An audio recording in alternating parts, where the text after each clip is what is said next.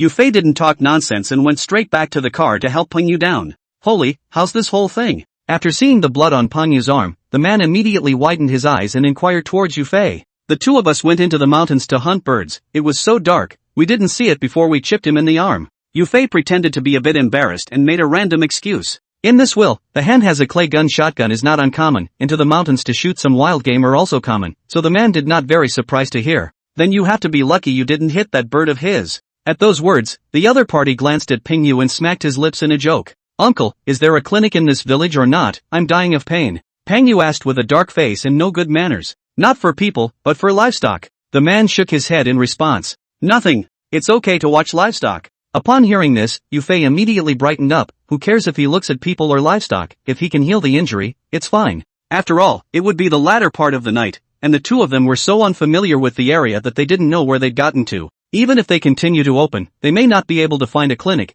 and Peng Yu will have to suffer more. But Peng Yu's face was a bit odd. He suspected that Yufei was scolding himself in a roundabout way, but he couldn't produce any evidence. "Then you've come to the right place. Come in with me." Seeing this, the man grinned and greeted Yufei and Peng Yu before entering the door. "Wait, you're a vet?" Peng Yu is a little confused. The whole half day this person turned out to be in the gross recommendation. What do you care what kind of doctor I am? Besides, I don't charge cheap, so don't really think of yourself as an animal. At those words, the man turned around and glared, followed by saying without a trace of anger, "Rich." Peng Yu wanted to say something else, but Yufei directly stopped him, then looked at the man and smiled. "That'll do." The man nodded in satisfaction and continued toward the gate with his hands behind his back. When they came to the house, Yufei and Peng Yu realized that this man really wasn't lying, he was really a veterinarian. The room was full of all kinds of tools, what with the syringes and powders and all the mess. "Take your clothes off, I'll see first." The man didn't say anything, he was excited, rolled up his sleeves and was ready to get started. "Uncle, you. Call me what uncle, just call me old one." Peng Yu was about to say that he should be sterilized first, but was interrupted before he could finish. "Okay." A helpless promise was made, then Peng Yu took off his clothes with Yufei's help. "Nice body, young man. Of all the livestock I've ever seen, this is the best you've ever had." After Peng Yu stripped off his clothes, Old Wine looked up and down, then suddenly opened his mouth and boasted. However, this caused Peng Yu to instantly blacken his face, his back teeth gritted and rattled, itching to eat Old Wang directly alive. Ahem, slip of the tongue. Seeing this, Old Wang hurriedly waved his hand and smiled awkwardly. Chapter 134, Deputy District Governor. More than half an hour later, Peng Yu's arm had been wrapped in gauze, and the iron sand embedded in it had all been removed. Alright, but it's best to go to the hospital and get hooked up to some fluids to save the inflammation and infection. Old Wang wiped the sweat from his head and spoke towards Yufei and Peng Yu. By the way, what is this place? Hearing Old Wang's words, Yufei obediently asked about the location they were in now. Wangjia Village. Old Wang stared at the words, then said with some surprise. I'm not talking about the village, I'm asking which district. Yufei hurriedly added. Are you making fun of me? Don't even know what district it's in? Old Wang glanced at Yufei, thinking that he was joking with himself. We're lost, okay? You're full of crap, you old man. Upon hearing this, Peng Yu raised his head and glared, perhaps in retaliation for Old Wang's flirting with him just now, and disliked him without any goodwill. Hey, you're a bit of a flip-flopper, kid. Old Wang was almost laughed at and rolled up his sleeves, ready to theorize with Peng Yu. Uncle Wang, stop it, you tell me first. Yufei was a bit helpless and rushed forward to stop Old Wang, who was still waiting to call Yuan Gang. No, you let go of me, I've got to reason with this kid. However, Old Wang came into a temper, picking at Yufei's arm with a blown-out look. Snap. You say no. Seeing this, Peng Yu was ready to tease Old Wang, and with that, he pulled out the imitation big black star from his back waist, and then slapped it on the table. You tapped the table. What the hell? Seeing that Peng Yu still dared to slap the table with himself, Old Wang instantly became furious and was thinking of teaching him a lesson when he caught a glimpse of something he was pressing under his hand. There you go. Upon hearing this, Peng Yu smiled and turned over his hand, revealing the imitation big black star. Asterisk asterisk asterisk asterisk? Who the hell are you two? When he saw the pistol, Old Wang froze, because this thing was not something that an ordinary person could get their hands on. Like some clay guns, shotguns, these things were common in the countryside, and Lao Wang had seen a lot of them.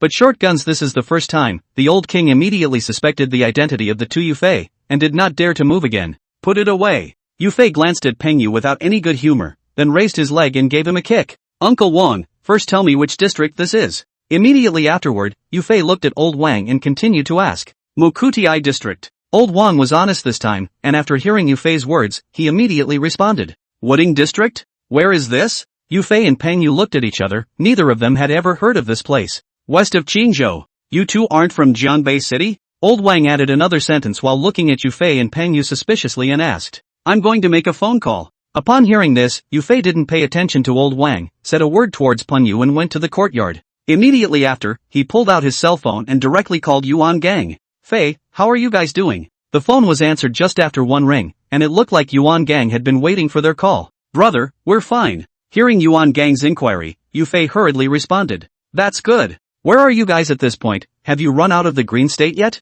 Upon hearing this, Yuan Gang let out a sigh of relief before continuing to ask towards Yufei. Run out. We'll both be in the muting district, a place called Wangjia Village. Yufei promised, then he told Yuan Gang where they were located. Wuting district? The one west of Qingzhou? Yuan Gang knew something about the precincts of Jianbei City, but he still confirmed towards Yufei. That's right. Yufei promised again. Okay, then you two stay there for now. I haven't inquired about Feng Xiaojing on my side, so keep waiting for my call. Upon hearing this, Yuan Gang was silent for a moment before continuing towards Yufei. Got it. Yufei nodded his head in agreement before hanging up and going back to the house. Seeing Yufei return, Old Wang stammered and tried to say something. Don't ink. Without waiting for Yufei to open his mouth, Peng Yu looked at Old Wang and glared at him and said. So what? I'm just asking. I can't be held criminally liable for anything, can I? Old Wang swallowed nervously, then carefully glanced at Peng Yu and asked. Criminal liability? We're both wanted murderers, and you're harboring us now, which counts as enough to shoot us. Upon hearing this, Peng Yu grinned, followed by a sorrowful flirtation towards Old Wang. Kill. Killers? Old Wang's eyes instantly widened. He didn't bother to doubt the truth of this statement. After all, with a gunshot wound and a short gun with him on this night, who would dare believe it without some story? Come on, what are you talking about? Yufei raised his hand and slapped Peng Yu, somewhat helpless. Uncle Wang, don't listen to his nonsense. At our age and looks, we look like we've killed before. Immediately afterward, Yufei turned his head to look at Old Wang and said with a smile. Like. Old Wang nodded without even thinking about it. He now very much regretted that he didn't sleep well at night and had nothing to do but go out to see what's going on. However, Old Wang really wasn't wrong. Not long ago Yufei had just taken a human life on his back, and there was more than one. Marriott KTV. In the office on the second floor, Yuan Gang was sipping fiercely on the cigarette in his hand while Lin Sudong was making a phone call. How's it going? Not much later, seeing Lin Sudong put down his cell phone, Yuan Gang hurriedly asked. The person in the car isn't Feng Xiaojing, Fei, and the others are in trouble. Lin Sudong's expression was a bit gloomy as he turned his head to look at Yuan Gang in response. Not Feng Xiaojing?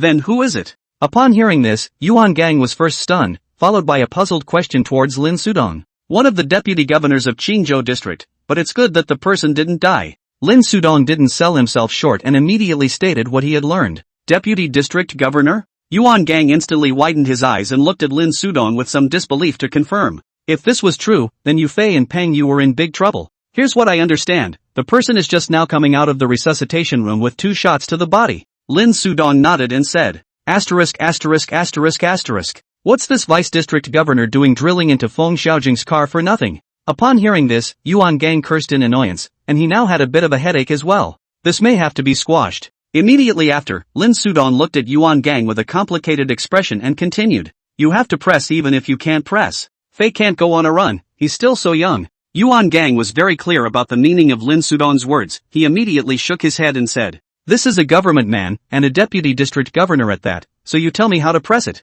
Chapter 135, Old Money Fans. Lin Sudong was a bit helpless. He didn't want Yu Fei and Peng Yu to go on the run either, but this was too big. If we want Fei to run away, then this place is all yours, I'll go with him. Yuan Gang's attitude was very clear, but he also played a bit of a scoundrel. Will you get some ing perspective? Lin Sudong's teeth ached as he listened and looked at Yuan Gang and shouted angrily. The big picture? That stuff you just have. I only care about the people around me. Yuan Gang grinned and said with a wave of his hand. If you're like that, then we'll just have to fight it out. It's done, you can uproot Feng Xiaojing. It won't work, there will be no more place for us in Jianbei City. After a moment of silence, Lin Sudong tilted his head inside, then slowly said, How? Upon hearing this, Yuan Gang was about to ask Lin Sudong how to spell it, but his cell phone suddenly rang. Feng Xiaojing. Glancing at the caller ID, Yuan Gang frowned towards Lin Sudong. Catch. Lin Sudong is also a little surprised. Do not understand what Feng Xiaojing will call this time. Something? Pressing the answer button, Yuan Gang put the cell phone to his ear and asked in an icy tone.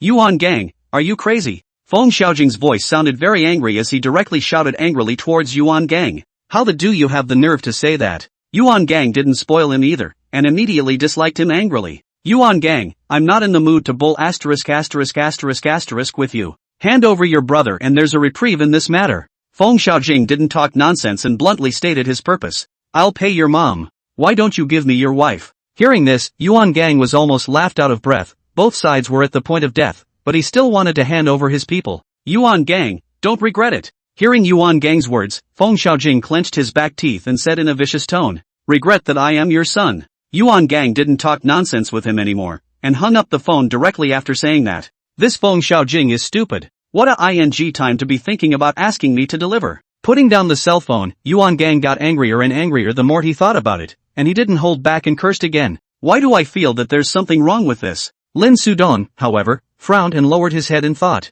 Not right? What's wrong? Yuan Gang somewhat didn't understand and looked at Lin Sudong to inquire. However, Lin Sudong bowed his head, not knowing what he was thinking. Meanwhile, Yu Fei and Peng Yu, on the other side, had finally gotten through to Old Wang. So, you two really aren't murderers? Old Wang was still a bit unconvinced and suspiciously looked at Yu Fei and Peng Yu and asked. It really isn't. Yu Fei spread his hands with a bitter smile and said somewhat helplessly. Do you think if the two of us were really murderers, with you knowing so much, we would have silenced you long ago? Peng Yu was also a bit helpless, not realizing that a joke would lead to such a big trouble. Also, Old Wang nodded approvingly and said, So what's the point? Hurry up and pay up. Immediately afterward, Old Wang changed his previous wimpy look and immediately extended his hand towards Yu Fei and Peng Yu and said, Old money grubber. Upon hearing this, Peng Yu muttered in an unkind manner and took out $100 from his pants pocket and threw it over. Not enough. But what to think, the old king took $100, and then reached out towards Peng Yu. Not enough? How much more do you want? Peng Yu immediately glared and asked towards Old Wang without any good humor. This 100 is the cost of treating the injury. I'm sure you two can't leave this late, I'm still in charge of your breakfast. So lodging plus food, take another 100. Old Wang justifiedly pulled his fingers and counted the accounts, making Yu Fei and Peng Yu look blank. You cho po paya, so black. After a while, Peng Yu reacted and looked at Old Wang with clenched back teeth and said, All right, give it to him. Yu Fei, however, shook his head helplessly and looked at Peng Yu and said, It's ing dark. Peng Yu was a bit reluctant, but still took out another $100 and threw it towards Old Wang. Old Wang was unperturbed by this and took the money and bared his big teeth to check for authenticity. I say, old man, you've taken the money, give us something to eat. Seeing this, Peng Yu was no longer polite. After all, $200 cannot be spent in vain. Wait. Upon hearing this, Old Wang agreed painfully, then turned around and went to the kitchen. Fei, what did Gang say? After old Wang left, Peng Yu looked at Yu Fei and asked, "My brother told us to stay here for now and wait for his message." Yu Fei did not hide it, and immediately told Peng Yu what Yuan had just explained.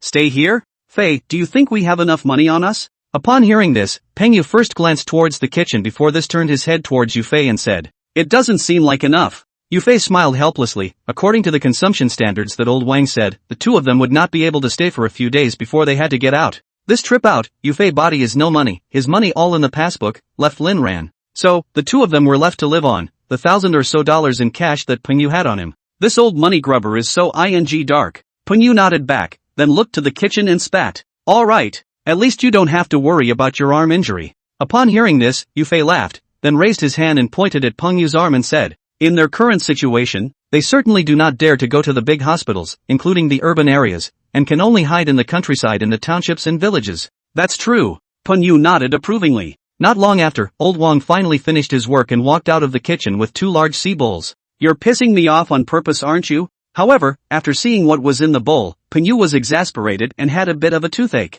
A bowl of salted fish and a bowl of fried peanuts and rice, pure and simple. "I can't help it. It's all we have in the house. I'll go out and buy something else when tomorrow comes." Old Wang grinned, put the bowl down and took out another bottle of white wine from under the table. "Eat yourself." Seeing the wine, Peng Yu even more angry. He will be this but cannot drink, but also a little greedy. "All right, make do." Yu Fei patted Peng Yu's shoulder, then grabbed a handful of peanuts and threw them into his mouth. On the other side, Lin Sudong suddenly slapped his thigh violently after the silence had passed. "What are you yelling about? You scared me." Yuan Gang was shocked and said with an unkind glare, "Asterisk asterisk asterisk asterisk. We're being used as a gun." However, Lin Sudong did not answer and cursed to himself, his face somewhat ugly. "What do you mean?" Yuan Gang was a bit unsure and asked Lin Sudong with a puzzled look. "Gui Zihao." Lin Sudong didn't explain, but only uttered a name towards Yuan Gang. Chapter 136, Gui Zihao Schemes. Gui Zihao? What's he got to do with it? Yuan Gang was even more confused and didn't understand how this was still involved with Gui Zihao.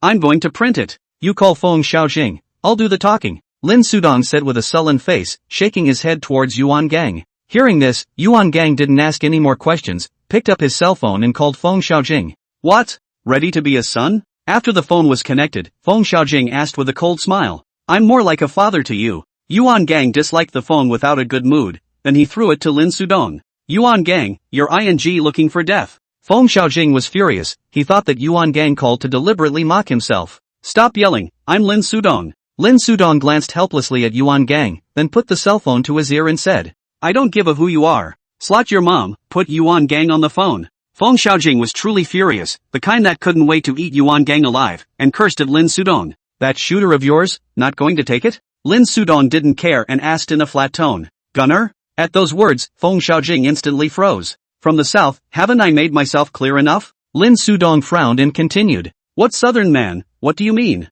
Feng Xiaojing was a bit uncertain and his tone was impatient. However, Lin Sudong did not explain to him and hung up the phone directly. "The one who shot you wasn't found by Feng Xiaojing, that was Gui Zihao's man." Immediately after that, Lin Sudong looked at Yuan Gang and said with a gloomy face, "What? You say that's Gui Zihao's man?" Upon hearing this, Yuan Gang instantly froze and confirmed towards Lin Sudong after reacting. "That's right. We, along with Feng Xiaojing, have been set up by him." Lin Sudong nodded, his face a bit ugly. Asterisk asterisk asterisk asterisk. "I kind of get it." Yuan Gang rubbed his face, pondered the whole thing, and quickly realized what was going on. It's not true that Gui Zihao has a grudge against Feng Xiaojing, it's also true that he wants to take revenge. I originally thought that he wanted to join forces with us and deal with Feng Xiaojing together. But it didn't occur to me that this is for us to fight Feng Xiaojing to the death, and then he'll come out and reap the benefits. Lin Sudong nodded and continued. "This pussy, he is seeing that we have no way to ask for proof, so he came to the door to say that Feng Xiaojing has found someone from the south."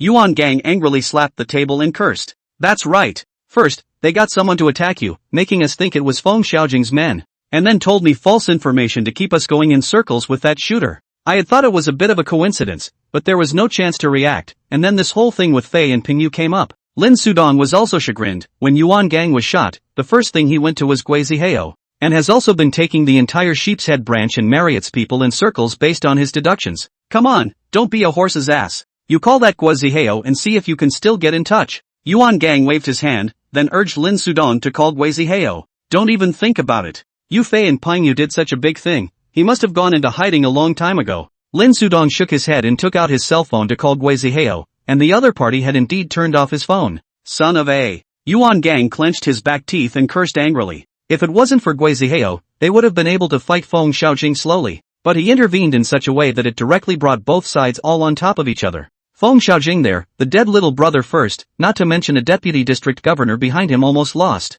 On Yuan Gang's and their side, Yu Fei and Peng Yu are both hung up, and they'll have to run away if they can't get it right. Let's not talk about Gui Zihao for now. We can't care about him right now. The main thing is still Xiao Fei and Peng Yu. Lin Sudong patted Yuan Gang's shoulder. They didn't have the energy to dig up Gui Zihao at this point. Just the matter of Yu Fei and Peng Yu was already enough of a headache. I didn't get a chance to ask earlier. What do you want to do? Yuan Gang nodded and asked towards Lin Sudong with a strong suppression of fire. There are no coincidences. If we want to suppress the matter of Yu Fei and Peng Yu, then we can only make a bigger noise. Lin Sudong lit a cigarette in his mouth and slowly opened his mouth. Bigger movement? I'm going to up the district secretary of Qingzhou? Yuan Gang thought a little, and his sentence almost didn't choke Lin Sudong to death. No wonder Fei is so impulsive. He can still learn under your hand. Lin Sudong twisted his head and glared at Yuan Gang, saying without a trace of anger, "Ahem. Well, tell me then, don't always make me guess." Yuan Gang coughed twice in embarrassment before forcing the pot onto Lin Sudong's head. Do you remember, Gui Zihao told us about that clubhouse in Feng Xiaojing? Lin Sudong didn't care and whirled around to bring up that clubhouse of Feng Xiaojing's. Remember. Yuan Gang frowned and thought for a moment, then nodded towards Lin Sudong. This should be true. If we want to suppress the matter of Xiao Fei and Peng Yu, then we can only dig out Feng Xiaojing's old tricks. Lin Sudong's eyes narrowed slightly. He was preparing to fight a duel with Feng Xiaojing. You think we can gut that clubhouse of his with the manpower we currently have? Yuan Gang's frown deepened. With this number of them going to Qingzhou to fight with Feng Xiaojing, it would be completely insufficient. You're overthinking it. We can't afford to fight with Feng Xiaojing with this amount of money. Lin Sudong shook his head. Then tell me, I'm so convinced. Yuan Gang's heart at this moment was like a kitten scratching it, itching to the point of no return. Let's contact some newspapers and media, reveal some of Feng Xiaojing's things, and blow the wind to the top. Then I'll contact Su Mingxiang, let him, the secretary of the political and legal committee, take the lead and organize a fight against the black and evil, and keep an eye on Feng Xiaojing to get it. Seeing this, Lin Sudong didn't dare to sell out and immediately spoke out his thoughts. Fighting blackmail? Aren't you afraid that this first shot will collapse Fei and Peng Yu first? Upon hearing this, Yuan Gang first stared blankly, then frowned tightly at Lin Sudong and said, "It can't be helped, they both definitely need to be named. But by the time Feng Xiaojing's affair is dug up, then this will be nothing." Lin Sudong spread his hands. In order to facilitate this operation, Feng Xiaojing's little catch-all was definitely not enough. The case of Yu Fei and Peng Yu is the trigger. Only after this fire is lit, it is he, Feng Xiaojing, who will burn. Let me think. Yuan Gang is a bit torn. If he can't bring down Feng Xiaojing this time, then Yu Fei and Peng Yu will be completely ruined. Chapter 137, Returning to the Central District. Asterisk. It. After a moment of silence, Yuan Gang slapped his thigh violently and had already made a decision. Then I'll be moving to city center now, so call Fei and Peng Yu and tell them to make sure they hide it well. Upon hearing this, Lin Sudong immediately stood up and said towards Yuan Gang. Yes. Yuan Gang nodded and couldn't be bothered to send Lin Sudong off, pulling out his cell phone and calling Yu Fei. On the other side, Yu Fei was ultimately unable to resist old Wang's enthusiasm, and the two had already pushed the cups together. As he was drinking, Yuan Gang's phone call came, and Yu Fei hurriedly pressed the answer button. Brother, what is it? The phone was connected and Yu Fei opened his mouth and shouted. What are you doing? Why are you talking with a bit of a lisp? Yuan Gang frowned as he listened to Yu Fei's voice as he spoke a bit off. Drinking. Yu Fei didn't hide it, and after touching base with old Wang, he responded towards Yuan Gang. Drinking? What a ing time to be in the mood for a drink. Yuan Gang was almost angry and laughed, thinking that these two little calves have really big hearts. Well, it's a big favor. Being scolded by Yuan Gang, Yu Fei instantly sobered up a few points and said with some embarrassment, a gracious favor? You have outsiders with you? Yuan Gang's frown deepened, listening to Yu Fei's words. He wasn't drinking with Peng Yu, an older man who took us in. Yu Fei promised, then told Yuan Gang about old Wang's situation. Go to the side and answer the phone. Hearing this, Yuan Gang said after some thought. What is it, brother? Yu Fei didn't think much about it and got up and went to the courtyard. Fei, regarding the current situation between you and Peng Yu, you must always keep your wits about you, okay?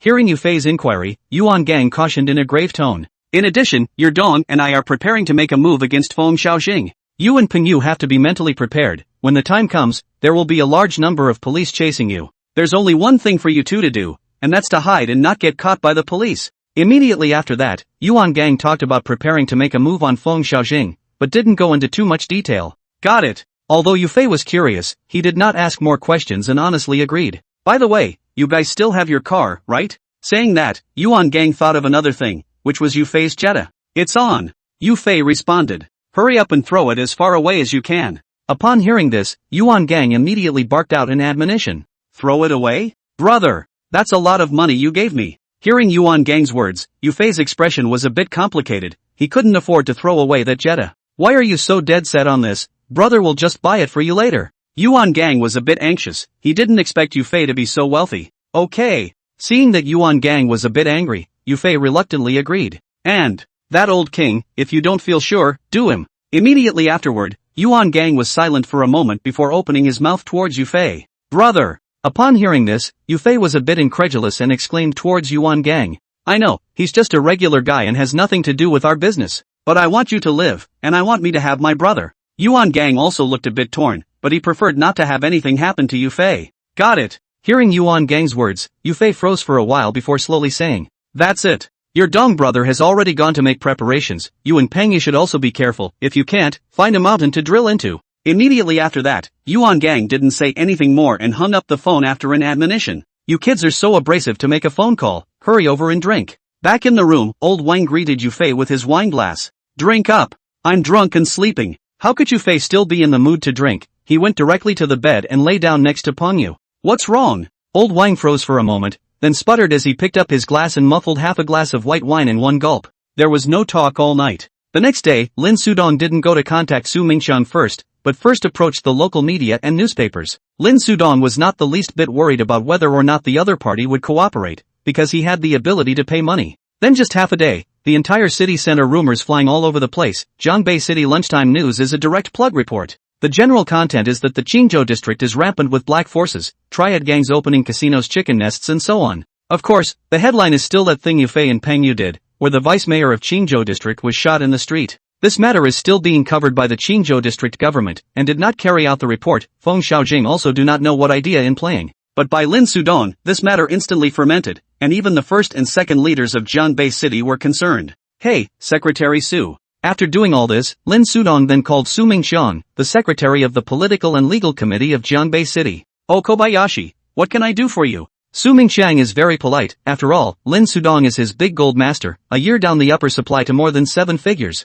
Secretary Su, you should have had lunch. Are you interested in drinking a pot of tea to cool off? Lin Sudong smiled and asked towards Su Mingxian. Forget tea, I have a meeting later. Upon hearing this, Su Mingxian glanced at his watch before opening his mouth to refuse. Secretary Su, I can probably guess something. It's that incident reported on the lunchtime news, right? Lin Sudong was not in a hurry and continued to smile towards Su Mingxian. Something to do with you? Su Mingxian wasn't a cutie either. Hearing Lin Sudong say this, he immediately thought of something. Secretary Su, we should be able to squeeze in 10 minutes, right? Let's meet at the usual place? Lin Sudong didn't say too much, but directly made an appointment with Su Mingxian about the place. Yes. This time Su Mingxian didn't hesitate anymore and agreed immediately. Not long after, Lin Sudong arrived in front of a tea house, which was his and Su Mingxian's old place. Yo, you're here, Mr. Lin. The owner of the tea house was familiar with Lin Sudong and rushed to welcome him when he saw him arrive. Same old place. Lin Sudong nodded his head in greeting and then spoke towards his boss. Got it. The boss smiled and nodded, sending Lin Sudong to the private room before leaving. Not long after, as the door to the private room was pushed open, Su Mingxian walked in. Brother Su, long time no see. Seeing that it was Su Mingxian, Lin Sudong hurriedly got up and said with a smile as he extended his hand. Let's see less of it. Su Mingxian was rather serious looking and very tall, giving people a sense of unruffled authority. If anyone else had heard that, they would have definitely thought more about it. However, Lin Sudong just laughed and did not care because he knew Su Mingxian's character well. Chapter 138. Brother Su, sit down. With that, Lin Sudong greeted Su Mingxian and sat down. Cut the crap and just say what's going on. Su Mingxian was now very curious to know what Lin Sudong had to do with the shooting in Qingzhou district. Those two are my brothers. Lin Sudong didn't hide it and said bluntly. What? At those words, Su Mingxian immediately froze, looking at Lin Sudong with some disbelief. I'm not kidding. Lin Sudong nodded and emphasized. You're killing yourself. Do you realize how bad the repercussions of this are? Su Mingxian's face was very ugly. He did not expect this incident, but it was actually Lin Sudong's people who did it. And now that he had approached himself, it was clear that he was going to drag him into this muddy water. I know, but I'm not asking you to wipe my ass for me, Brother Su, but I want this case to be handled severely, in a big way. Lin Sudong smiled. Of course he could guess what Su Mingxian was thinking and hurriedly added. What do you mean? Su Mingxiang was confused. This is a little different from what he thought. How could he not expect Lin Sudong to do his own people? Ha! Brother Su, I'm not going to sell this fire. But when the time comes to burn, it's the other one. Lin Sudong smiled once again before looking at Su Mingxiang and explaining. Who? Su Mingxiang was even more puzzled. Even he, a 1,000-year-old fox, was somewhat unable to guess Lin Sudong's thoughts. Feng Xiaojing. Lin Sudong did not dawdle and directly told Su Mingxiang. Feng Xiaojing? That name rings a bell. Hearing the name Feng Xiaojing, Su Mingxiang frowned and thought. This man is the big brother of the Qingzhou district. Seeing this, Lin Sudong reminded. Then I know who it is. And what's going on with you and him? Hearing Lin Sudong's reminder, Su Mingxiang instantly remembered who Feng Xiaojing was before continuing to ask. It's a long story. Brother Su, you have limited time. I'll tell you more later. This time, taking advantage of the case of my two younger brothers and lighting this fire, I mainly want to bring down this Feng Xiaojing. Lin Sudong shook his head. This was not the time to tell stories. How do you want me to help you? Su Mingxiang nodded, then asked about his main concern, which was how deep he needed to trip. Lead the establishment of a task force, after arriving in Qingzhou to strictly investigate Feng Xiaojing, staring to get. Lin Sudong didn't avoid it in the slightest and bluntly said towards Su Mingxiang. You're so sure you can find out? And that it will overshadow the cases of your two brothers? Hearing this, Su Mingxiang had already understood Lin Sudong's thoughts, but was somewhat puzzled as to where he got his confidence. I'm pretty sure. Hearing Su Mingxiang's inquiry, Lin Sudong nodded heavily and said, it's something I'll have to think about. But Su Mingxiang was still a bit hesitant and didn't agree directly. Co. I put the lives of my two brothers on the line. Lin Sudong was not surprised because he knew exactly what kind of person Su Mingxiang was. But this is too big. Su Mingxiang frowned and slowly shook his head and said, Brother Su, you still remember Yuan Gang, right? Upon hearing this, Lin Sudong's eyes narrowed slightly before he asked towards Su Mingxiang. Remember, why? Hearing the name Yuan Gang, the corner of Su Mingxiang's mouth twitched uncontrollably. There's one in there, a brother he recognized as more than a relative. The corner of Lin Sudong's mouth rose slightly as he looked towards Su Mingxiang and reminded him. You threatened me. Upon hearing this, Su Mingxiang became furious and slammed the table. Knock, knock. Just then, there was a sudden knock on the door of the private room, and he could only force down his anger. Come in. Lin Sudong was unconcerned and leaned back in his chair and shouted. Your tea. In came the waiter, carrying a tea tray with a teapot and teacups on it. Put it down. Lin Sudong nodded and said towards the waiter. Brother Su, I'm not threatening you, something really can happen to these two brothers of mine. Or Yuan Gang will really go crazy. Immediately after the waiter left, Lin Sudong continued towards Su Mingxiang. Upon hearing this, Su Mingxiang's face was very ugly, and after glancing at Lin Sudong, he fell into deep thought. He was recalling the image of when he met Yuan Gang, and it was the first time in his life that he was scared into a cold sweat. When Zhang Yangzi first arrived in Yangon, Yuan Gang had come to the central part of the city once. In addition to meeting with Lin Sudong, it was to get acquainted with Su Mingxiang. It was in a small fly tavern. After all, with Su Mingxiang's status, he couldn't show his face too much. In the only private room of the fly house, Lin Sudong and Su Mingxiang were joking around. Suddenly, Lin Sudong's cell phone placed on the table vibrated. It was Yuan Gang calling. Are we there yet? Seeing this, Lin Sudong pressed the answer button and put the phone to his ear and asked. Here it is. With a foot brake, Yuan Gang Santana steadily stopped in front of the fly house. I'll go out and get you. With that, Lin Sudong hung up the phone and greeted Su Mingxiang before exiting the private room. Dog Donzi, long time no see. Come on over here and squat down and give brother a mouthful. Seeing Lin Sudong come out, Yuan Gang immediately smiled and teased. Asterisk asterisk asterisk asterisk off. Lin Sudong glared at him without any good humor, then raised his leg in a gesture to kick, scaring Yuan Gang to cover his crotch in a hurry. People are already inside. Immediately after that, Lin Sudong and Yuan Gang hugged and said, then let's go. Yuan Gang nodded and grinned. Don't you go too far later. Seeing Yuan Gang's reaction, Lin Sudong felt a little less trusting and hurriedly reminded. Don't worry. Yuan Gang raised his hand and patted Lin Sudong's shoulder, then walked directly towards the inside of the fly house. This is what they discussed in advance. This time Yuan Gang came to the city center district, is to give Su Mingxiang a downward spiral, to avoid him in the future insatiable greed. After all, with all that money to support a year, there's no point in being led around by the nose on everything anymore. But Lin Sudong is still a little worried, afraid that Yuan Gang is too uptight to grasp the situation and screw things up. Pushing open the door of the private room, Yuan Gang took the lead and walked in, followed by Lin Sudong. Hello, Secretary Su. With that, Yuan Gang grinned and directly extended his hand towards Su Mingxiang. Upon hearing this, Su Mingxiang didn't say anything, and his brows instantly furrowed. Because he clearly told Lin Sudong to call him Brother Su when he is outside, the word secretary is not to be mentioned. Looking down on me, Seeing Su Mingxiang's indifference, Yuan Gang withdrew his hand and asked with a grin. Chapter 139. Diangzi, call Brother Su. Seeing this, Lin Sudong hurriedly opened his mouth to round off the conversation. Harm. I forgot what you told me. Brother Su, I'm sorry. Upon hearing this, Yuan Gang pretended to slap his thigh, then apologized towards Su Mingqiang. It's okay, sit down. Although he was not happy in his heart, Su Mingqiang did not say anything, then he greeted Yuan Gang and sat down. Su is atmospheric. Yuan Gang smiled and complimented towards Su Mingqiang before sitting on his butt on the stool. When? Suddenly, a crisp sound rang out, as if he had knocked into something. And choke me. Immediately after that, Yuan Gang cursed in a good-natured manner before pulling out an imitation big black star from his back waist and slapping it on the table. Lin Sudong, what do you mean? Seeing this, Su Mingqiang's eyes narrowed slightly, and he immediately turned his head to look at Lin Sudong to drink in a low voice. Gonzo, what are you doing? Lin Sudong was also a bit confused. How could he not expect that Yuan Gang would come to such a hand? This was nothing like what the two of them had discussed before. Originally, Lin Sudong intended to implicitly give Su Mingqiang a wake-up call really cannot then provoke said. But he never expected that Yuan just came up and zoomed in, directly pulling out a pistol. What's wrong? Yuan Gang smiled unconcernedly and looked at Lin Sudong to ask. Put it away quickly. Lin Sudong had some toothache and pointed at the imitation big black star toward Yuan Gang. You mean this? There are no outsiders here, just leave it. Upon hearing this, Yuan Gang took the imitation big black star in his hand and glanced at Su Mingqiang before saying towards Lin Sudong. I'm going back first. Seeing this, Su Mingqiang couldn't sit still any longer and stood up, saying that he was going to leave. Secretary Su, no more sitting meetings? Seeing that Su Mingqiang was about to leave, Yuan Gang was not in a hurry and once again called out to Secretary Su and asked, Humph, threaten me? You guys are still a little too young. Su Mingqiang glanced at Yuan Gang and said with a cold snort. Threats? Secretary Su, you look down on me so much?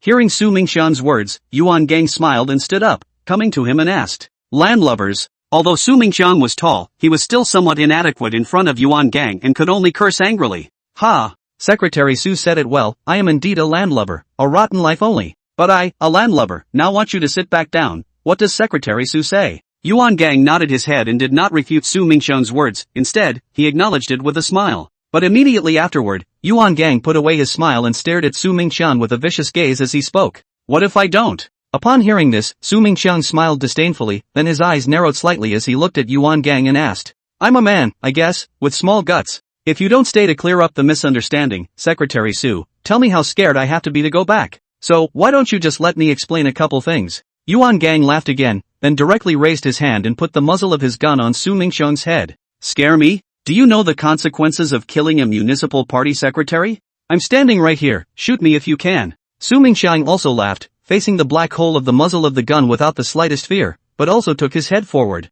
Hyper. Upon hearing this, Yuan Gang did not say another word and directly pulled the trigger with a cold face. Gonzo. Lin Sudong's face changed drastically as he looked towards Yuan Gang and shouted anxiously. Secretary Su, do you think I'm scaring you? The corner of Yuan Gang's mouth curled slightly as he looked towards Su Mingqiang, who had been frozen in fear, and laughed lightly. Su Mingqiang was still alive. Yuan Gang raised his arm a little higher before firing, and the bullet grazed his scalp and hit the wall directly behind him. Rarely, Su Mingqiang was shocked into a cold sweat, and his entire back was soaked. What's the commotion? Saying that, the boss also ran over when he heard the gunshots, and Lin Sudong rushed forward to stop him when he saw this. I just dropped a beer, sorry about that. Lin Sudong smiled with him, finding a reason that made the corners of the boss's mouth twitch. But seeing that nothing happened, the boss didn't ask more questions. After all, the person who had these guys and gals was not someone he could afford to offend. Secretary Su, I'm asking you. After the boss left, Yuan Gang pushed the muzzle of his gun against Su Mingqiang's chest and said with a smile, No.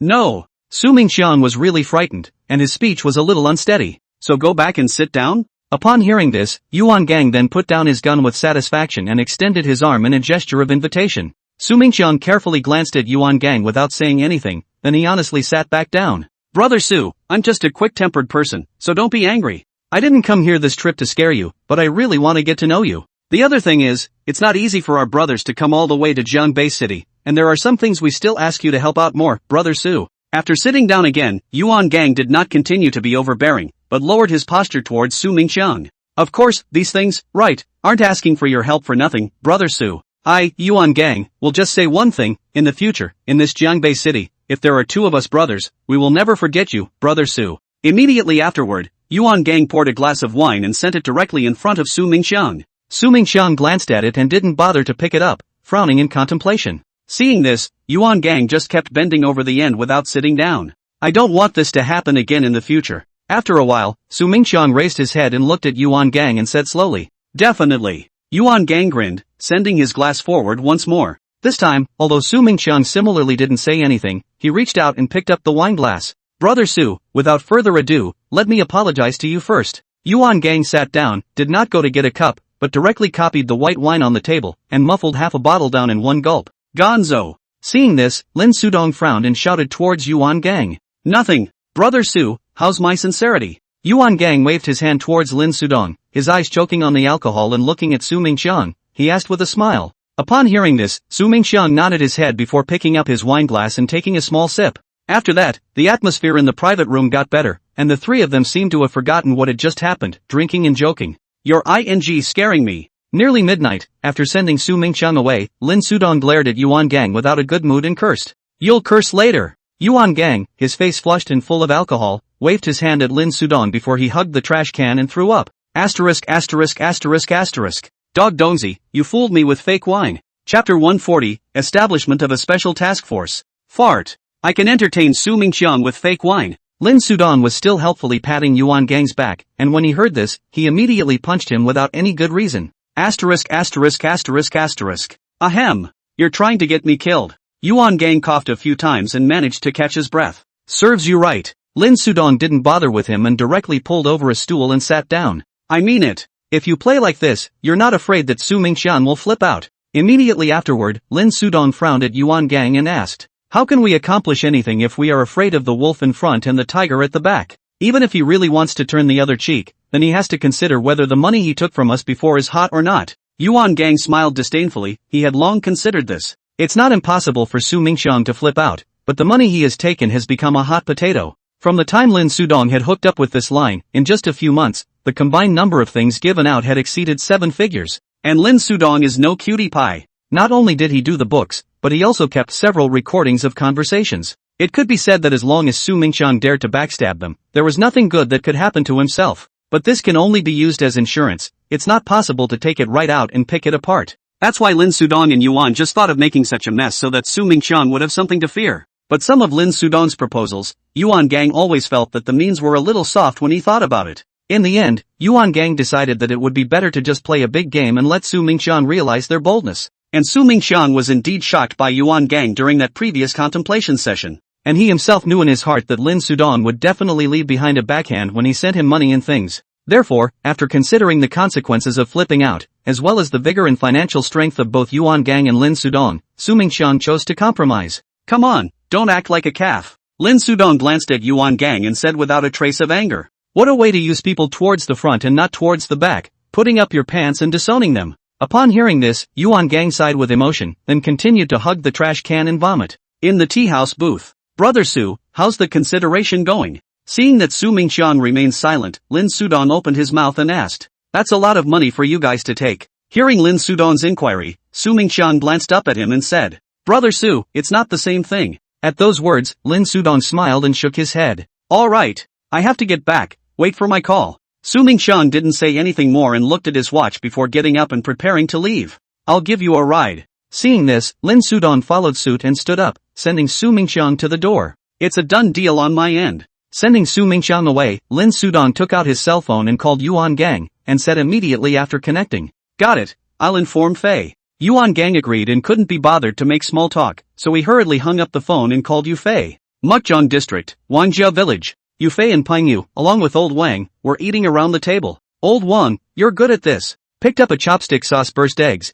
After eating in the mouth, Pingyu suddenly bright eyes, looking at the Old Wang praised. "That goes without saying." Upon hearing this, Old Wang raised his eyelids and said as he took a sip from his wine glass, "I'm going to get a phone call." As this side was talking, Yufei's cell phone suddenly vibrated. It was Yuan Gang who called. "Brother!" Walking aside, Yufei opened his mouth and shouted, "Fei! Your dong side is done. It won't be long before the task force arrives in Qingzhou. You and Pengyu mustn't be careless." Yuan Gang didn't dawdle and directly barked at Yufei. "Got it." Upon hearing this, Yufei agreed. "By the way, did you get rid of the car yet?" Saying that, Yuan Gang suddenly remembered Yufei's Jetta again and hurriedly asked, "Hide it." Yufei didn't throw it, but hid the car in a ravine, thinking that he would drive it out again when it was okay. "You little money grubber. Hearing Yufei's words, Yuan Gang was a bit helpless and spat out in a good-natured manner. Right. Your cell phones won't work next, throw them as far away as you can. Immediately after, Yuan Gang thought of something else and hurriedly reminded towards Yufei. After the establishment of the task force,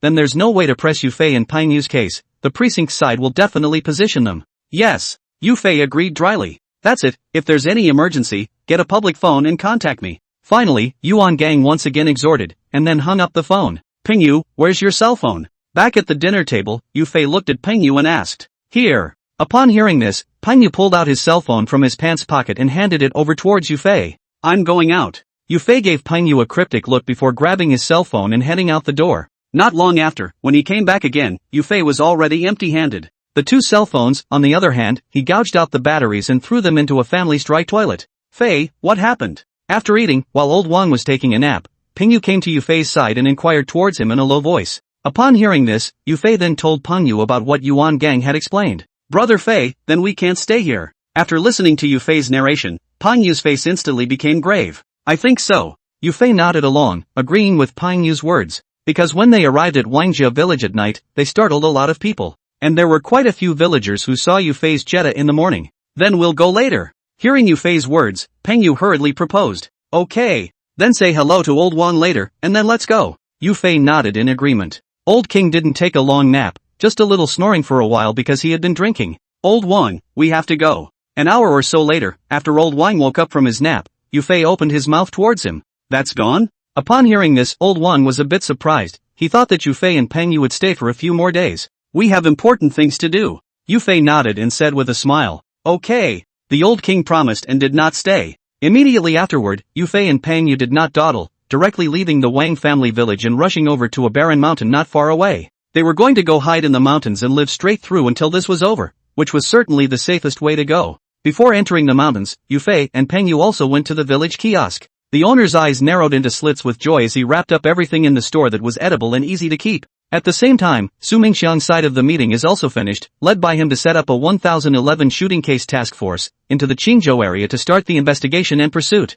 Chapter 141, Goodbye Old Wang. 3 days later, Yufei and Pengyu were roasting a fire underneath a natural rock crevice. Fei, how much food do we have left? Pengyu was bored as he picked at the fire with a branch and turned his head to Yufei to ask. And 2 canned goods, 3 bags of bread, and 5 ham sausages. Upon hearing this, Yufei took the plastic bag on the side and opened it to look at it and said, Is that all? Pengyu was a bit unbelievable. They had swept through the entire kiosk, but they had run out of food so quickly. And you have the nerve to say it. Yufei was almost laughed out of anger and glared at Pengyu without any good reason. Originally they bought those things, 2 people save a little, eat for 10 days and a half months is no problem. But Pengyu is like that hungry ghost casting, his mouth never stops for a moment, and he has to chew a piece of bubblegum when he sleeps. In this way, 10 days and half a month's rations were eaten to the bottom in 3 days. Ahem. It's not my fault, we buy snacks, things that don't fill us up. Pengyu coughed twice in embarrassment before finding reasons to defend himself. Also, upon hearing this, Yufei nodded in agreement. The things they had bought really didn't top the hunger.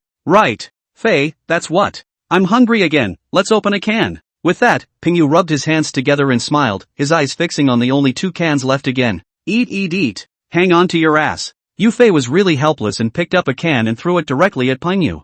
Thanks for the reward, brother Fei. Pengyu didn't care, and after receiving the can, he immediately opened it and ate it. But it didn't work out, and by the time the night was over, Pengyu got his comeuppance. Fei, it's not working. I feel like ting my guts out. This would be Pengyu, who had completely lost the mental state he had during the day. His forehead was constantly sweating and his face was somewhat pale. After eating that canned food, it didn't take long for Pengyu to get a tummy upset and had diarrhea from the afternoon until the evening, and the whole thing was a little woozy. Make you eat again. Upon hearing this, Yufei twisted his head and glared, then said without a trace of anger. Seeing Pengyu in this state, Yufei was also a bit anxious in his heart, but there was nothing he could do. Ouch! Here we go again, here we go again. As he was talking, Pengyu's stomach suddenly turned over, and he hurriedly covered his buttocks and ran towards the distance. A serial bombing. Listening to the Yufei are a little guilty of nausea. Pengyu, this is carrying pants, walked back. Fei, if I keep pulling like this, I think I'm going to pull a prolapse. Pengyu was on the verge of tears, collapsing his face as he looked at Yufei and said, Come on, let's go out and get you some medicine. Upon hearing this, Yufei shook his head helplessly before he stood up and said. Immediately afterward, the 2 of them descended the mountain and went straight to old Wang's house in Wangjia village. No other reason, it was the only place in the neighborhood that the 2 of them were more familiar with. And old Wang is also a doctor, although it is said that he is treating livestock, but it is also true that in recent days Yufei did not take Peng Yu as a human being. Not long after, the two of them once again arrived at the Wang family village, exactly the same as when they first came here. The entire village was pitch black. Walking into the entrance of the village, they were greeted by the same woofers, and then followed by a few more lights, including old Wang's house. But this time the old king had a long memory and did not open the door and go out to check the situation, but lay on his back and peeked through the doorway. Old Wang, hurry up and open the door. Yufei and Peng Yu came straight to the door of old Wang's house, then shouted in a low voice, "Why you too?" Upon hearing Yufei's voice, old Wang was first stunned before he opened the door and opened his mouth to ask, "Here to give you money again." Peng Yu glanced at old Wang and said without a trace of anger, "Hey, I'm not going to make this money today." Upon hearing this, old Wang also lost his temper and said that he was going to close the gate. "Alright, he's about to pull a prolapse, hurry up and get some medicine for him." Seeing this, Yufei rushed forward to stop old Wang, then glared at Peng Yu and said, "Prolapse? What did you do?" Old Wang froze again and turned his head to look at Peng Yu and asked, "To hell with you. No more, get out of the way." Peng Yu just wanted to dislike him some more, but immediately after that, his stomach folded up, while he hurriedly covered his butt and ran inside. "Eat bad." Old Wang was still in a daze, and Yufei saw this and shook his head to explain. Half an hour later, after taking the medicine, Peng Yu laid down on the bed while Yufei and Lao Wang smoked cigarettes and chatted. "By the way, something big has happened in our Jiangbei city in the past 2 days. As he was talking, old Wang suddenly thought of something, then looked at Yufei with a face full of excitement and said, "Big deal? What's the big deal?" Upon hearing this, Yufei was also a bit curious and busily asked towards old Wang, "I've heard that the vice mayor of Qingzhou district was shot at with a gun 2 days ago. Deputy district governor, how big an official must that be? And it's alarmed the higher-ups, sending some kind of task force over there. Even our Mukjong branch had to assist in the investigation, and yesterday they even came to the village to notify." Old Wang recounted it with his hands, but Yufei's face got weirder and weirder the more he listened. "Right. I heard from our precinct that it's 2 not-so-young kids who are going to be arrested. You say nowadays, the world, young what cannot think of it, to offend those officials for what?" Old Wang didn't notice Yufei's reaction and was still sputtering about what he had learned. "I say you too, don't ever go and emulate those two, and take a gun." Immediately after that, old Wang wanted to instruct Yufei and Peng Yu, but he suddenly froze when it came to the gun. Asterisk asterisk asterisk asterisk. Instantly, old Wang's pupils shrunk violently, and he raised his hand to point at Yufei and directly exploded a foul language. Because he suddenly remembered that Peng Yu had once scared him with a gun, and it was still a short gun. 2 guys, with guns, and not too old, it's a match. And back then, Peng Yu had personally said that he and Yufei were wanted murderers, only to later change his story and say it was a joke.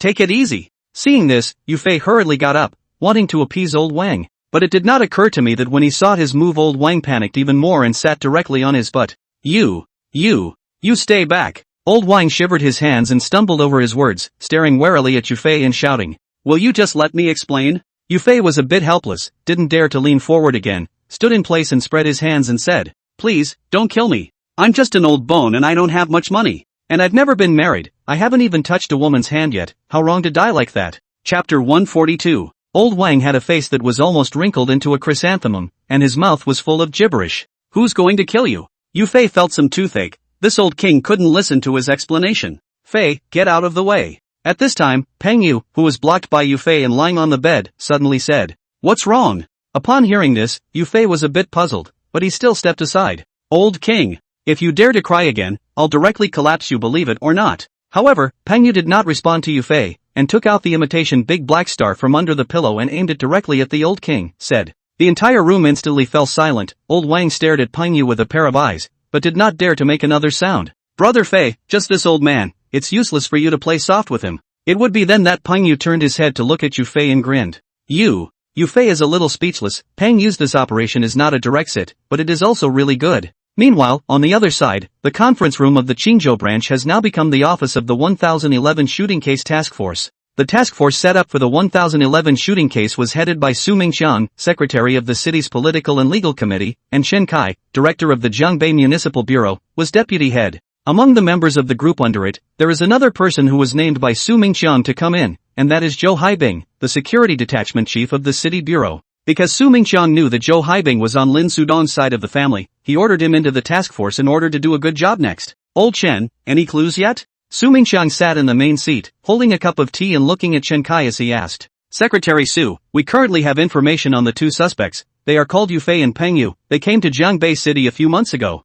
And we also found out that the two of them had previously worked at an entertainment center called Marriott KTV in Yangon, and have just sent someone over to investigate. But there's still no progress on the current whereabouts of the two of them. But one thing that can be confirmed is that they haven't left Jiangbei City yet. Hearing Su Mingxiang's inquiry, Chen Kai hurriedly reported what he had learned so far. Continue on the manhunt front, and in addition make the manhunt more aggressive and get the precincts to cooperate with the deployment. Also, you can't all focus on the suspects. Where there's an end, there's a beginning. First investigate why the suspect shot the deputy mayor, and whether there's any conflict or interest between them. Get all the front lines straightened out first so we can get it right. Upon hearing this, Su Mingxiang nodded his head, and then he began to direct his investigation towards Feng Xiaojing's body. Because that deputy district governor was riding in Feng Xiaojing's car when he was shot, so it would be hard for him not to go under. Yes, Chen Kai promised, and then proceeded to deploy the next action. Marriott KTV. This while Lin Sudong has already rushed back from the city center, is with Yuan Gang, except the task force members of the inquiry investigation. And the others you instructed? After the investigators left, Lin Sudong looked at Yuan Gang and asked. Don't worry. Yuan Gang nodded. He had explained everything that should be explained. As long as Yu Fei and Peng Yu didn't commit a crime, then they definitely wouldn't be caught. That's good. But this fire is burning too slowly. Fei and the two of them are still in danger. I'm thinking of adding more wood to it. Upon hearing this, Lin Sudong let out a sigh of relief before his eyes narrowed slightly towards Yuan Gang and continued. How do I add? Yuan Gang was a bit curious and didn't understand what kind of small actions Lin Sudong could still engage in after all this time. After all, now that the task force is in Qingzhou, if they dare to go over there and pop up, it's definitely a case of the old man hanging himself, and he's too old to live. Give me 2 men for the night, and I'll take a trip to Qingzhou. Lin Sudong didn't explain, he just opened his mouth and asked Yuan Gang for 2 people. No. If I'm going, I'm going. But Yuan Gang instantly refused. He would not let Lin Sudong do such a dangerous thing, and if he wanted to lead the team, he would lead it himself. You can't, you've got to be in sheepskin. Lin Sudong raised his hand to press Yuan Gang's shoulder and shook his head at him, saying, Why can't I? You're the same in Goatsan. Yuan Gang was a bit unhappy and directly slapped Lin Sudong's hand away. You can piss in the same pot as Su Mingxiang if you go to Qingzhou? However, Lin Sudong was in no hurry and continued to ask a deadly question towards Yuan Gang. When he went to Qingzhou, no matter what he did, there was Su Mingxiang who could cooperate with him in peddling. But Yuan Gang was different. Although Su Mingxiang had cleared the misunderstanding with him, he still had preconceptions in his heart. If Su Mingxiang makes some small moves, not light or heavy pit Yuan Gang, then he has no place to cry. Upon hearing this, Yuan Gang instantly stalled, as what Lin Sudong said did make sense. Although Su Mingxiang is not likely to turn over his face and press him to death, but when the time comes a small revenge, throw him into squat for a year or two, that is also really quite difficult. At that time, Su Mingxiang then find a random excuse to say that Yuan Gang himself to the gun, then he can only suffer. Alright, give us 2 solid people to lean on at night and make sure nothing happens. Lin Sudong once again patted Yuan Gang's shoulder and said with a smile. Then let Jiang Xin follow you, he's more secure in doing things and whatnot, and bring along Xia Yuan. Yuan Gang nodded helplessly before figuring out who to have follow Lin Sudong to Qingzhou. Now that Yu Fei and Peng Yu were gone, he was left with only Jiang Xian and Xia Yuan as the 2 cadres under his hand. Yuan Gang was really a bit uneasy if he let the other juniors go, so he decided to let the 2 of them follow. There's no need. I'll take Jiang Xian, Xia Yuan is even better, you can't have no one under your hand. Also after I leave, you mustn't be impulsive about anything, if you really can't decide, discuss it with Wen Qi. Lin Sudong shook his head. Yuan Gang had only 2 mainstays left under his hand, he couldn't take them all away.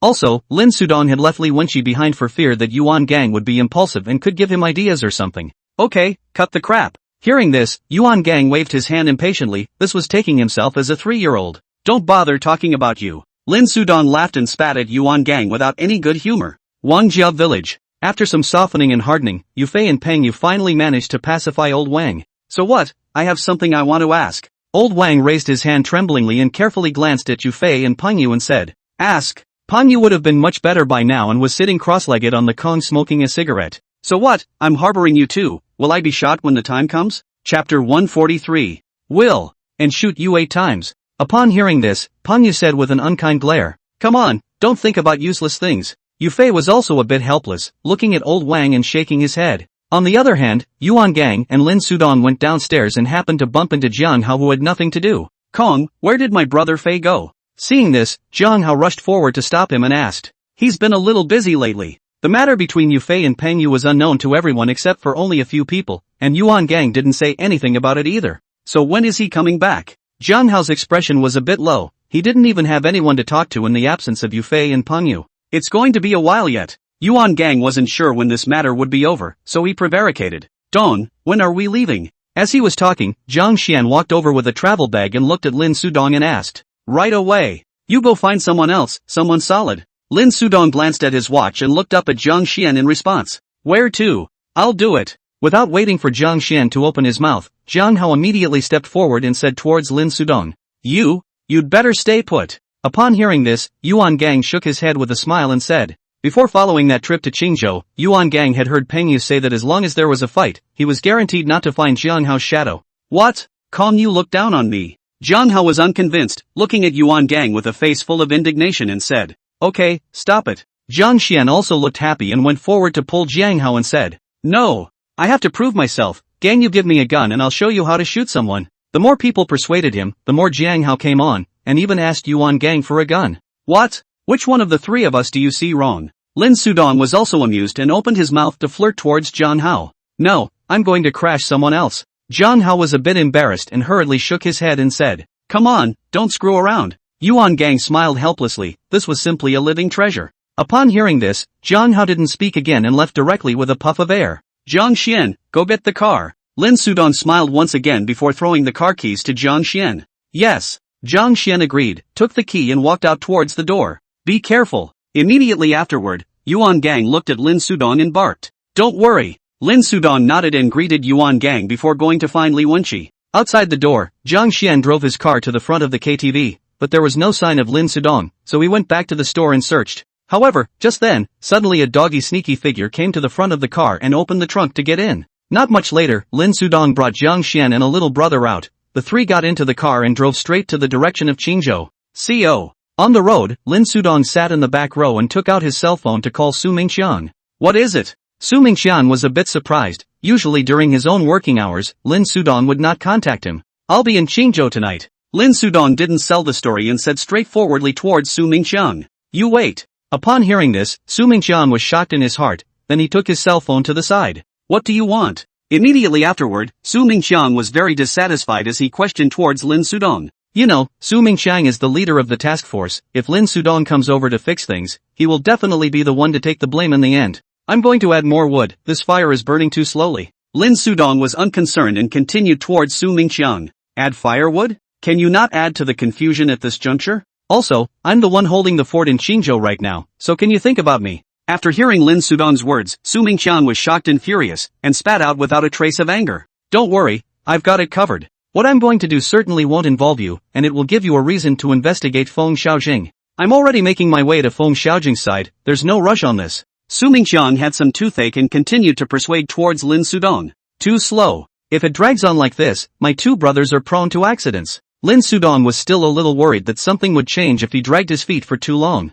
Su Mingxiang was completely speechless, and he now very much regretted accepting Lin Sudong's benefits in the first place. Well, that's it. Lin Sudong didn't say anything more and directly hung up the phone. At the same time, over at Wangjia village, a group of people suddenly felt their way in while the night was falling. Uncle Tu, are you home? Yufei and Peng Yu as well as old Wang were eating when a shout suddenly came from outside the door. Seeing this, Yufei and Peng Yu were instantly alert and drew their pistols from their back waist. That what? My nephew? Old Wang was startled and looked at the guns in the hands of the two men and gulped, then said with trepidation, "Be quiet." Upon hearing this, Yufei frowned before he whispered towards old Wang. Immediately after, Yufei gave Peng Yu another look, and the two of them leaned over to the window and carefully observed. The nephew and old Wang's mouth did not move after shouting, which made Yufei and Peng Yu even more alert. Bang, bang. Not much later, several silhouettes suddenly appeared on the courtyard wall of old Wang's house, then directly jumped in. Looking at Yufei and Peng Yu were instantly shocked. Fei, what should we do? Peng Yu was a bit nervous and turned his head to Yufei to ask in a small voice.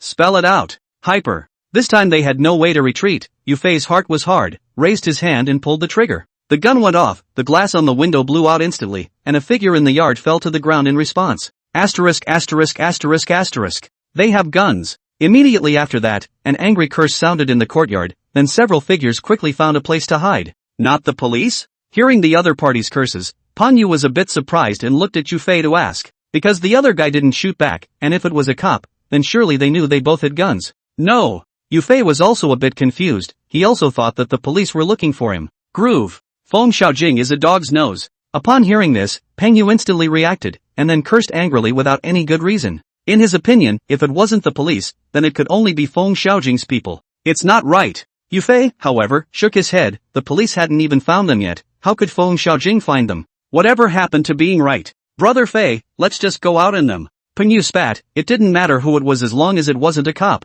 Don't be rash. Let's go out the back window. Chapter 144. Yufei, however, didn't want to get entangled here, although the ones who came weren't the police, but the gun had already gone off, and it wouldn't take long for the police to rush over. Okay. After hearing Yufei's words, Pengyu only stopped. You go ahead. I'll keep an eye here. Immediately after that, Yufei looked at Pengyu and continued. Fei, you go first. Pengyu, however, shook his head and told Yufei to go first while he stayed behind to break the back groove. This is not the time to be polite, Yufei cursed in a bad mood, then turned around to open the back window. On the way, Yufei also glanced at old Wang and realized that the other party was crouching and shivering under the table. Bang! Not caring to see if there was anyone outside, Yufei directly flipped out along the window. Hyper. Just as he landed, a gunshot rang out immediately afterward, and Yufei's arm instantly went up in fiery pain. Hyper. It was too late to think about it. Raising his hand and aiming at the direction where the sparks had just appeared, Yufei directly fired 2 shots. Then, not bothering to observe, a donkey rolled directly behind a nearby mound of dirt. Pengyu! There's someone back there! Forcing himself to endure the pain, Yufei shouted towards Pengyu in the room. Fei, I'm coming! Pengyu also heard the gunshots just now, and worried about Yufei, he directly followed and flipped out. Hyper. As before, seeing Pengyu come out the other side fired 2 more shots. It was good that Pengyu was mentally prepared and didn't go down the wall, directly pouncing on the ground and rolling. Hyper. Hearing the gunshots, Yufei hurriedly got up and fired a few shots in the direction he was just aiming at, covering Pengyu to his side. Fei, how are you? Under the cover of Yufei, Pengyu rolled and leaned over, and then he opened his mouth to inquire. Not dead yet. Yufei grinned, but blood was dripping down his fingers and he cringed in pain. I'll go out in him. Seeing this, Pengyu became furious and said that he was going to rush out to fight with the other party. Go first. Yufei hurriedly stopped one, then got up and fled by tugging on Pengyu's arm. Luckily, the other party didn't catch up, so Yufei and Pengyu breathed a sigh of relief. On the other hand, Lin Sudong and his group had already arrived in Qingzhou, but they did not enter the city. Because Lin Sudong's car, which was listed in Qingzhou, he would definitely be discovered by Feng Xiaojing's people if he drove in so boldly. Dong, what's next? After parking the car, Zhang Xian, who was sitting in the driver's seat, turned his head to look at Lin Sudong and asked, You guys. Bang. At those words, Lin Sudong was just about to open his mouth when a loud sound suddenly came from behind him. What's that noise? Lin Sudong froze and turned back to look. There was no one behind the Santana. Looks like the trunk. Zhang Xian frowned and said as he raised his hand to point. Open up. Hearing this, Lin Sudong directly opened the car door and walked down. Ka. As Zhang Xian opened the trunk, Lin Sudong first froze when he saw the sight inside, and then he was instantly happy. Only Jiang Hao was lying inside, covering his head with his teeth bared. Jiang Hao? This will. Zhang Xian and that little brother also got off the car, see as Jiang Hao lying in the trunk immediately exclaimed. You're playing pretty fancy, when did you get into it? Lin Sudong shook his head helplessly and reached out to pull Jiang Hao up. It hurts. Jiang Hao was still covering his head, a face wrinkled into a chrysanthemum, his eyes filled with tears. Let's see. Upon hearing this, Zhang Xian broke Jiang Hao's hand and peeled his head to look at it. Asterisk. Did you eat a ing bun in your head? Immediately afterward, Zhang Xian exclaimed once again, only to see that Jiang Hao's head was bulging with a big bag, similar to a small steamed bun. Serves you right. Lin Sudong glanced at it as well, and then said without a trace of anger. Can't you guys drive slower? Jiang Hao, however, was a bit aggravated and spat at Zhang Xian for driving too fast. And you blame me. But then again, what are you doing running in the trunk? Zhang Xian was almost exasperated and laughed, then he opened his mouth towards Jiang Hao and asked. Who told you not to take me? Speaking of this, Jiang Hao was a bit weak and carefully glanced at Lin Sudong in response. Okay, hurry up and get out. Lin Sudong was really out of temper and said as he waved his hand towards Jiang Hao. Dong, what about this? Re-entering the car, Zhang Xian glanced at the gray-haired Jiang Hao, then looked at Lin Sudong and asked. He'll just follow me. You two bring your guys, take a cab to Feng Xiaojing's clubhouse, and fire a few shots at the front door. Remember, make sure you keep your face out of the way, and hurry up after the crash. Lin Sudong didn't pay any attention to Jiang Hao, and directly explained to Zhang Xian what he wanted them to do. Yes. Zhang Xian promised, then he called on that little brother and left with the guy. On the other side, Yufei and Pengyu ran out for some distance and then dug into a forest. Fei, sit down, I'll show you. Seeing Yufei's expression of pain, Pengyu rushed to help him take off his clothes and check his injuries by the moonlight. All these sons of Es up sooner or later. On Yufei's arm, a dozen or so iron sands were being set on it and were embedded very deeply. Seeing this, Peng Yu immediately cursed angrily. Wrap it up for me, we need to hurry. Yufei glanced at it as well, then tossed his shirt to Peng Yu and said, got it. Peng Yu promised, then he tore his shirt into strips of cloth and helped Yufei bandage it up. Fei, why don't we find a place to call Kong? After bandaging, Peng Yu hesitated for a moment, then looked at Yufei and said, no. Yufei refused without even thinking about it. Available. I'll hold up, don't give my brother any trouble. Peng Yu wanted to say something else, but was directly interrupted by Yufei. Yufei knew that Peng Yu was worried about his injuries, but he really didn't want to cause trouble for Yuan Gang. Go! Immediately after, Yufei put on his clothes and greeted Peng Yu. Meanwhile, Jiang Xian, with that little brother, had already arrived on the road opposite the clubhouse. The two of them took out the stockings that had been prepared long ago, and after putting them over their heads they ran straight to the clubhouse. Asterisk asterisk asterisk asterisk.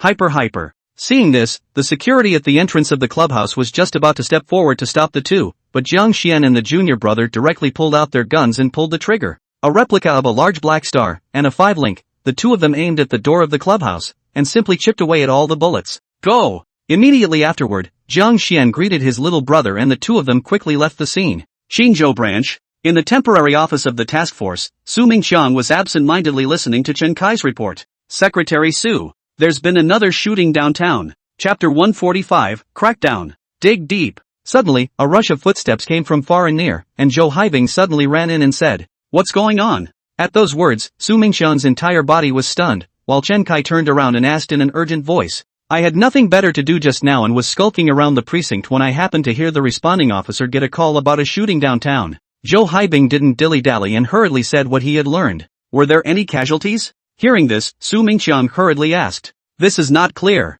Zhou Haibing shook his head. He had run straight over after hearing that a shooting had occurred, and hadn't had time to do any in-depth research. Go to the site. Upon hearing this, Su Mingqiang could no longer sit still and got up to head directly towards the door. When Chen Kai and Zhou Haibing saw this, they hurriedly followed. Not long after, arriving at the entrance of the clubhouse, Su Mingqiang was the first to open the car door and walk down. Secretary Su. Bureau Chen. A cordon had already been drawn around the area, and when he saw Su Mingqiang and Chen Kai arrive, Wang Jiangtao, the director of the Qingzhou branch, rushed to welcome them. He rushed over at the first opportunity after hearing about the shooting and realizing it was at Feng Xiaojing's clubhouse. What exactly? Su Mingqiang didn't talk nonsense and asked straightforwardly towards Wang Jiangtao. According to eyewitness accounts, the shots were fired by two masked men, who fired indiscriminately and then left the scene straight away. Upon hearing this, Wang Jiangtao paused for a moment before telling Su Mingqiang what he had learned. Were there any casualties? Su Mingqiang nodded and continued to ask towards Wang Jiangtao. No. Wang Jiangtao shook his head in response.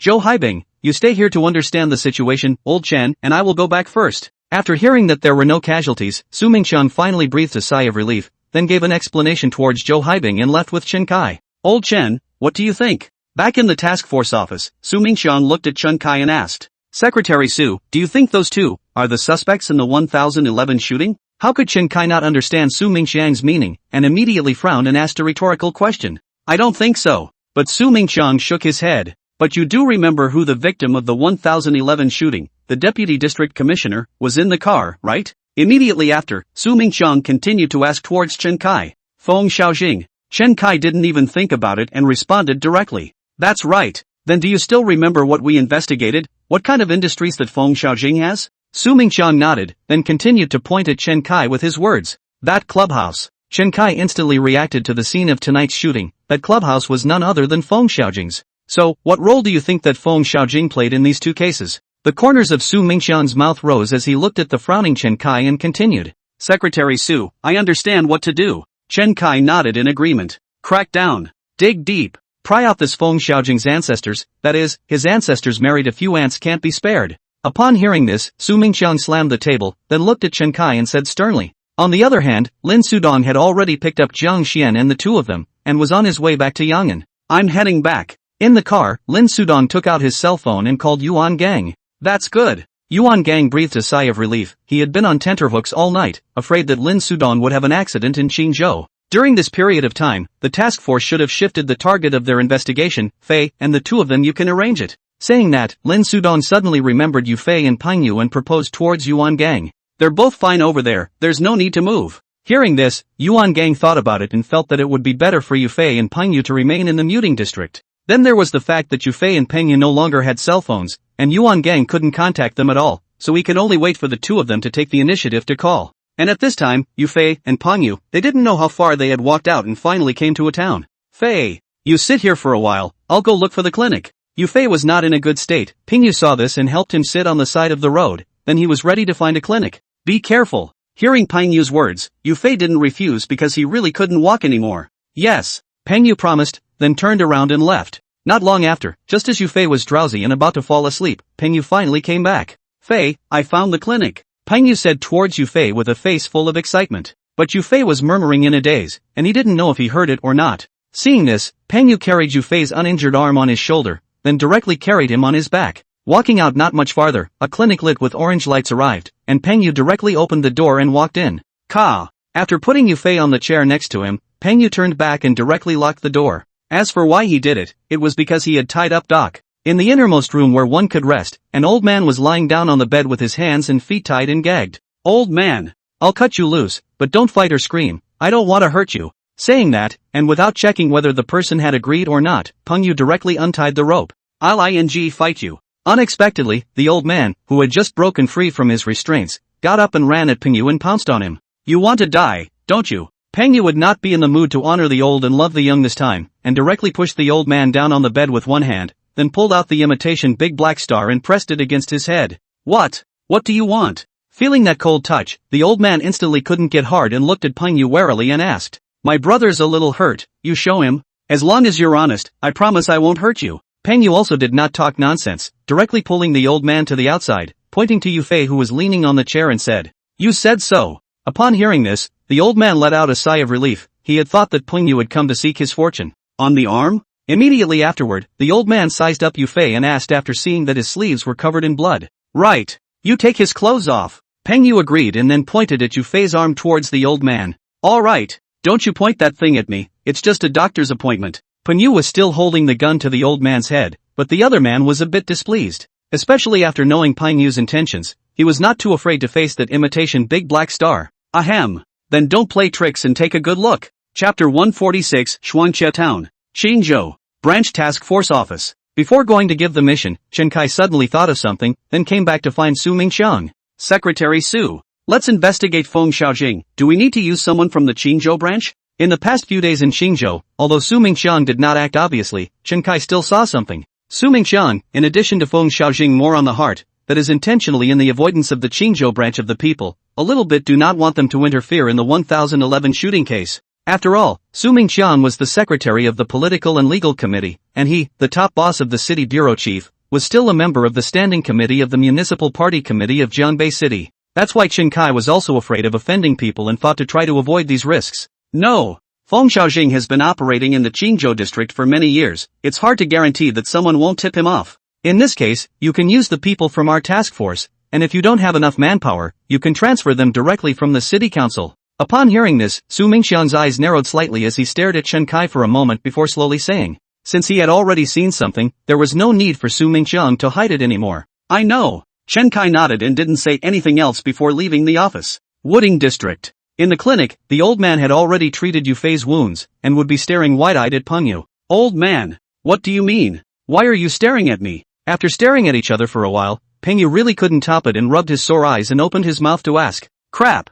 I'm afraid of what if I don't pay attention and you crash for me? The old man still stared at Peng Yu with a pair of glaring eyes, staring at him dead on, and said, What? Your eyes can stop bullets, huh? Peng Yu was instantly amused, holding his bladder and flirting. Being able to remember what you look like, old man, I won't be afraid of finding the wrong person after I die. The old man raised an eyebrow and grinned. Asterisk asterisk asterisk asterisk. Don't you scare me at night. At those words, Peng Yu's goosebumps rose, and the more he looked at this old man, the more he felt a bit evil. By the way, when will my brother wake up? Immediately afterward, Peng Yu hurriedly pulled away from the topic and pointed at Yufei who was beside him with his eyes tightly closed and asked, Who knows how long he sleeps? But he's a bit weak, he's bleeding out too much, he'll have to get well for a while. The old man glanced at Yufei, then said with a frown. The dozen or so iron sands on Yufei's arm were embedded very deeply, and it took the old man a lot of effort to take them all out. The large amount of blood loss, coupled with the bumps along the way, directly made Yufei's body unable to cope. Old man, I'm going to have to tie you up for a while. Hearing the other party's words, Peng Yu pondered for a moment before he raised his head and said, Don't even think about it. The old man didn't want to be tied up again, like killing a yearling pig, so close to bleeding himself out. That's not up to you. Peng Yu grinned and directly pounced on the old man in his terrified eyes. A few minutes later, still in the same position, the old man was once again lying on the bed. Okay, stop screaming. For your age, I didn't even tell you to lie down. Seeing the old man still whimpering, Peng Yu immediately waved his hand and said. Immediately after that, Peng Yu also stopped caring about him and directly left the clinic to go to the street. After learning about Yufei's situation, along with the people who went to old Wang's house tonight to find them, Peng Yu thought about giving Yuan Gang a call. He had mentioned it before but was rejected by Yufei, but the situation at hand was a bit hard to get through with just the two of them. In the public phone booth, Peng Yu threw in the dime he had scrounged from the old man, and then he dialed Yuan Gang's number. Which one? Within a few rings, the phone was picked up, followed by Yuan Gang's voice coming from the receiver. Brother Gang, I'm Peng Yu. Hearing Yuan Gang's voice, Peng Yu hurriedly responded. Peng Yu? How are you guys doing? Where's Fei? Yuan Gang was a bit surprised, but more than that, he was happy and asked towards Peng Yu with a smile. Kong, we're being hollowed out tonight. But it's good to run out, it's just that Fei's not doing so well somehow. Hearing Yuan Gang's inquiry, Peng Yu did not dilly-dally and immediately recounted what happened tonight and their current situation. What? What's wrong with Dash? Upon hearing this, Yuan Gang froze. He thought that Yufei and Peng Yu were doing well, but he didn't expect it to be like this. Fei was shot in the face and had a dozen iron grits embedded in his arm, but they've all been taken out. But Fei's situation is a little bit not so good. We both ran all night, dragged his blood-loss body a little bit weak. This will have been unable to climb up. Peng Yu knew that Yuan Gang was anxious and hurriedly gave the specifics of Yufei's situation. Asterisk asterisk asterisk asterisk. Is it Feng Xiaojing's people? Upon hearing this, Yuan Gang immediately cursed angrily, then gritted his back teeth and asked towards Peng Yu. I think it is, but Fei says it isn't. Peng Yu was also a bit uncertain. At first he also thought it was Feng Xiaojing's people, but was denied by Yufei. If he thought about it again, he thought it was a bit strange, but he couldn't tell what was strange. Where are you now? Yuan Gang didn't have the heart to guess. All he could think of now was Yufei's weak and powerless appearance, and he only wanted to hurry to his side. It's still in the Woodbine district, a place called Twin Bridges. Before coming out, Peng Yu had already inquired with the old man about what this place was, and after hearing Yuan Gang's inquiry, he hurriedly responded. Twin Bridges where? Yuan Gang continued to ask. A clinic on the east side of Main Street. The doctor is an old man and has been tied up by me. Peng Yu said the exact location and told Yuan Gang the specifics of the clinic. Yes. You guys wait for me there. Upon hearing this, Yuan Gang also stopped talking nonsense and hung up the phone directly after promising. Kotaru. Kotaru. After leaving the office, before he could get down to the first floor, Yuan Gang shouted loudly and eagerly. Gang, what's wrong? Xiao Yuan was flirting with the girls at the front desk and rushed over when she heard Yuan Gang shout. Go get the guys and come out with me. Yuan Gang said as he pulled his jacket over his body. Yes. Although he was puzzled in his mind, Xiao Yuan didn't ask too many questions, and with a promise, he ran off to the storehouse. Gang, going out? Coincidentally, Li Wenqi, who had just come out of the corridor of the private room, also heard Yuan Gang's words and rushed forward to ask. I'm going to pick up Dash and bring him back. Yuan Gang did not hide it. After all, Li Wenqi is the most trusted person under Lin Sudong's hand. Dash? Something happened to him? Upon hearing this, Li Wenqi was first stunned, then she reacted that something must have happened to Yufei, otherwise Yuan Gang wouldn't be so agitated. Chapter 147, Catching Up. Gang, take it up. As he was talking, Xiao Yuan came back with her travel bag and spoke towards Yuan Gang. They had a total of 3 shotguns in their hands, 2 taken away by Yufei and Peng Yu, and another taken away by Lin Sudong. So now there are only 5 litas left, and the small rounds are only packed in travel bags. Wait until you get back. Hearing this, Yuan Gang was not in the mood to talk nonsense with Li Wenqi anymore and greeted Xiao Yuan and was about to leave. Kong, should I tell Dong? Seeing this, Li Wenqi rushed forward and stopped Yuan Gang and Xiao Yuan.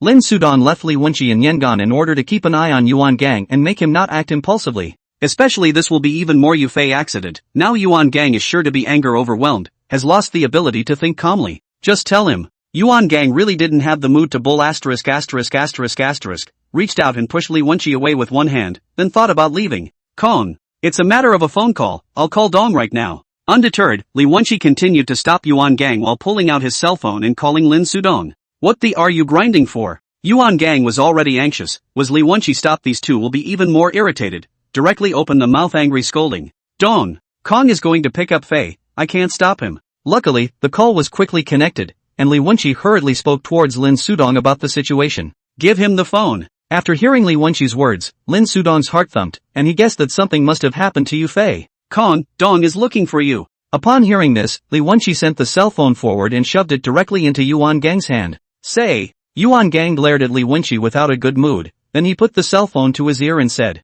Gonzo. I'm 10 minutes from the store, can you wait for me? Lin Sudong didn't talk nonsense and asked straightforwardly towards Yuan Gang. Can't wait. Yuan Gang was in a hurry, not to mention 10 minutes, waiting another second would be torture. That's good. Give me the address, you'll go through the store, and I'll just reroute on my side. Also, have Wenqi code people, bring all the people in the store, and take all the guys. Upon hearing this, Lin Sudong did not persuade any further, as he knew that he could not persuade Yuan Gang. Therefore, Lin Sudong then asked for the location and prepared to directly reroute to follow him. As for bringing along all of Marriott's people, it was because Lin Sudong knew that the trouble Yufei encountered was definitely not the police. If it was the police, then the first one to receive the news would definitely be himself, and Su Mingxian would call him over directly. But now Lin Sudong didn't receive a call, so it must be social trouble. Moreover, he knew that Yufei and Pang Yu would be in the muting district, so going to someone else's territory and bringing more people with him was a safeguard anyways. Main Street, Twin Bridges, east side of the clinic. Hearing this, Yuan Gang didn't even think about it and hung up the phone after finishing his position.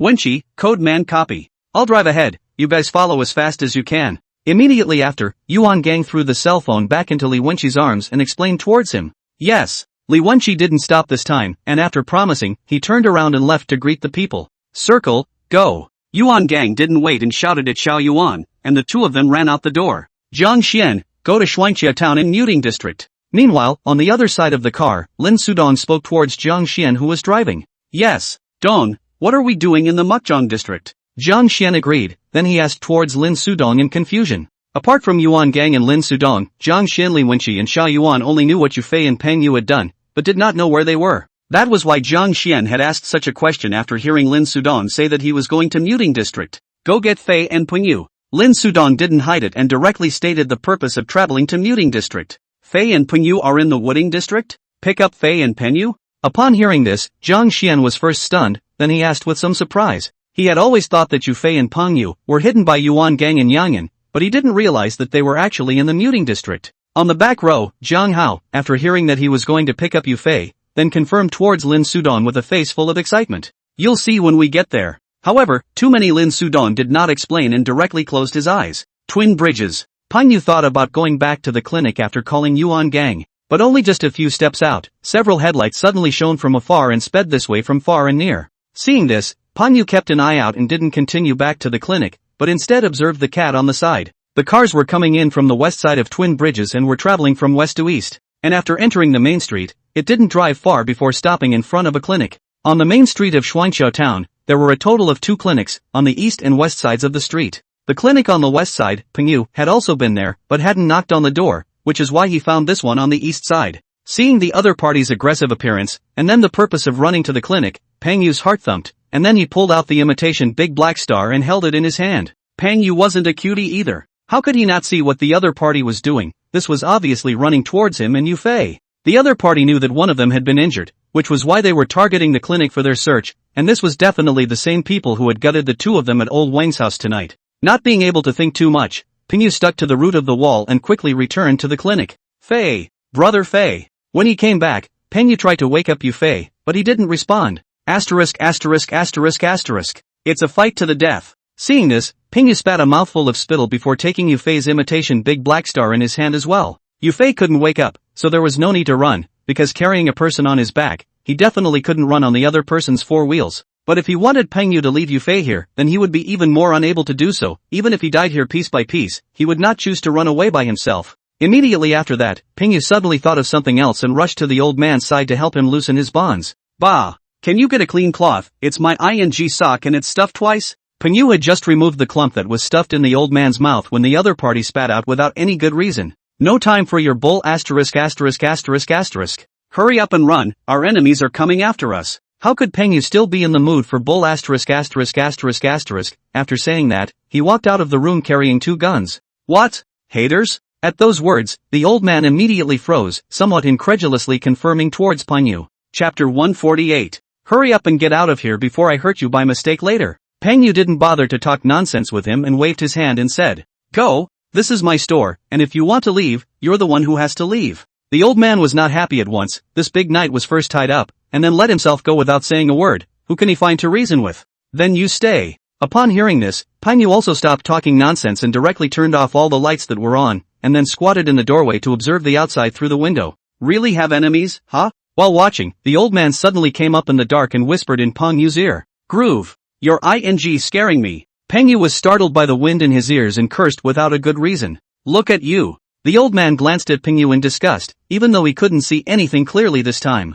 Not long after, just when the old man thought that Peng Yu was fooling him, a few cars made a sharp break and stopped directly in front of the clinic. Be quiet. Seeing this, the old man wanted to say something else, but was directly interrupted by Peng Yu. Ka. With the sound of several doors opening, a dozen men came down from the car and then rapped on the clinic door. The old man was too frightened to speak, while Peng Yu was gripping the imitation Big Black Star in his hand in preparation. Yang, there doesn't seem to be anyone inside. After half a day of shooting with no response, a man outside suddenly shouted, "Smash it!" Immediately afterward, a slightly low voice rang out, "All out of the way." As soon as the words fell, a voice sounded outside once again, and this time, Peng Yu couldn't help himself. If the door was smashed open and rushed in, then even if Peng Yu had a gun in his hand, he wouldn't be able to hold it for long. And they're not playing the Bachelor, they must be carrying a weapon in their hands. Hyper. Standing up, Peng Yu looked through the glass and aimed at one person and pulled the trigger directly. Instantly, the glass exploded and the man fell to the ground screaming in response. Groove your ass. Hyper.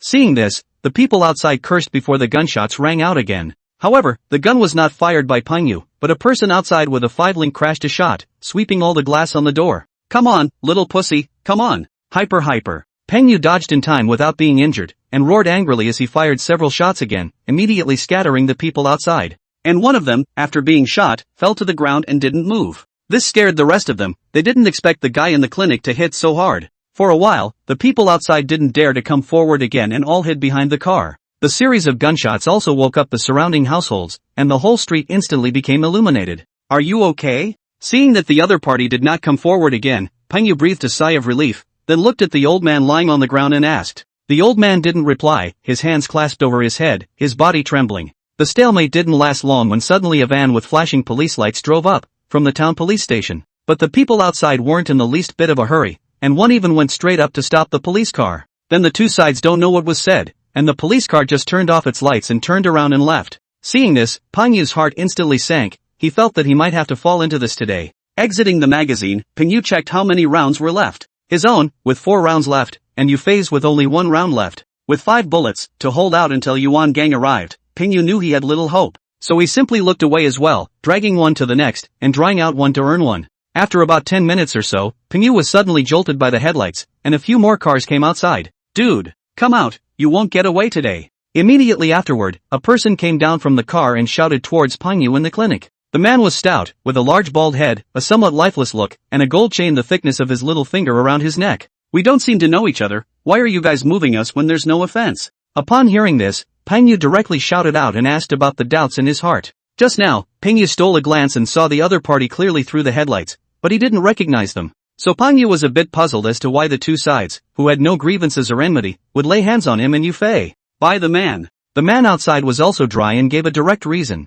Feng Xiaojing? Hearing the other party's reply, Peng Yu instantly came to a realization, but still opened his mouth to confirm. That's right. The man agreed and acknowledged it. Ha! I won't go out then, you guys can come in if you want and see how many I can change. Hearing this, Peng Yu smiled, since it was Feng Xiaojing who had found someone to arrest himself and Yufei, he would not give the other party a chance even if he died. Why don't you just listen? The man was a bit annoyed, but he didn't dare to act rashly, because if he went straight in, it was bound to take a few lives. Dude, you helped Feng Xiaojing arrest us so much, aren't you afraid that my big brother will come after you? Peng Yu didn't answer and continued to ask towards the other party as a way to stall for time. Your big brother? Who is your big brother? Hearing Peng Yu's words, the man froze for a moment before opening his mouth to ask back. Goat and marry it. My big brother's name is Yuan Gang. Looks like you've been fooled by Feng Xiaojing, helping him arrest people without even knowing our background. Peng Yu also did not sell, directly said his own details, and also provoked on the other side in Feng Xiaojing's relationship. What does it matter if you know about that place in Sheepscot?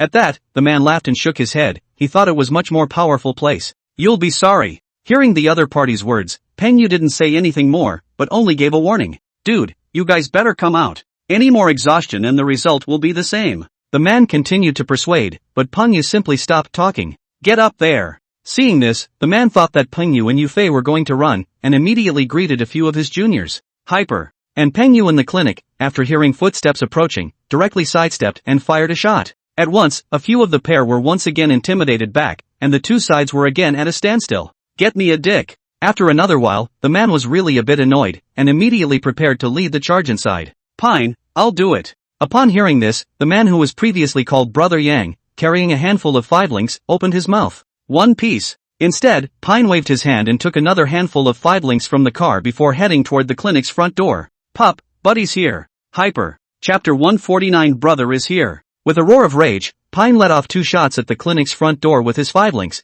pressurizing Pingyu into not daring to show his head. Bang. Immediately afterward, Pine lifted his leg and kicked the clinic door right open. Groove your ass. Hyper. Hearing the door being kicked in, Pingyu couldn't care less and extended his arm to let off 2 shots. Hyper. Pine reacted quickly, falling to the ground in a smooth manner then rolling to the side, and when he got up, he chipped a shot at where Pingyu was hiding. However, he dodged through, but Yang, who was following him, suffered and was hit in the shoulder by Pingyu. But Pingyu was equally bad, his arm and hand were encrusted with several iron grits, and it hurt so much that he almost didn't hold his gun. Immediately after that, Mats tried to keep pressing forward, and that would be followed by the minions. But just as he took a step, Pine tripped and then his entire body fell straight to the ground. Ouch! At the same time, the old man, who was lying on the ground with his hands on his head, covered his thighs and screamed miserably. Just at this time, the West Street entrance suddenly drove in a car, and it was Yuan Gang Santana. Yuan just arrived, and just as he turned and he heard gunshots, and in his haste he almost put his foot in the gas tank. Circle. Copy that.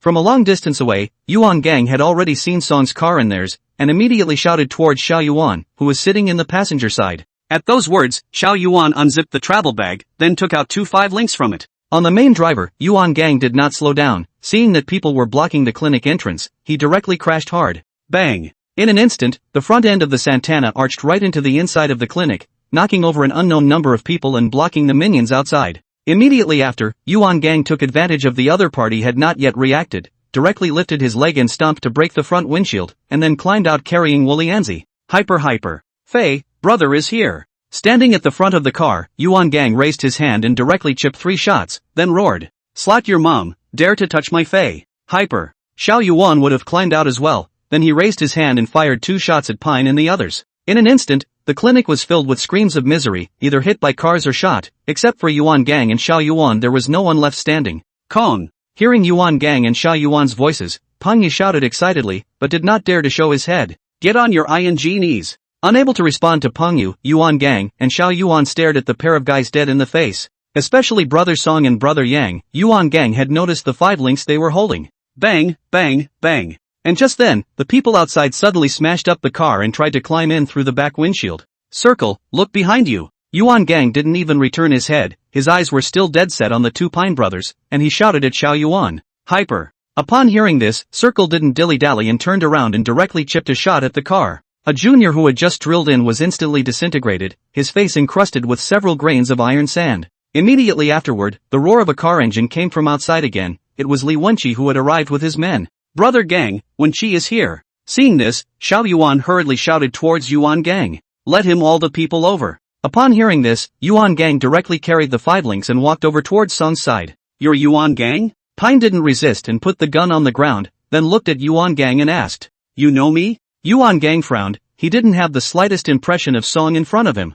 Do you have any idea where this is? Instead of answering, Song continued to ask towards Yuan Gang. What do you mean? Yuan Gang's eyes narrowed slightly, hearing the other party's words, he had guessed something. You can't walk out of here if you move me in the wood pavilion. Pine laughed, not panicking at all in the face of the situation at hand, but instead, he was still full of energy. Then I'll tell you one thing too. If you touch my brother's man, Yuan Gang, will even have to skin him. How could Yuan Gang be intimidated? And immediately glared at Song with a vicious gaze and said, Kong. At that moment, Pingyu came out with 2 imitation big black stars in his hands. Where's Fei? Yuan Gang sniffed and looked over, then inquired about Fei's whereabouts. Kong, everyone outside is put down. Without waiting for Pingyu to speak, Li Wenqi suddenly climbed out of the Santana. Keep an eye on them, plus try to see if you can move the car out. Yuan Gang nodded and explained towards Li Wenqi. Kong, Fei is in the inner room. Immediately after that, Peng Yu turned back and pointed at the room behind him towards Yuan Gang. Where are you hurt? At this time, Yuan Gang suddenly realized that Peng Yu's hands were covered in blood.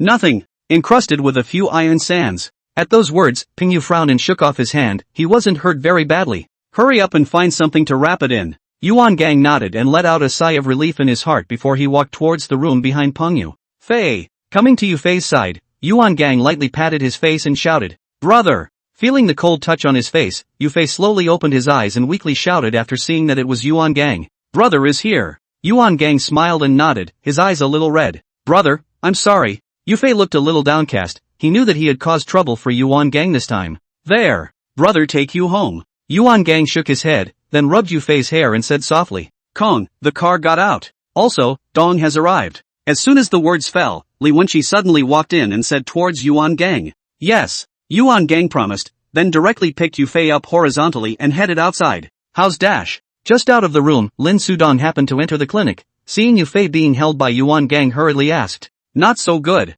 Yuan Gang shook his head. "You take my car and go back to Yangon first, I'll take care of it here." Upon hearing this, Lin Sudong nodded and then placed his car keys on Yufei. "Don't stay too long, these guys are local." Yuan Gang didn't refuse and gave Lin Sudong a heads up before leaving with Yufei in his arms. Day 2. In a bungalow on the outskirts of Yangon, Yufei was lying asleep on a bed, and beside him was Lin Ran, who had just been picked up by Yuan Gang. Not long after, Yufei's eyelashes suddenly fluttered for a moment before he slowly opened his eyes. "Lin Ran?" Seeing Lin Ran beside him, Yufei was a bit surprised. He had completely forgotten the conversation he had with Yuan Gang last night. "Fei." Seeing Yufei waking up, Lin Ran immediately pounced on him, unable to stop the tears from flowing down her face. "Be careful you don't touch his arm." At this time, Yuan Gang suddenly walked in from outside and reminded Lin Ran towards him. Chapter 150, Jumbo. "I'm sorry, I forgot." Upon hearing this, Lin Ran hurriedly let go of Yufei and said somewhat at a loss for words, "Nothing. Not touched." Yufei smiled, then lifted that uninjured arm and touched Lin Ran's face.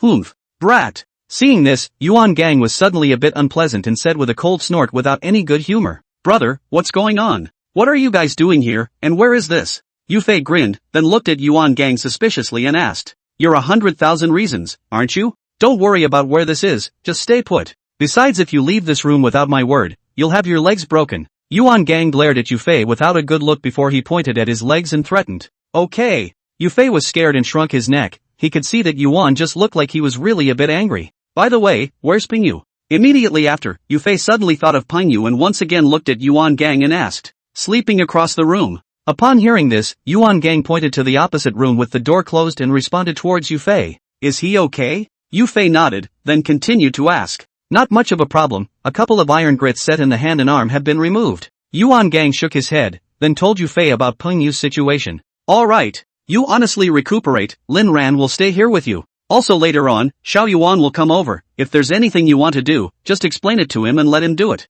Immediately after that, without waiting for Yufei to speak again, Yuan Gang dropped a sentence and left. "My brother, what's up with him lately?" Looking at Yuan Gang's departing back, Yufei frowned at Lin Ran and asked, "Nothing much." Lin Ran was a bit unsure and shook his head in response. "So grumpy. It's not menopause, is it?" Yufei skimmed his lips and his frown deepened. "Don't think you can get away with it. If you don't give me a satisfactory answer on this matter, we're both finished." However, Lin Ran would react this time, and immediately pointed angrily at Yufei and said, "Ahem. What are you talking about?" Yufei coughed twice in embarrassment. He didn't expect Lin Ran to see through his mind. After Yuan Gang left, Yufei was just afraid that Lin Ran would bring up this matter, so he pulled away from the topic. But it didn't occur to me that Lin Ran hadn't taken the bait, so that was a bit of a difficult hurdle. "What did I say? And you're playing dumb with me." Seeing Yufei still playing tricks, Lin Ran became even more angry and barely managed to hold back her tears. "So what, you go ahead and close the door." Seeing this, Yufei knew that he couldn't hide, and after contemplating for a moment, he looked at Lin Ran and said, "Okay." Lin Ran agreed, then turned back and closed the door. "That one, lock it." Yufei thought about it and continued, "Locked?" Although Lin Ran was puzzled, he didn't say anything and once again turned back to padlock the door. "Say it this time." Immediately afterward, Lin Ran hugged his arms and stared at Yufei without any good humor, saying, "Help me up." Yufei nodded, then braced his arms to get up, but he was a bit unable to use his strength. "Just lie down and say it." Seeing this, Lin Ran hurriedly stepped forward and held Yufei's shoulders and complained. Immediately afterward, Yufei's uninjured arm suddenly exerted a fierce force, directly pulling Lin Ran down onto the bed. "What are you doing?" Lin Ran was startled, and was also afraid of touching Yufei's injured arm, so she didn't dare to struggle. "I miss you." Yufei leaned down and directly pressed on Lin Ran's body, then came to her ear and whispered, Say business." At those words, Lin Ran instantly blushed from her face to her neck, like a frightened little quail, and timidly responded, "I'm talking about business, too." The corners of Yufei's mouth rose as he continued to spew hot air in Lin Ran's ear. "You still have a wound in your arm." Lin Ran's face grew redder and redder with shame, and her voice grew smaller and smaller, and she lost all her strength. "Then you go up there. Marry it KTV. In the office on the second floor, Lin Sudong was sitting on the sofa, smoking and contemplating. The office door was suddenly pushed open, then Yuan Gang walked in. Settled? Returning to his senses, Lin Sudong looked at Yuan Gang and asked. Arranged. I just sent Xia Yuan over there to keep a special eye on those two brats. Yuan Gang nodded and pulled out a cigarette from the cigarette case on the table and held it in his mouth as well. Circle? Aren't you afraid of turning into 3 brats? Lin Sudong grinned before he flirted towards Yuan Gang. Dare. I'll knock my legs off for them. Upon hearing this, Yuan Gang slammed the table and said in an ill-mannered manner. No more of that. What are you going to do about those two? Immediately after that, Yuan Gang waved his hand, then looked at Lin Sudong and asked. Last night, after Yuan Gang left, Lin Sudong not only cleaned up the scene, but also found out the details of Song and his gang. Of course, the only ones brought back were Mats and the other yokel, while the rest of the minions were released or thrown to the hospital. Keep it in your hand for now. I asked around, those two, one is called Lu Junsong, the other is called Qi Yang, both are under the hand of the big brother Changbo in Muting District. Especially that Lu Junsong, or Strongbo's right-hand man and second-in-command. Lin Sudong pondered for a moment, then he spoke his thoughts, and what he had learned, towards Yuan Gang. Jumbo? What's he doing messing with us for nothing? Yuan Gang is not at all interested in how to deal with Lu Junsong and Qi Yang. He was just very puzzled right now, not understanding why Changbo wanted to move Yufei and Pengyu. This Changbo is very close to Feng Xiaojing. Lin Sudong tilted his head up and looked at the ceiling, slowly exhaling smoke and said, It's that old dog Feng Xiaojing again. Upon hearing this, Yuan Gang immediately cursed, then slammed the table again. Will you lighten up on the staggering? And this table, it's falling apart. Lin Sudong was taken aback and spat at Yuan Gang without any good humor. You control me. I'll buy it again if it sucks. Yuan Gang was even more half-hearted and glared at Lin Sudong without a good mood before opening his mouth to dislike him back. Groove. I don't give a about you. Lin Sudong was exasperated with some toothache, and after sipping a mouthful of cigarettes, he directly turned around and no longer took care of Yuan Gang. Why are you still acting like a pussy? Yuan Gang was almost amused, reaching out and tugging on Lin Sudong before teasing with a smile. Feng Xiaojing is calling. As he was talking, Yuan Gang's cell phone suddenly vibrated, and he hurriedly pulled it out to take a look. Chapter 151, I'll eat it. Catch. Upon hearing this, Lin Sudong also stopped making a scene and frowned at Yuan Gang and said, Hello? Yuan Gang nodded his head, and then he placed the answer button, while turning on the speakerphone. Yuan Gang. You were in the Woodbine area last night, did you arrest 2 people? Feng Xiaojing was very dry and asked in a straightforward manner. What do you care if I arrest people or not? I have to give you a report on where I'm going. Hearing Feng Xiaojing's voice, Yuan Gang came to be angry, then he disliked him without any goodwill. Yuan Gang. Our grudge is our grudge, you let those 2 go. Feng Xiaojing forced down his fire and said in a deep voice. Feng Xiaojing, are you stupid? You get someone to help catch my brother, I'll catch the guy, and then I'll have to let go at your word. Is it true that if you tell me to go to hell, I have to find a hole to jump into? Yuan Gang was almost laughed out of breath, not understanding what Feng Xiaojing was thinking, that he would call to let himself go. And those 2, they helped him move Yufei and Pengyu. If not for his timely arrival, Yufei and the other 2 might already be in Feng Xiaojing's hands. Yuan Gang, you should have also inquired about the details of those 2 people, right? If you offend Zhanbo in the Mukjong district again, you'll be able to handle the pressure. Feng Xiaojing's blood pressure spiked with anger, his back teeth gritted and rattled as he threatened towards Yuan Gang. Ha! When were you so kind as to be concerned about my stress? Feng Xiaojing, you heard me. A Yuan Gang may not be able to do anything else, but I have a hard life. Besides, this would be a good time for you to take more care of yourself. You should be under most of the pressure than I am. Yuan Gang shook his head and laughed as he continued to deliver another output towards Feng Xiaojing, exasperated that his entire body was smothered. Then Yuan Gang didn't dawdle, and after flirting again, he directly hung up the phone. Feng Xiaojing is in a hurry. Putting down his cell phone, Yuan Gang grinned and said towards Lin Sudong. That's right. Jambo should be asking for someone from him. Lin Sudong nodded, then frowned and murmured. Wait. Feng Xiaojing can't get anyone. Changbo should contact us. Let's see what he says then. Immediately after, a moment later, Lin Sudong looked up at Yuan Gang and said, That's it? I thought you had some tawdry idea. Yuan Gang skimmed his mouth and gave Lin Sudong a disgusted look. Off. Lin Sudong was angry again, and the atmosphere instantly returned to the way it was before. Meanwhile, on the other side, Feng Xiaojing is having a very bad time right now, because the task force suddenly turned the tables and started investigating him. And this is not even the Qingzhou branch cannot interfere, the task force directly from the city council transferred people over. Meanwhile, Lu Junsong under Chang Bo's hand was captured by Yuan Gang, and this matter caused him more headaches. When he had asked Chang Bo to help arrest people, he hadn't said what a situation Yufei and Pengyu were in. Of course, he hadn't expected that Yuan Gang would go all the way to Muting District to save people. Now Chang Bo asked Feng Xiaojing for someone, but with the relationship between him and Yuan Gang, it was harder than climbing up to the sky, so the relationship between the two had become somewhat frosty. Evening. Yufei's side was wrapping his arms around Lin Ran and drifting off to sleep. The body was already weak, and after a strenuous exercise in the afternoon, it directly drained Yufei. Knock, knock. Brother Fei, it's time to eat. Sleeping soundly, a sudden knock sounded on the door. It was Xiao Yuan calling them both to dinner. Fei, get up. Lin Ran woke up at the sound, then pinched Yufei's cheeks and shouted. Stop it. Sleep again. Yufei still hadn't slept enough and pressed Lin Ran's hand down before he hugged her and continued to sleep. You haven't eaten all day. Lin Ran struggled a bit, but didn't dare to push too hard for fear of touching the wound on Yufei's arm. I ate it. Yufei didn't even open his eyes and muttered in a slurred voice. Eat farts. At those words, Lin Ran's pretty face instantly blushed. How could she not know what Yufei was talking about eating? There. Hurry up and open your eyes, you'll go back to sleep after dinner later. But Yufei's body was too weak, not eating was definitely not an option. Lin Ran could only continue to persuade. That would be you. Upon hearing this, Yufei could only reluctantly open his eyes and looked helplessly at Lin Ran and said, Don't forget. You haven't given me an answer yet. Lin Ran blankly glanced at Yufei without any good humor, then she skimmed her lips. Ahem. So what? I'm starving, let's hurry up and eat. This time, it was Yufei's turn to be unable to hold himself back and hurriedly got up and got off the bed, heading towards the door. Fei. Seeing Yufei come out, Xiao Yuan smiled and shouted. Where's Penyu? Yufei nodded as he clapped his hand on Xiao Yuan's shoulder and asked. Just screamed, not up yet. Xiao Yuan pointed to the room next to him and said with a somewhat helpless expression. I'll check it out. Upon hearing this, how could Yufei let him continue to sleep? After all, he had been tossed up himself. But after opening the door and seeing the picture in the room, Yufei instantly froze. Because lying on the bed, not only Penyu, next to him there is Zhang Hao. What's the situation? After a while, Yufei came back to his senses. He turned his head to look at Xiao Yuan and asked, What's going on? Xiao Yuan was a little unsure and walked towards Yufei's side. Why is Zhang Hao here? Yufei raised his finger to point at Zhang Hao and continued to ask towards Xiao Yuan.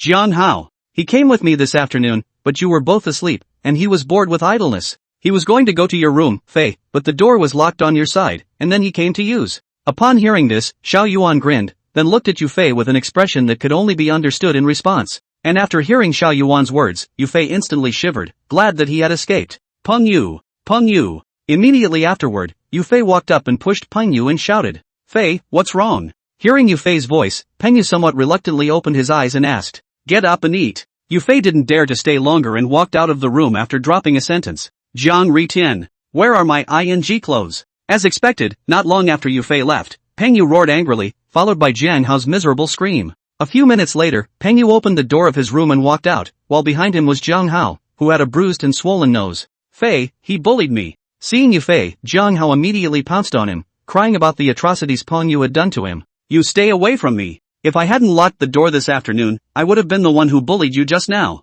Chapter 152. Marriott KTV. In the office on the second floor, Yuan Gang picked up the car keys and was about to go out. Where to? Seeing this, Lin Sudong asked curiously. I'll go check on Dash. Hearing Lin Sudong's inquiry, Yuan Gang said without looking back. Come along then, it's just as well I'm bored. Hearing Yuan Gang say that he was going to see Yufei, Lin Sudong stood up and put on his jacket. Ka. Just then, the office door was suddenly pushed open, followed by Li Wenqi walking in. Kong. There's a guy named Zhanbo who says he wants to see you. They've brought quite a few people with them. I've sent Penyu to code people to cop. Li Wenqi looked a bit anxious and rushed to say after seeing Yuan Gang. Who? Lin Sudong thought that he had heard wrongly and stepped forward towards Li Wenqi to confirm. Jumbo. Upon hearing this, Li Wenqi repeated it again. Coming so fast. Yuan Gang was a little surprised that Feng Xiaojing had only called them in the afternoon, and Shang Bo had arrived in Yangon at night. It seems that Lu Junsong, his weight is not light. Lin Sudong frowned, then turned his head to Yuan Gang and said, Crap. I wouldn't have been able to wait for the night if someone else had taken Dash. That's the second in command under him, how can he not be in a hurry? Hearing Lin Sudong's words, Yuan Gang glanced at him in disgust and said, off. Lin Sudong's anger hurt his teeth a bit. This De Gang had to dislike him for nothing. Wenqi, go and bring the people up. Immediately afterward, Lin Sudong turned his head to look at Li Wenqi and continued. Yes. Li Wenqi promised, and without saying anything more, he turned around and left the office. How do you suppose he'll want someone? Following that, Lin Sudong looked at Yuan Gang again and asked, Here comes the ransom payment. No need to guess. Yuan Gang responded towards Lin Sudong while taking off the jacket he had just put on. I guess so. Lin Sudong was a bit surprised, not expecting Yuan Gang to think the same way as him. Not much later, Li Wenqi came back, followed by two people. Walking in front is Chang Bo, small flat head, Chinese character face, about 50 years old, nearly 1 meter 8 tall, slightly chubby body. The man in the back, about 30 years old, wearing a pair of glasses in a courteous manner, carrying a travel bag in his hand. Which one is Yuan Gang? Upon seeing Yuan Gang and Lin Sudong, Chang Bo was first stunned before he politely opened his mouth to ask. I am. Yuan Gang's face was expressionless, and he agreed with his hands behind his back. Hello, my name is John Bo. Seeing this, Chang Bo stepped forward and said with a smile as he extended his hand towards Yuan Gang. Hello? No matter what, surface work still needs to be done. Yuan Gang reached out and shook Chang Bo's hand. I'll stop dawdling. I came over to Yangon today because I wanted to bring my two brothers back. In this matter, you give me Chang Bo a face. I won't interfere in the next matter between you and Feng Xiaojing. Also, I brought $1 million as compensation for your two brothers. After both parties had greeted each other, Chang Bo didn't dawdle, and directly made his intentions known, then waved at the man behind him. Immediately after that, the man instantly put the travel bag on the table and unzipped it, revealing the 1 million in cash contained inside. Seeing this, Yuan Gang and Lin Sudong glanced at each other and saw a resolute look on each other's faces. Although Chang Bo said nicely that the $1 million was as compensation for Yu Fei and Ping Yu, but everyone in the room knew in their hearts that this was paying people to come. Too little? Seeing that Yuan Gang didn't say anything, Chang Bo frowned before asking. Ha! $1 million is a lot, but we don't want this money. Yuan Gang's side still didn't respond, but Lin Sudong smiled and opened his mouth. You are. Chang Bo was a bit puzzled, not understanding what kind of person Lin Sudong was that he could be Yuan Gang's master. That's my brother. My name is Lin Sudong. Seeing Chang Bo's reaction, Yuan Gang and Lin Sudong opened their mouths successively and introduced each other in one sentence. I wasn't clear about the grudge between you and Feng Xiaojing before, plus I still owe him a favor, hence this misunderstanding. Honestly, I don't really want to get involved in your business, I just want to take my two brothers home. They've been with me for 10 or 20 years, they're no different than blood brothers, I hope you can understand. If it's too little money, then you name a number and I'll have someone pick it up right away. After knowing Lin Sudong's identity, Chang Bo nodded and continued. And he really didn't lie. If he had known that Yuan Gang and Feng Xiaojing were already at the point of death, he wouldn't have gotten involved in this crap. After all, with his status and position, meddling in this kind of thing would be a drop in the bucket. Then again, Chang Bo was already more than 50 years old. This age he has long lost the heart of the original, and now only think of seeking stability. It's not that I don't mind the money. I mean, we don't want this money and then the people you take back with you. At those words, Lin Sudong shook his head and explained. Of course, it's not that we're scared, we just want to make friends with you, Kung. You should have some understanding of our details. A group of outsiders in this Jiangbei city to fight is not easy. More friends, more road, right?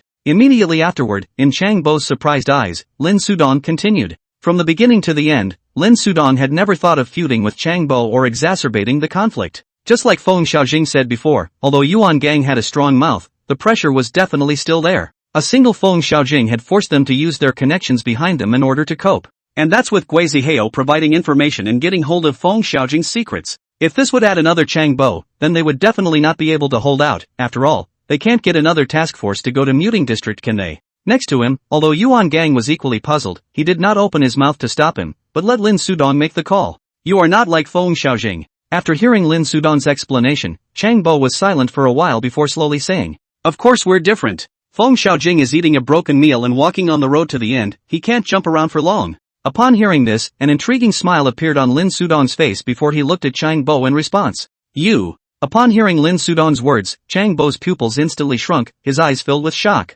Because of those deals that Feng Xiaojing had done, he also knew something about them. And Feng Xiaojing's situation today, Chang Bo is also very clear, should not be able to toss a few days. But these things, when they were pointed out from Lin Sudong's mouth, the doubt there could be deep. Django. This kind of person, I advise you to stay away from it better, so as not to get it on yourself. Chapter 153. Lin Sudong smiled again and reminded towards Chang Bo, who was fuming. I still underestimated you guys. At those words, Chang Bo returned to his senses and said with a smile and a shake of his head, Wenqi, go bring the people here. Lin Sudong did not answer, but instead turned his head to look at Li Wenqi and gave an explanation. Lu Junsong and Shi Yang were not elsewhere, so they were locked in a room on the second floor of the KTV. Yes. Hearing Lin Sudong's words, Li Wenqi agreed and then left the office. After not much time, Lu Junsong and the two were brought over, and Shi Yang's shoulder was still wrapped in a bandage. Big brother. Just entering the door, Lu Junsong and Shi Yang saw Chang Bo at a glance, and then immediately shouted, Are you two okay? Chang Bo looked at the sound and walked over to Lu Junsong and Shi Yang, asking with concern.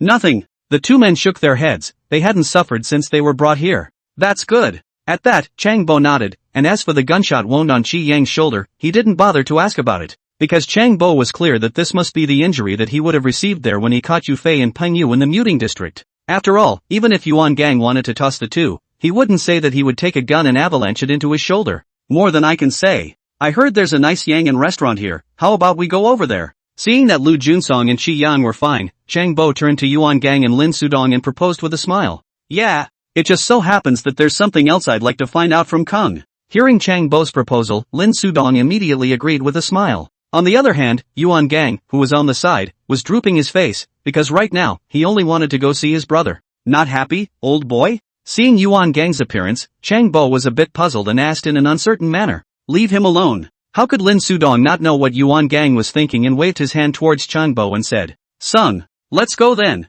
Strongbow nodded before greeting the crowd and leaving. Django, you left something behind. But at that moment, Lin Sudong suddenly shouted, raising his hand and pointing at the travel bag on the table. Ha! Consider this $1 million as a meet and greet gift. Also, I'm not on the same page as Feng Xiaojing. Upon hearing this, Chang Bo twisted his head and glanced at the travel bag before looking at Lin Sudong and said with a smile. Although Lin Sudong said he didn't want the $1 million, Chang Bo wouldn't take it back. After all, this matter was originally their fault, plus some of his guesses, so taking this million to make a friend is not a loss. $1 million put in this would be a figure that an ordinary person would not be able to save up in a few lifetimes, but it was nothing to Chang Bo. Okay. Wenqi, take the money. Hearing Chang Bo's words, Lin Sudong didn't make it any more polite before he looked at Li Wenqi and gave an explanation. Meanwhile, on the other side, Yu Fei's few people were chatting after eating. Brother Fei, can you lend me some money? As they were chatting, Zhang Hao suddenly came to Yu Fei's side and whispered, borrowing money? How much? Yu Fei was a bit curious, but he didn't ask much, only inquiring how much money Zhang Hao needed.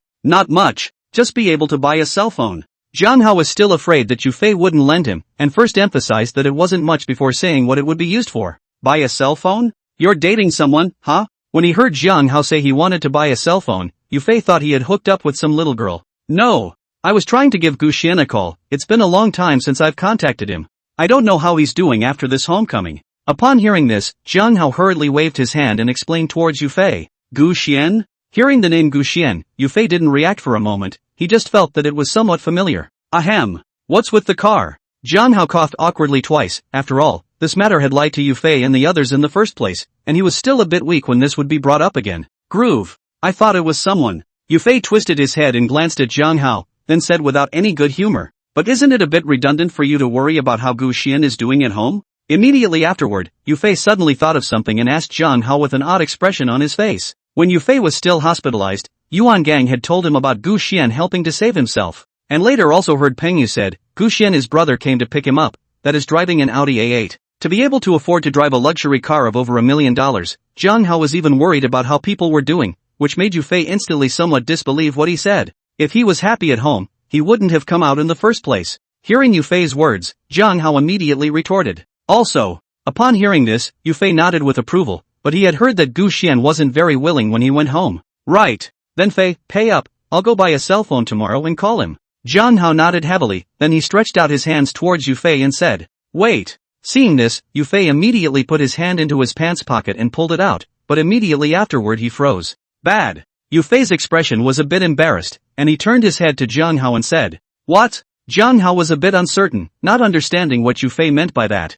I'm broke. Yu Fei slowly took out his hands from his pants pockets, empty without even a dime. Where's the money? Zhang Hao blinked his big eyes, somewhat disbelieving Yu Fei's words. So what? It's all for your sister-in-law. Just as he was pulling out the money, Yu Fei then remembered that he had left his bankbook with Lin Ran before he left for Qingzhou. Then you ask your sister-in-law for it. Zhang Hao twisted his head and glanced at Lin Ran, then continued toward Yu Fei. I wouldn't dare. Yu Fei would not dare to ask Lin Ran for money, but Lin Ran was still asking him for a statement. Fei, you don't want to lend it to me, do you? Zhang Hao thought that Yu Fei was looking for an excuse, and his expression suddenly lowered. Of the entire Marriott, the one who had the best relationship with himself in Zhang Hao's mind was definitely Yu Fei. So when it came to difficulties and whatnot, Zhang Hao was always the first to seek Yu Fei's help, never opening his mouth to anyone else. What a thing to say. Wait. Seeing Zhang Hao in this state, Yu Fei immediately frowned, then dropped a sentence and walked towards Lin Ran. So what? I have something to tell you, let's go to the room. Coming to Lin Ran's side, Yu Fei opened his mouth somewhat sheepishly.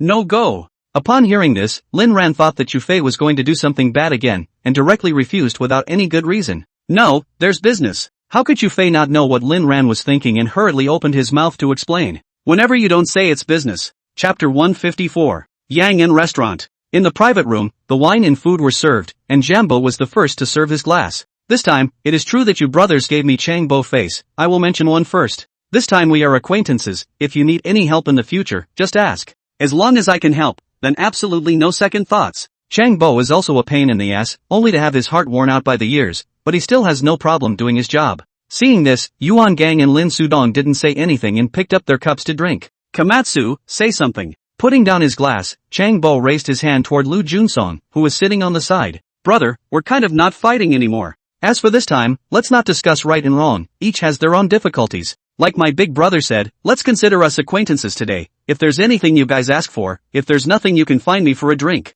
Although Lu Junsong was captured by Yuan Gang, there is nothing that cannot be erased. After all, Strongbow had spoken, so how could he bother with what had happened before? It's all in the wine. Yuan Gang nodded and poured out his wine glass to drink it once again. As he was talking, Lin Sudong's cell phone suddenly vibrated. It was Su Mingqiang calling. I'm going to get a phone call. Seeing this, Lin Sudong got up and greeted Chang Bo and the others before exiting the private room. CO. Picking up the phone, Lin Sudong shouted. Phone Ziyajing's side has an eye on it. I really didn't expect that there is such a big junkie in our Jiangbei city. Su Mingqiang's voice sounded a little excited, like he had won a few $1 million in the lottery. What's the situation? Hearing Su Mingqiang's words, Lin Sudong was also curious. After all, if he could make a municipal political and legal committee secretary so happy, then this political achievement must not be small. This Feng Xiaojing has a lot of guts. After our investigation over the past few days, we found that he was probably making drugs underground in that clubhouse. And the production is great, 90% of the flour in our Jiangbei city, it may be that he supplies it. Su Mingqiang didn't dawdle, and immediately stated the results of their investigation. What? That much? Lin Sudong was also shocked. He knew that Feng Xiaojing was involved in these things, and the amount was not small. But how he did not expect, Feng Xiao in Kyoto is not a peddler anymore, he is directly the source, and the factory is still in the downtown area. Yes. I also didn't expect that our Jiangbei city has a drug manufacturing base. The excitement in Su Mingqiang's tone was a little too much to contain. If it's really like what they've investigated, then Su Mingqiang has really won the lottery this time, and he's definitely going to progress as the secretary of the political and legal committee. Then, I wish Brother Su a high promotion in advance. Hearing this, Lin Sudong was also very happy. After all, the higher Su Mingqiang's position was, then the more favorable it would be for them. It's too early for that. I'm calling you because I want you to do me a favor. Su Mingqiang smiled, although he said on his lips that it was still early, but in his heart it was already a nail in the coffin. What favor? Lin Sudong did not say anything else before asking towards Su Mingqiang.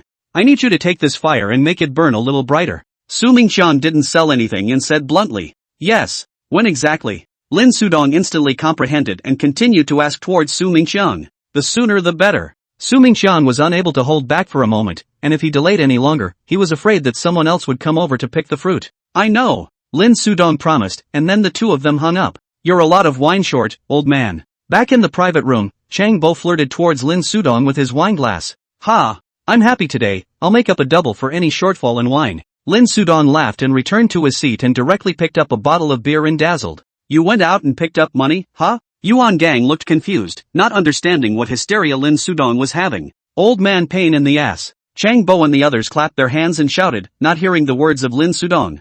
Django. These days our Jiangbei city to have a big action, you have to pay attention to what a mess of business quickly skimmed off. Lin Sudong didn't pay attention to Yuan Gang and looked at Chang Bo to remind him after putting down the bottle. In an instant, the people present all froze, not understanding what Lin Sudong meant by that. But not much later, Chang Bo reacted and gave Lin Sudong a meaningful look. More than that, old boy, it's all in the wine. Chang Bo nodded at Lin Sudong, then raised his wine glass and spoke. He also froze for a moment just now, but after thinking back to what he had talked about at the KTV earlier, Chang Bo instantly understood what was going on. At the same time, he also had an updated perception of the relationship behind Yuan Gang and Lin Sudong. Because other people don't understand, but Chang Bo is aware of who was in charge over there in Qingzhou now. Not to mention the first hand, the second hand is the director of the city bureau, Lin Sudong randomly hitched to which is not his ability to compare. And from here you can also see the difference between Chang Bo and Yuan Gang Lin Sudong and them, the two generations of social people. In Chang Bo's time and theirs, the competition was who was more ruthless and who was more open-minded.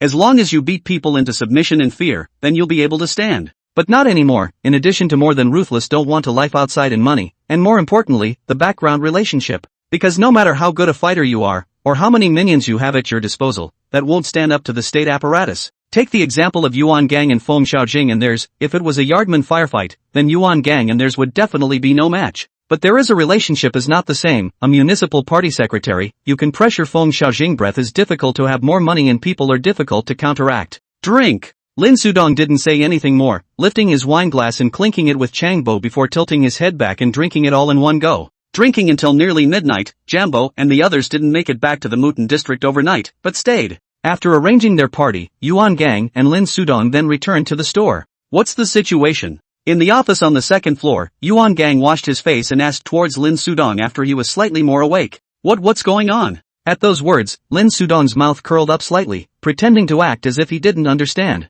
I've had a little too much to drink tonight, so if you don't talk nicely, I'll do you in if I'm not a man or a woman. How could Yuan Gang not see that Lin Sudong was teasing him, and immediately glared threateningly. Ahem. You'd better go to my Yuan. Lin Sudong felt some vicious chills. The back door was suddenly cold, and hurriedly pulled away from Yuan Gang. Release. Yuan Gang took a cigarette, lit it and then urged towards Lin Sudong without a good mood. Feng Xiaojing is going to be finished, and our secretary Su is going to improve. Chapter 155, The East Wind. What's going on? Upon hearing this, Yuan Gang's entire body was stunned as he looked at Lin Sudong and asked. Before, we only thought that Feng Xiaojing was a poisonous rat, but I didn't realize that we still underestimated him. Lin Sudong also took a cigarette, then he told Yuan Gang about what Su Mingxian had told him. This old thing plays so big? Yuan Gang was a little incredulous, and he didn't even realize that the cigarette ash had fallen onto his pants. Interests move people. Lin Sudong shook his head and exhaled a mouthful of smoke before lamenting. Right. Su Mingxian wants to borrow some east wind to make this fire burn brighter.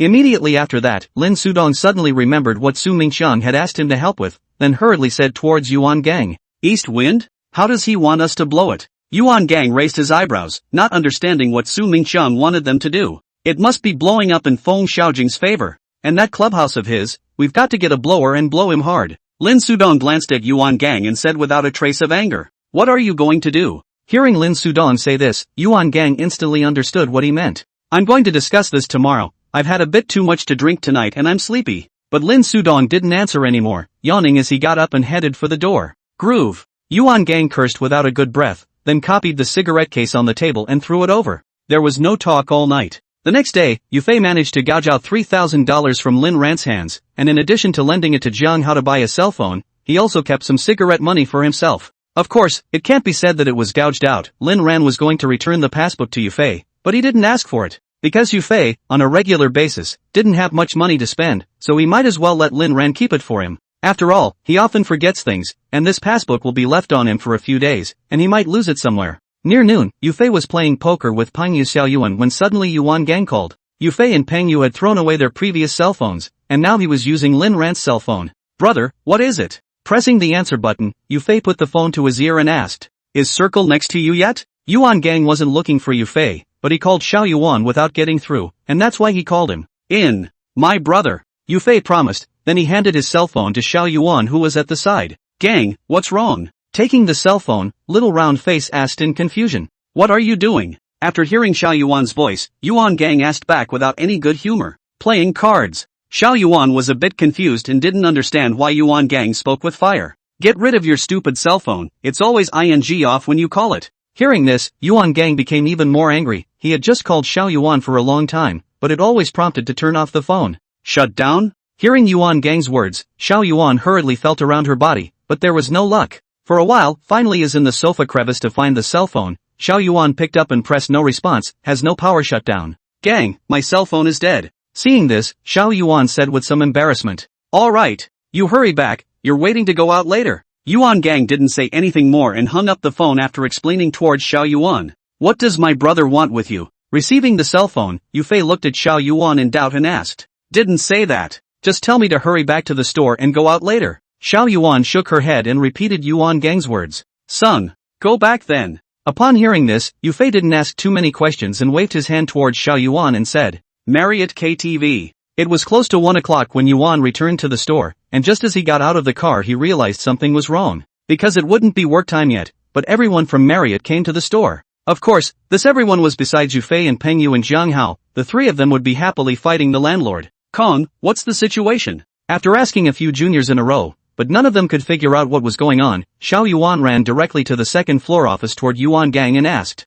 Yuan Gang would be looking out the window and smoking, not knowing what he was thinking about, while Lin Sudong was not there. Leave for Qingzhou later. You and Jiang Xian are in the same car with me. Go get the guys ready and bring them all. Yuan Gang didn't go into details, he only said that he was going to Qingzhou, and then he took out his cell phone and called. Not much later, Lin Sudong came into the office just as Yuan Gang finished his phone call. How's it going? Seeing this, Lin Sudong took the lead and asked towards Yuan Gang. Brother Ji will be here soon, and in addition Zhou Haipeng has arranged for some people to follow him. Hearing Lin Sudong's inquiry, Yuan Gang rubbed his face in response. Zhou Haipeng is going too? Lin Sudong was a bit surprised. How could he not expect that Zhou Haipeng would even think of going to this hustle? You forgot? But Zhou Haipeng is in Qingzhou. Upon hearing this, Yuan Gang turned his head and glanced at Lin Sudong before opening his mouth to remind him. Groove. Forgot all about it. Lin Sudong came to a sudden realization, and at the same time, he also understood Zhou Haipeng's small mind. With Zhou Haipeng handing the word, Zhou Haipeng must know who are in Qingzhou, and his trip over, to put it bluntly, is to pull the strings.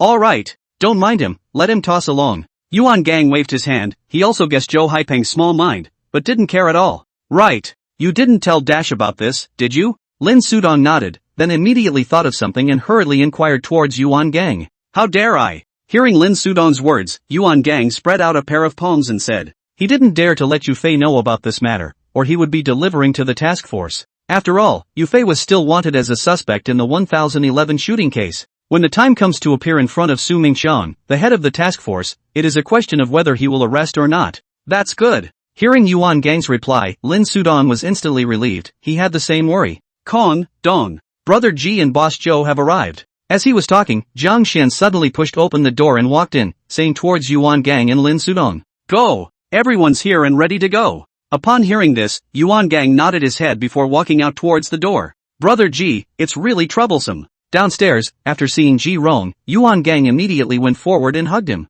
Every time you're so polite. Gonzo, I'm not going to be happy if you keep this up. Ji Rong waved his hand in feigned anger towards Yuan Gang. Boss Zhou, I didn't think you'd like to get involved in this kind of hustle and bustle. Chapter 156, The Last Brick. On the other side, Lin Sudong greeted Zhou Haipeng and teased with a smile. We're all grasshoppers on the same rope anyhow, we can't just let you guys put in the effort while I hide in the back and watch the fun. Zhou Haipeng also laughed, not caring at all about Lin Sudong's flirting, but instead said with great righteousness. Alright, hurry up and get going. Lin Sudong wanted to say something else, but was interrupted by Yuan Gang. Immediately after, how more than 30 mouths of Junior, plus Ji Rong and Zhou Haipeng brought people, a total of 10 cars ran in the direction of Qingzhou and drove over. We're off. On the way, Lin Sudong called Su Mingqiang. Yes, give me a heads up before you guys do it. Su Mingqiang promised, then he barked at Lin Sudong. Got it. Lin Sudong didn't say anything more and hung up immediately afterward. Along the way, Yuan Gang and the others did not stop, and directly piled into the center street, running towards Feng Xiaojing's clubhouse and drove over.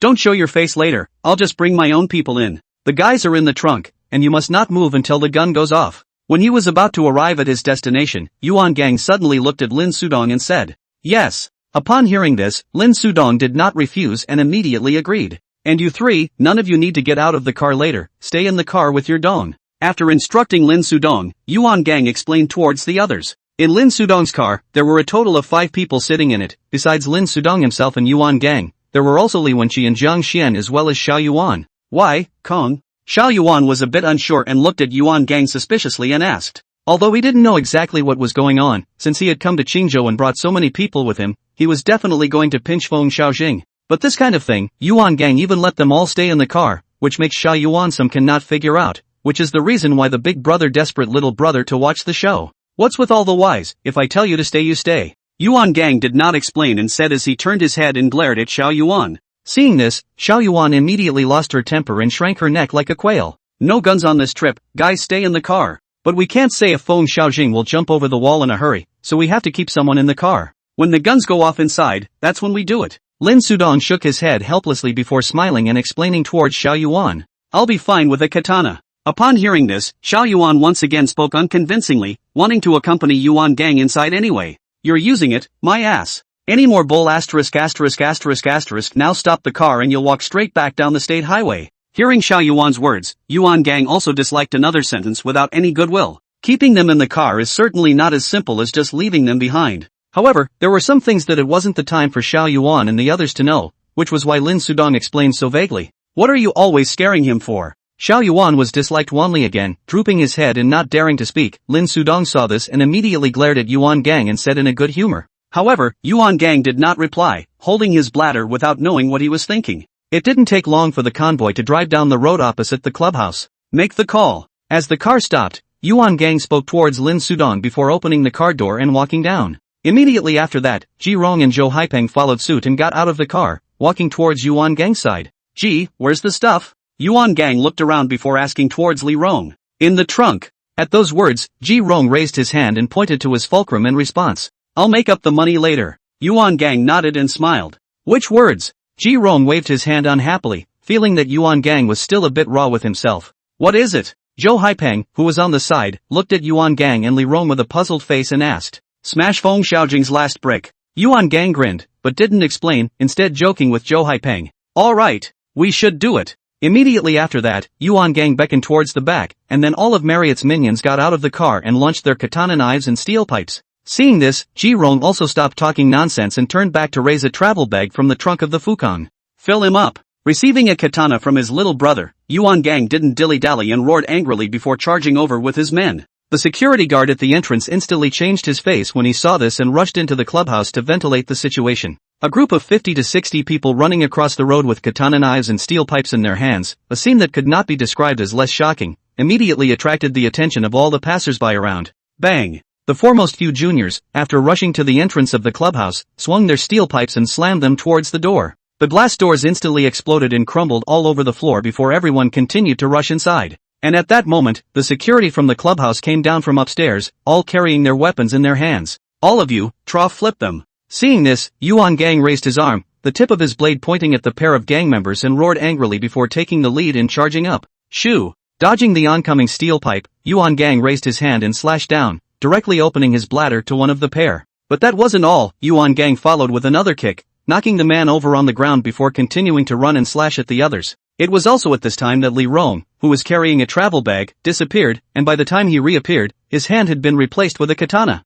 Of course, this scene was not noticed by anyone other than Yuan Gang. Yuan Gang. I don't know how long it took, but in the hall on the first floor, a loud shout suddenly rang out. The clothes on Yuan Gang's body would already be covered in blood, but luckily it was all sprayed on by the others. Feng Xiaojing, why don't you keep holding back? Upon hearing this, Yuan Gang looked up and after realizing that the person was Feng Xiaojing, he immediately grinned and flirted. Yuan Gang, you're ing looking for death. Feng Xiaojing is also really angry. He did not expect at this juncture, Yuan Gang will be from Yangon, come all the way to Qingzhou to find him trouble. Now Feng Xiaojing's life is not easy, the task force is watching him every day, the slightest carelessness will be caught. He'd been careful enough to stop doing business for I don't know how many times lately, but hadn't counted on the trouble coming to him on its own. Feng Xiaojing, hurry up and get off your knees. Yuan Gang was not a person who was accustomed to problems, and after hearing Feng Xiaojing's words, he directly disliked them back. Asterisk them. Feng Xiaojing's pair of eyes were bloodshot, like a beast in the midst of fury, making people shudder at the sight.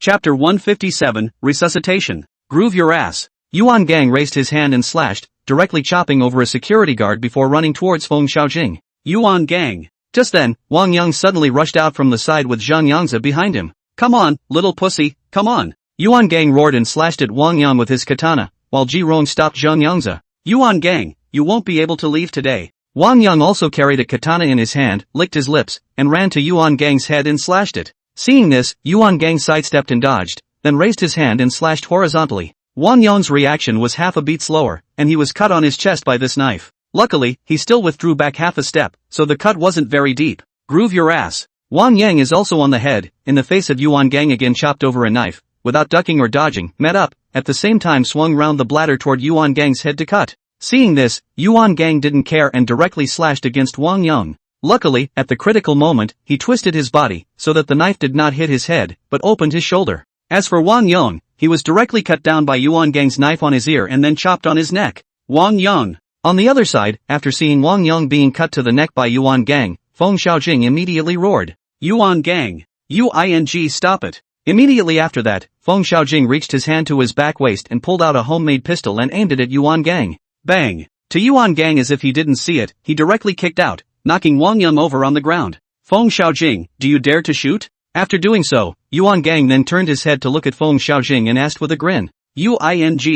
Feng Xiaojing's eyes glared blood red, his arms trembled uncontrollably, and his back teeth were about to be clenched. You're old. Yuan Gang laughed and shook his head, dropping the katana on the floor along with the sound of sirens coming from outside the door. Brother, give me the gun. Hyper. Seeing that Feng Xiaojing was never able to make up his mind, Zheng Yangzi directly snatched the gun and then chipped a shot at Yuan Gang. Yuan Gang had no time to react, and immediately afterward, his entire body fell backwards. Gonzo! Seeing this, Jiron's face changed drastically and he couldn't care less about the gun in Zheng Yangzi's hand and hurriedly ran towards Yuan Gang. At the same time, Zhou Haibing rushed in with a team of heavily armed police officers. Put the gun down. Not being able to care about anything else, seeing that Zheng Yangzi's hand was holding a gun, Zhou Haibing immediately aimed his gun at him and shouted. Zheng Yangzi didn't resist and obediently put his gun on the ground, then lay down with his hands on his head. Help! At this moment, Jiron's voice suddenly rang out, and his hands were pressing on Yuan Gang's right chest. What's going on? Hearing Jiron's shouts, Zhou Haibing told the others to control Zheng Yangzi before rushing over.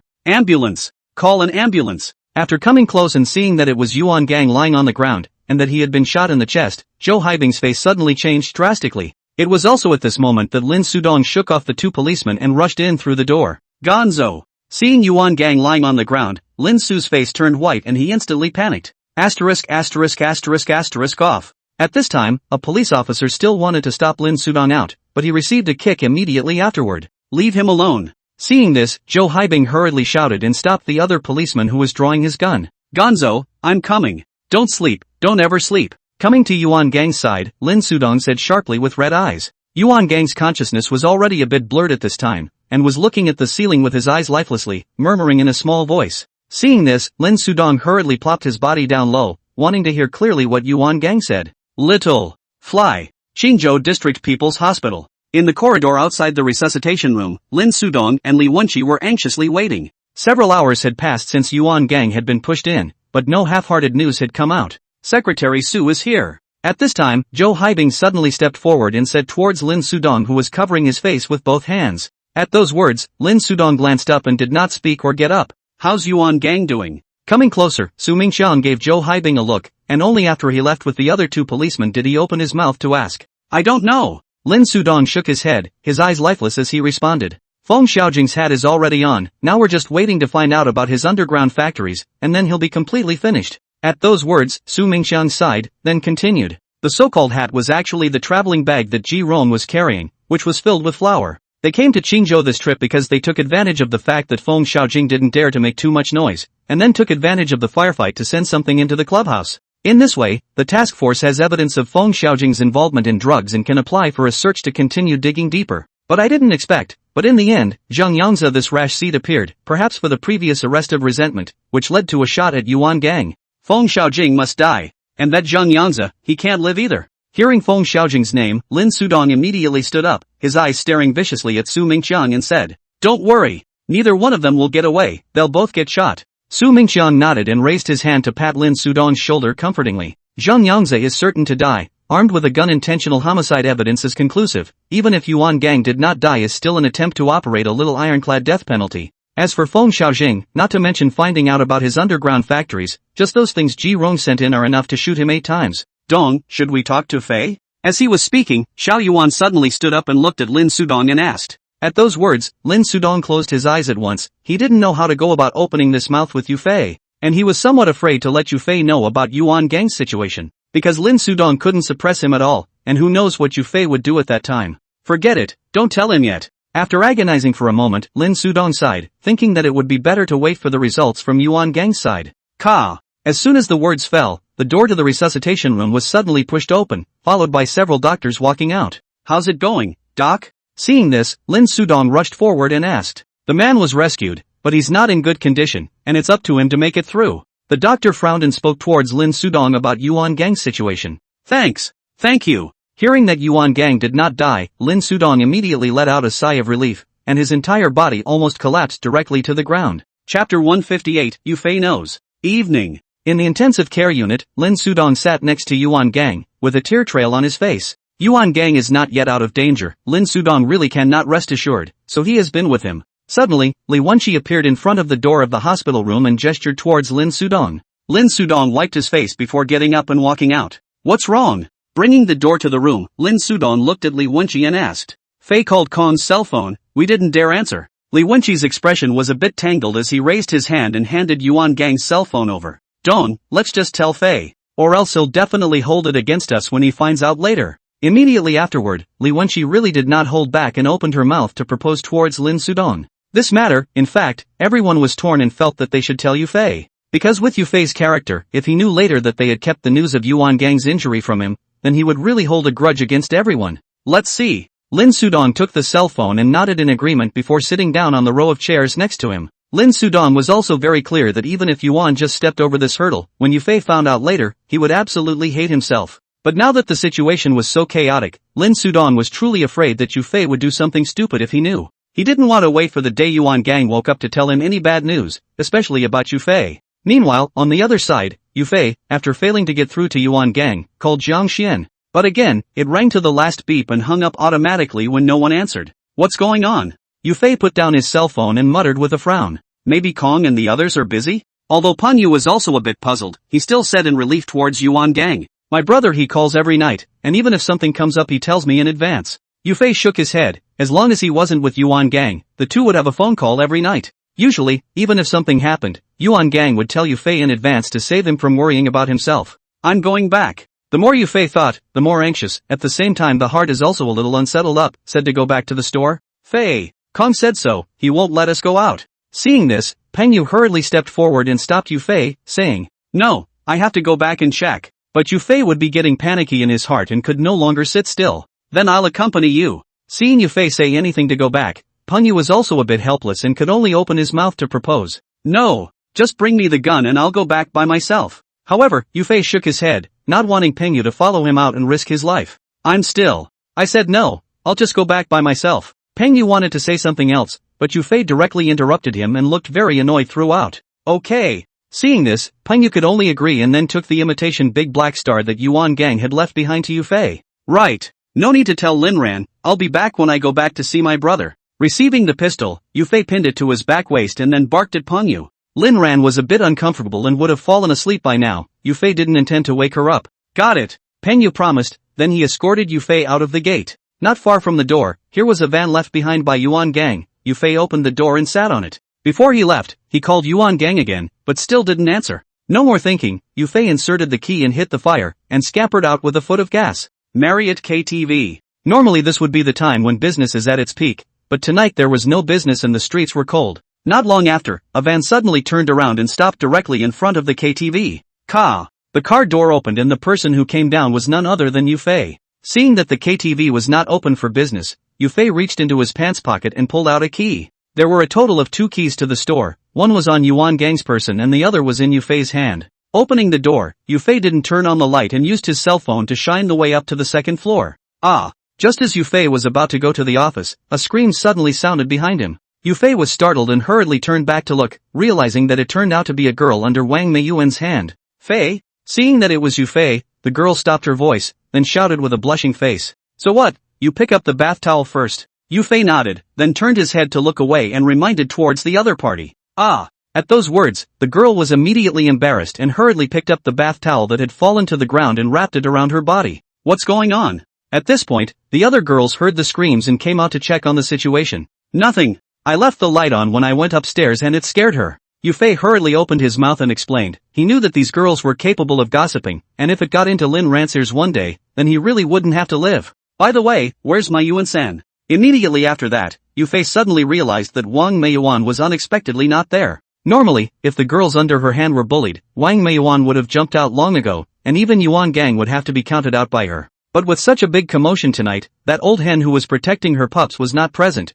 which made Yufei very puzzled. Miyuan-san isn't here, she went out at that time soon in the evening, she said she was going to Qingzhou. One of the girls, after hearing Yufei's inquiry, opened her mouth to respond. Qingzhou? What about my brother and the others? Yufei frowned. After hearing the name of this place, he suddenly had a bad premonition. Kong and the others went out this afternoon. The girl from earlier continued. That Jirong came over this afternoon too. And that boss Chow, they left together. Immediately after that, several girls immediately chattered, causing Yufei to have a bit of a headache from the noise. So what, nothing is wrong, all hurry up and go to bed. Not much longer, Yufei was really a bit unable to intervene, and could only drop a sentence and go to the office. After sitting in Yuan Gang's chair for a while, Yufei once again took out his cell phone and called. This time it was Round who called. but again he didn't answer the phone. Then Yufei did not die and called Yuan Gang and Lin Sudong and the others one by one again, but the result remained the same. This would make Yufei realize that something must have happened, otherwise it would be impossible for everyone to not answer his calls. And the one in trouble was most likely Yuan Gang, so they didn't dare to tell themselves.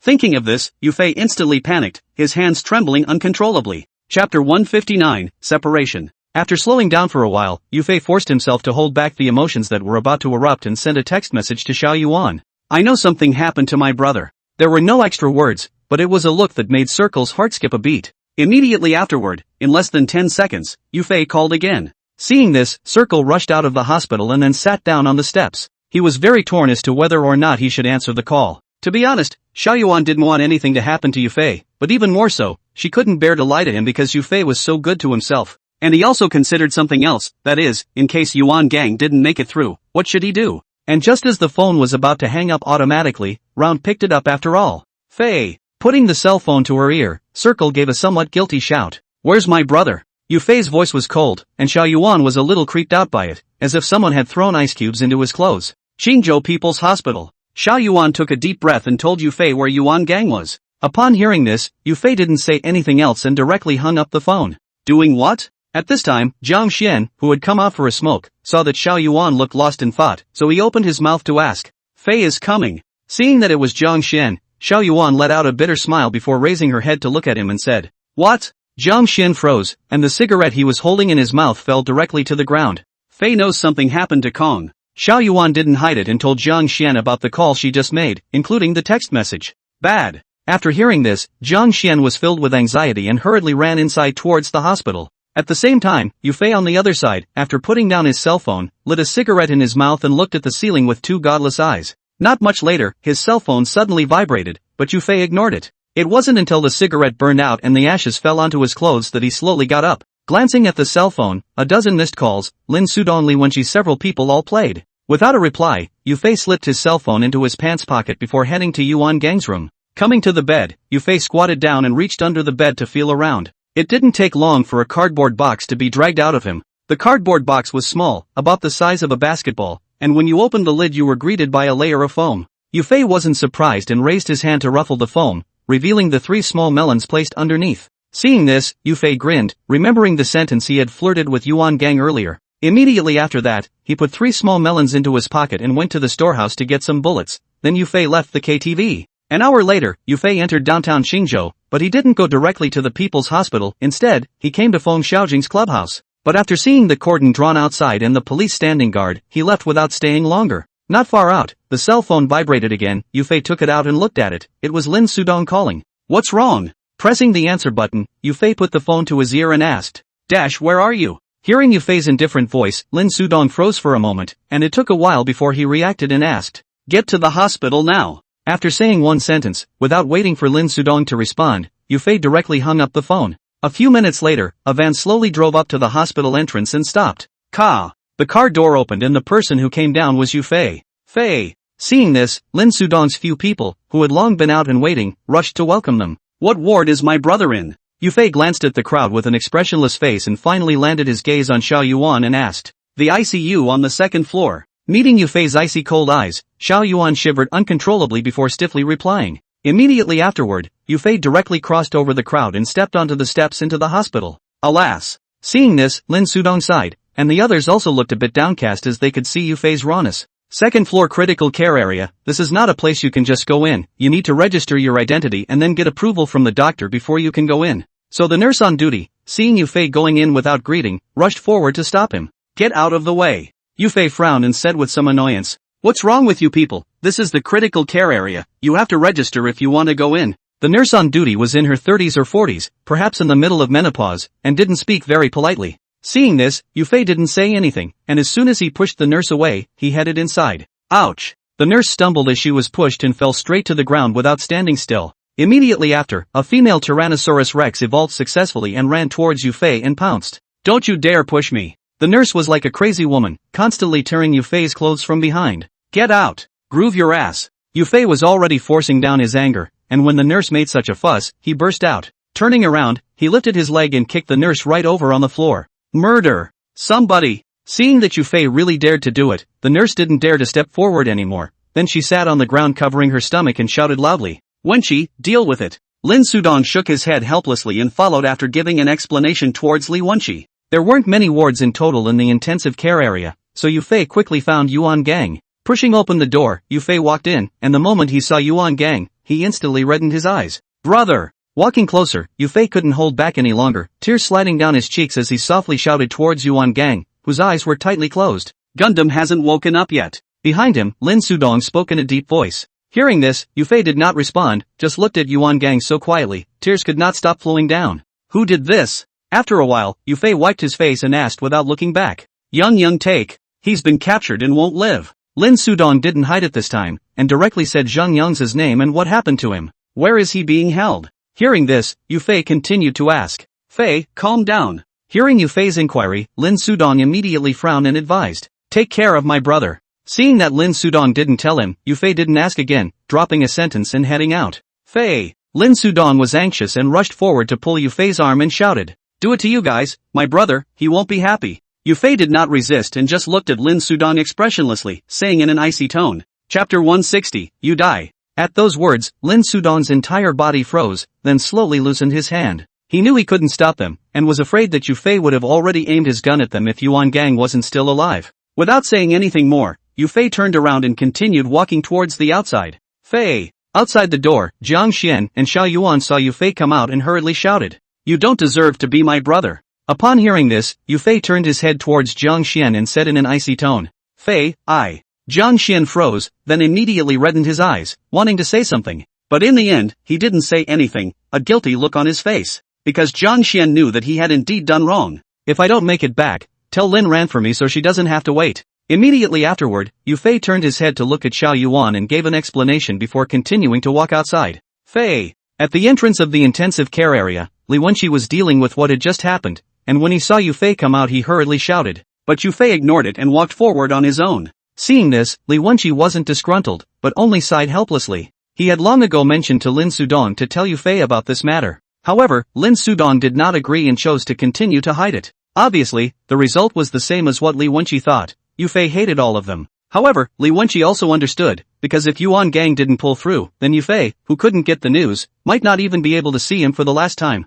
Of course, that was if Yufei hadn't discovered it, but now it was clearly impossible. "Dong, Fei he. I can't stop it." At the entrance of Yuan Gang's ward, Xiao Yuan looked at Yufei's departing back and wanted to say something, but was directly interrupted by Lin Sudong waving his hand. "Should we talk to Lin Ran?" Hearing Lin Sudong's words, Jiang Xian frowned and contemplated for a moment before opening his mouth to propose. "It doesn't work. The only person in the world who can hold dash down, and he can't talk right now." Lin Sudong shook his head and turned back to Yuan Gang who was lying on the hospital bed and said. Meanwhile, on the other side, Yufei drove over in the direction of the Qingzhou branch after leaving the hospital. Not much later, a van with a Yangon license plate stopped in front of the Qingzhou branch.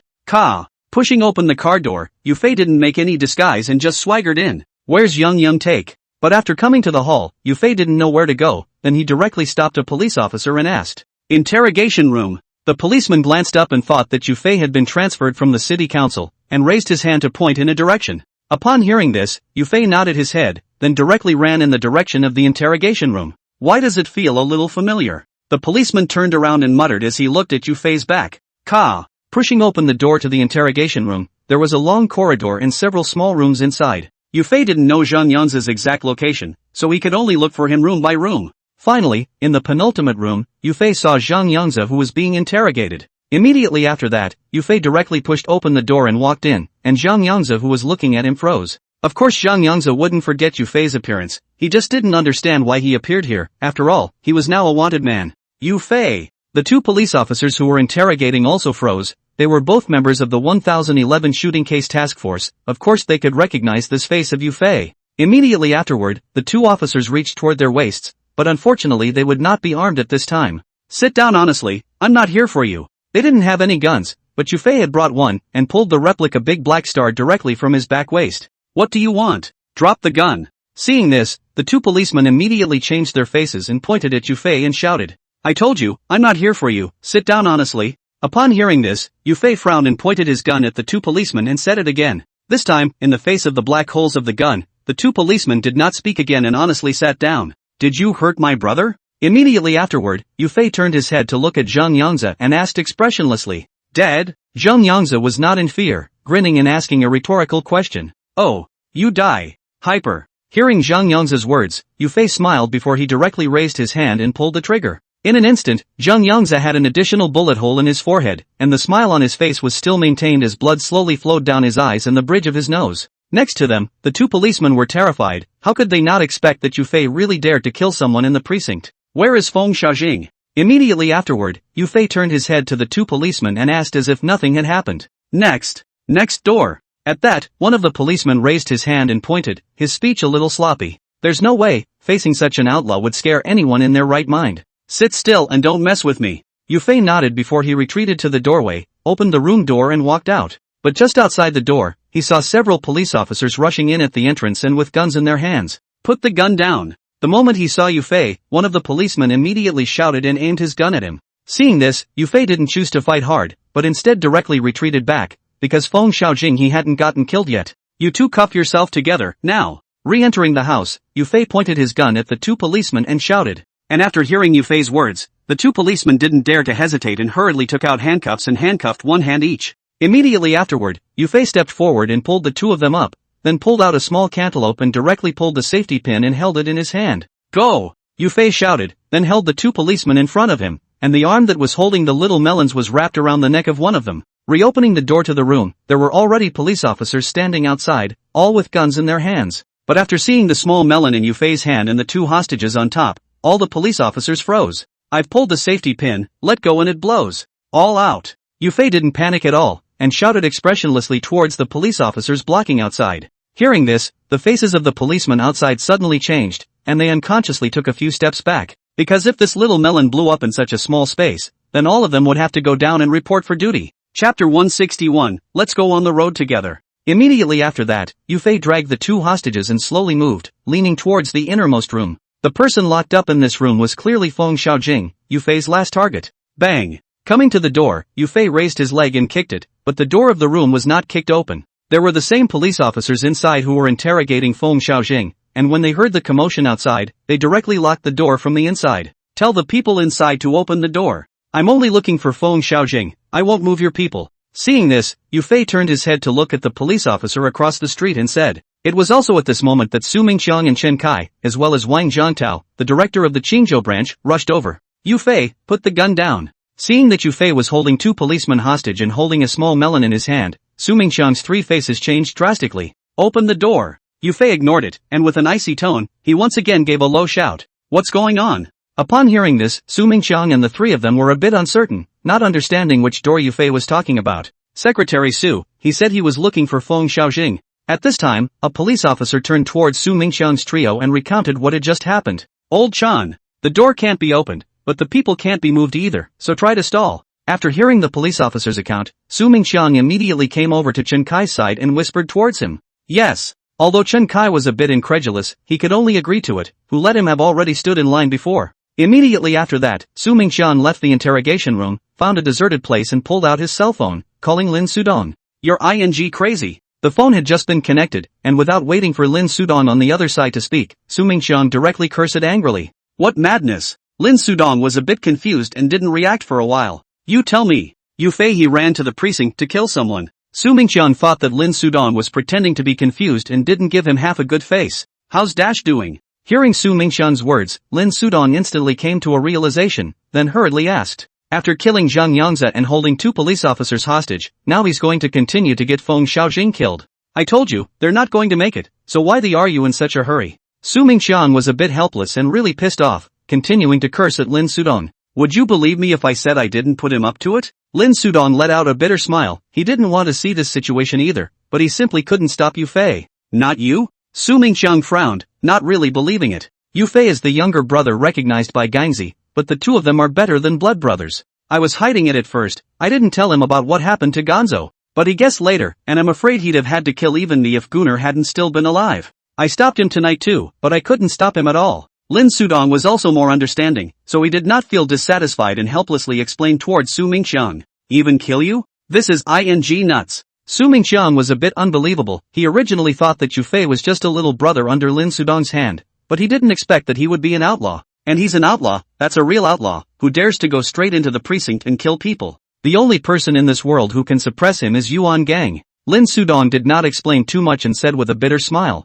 He's making too much noise, shooting people directly in the precinct, a muddy water I don't dare to get into. Upon hearing this, Su Mingxiang was silent for a moment before continuing towards Lin Sudong. His meaning was clear, it was impossible to make a move to protect Yu Fei, and could not do so at all. I know. Lin Sudong did not force the issue and agreed with a sigh. In fact, from the time Yu Fei left the hospital, Lin Sudong had already guessed this ending. But there was simply no way to stop him, because even if he could stop Yu Fei for a moment, that wouldn't stop him for a lifetime. And if he forced Yu Fei to be held down, he would probably flip out with Lin Sudong directly, and that would be even more difficult. So be it. Su Mingxiang didn't say anything else and directly hung up the phone. But just as he was about to head back over to the interrogation room, an explosion suddenly rang out. Immediately afterward, the police inside all ran out, among which there were some Chen Kai. Old Chen, what's going on? Seeing this, Su Mingxiang hurriedly ran 2 steps quickly and asked in a sharp voice towards Chen Kai. Ahem. This Yu Fei is a madman. Chen Kai was choked by the dust and coughed nonstop, and it took a while before he could slow down and said,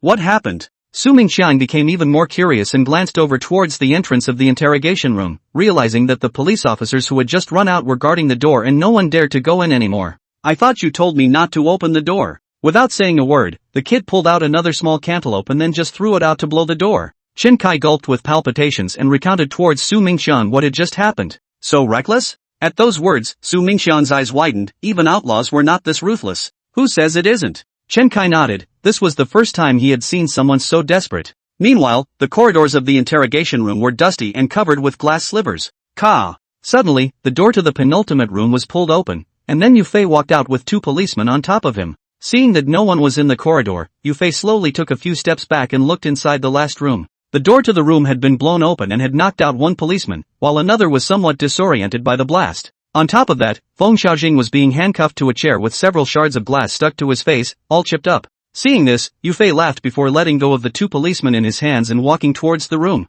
Yu Fei! Seeing Yu Fei approaching, Feng Xiaojing wasn't afraid, but instead stared at him with a vicious gaze. Because previously, through the conversation between the 2 policemen in the room, he had already learned what happened to Zhang Yangzi. Old thing. I should have just blown you up in the first place. Yu Fei smiled, then came to Feng Xiaojing and said in an icy tone. Freeze! At this time, a sudden chorus of voices rang out, and the police outside rushed in again and aimed their guns at Yu Fei. Yu Fei didn't turn around, still with his back to the doorway, just quietly looking at Feng Xiaojing. However, the police at the door didn't dare to rush in or shoot, because Yu Fei's hand was still holding a small cantaloupe with the safety pin pulled out. A piece of the road. Immediately after that, without giving Feng Xiaojing another chance to speak, Yu Fei directly loosened the hand that was holding the small fragrant melon. Chapter 162 Suicide. Seeing this, the several policemen blocking the doorway immediately changed their faces, then hurriedly ran towards the outside. Yu Fei, on the other hand, closed his eyes, followed by a tear slipping from the corner of his eye, murmuring the 3 words sorry. When the little cantaloupe dropped to the ground and bounced, making a crisp ringing sound, and then there was no more.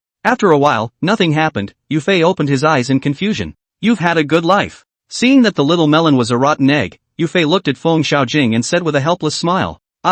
Bullets can't jam. Hyper. The corners of Feng Xiaojing's mouth rose and he wanted to say something, but Yu Fei didn't give him the chance to act 13. And with the sound of the gunshot, Feng Xiaojing instantly had a bullet hole in his head. The same death as Zhang Yangzi. Immediately after that, Yu Fei raised his hand and aimed the gun at his temple. Brother, Lin Ran, I'm sorry. Murmuring a sentence, Yu Fei's index finger fired and pulled the trigger. Hyper. Another gunshot rang out, and then Yu Fei's entire body directly fell to the ground. But instead of any blood on his face, he was shot in the shoulder. Hurry! Hurry up and cuff them! Immediately after that, 2 police officers rushed to Yu Fei's body, and then handcuffed him without the slightest regard for his shoulder injury. Just now, the moment Yu Fei was about to pull the trigger, the re-entering police officer directly gave him a shot. But perhaps the cop was so nervous that he was originally aiming for the head but ended up hitting the shoulder. But it was also the shot that allowed Yu Fei to get this life back. Not much later, Su Mingxiang walked in with Chen Kai and Wang Jiantao. Send it to the city hall. Looking at Yu Fei, whose eyes were empty and lifeless, Su Mingxiang said after a moment of contemplation.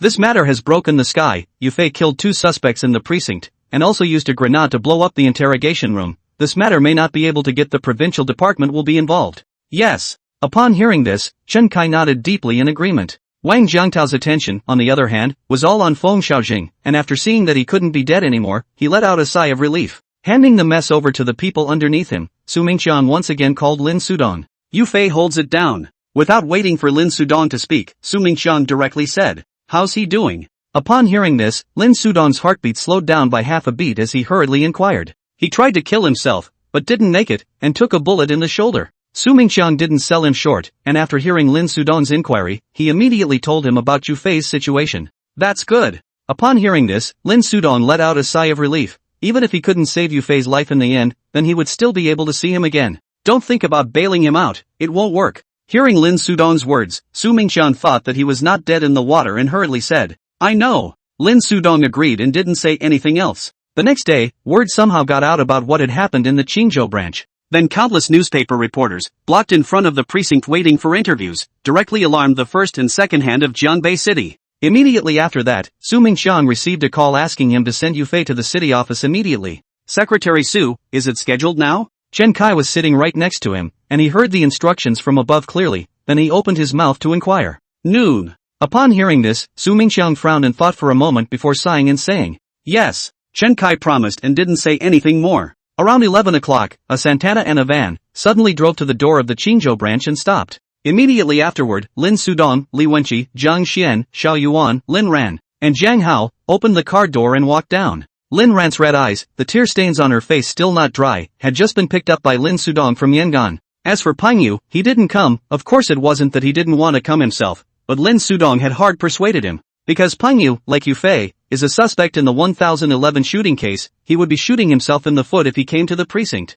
This is the opportunity that Su Mingqian has bought them, and after Yu Fei is transferred to the city bureau, it will be a bit difficult to see him again. And because this matter is too big, Jianbei City, the first and second hand has decided to report to the province. When the time comes, the provincial office will definitely send someone over, then Su Mingqian will be even more unable to say anything. "I'll make a call." After getting out of the car, Lin Sudong glanced at the several police officers standing guard at the entrance and said towards the crowd. Normally, there is no one standing guard at the entrance of the precinct, but after the incident of Yu Fei, in order to stop those newspaper reporters, this is a temporary addition to the gate guard. "Are we there yet?" Lin Sudong took out his cell phone and directly called Su Mingqian, and it was answered without a few rings. "Here it is, at the door." Upon hearing this, Lin Sudong promised, "I'll have someone pick you up." Immediately after that, Su Mingqian directly hung up the phone and then arranged for Zhou Haibing to go to the door to receive Lin Sudong and them inside. Not much later, Lin Sudong and his group were brought by Zhou Haibing to the case area of the Qingzhou branch, where suspects could be temporarily detained.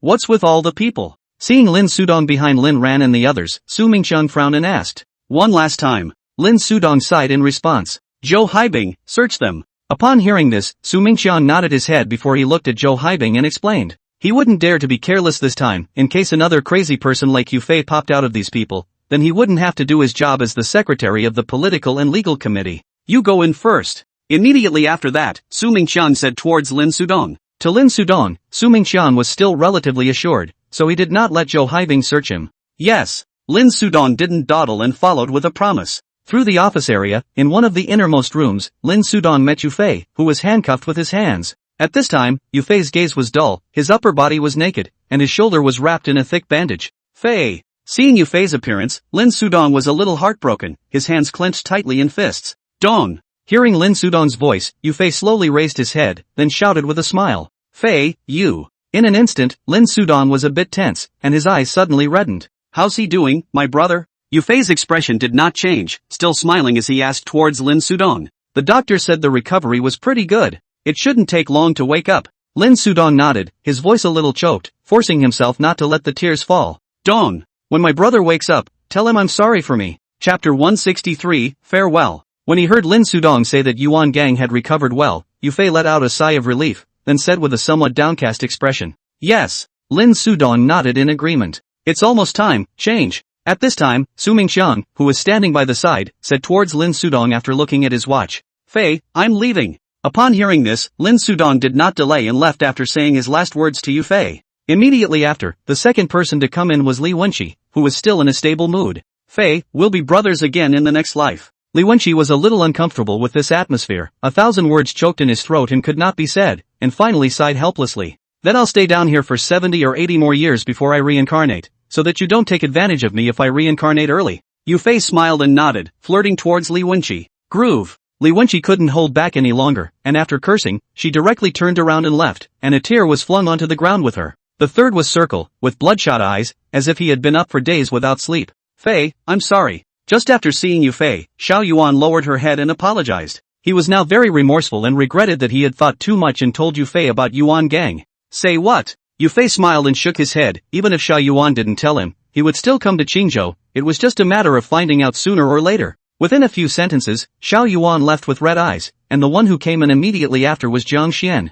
Fei, Dude, don't hold it against me. Seeing Yu Fei, Jiang Xian's tears instantly came down, and he was still thinking about the words Yu Fei had said to him in the hospital. But without waiting for Jiang Xian to finish his sentence, Yu Fei directly opened his mouth to interrupt. Brother Fei, Ping Yu told me to tell you that he'll help you take care of Brother Gang. Untying the knot in his heart, Jiang Xian then told Yu Fei the words that Ping Yu asked him to bring to him. Tell that boy to go out plowing less in the future, and beware of running out of seed when it's time to get married. Yu Fei smiled happily and asked Jiang Xian to bring a message to Peng Yu as well. Immediately after Jiang Xian left, Jiang Hao flung his hands and walked in. Fei! Jiang Hao was expressionless and shouted at Yu Fei without any sadness or joy. Cell phone bought? Yu Fei nodded, then asked toward Jiang Hao. Buy it. I even called Gu Xian, but I didn't have time to tell you. Jiang Hao nodded in response. That's good. Don't hang around out here with nothing going on, get your ass home. Upon hearing this, Yu Fei smiled, then he barked at Jiang Hao. Got it, I'll be back tomorrow. Jiang Hao agreed very quickly and had already set a time to go home,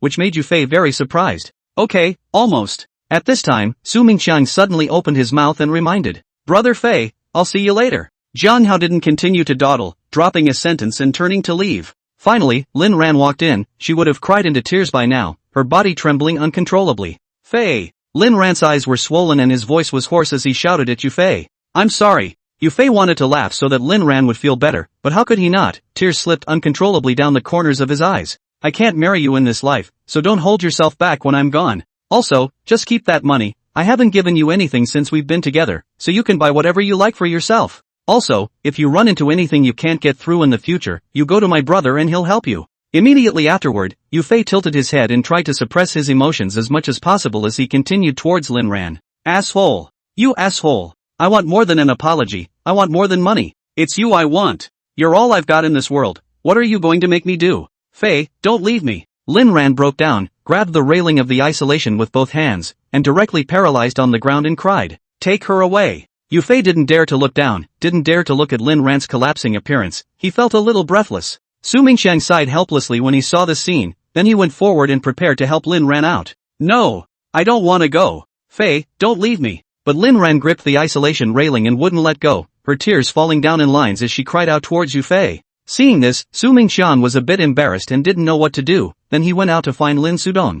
Lin Ran, obey. Stop crying, you're making me feel worse than death. I love you to the bone, but some things are done and there's no way to undo them. My brother he's different, he's the light in my world. He's the one who pulled me out of the mud pit to wear shiny clothes and not have to live a life of starvation. I don't have parents, it was my brother who gave me the feeling of kinship and made me attached to the world. So I'll do anything for him, even if it means taking this life. It can't be helped, I can't give you the life you want in this life, I'm sorry. If there could be another life, I would have found you earlier and would not have let this be a bond between us again. Yu Fei really didn't hold back and moved his feet to come in front of Lin Ran, then put his hand through the isolation railing and held her face and choked. Lin Ran, stop crying and smile, okay? I think the last image etched into my brain is of you happy and smiling. Immediately afterward, Yu Fei forced a smile at the corner of his mouth and looked at Lin Ran and continued. I don't want you to leave. Lin Ran was already crying and couldn't catch her breath, and watching Yu Fei's heart seemed to be dripping blood. It was also at this moment that Su Mingqiang returned with Lin Sudong and Jiang Xian,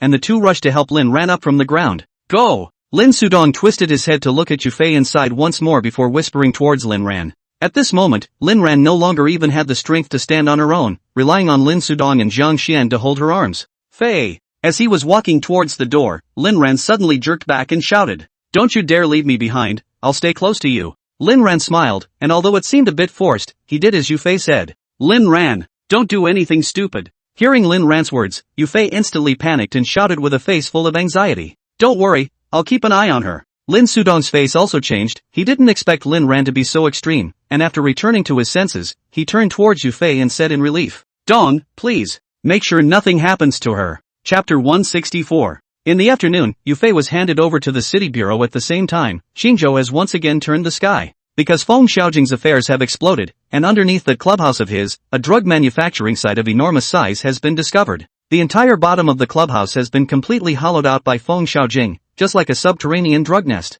There were hundreds of kilograms of finished flour recovered from it alone, as well as a large number of semi-finished products and raw materials. On top of that, an oversized safe had been dug out of the ground, containing Feng Xiaojing's life savings. It was later rumored by the police officers involved in this case that the cash inside was moved out for hours without stopping just to move it out. Instantly, the drug-related case directly overpowered the 1011 shooting and became the latest talking point among the people of Qingzhou. And the impact of this matter is not limited to Qingzhou, even the province has been alarmed, specifically to Jiangbei City sent an investigation team. At the same time, Yufei's case was on the line, and the provincial department sent a deputy director to personally supervise it. Jiangbei Municipal Bureau. It's been 2 days since Yufei was handed over, and in those 2 days he's been interrogated except for eating and sleeping. Of course, Yufei didn't argue, and painfully confessed everything. Soon, his case passed the stage of investigation and detention, because all the facts of the crime were very clear, plus Yufei's cooperation, so there was not so much trouble. Immediately afterward, Yufei was sent to the first detention center of Jiangbei City, waiting to be examined and prosecuted.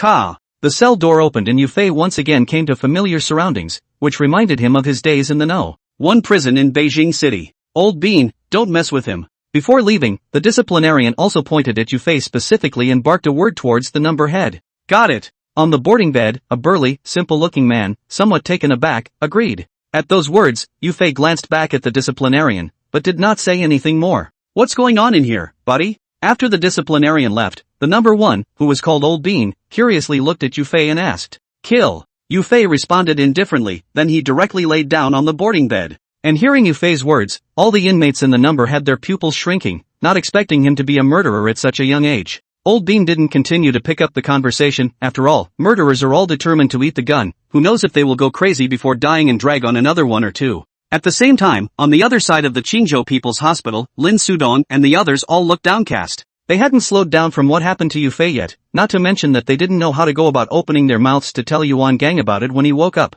And Jiang Hao would have already left by now, without telling anyone, because apart from Yufei and Peng Yu, he didn't have any people he was particularly close to in Marriott. As for Lin Ran, Lin Sudong rented her a house near the hospital and picked up a little girl from the store to accompany her. The reason for doing so was that he was afraid that Lin Ran would not be able to think straight. After all, he had promised Yufei. Jiang Xian, why don't you and Xiao Yuan go back to Yang'an tomorrow? The store can't stay closed all the time. At noon that day, after having a meal, Lin Sudong looked at Jiang Xian and Xiao Yuan and said, "The clubhouse firefight has been dealt with, and except for a few of the little brothers who topped the pot, Ji Rong and Zhou Haipeng as well as Marriott's people have all been released." Yes. Jiang Xian nodded in agreement, and Xiao Yuan was fine with it. And Wenqi, tomorrow you'll go back to the city's central district, take care of the preliminary work of the resort first. Immediately afterward, Lin Sudong looked at Li Wenqi again and explained. Got it. Li Wenqi also agreed, and then the atmosphere fell silent once again. All right. Stop pouting here, all of you, and do what you need to do. Lin Sudong inexplicably felt a little annoyed and said as he waved his hand towards the crowd. Seeing this, Jiang Xian's few people didn't say anything more, got up and left the hospital. If you don't wake up, this point of the heart is going to fall apart. Back in the hospital room, looking at Yuan Gang whose eyes were still closed tightly, Lin Sudong rubbed his eyebrows and lamented. Although Lin Sudong was brought up by the fifth master just like Yuan Gang, it was obvious that Yuan Gang was more suitable to be a big brother than him. This is not to say that Lin Sudong's ability is not good, on the contrary, in some aspects, he is too much better than Yuan Gang. But Yuan Gang was just able to gather people's hearts and make them feel that there was a bottom in their hearts. Even Lin Sudong had this feeling. After another few days passed, only Lin Sudong was left in the hospital to look after Yuan Gang. On this day, as usual, he was sitting next to the hospital bed, tirelessly talking to Yuan Gang about the past. Suddenly, Lin Sudong's inadvertent glance startled him. Because at this time, Yuan Gang had already woken up and was staring straight at the ceiling. Gonzo! Seeing this, Lin Sudong's face was filled with excitement as he violently stood up from his stool. Where is this? Yuan Gang was a bit confused and after hearing Lin Sudong's voice, he turned his head and slowly opened his mouth to ask, You're finally awake. Lin Sudong's eyes reddened and he almost couldn't hold back his tears directly. It took a while for him to come back to his senses, then he went and called the doctor over. It's not a big problem if you wake up, just get well for the rest of the day. After some examination, the doctor looked at Lin Sudong and said with a smile, Thanks. Thank you. Lin Sudong nodded in agreement and gave a round of thanks towards the other party. Donzi, you didn't tell Fei about my injury, did you? On Yuan Gang's side, after slowing down for a while, he then remembered what happened before he fell unconscious, and then hurriedly asked towards Lin Sudong. No. No. Worried that Yuan Gang would be stimulated, Lin Sudong hesitated for a while and finally did not tell him about Yufei. That's good. If that brat finds out about this, he'll make a scene again. Upon hearing this, Yuan Gang let out a sigh of relief. Hungry? Lin Sudong was afraid that Yuan Gang would continue to ask about Yufei and hurriedly pulled away from the topic. I feel like I could eat a cow right now. Yuan Gang grinned and joked with Lin Sudong. Wait. Lin Sudong shook his head helplessly before walking out of the hospital room. Arriving downstairs at the hospital, Lin Sudong did not rush to buy food, but called Li Wenqi and the others one by one. While telling them that Yuan had just woken up, he also gave some instructions not to tell him about Yufei for the time being. But the very next day, when Lin Sudong went downstairs to buy food, it happened that Lin Ran came to the hospital to visit Yuan Gang. Kong, you're awake. Seeing Yuan Gang waking up, Lin Ran immediately shouted in excitement, but immediately afterward his expression fell. What? He bullied you? Tell my brother I'll help you clean him up. Chapter 165 Angry Yuan Gang. Yuan Gang thought that Lin Ran had quarreled with Yufei and hurriedly smiled. Gang, Fei he. Hearing Yuan Gang mention Yufei, Lin Ran instantly reddened her eyes and couldn't stop her tears from flowing down. What's wrong with Dash? Seeing this, Yuan Gang immediately had a bad premonition and sat up violently to look at Lin Ran and asked. Fei he's going to die. Lin Ran couldn't hold it in any longer and covered his chest to tell the truth towards Yuan Gang. What? At those words, Yuan Gang's face changed drastically, and the gunshot wound in his chest steeply transmitted a stinging sensation.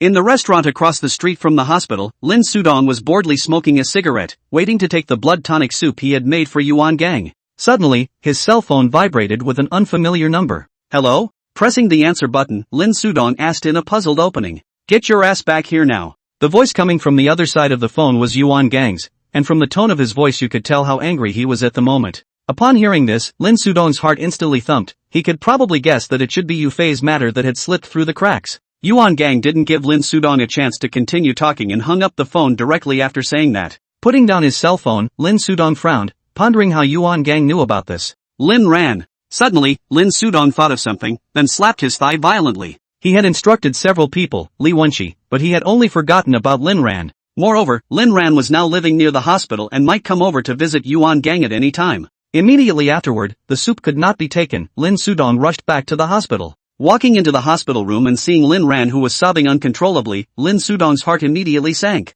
Lin Sudong, don't you want to tell me something? Seeing Lin Sudong return, Yuan Gang's eyes were cold and his tone was indifferent as he opened his mouth to ask. Gangzi, listen to me. Think before you speak. Lin Sudong still wanted to explain, but Yuan Gang directly interrupted him and snapped. I lied to you. Upon hearing this, Lin Sudong sighed and responded somewhat helplessly. Fei he's dying and you're still lying to me. You're trying to keep me from seeing him one last time. Yuan Gang became furious and raised his hand to point at Lin Sudong and cursed angrily. Lin Sudong pursed his lips and did not say anything because Yuan Gang was indeed right. Yufei's case has very bad repercussions and it shouldn't take long for the results to come out. By then it's likely that Yufei will have been shot before Yuan Gang is even discharged from the hospital. Lin Sudong. That's my brother. Saying this, Yuan Gang burst into tears. He really couldn't understand why Lin Sudong was hiding this matter from himself. Where is Dash now? Immediately afterward, Yuan Gang pulled out the infusion needle from his hand, then directly got down from the hospital bed towards Lin Sudong and asked.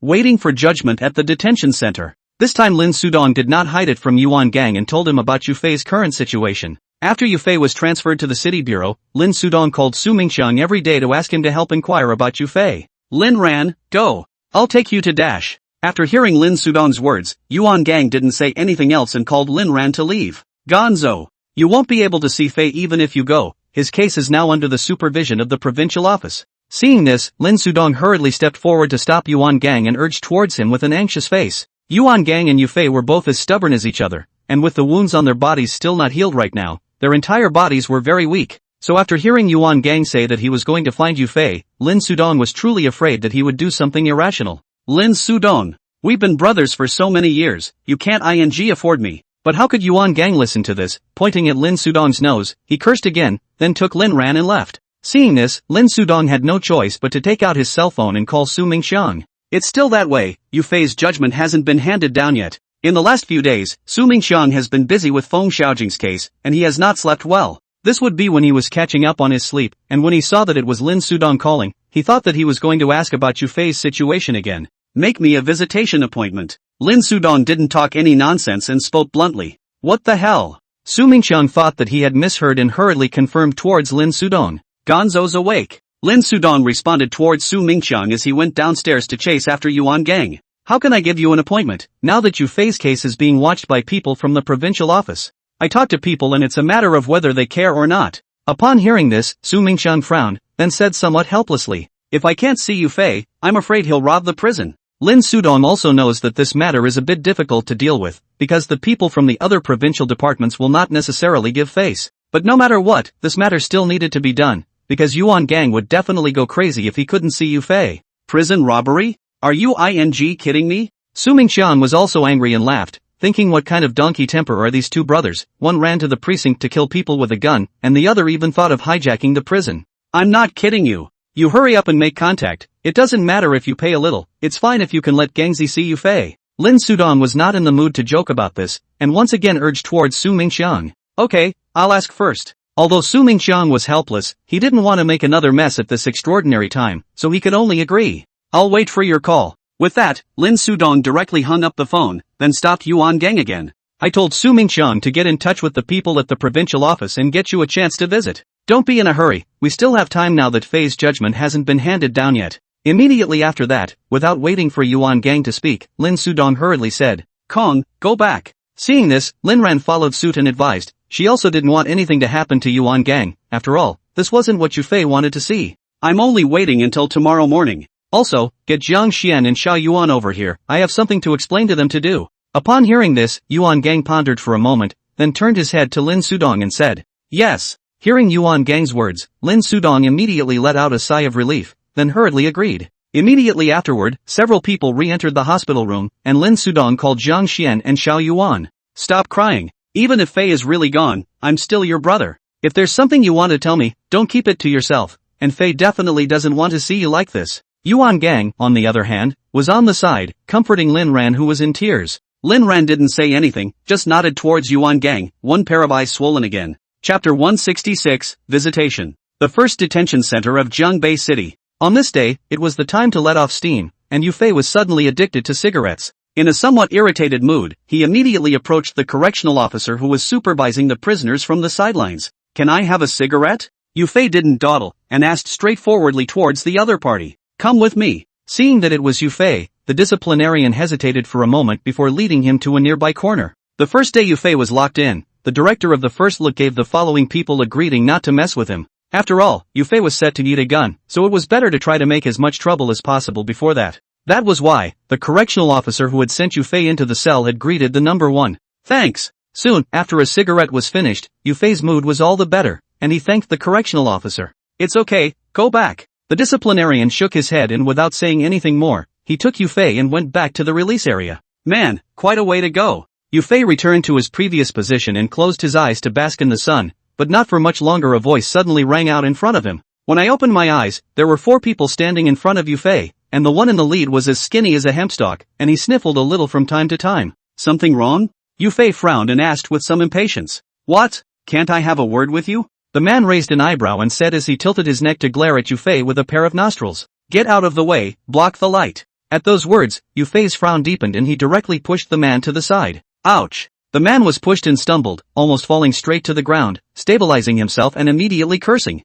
Groove your ass. Little pussy, gave you face, didn't you? Next to him, one of the men who had followed Ma Straw over also raised his hand to point at Yu Fei and cursed. Bang! And without any nonsense, Yu Fei got up and kicked over, directly knocking one person over on the ground. Groove your ass, him. Seeing this, the other 3 immediately made their move, cursing and pouncing towards Yu Fei. Dodging the oncoming punch, Yu Fei swung his arm round and slammed it directly towards Ma Straw's face. Immediately after that, at the same time Yu Fei received a kick on his stomach, the miserable scream of Ma Kolm also rang out. With this punch, the back of Yu Fei's hand directly smashed open a gash, but Ma Kolm was even worse, having 3 teeth smashed out. But this is not all. Yu Fei in a grip Hempstock's collar dragged to his body, ignoring the other people's punches and kicks, pressed Hempstock's head towards the wall. Bang, bang, bang. After 3 consecutive smashes, Hempstock's head had been smashed open, and blood continued to drip onto the ground. The other 3, who were terrified after seeing this scene, didn't dare to continue to make a move on Yu Fei. It was also at this moment that the disciplinarian realized the situation and ran over, then directly pressed Yu Fei to the ground. Gently, I won't move. Yu Fei's injured arm was a little sore from being wrenched, and he frowned as he spoke towards the disciplinarian. Upon hearing this, the disciplinarian didn't know what to think, but he actually eased up his strength, making Yufei much more comfortable. Call an ambulance and take someone to the hospital. Not much later, Yufei, their prison district supervisor, also came over. After seeing the tragic situation of Hempstocks, immediately said, "This one gets a single room." Immediately after that, the supervisor turned his head to look at Yufei again and said after frowning, "Evening." Lin Sudong, who had been in the hospital, wide-eyed with Yuan Gang, finally received a call from Su Mingqiang. "How's it going?" Picking up the phone, under Yuan Gang's gaze, Lin Sudong hurriedly asked, "Tomorrow you will go directly to the first look." Su Mingqiang didn't dawdle and directly stated the result. "On what terms?" Upon hearing this, Lin Sudong let out a sigh of relief, then continued to ask towards Su Mingqiang. "No conditions, but I may have to go to the provincial office." Upon hearing Lin Sudong's inquiry, Su Mingqiang smiled and followed up by revealing the news he had overheard. The cracking of Feng Xiaojing's case really showed Su Mingqiang's face, and rumor has it that a big shot has his eye on him. "Provincial office? What position?" Hearing this, Lin Sudong immediately widened his eyes and hurriedly inquired. "A flat transfer, but with a promising future." Su Mingqiang had some difficulty in hiding the excitement in his heart and said with a smile once again. He got the news that the Provincial Party Committee had transferred him to the Provincial Public Security Department to take up the post of Deputy Director. Although the rank remains unchanged, the Director of the Provincial Public Security Department of Han River Province will retire in 1 year, and then it will definitely be the Executive Deputy Director who will take over. And the meaning of the above is that when the time comes to vacate the position of Executive Deputy Director, it is his Su Mingqiang. According to Su Mingqiang's current age, he, as long as nothing goes wrong, later to take over the Provincial Public Security Department Director position. That has been the nail in the coffin. "That's great." Lin Sudong is also very happy. The higher Su Mingqiang sits in the position, then the greater the benefits for them. "Alright, that's it for now. You guys can just go straight over there tomorrow." Immediately after that, Su Mingqiang didn't say anything more and directly hung up the phone. "How?" Seeing Lin Sudong put down his cell phone, Yuan Gang hurriedly asked. "Visitation is allowed, we'll just go straight to it tomorrow." Lin Sudong didn't sell himself short, and after hearing Yuan Gang's inquiry, he immediately responded. "Right. Su Mingqiang is going to be transferred to the provincial office." Immediately after that, Lin Sudong talked about Su Mingqiang, but Yuan Gang was not very interested. There was no talk all night. Early the next morning, Lin Sudong drove Yuan Gang to the first detention center of Jianbei City. After registering, Yuan Gang went to the visiting area and waited anxiously. Not long after, Yufei was brought over. His face was a little red and swollen, and his right hand was wrapped in gauze, an injury he sustained in a fight yesterday. "Fei!" Seeing Yufei, Yuan Gang immediately got up and shouted in excitement. "Brother!" Hearing Yuan Gang's voice, Yufei was a bit incredulous, and then directly broke away from the correctional officer and ran over. Seeing this, the correctional officer didn't stop, as it had been explained from above. Immediately afterward, the two hugged each other, and Yufei even cried out directly. "Stop crying, brother is here." Yuan Gang, whose eyes were also red, forced himself to hold back so that he didn't shed a tear and patted Yufei's back gently to comfort him. "Brother, I missed you so much." Yufei didn't want to cry either, but after seeing Yuan Gang, he couldn't help it. "Brother misses you too." Yuan Gang laughed and let go of his hand to measure Yufei's face, but immediately afterward, he frowned. "Fei, is someone bothering you?" The injury on Yufei's face, Yuan Gang could tell at a glance that it was newly added not long ago. "Nothing." Yufei shook his head and didn't tell Yuan Gang about yesterday's incident. He didn't suffer anyway. Chapter 167, Hopeless. "Fei, you're too impulsive." Seeing that Yufei didn't want to say anything, Yuan Gang didn't ask much, then sighed. Yufei sniffed and didn't say anything, just smiled and shook his head. "It's worth it for me, Yuan Gang, to have you as my brother in my life. Don't worry, brother won't let you die." Immediately after that, Yuan Gang suddenly pulled Yufei closer and whispered in his ear. "Brother, no!" Yufei certainly understood what Yuan Gang meant, and he shouted out with a face full of anxiety. "Settle down. Two brothers in one world, with this life and no next." Yuan Gang smiled and said slowly as he raised his hand and patted Yufei's shoulder. At those words, Yufei fell silent. He didn't know how to stop Yuan Gang, just like Lin Sudong didn't know how to stop him. "There. I still have to meet your director, so if you need anything next, you can talk to him." Yuan Gang didn't stay much longer because he didn't come to say goodbye to Yufei. He just wanted to let him know his intentions and not be bent on death. Yufei sniffed and nodded, and the two hugged once more before leaving. A few days later, Yufei's verdict came down, and he was sentenced to death in the first trial, and it was executed immediately. After knowing the result of the verdict, Yufei did not choose to appeal, but accepted it. The night before his execution, Yufei was taken to the chief's office for his last meal. "I don't know what you like to eat, so I had someone go to the restaurant and buy a few random dishes." The director was full of smiles. He had already been arranged by Yuan Gang and knew something about his background. That's why he was so polite to Yufei, even if it was just a person who was going to die.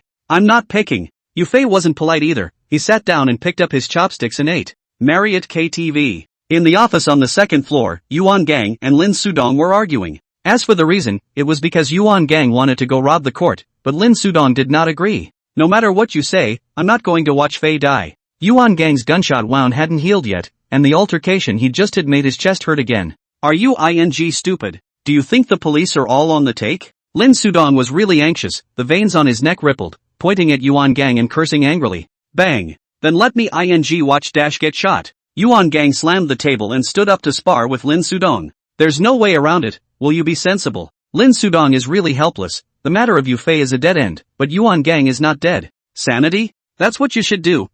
Yuan Gang, only want to save my brother. Yuan Gang snorted and said as he sat back in his chair. What do you mean? Are you thinking that I, Lin Sudong, am afraid of death? Lin Sudong thought too much, thinking that Yuan Gang was mocking himself. After all these years of brotherhood, don't say those unnutritious words. You're scared to death, and I wasn't going to let you come along on this trip. Upon hearing this, Yuan Gang waved his hand. He hadn't planned to bring Lin Sudong along, he was just telling him. So who are you going to take? Hearing this, Lin Sudong's entire body was stunned, not understanding what Yuan Gang was planning. It's just me and Pengyu. Yuan Gang didn't hide anything and said bluntly. The two of you? Robbing the court? Are you kidding me? Lin Sudong was infuriated and laughed. He did not expect Yuan Gang to be so rampant, just the two of them also dared to rob the court. What happened to the two? It's a done deal, all's well that ends well. No way, together on the road. I can't let my brother, alone, go by himself. Yuan Gang had long ago made up his mind that if he couldn't save Yu Fei, then he would go and die with him.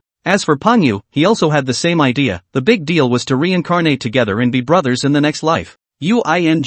Simply incorrigible. Lin Sudong felt like he was about to explode with anger, his head was drumming with pain, and he didn't know how much his blood pressure had reached. Consider me incorrigible. I'll leave Marriott to you from now on, and on the other hand, on Big Brother's side, say sorry to him for me. Yuan Gang didn't continue to talk nonsense, pulled open the drawer and took out a handful of imitation big black stars, pinned it on his waist and left. I don't care. Looking at Yuan Gang's departing back, Lin Sudong cracked his mouth and his eyes reddened. When he came downstairs, Li Wenqi and Zhang Xian, as well as Xia Yuan, were all standing at the stairway. What, waiting for me? Seeing the three people stop in front of him, Yuan Gang asked with a smile. All right, do what you have to do, don't stand here like a crybaby. Immediately after that, Yuan Gang waved his hand again and directly left without giving the three of them a chance to speak. Driving in the car, he came to the bungalow where Yu Fei and the others were hiding before. Pengyu and Lin Ran were here. Kong. Seeing Yuan Gang arrive, Pengyu and Lin Ran opened their mouths and shouted. It's not too late to regret. Yuan Gang nodded, then looked at Pengyu with a grave expression.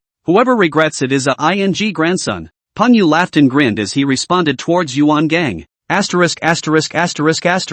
Yuan Gang also laughed, shaking his head and cursing. Immediately afterward, Yuan Gang pulled out a bankbook from his pocket and handed it to Lin Ran. Kong, what do you mean by that? Lin Ran didn't pick it up, frowning as he looked at Yuan Gang and inquired. We both may not be back tomorrow, there's $200,000 in this bankbook, take it. Yuan Gang laughed and forced the bankbook into Lin Ran's hand. Tomorrow he and Pengyu go to rob the court, basically it is unlikely to come back, then after that Lin Ran will have no one to take care of. So before leaving, Yuan would just think about arranging Lin Ran well, after all, this was his brother's woman. As for Pengyu, Yuan Gang also gave him a settlement fee, which could guarantee that his family could live a rich life after he was gone. I don't want it. Brother Gang, if Fei can't come back, I'll go with him too. Lin Ran shook his head, then returned the passbook to Yuan Gang and said with a smile. What a silly thing to say. You're so young, think outside the box. Hearing Lin Ran's words, Yuan Gang immediately frowned at her and reprimanded her. Gang, can you talk yourself out of this? Lin Ran didn't answer, but smiled and asked a rhetorical question towards Yuan Gang. Upon hearing this, Yuan Gang froze because there was no way for him to refute Lin Ran's words. Everyone has their own choices, but I still want you to think about it, after all, your life is just beginning. Immediately afterward, Yuan Gang sighed and once again urged towards Lin Ran. My choice is dash. Lin Ran smiled, tears welling up in her eyes as she recalled the time she used to spend with Yu Fei. Chapter 168, Provincial Military Region. There was no talk all night. Early the next morning, Yu Fei, handcuffed and dragging a heavy ankle chain, was pulled out of the detention center by a prison van. On the way to the execution site, Yu Fei's eyes couldn't help but redden a little as he recalled the past. Regret? A judicial police officer next to him opened his mouth to ask after seeing Yu Fei's reaction. No regrets. At those words, Yu Fei twisted his head to look at them, then responded without even thinking. And upon hearing Yu Fei's reply, that judicial police officer just shook his head and didn't say anything else. All brace yourself, there may be a holdup. Halfway through the trip, the judicial police officer sitting in the co-pilot suddenly received a phone call, and then turned back with a grave expression. Immediately afterward, everyone in the car except the driver twisted their heads to look at Yufei. Because the only prisoner being executed today is Yufei. Yufei, on the other hand, instantly panicked. How could he not know what was going on? He couldn't help but worry for Yuan Gang. But after driving not much farther, the cop in the passenger side of the car was called again, and the execution site changed locations. Meanwhile, a van was pulling over on a side road leading from the city to the suburbs. And the people sitting in the car were clearly Yuan Gang and Pengyu. Kong, why don't you come? Pengyu was a little agitated and asked towards Yuan Gang after glancing back. Wait a little longer. Yuan Gang frowned, and although he also had some doubts in his heart, he still said patiently. Not much farther down this path is the almost default execution ground of the Jiangbei Municipal Court, where countless death row inmates have been shot. And according to Yuan Gang's projection, the prison van that sent Yufei should almost be here by this time, but they were late in showing up. Asterisk asterisk asterisk asterisk. No one could have missed it, could they? After waiting for a while again and seeing that no one still arrived, Pengyu didn't hold back and cursed directly. Yuan Gang's face was also a bit ugly, and he couldn't help but guess what was going on in his heart. Then he took out his cell phone and called out, Marriott KTV. In the office on the second floor, Lin Sudong was anxiously smoking a cigarette, and the ashtray in front of him was already stuffed to the brim. Last night after Yuan Gang left, he didn't sleep all night and sat on the sofa and smoked until now. Suddenly, the cell phone placed on the table rang. Lin Sudong glanced at it. It was Yuan Gang calling. Gonzo, how are you doing? Seeing this, Lin Sudong hurriedly picked up and asked with an anxious face. Lin Sudong, I'll ask you one thing. Did you miss anything today? Yuan Gang didn't talk nonsense and asked in a straightforward manner. I didn't miss it. What's going on? Upon hearing this, Lin Sudong immediately frowned and asked immediately after answering Yuan Gang's question. The prison van escorting dash never came. Yuan Gang's face was a bit ugly. He was a bit confused as to whether Lin Sudong was lying. Gonzo, I could have sworn. And after hearing Yuan Gang's words, Lin Sudong instantly understood what was going on and then said very seriously, I know. After a moment of silence, Yuan Gang hung up the phone. Gang, what's the word? Seeing Yuan Gang put down his cell phone, Pengyu hurriedly asked. Go back. Yuan Gang's eyes were a bit hollow, and tears slowly slid down the corners of his eyes. He didn't know who had leaked it, but what he could be sure of was that Yufei couldn't be saved. Thinking of this, Yuan Gang's chest suddenly came with a burst of drilling pain, followed by a few coughs. He directly fainted. Kong. Seeing this, Pengyu immediately let out a cry of surprise. However, Yuan Gang did not have any reaction and still had his eyes closed with a frown on his face. Helplessly, Pengyu could only start the car and drive in the direction of the hospital while calling Lin Sudong. At the same time, Yufei's side had arrived at the place, and the prison van stopped at a vacant lot near the outskirts. And around them, in addition to the judicial police, there were police from the city council, as well as the armed police force. Seeing that it was this scene, Yufei's heart couldn't help but thump, praying that Yuan Gang must not come over. Immediately thereafter, a judicial police officer came forward to identify Yufei, check his identity information and confirm the facts of the crime and other circumstances. On your knees. After the process was completed, the two judicial police officers escorted Yufei to the execution area, and the one behind him spoke up. I will not die on my knees. At those words, Yufei glanced back and said, hold him down. But the other party, who would not be accustomed to it, spoke directly toward the two judicial police officers. Immediately after that, the two men kicked towards Yufei's leg socket again while exerting force on their hands. Yufei was unsteady and his knees ran to the ground. But Yufei wouldn't just admit it. He roared with rage and burst out all his strength, directly pulling the two judicial police officers down on the ground with him. A few more. Seeing this, the executioner standing behind Yufei immediately greeted and two more judicial police officers ran over. As for the police and armed police crowd from the city council, they watched the scene with interest. Under the suppression of the four, Yufei was helplessly held down and fell to his knees, his face filled with indignation. Ready! Immediately afterward, as a voice rang out, the executioner aimed his rifle at the back of Yufei's head. Groove your ass. Yufei, on the other hand, smiled and cursed before tilting his head back to look at the sky out of his mind. And as the words fell, a sudden roar of an engine came from far and near, and the people present tensed as they heard it, because they had been notified before that someone might come to rob the court. That's why the place of execution was temporarily changed and the armed police force was mobilized to guard it. The execution was interrupted, and all the police and armed police present, all raised their guns and aimed them in the direction from which the voice came. But not much later, what appeared in front of them were three jeeps with army license plates. Ka! The jeep drove up close and stopped, followed by several people walking down from the vehicle, the leader still holding the rank of colonel. What unit are you guys from? Seeing this, the supervisor sent by the prosecutor's office immediately went up and asked. Manhwa Province Military Region, received orders from higher-ups to take Yufei away. Upon hearing the other party's inquiry, the colonel responded by beckoning towards a few soldiers to take Yufei away. The provincial military district? We weren't informed, you can't take Yufei away. Seeing this, the supervisors from the prosecutor's office immediately stepped forward to stop them and then confronted the troopers. You weren't informed, but I was ordered. You can check with your superiors anytime,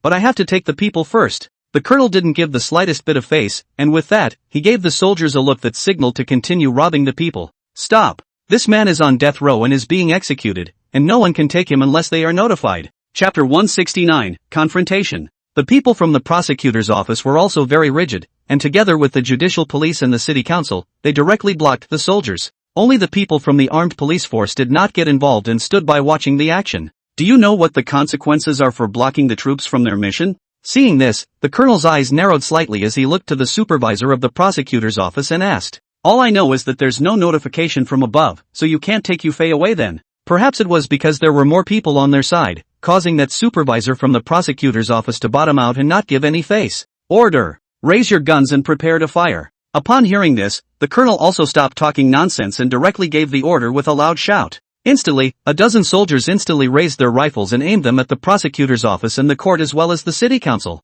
This is a complete mess. The public prosecutor and the legal system are all startled, did not expect the provincial military region will be so reckless. Even the armed police forces watching from the sidelines were confused, not knowing who they should help when the fight broke out later. I'll say it again. Our department received orders from our superiors to take Yufei away. If you continue to block us from carrying out our military duties, then my ministry will treat all of you as enemies. Immediately afterward, the colonel gave another warning, without the slightest hint of a joke. It wasn't that he wasn't humane, but he had received a deadly order to bring Yufei back to the provincial military region in one piece. As to whether or not the top had communicated with the local government authorities, this was not something he should consider. And although there were only a dozen men, a dozen rifles could be far more oppressive than 20 pistols. Right at this moment, there were once again 3 cars coming this way in the distance, 2 of which were the special cars of the Jiangbei Municipal Party Secretary and the mayor respectively, while the remaining one was the same deputy director of the provincial department in charge of Yufei's case.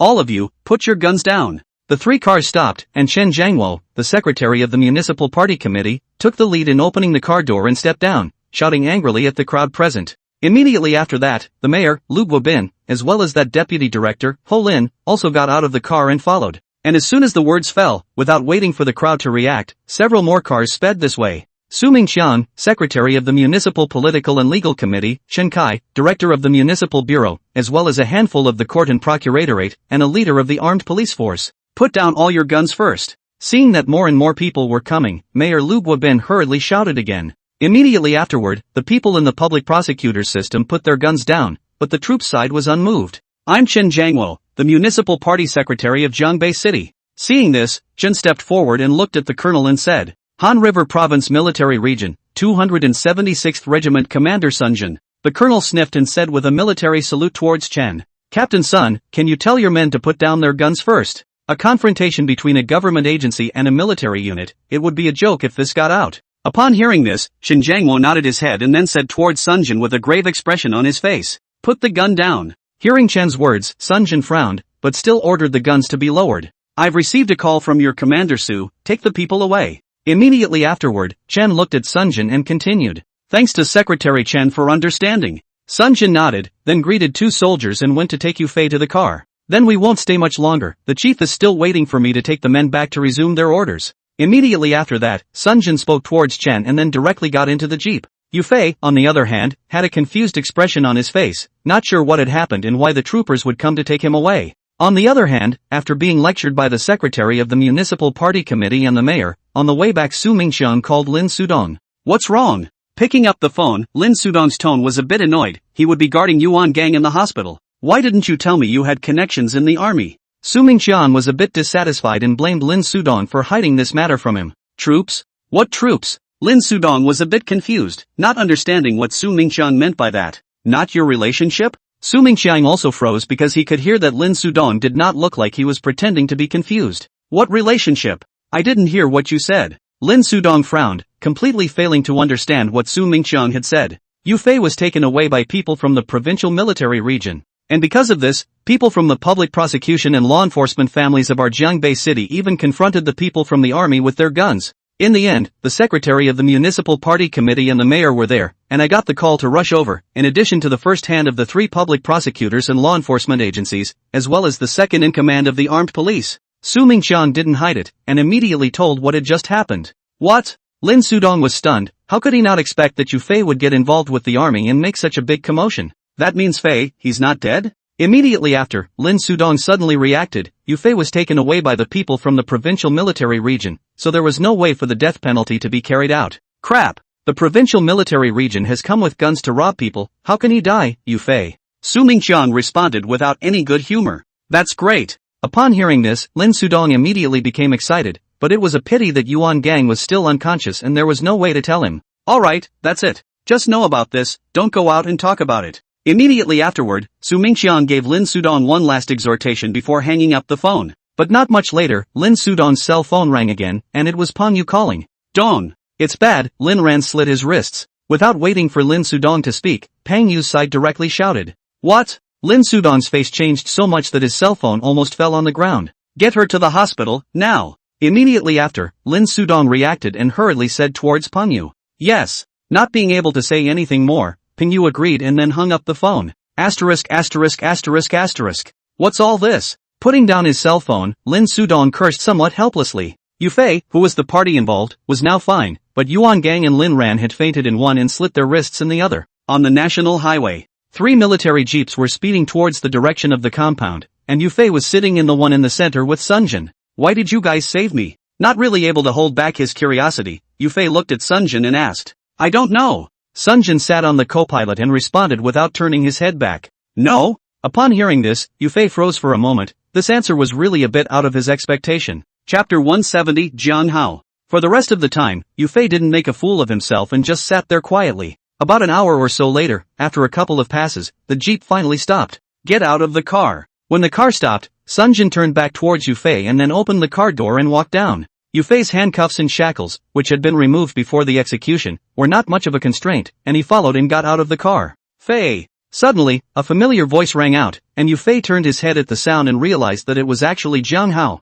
Why are you here? Looking at Jiang Hao, who flew over and hugged himself, Yu Fei asked suspiciously. If I wasn't here, you'd have eaten a gun. Upon hearing this, Jiang Hao grinned, then let go of Yu Fei and said, Did you find this? Yu Fei instantly widened his eyes and turned his head to look at Sunjin and the others, then continued to ask towards Jiang Hao. Yeah, but I can't go out anymore. Jiang Hao nodded in agreement, but his face fell immediately afterward. Why? Yu Fei was a bit uncertain. It's a bit complicated, let's go in first. Jiang Hao didn't explain and greeted Yu Fei before entering the compound in front of him. Uncle Su. Walking into the compound, an old man was watering flowers with a spray bottle, and Jiang Hao hurriedly shouted at the sight. Picked up? Hearing Jiang Hao's voice, the old man lifted his head and glanced at it, then said with a smile. Picked up. This is Yu Fei, my brother Fei. Jiang Hao nodded, then pulled Yu Fei to introduce him. Hello, young man. Upon hearing this, the old man smiled, then looked to Yu Fei to greet him. Hello? Yu Fei was still a bit confused, but when he saw the other party greeting him, he hurriedly responded.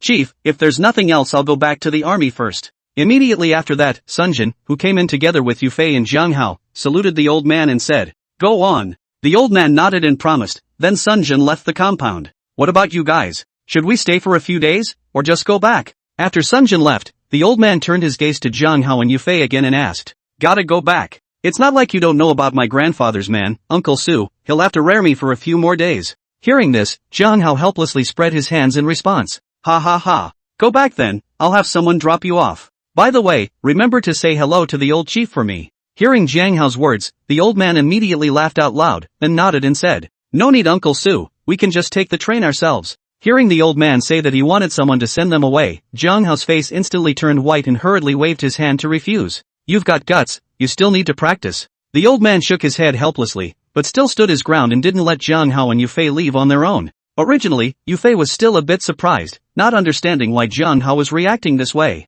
But after seeing the transportation, he instantly came to his senses and couldn't help but break out in a cold sweat on his forehead. Leaving from the compound, Yu Fei and Jiang Hao were driven to an open field, while a helicopter was parked not far away. Jiang Hao, we're not going to sit on this, are we? Yu Fei still had some luck in his heart, swallowing his saliva to look at Jiang Hao and ask. Fei, I've wasted days of meals on this trip for you. Jiang Hao's expression was a bit lifeless, and with a bitter smile, he looked at Yu Fei and said, How? Yufei frowned, not understanding what Jiang Hao meant by that. Puked it all up. I almost didn't throw up my whole stomach coming here. Jiang Hao pointed to his stomach in response. That was hard work. Yufei almost didn't choke on his saliva and slowed down for a while before speaking. By the way, what was that Uncle Su just now? Taking advantage of the inspection being conducted over there, Yufei looked at Jiang Hao and continued to ask. Uncle Su? The commander of the Han River Province military region. Hearing Yufei's inquiry, Jiang Hao didn't hide anything and directly revealed the old man's identity. The provincial military district?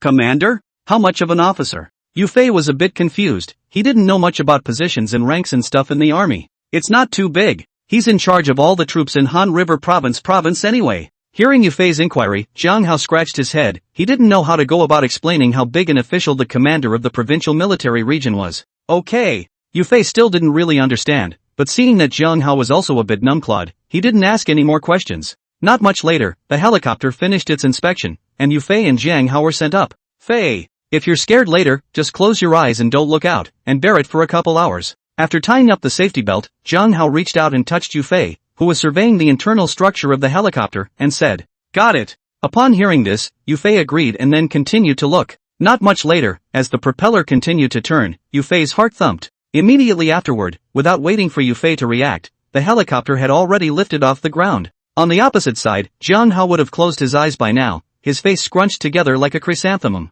As for Yufei, he was in no discomfort and was constantly sticking his head out to peer outside. "Fei, how are you feeling?" Although he closed his eyes in fear, Jiang Hao still didn't forget about Yufei and opened his mouth to shout. "It feels good." Hearing Jiang Hao's inquiry, Yufei grinned and responded. "Pervert." Immediately afterward, Jiang Hao skimmed his mouth, muttered a sentence and lost his voice. A few hours later, the sky had gradually darkened, and Yufei and the others had finally arrived at their destination. Getting out of the helicopter, Yufei looked around, surrounded by military vehicles and soldiers and whatnot. Vomit. Next to him, Jiang Hao was holding a soldier's shoulder and was throwing up. "Can you do it?" Seeing this, Yufei went up and helpfully patted Jiang Hao's back, laughing and teasing. "No more. I feel like I'm throwing up my bitter bile." Jiang Hao's face was white with tears in his eyes, and there were two large snot flung from his nose. As they were talking, suddenly a jeep stopped in front of them, followed by a middle-aged man in military uniform, who directly opened the door and walked down. The visitor's appearance was somewhat similar to Jiang Hao's, wearing a shoulder badge with 2 gold stars on a wheat ear.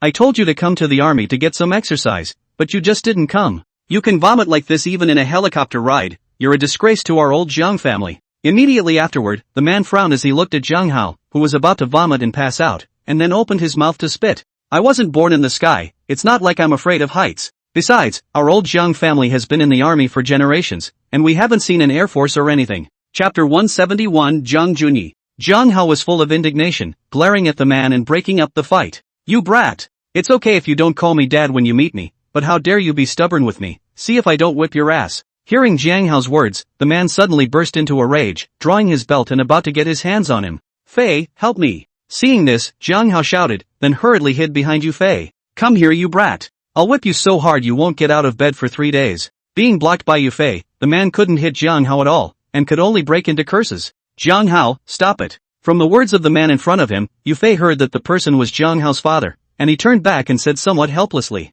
"Okay." Upon hearing this, Jiang Hao reluctantly walked out from behind Yufei. Seeing this scene, the man was a bit surprised and couldn't help but twist his head to look at Yufei for some measure. "You're the one Xiao Hao is trying to save." Immediately afterward, Jiang Hao's father put his belt away and asked towards Yufei. "Yes." Yufei nodded in agreement. "Brother Fei, this old man's name is Jiang Junyi, he's my father. This is my big brother, called Yufei." Hearing the conversation between the two, Jiang Hao hurriedly ran to the center and introduced them separately. "Who are you calling an old man? I'll kill you brat." Hearing Jiang Hao address himself, Jiang Junyi fumed again, raising his hand and flinging it up with his belt. Yufei didn't stop, because at this time he was also full of black lines, which has introduced his father to his big brother. After making a fuss for a while, the end result ended with Jiang Hao receiving 2 belts on his ass. "Fei, you don't even help me." After receiving a beating, Jiang Hao was full of grievances and ran to Yufei's side to complain. "How can I help? That's your father." Yufei was a little helpless, which has this kind of son, even called on outsiders to clean up his old man. "What's wrong with my dad? Isn't it a brother? If you're a brother you can't watch me get beat up." Jiang Hao skimmed his mouth, his face full of indignation. Upon hearing this, Yufei shook his head with a bitter smile before glancing towards the few soldiers standing beside the vehicle. "I thought to myself that it was you. If it was myself who did it, those people would have to take the gun and give him a surprise attack. Although Yufei didn't understand military ranks and whatnot, he still had this bit of eye candy. Let's go home. With that, Zhang Junyi greeted Yufei and Zhang Hao before taking the lead in getting into the jeep. Fei, let's go. Upon hearing this, Zhang Hao didn't make a fuss and pulled Yufei to sit in the back row. Not long after, the jeep circled around left and right, and just when Yufei was about to be circled around, it finally drove out of the compound. Where are we? After getting on the main road and looking at the desolate surroundings, Yufei didn't hold back and asked towards Zhang Hao. The capital. Hearing Yufei's inquiry, Zhang Hao responded. Capital? Why is it so desolate? Upon hearing this, Yufei was a bit incredulous, then once again looked through the car window towards the outside. We just got out of the army post, this is the suburbs. Seeing Yufei's reaction, Zhang Hao instantly understood what was going on, then hurriedly explained.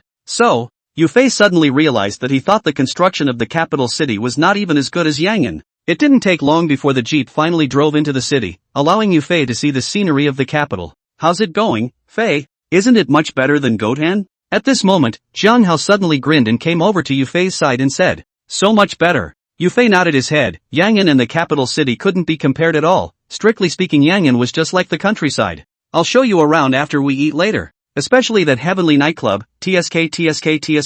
Saying that, Zhang Hao suddenly got excited, oblivious to the fact that Zhang Junyi was still sitting in the co-pilot. Say what? Just as Zhang Hao was immersed in it, a loud shout suddenly rang out, scaring him and causing him to immediately shiver. Asterisk.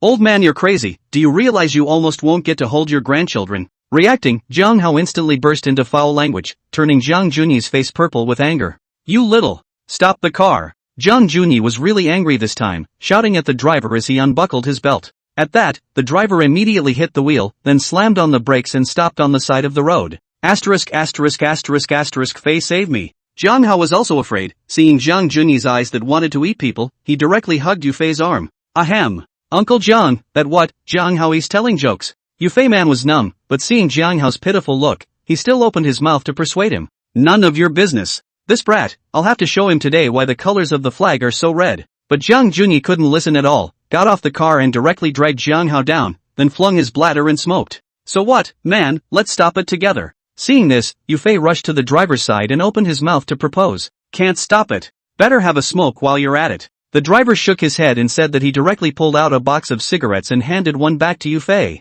Okay. Hearing the other party's words, Yufei also gave up the idea of going forward to stop him and sipped his cigarette into his mouth. I don't know how long it took. Yufei and the driver had finished 2 cigarettes, and Zhang Junyi's side finally stopped. That. Fly, get him in the car. Immediately after, Zhang Junyi came back panting and greeted Yufei. Yes. Upon hearing this, Yufei hurriedly agreed and then ran over to Zhang Hao's side. On the ground, Zhang Hao was still wailing with his pouting ass and his pants were smashed. Asterisk. Is that a ing real dad? Yufei was directly shocked when he saw Zhang Hao's miserable condition. This hand was too hard. Brother Fei, you're not being righteous. Hearing Yufei's voice, Zhang Hao lifted his head and looked at it, followed by directly crying out. No! Your father beat you up, how righteous do you want me to be? Yufei is really some helpless. This Zhang Hao cannot restrain a little, always with their own old man to do right can still have good well. Hurry up and get in the car. As soon as the words fell, Zhang Junyi's side gave a rush, frightening Yufei to hurriedly help Zhang Hao up. Slow down. Being pulled so violently by Yufei, Zhang Hao's butt was touched by his pants, and he screamed out instantly in pain. Bear with me. Compared to taking care of Zhang Hao's ass, Yufei was still somewhat more afraid of Zhang Junyi. After dilly-dallying for a while, the two of them finally returned to the car, only that Zhang Hao was on his back this time. Immediately after that, and not much farther, the driver turned directly into an alley with a handful of directions. Chapter 172, Zhang Hao's home. Meanwhile, Lin Sudong, on the other side, was standing outside the resuscitation room anxiously waiting. And the one being resuscitated inside is Lin Ran, who thought Yufei had been shot and then slit his wrists to kill himself. As for Pingyu, he left after sending Lin Ran to the hospital, as he was currently still wanted. Stomp. Suddenly, a rush of footsteps sounded. Lin Sudong sniffed and looked, but it was Yuan Gang who ran over with Zhang Xian. How's Lin Ran doing? Yuan Gang's face was filled with anxiety as he looked at Lin Sudong and asked in an urgent voice. It's not clear. When did you wake up? Hearing this, Lin Sudong shook his head before asking towards Yuan Gang. Just woke up not long ago.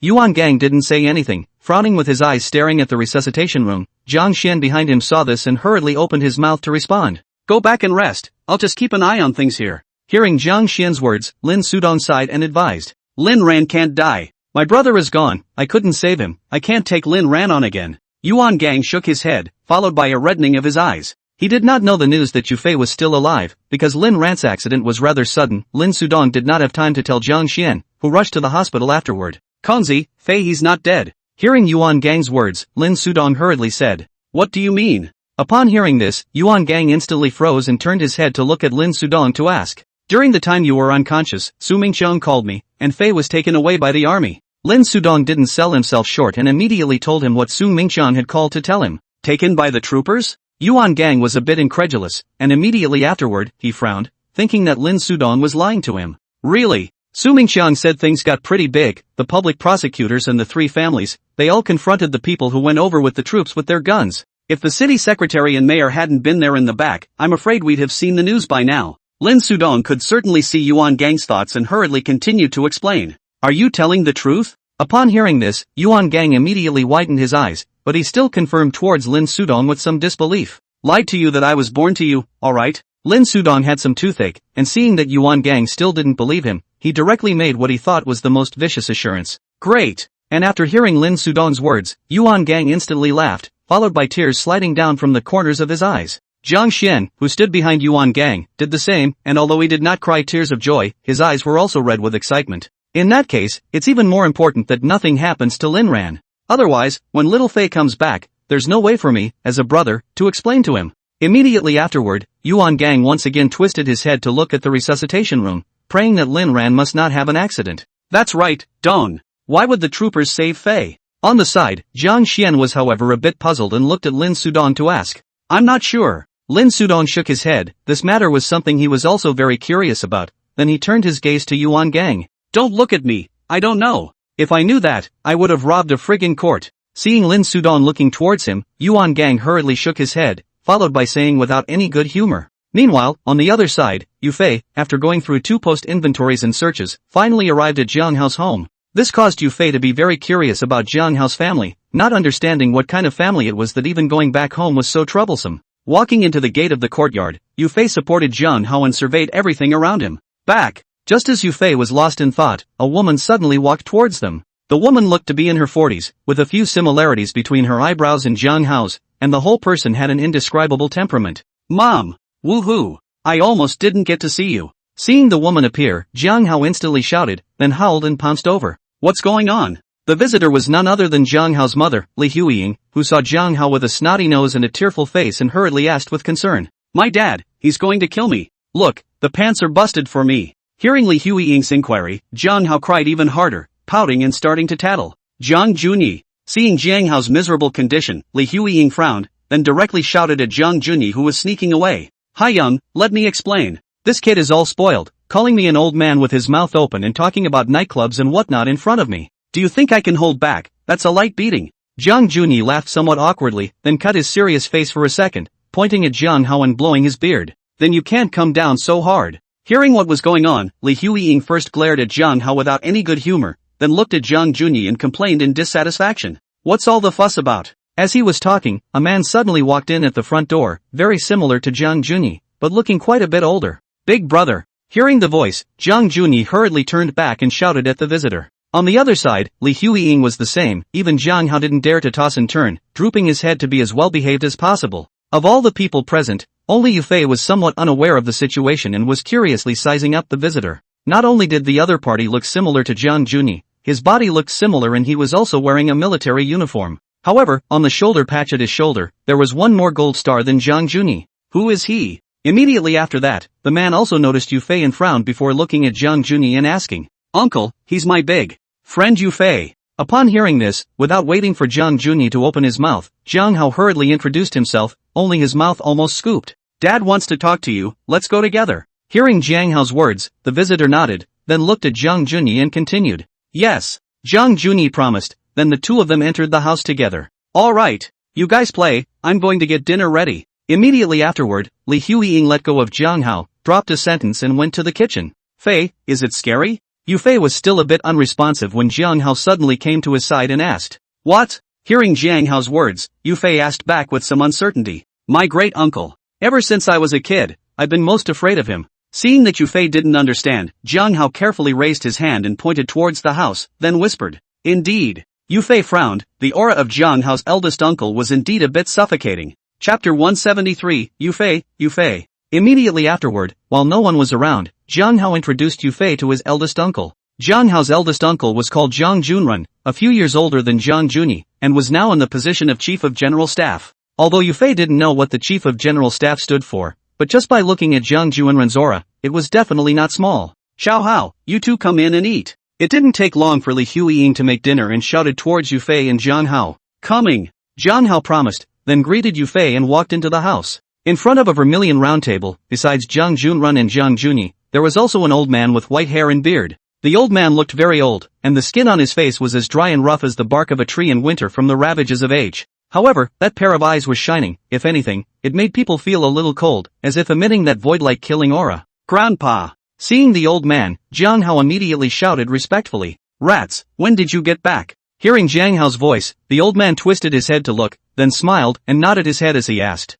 "Just got back this afternoon. Grandpa, can you stop calling me little rat? It's embarrassing." Upon hearing this, Jiang Hao hurriedly responded, followed by saying with a reddened face, "What's wrong with little rat? It's not like I'm calling you a little you rat." Hearing Jiang Hao's words, without waiting for the old man to open his mouth, Jiang Juni immediately glared and chided.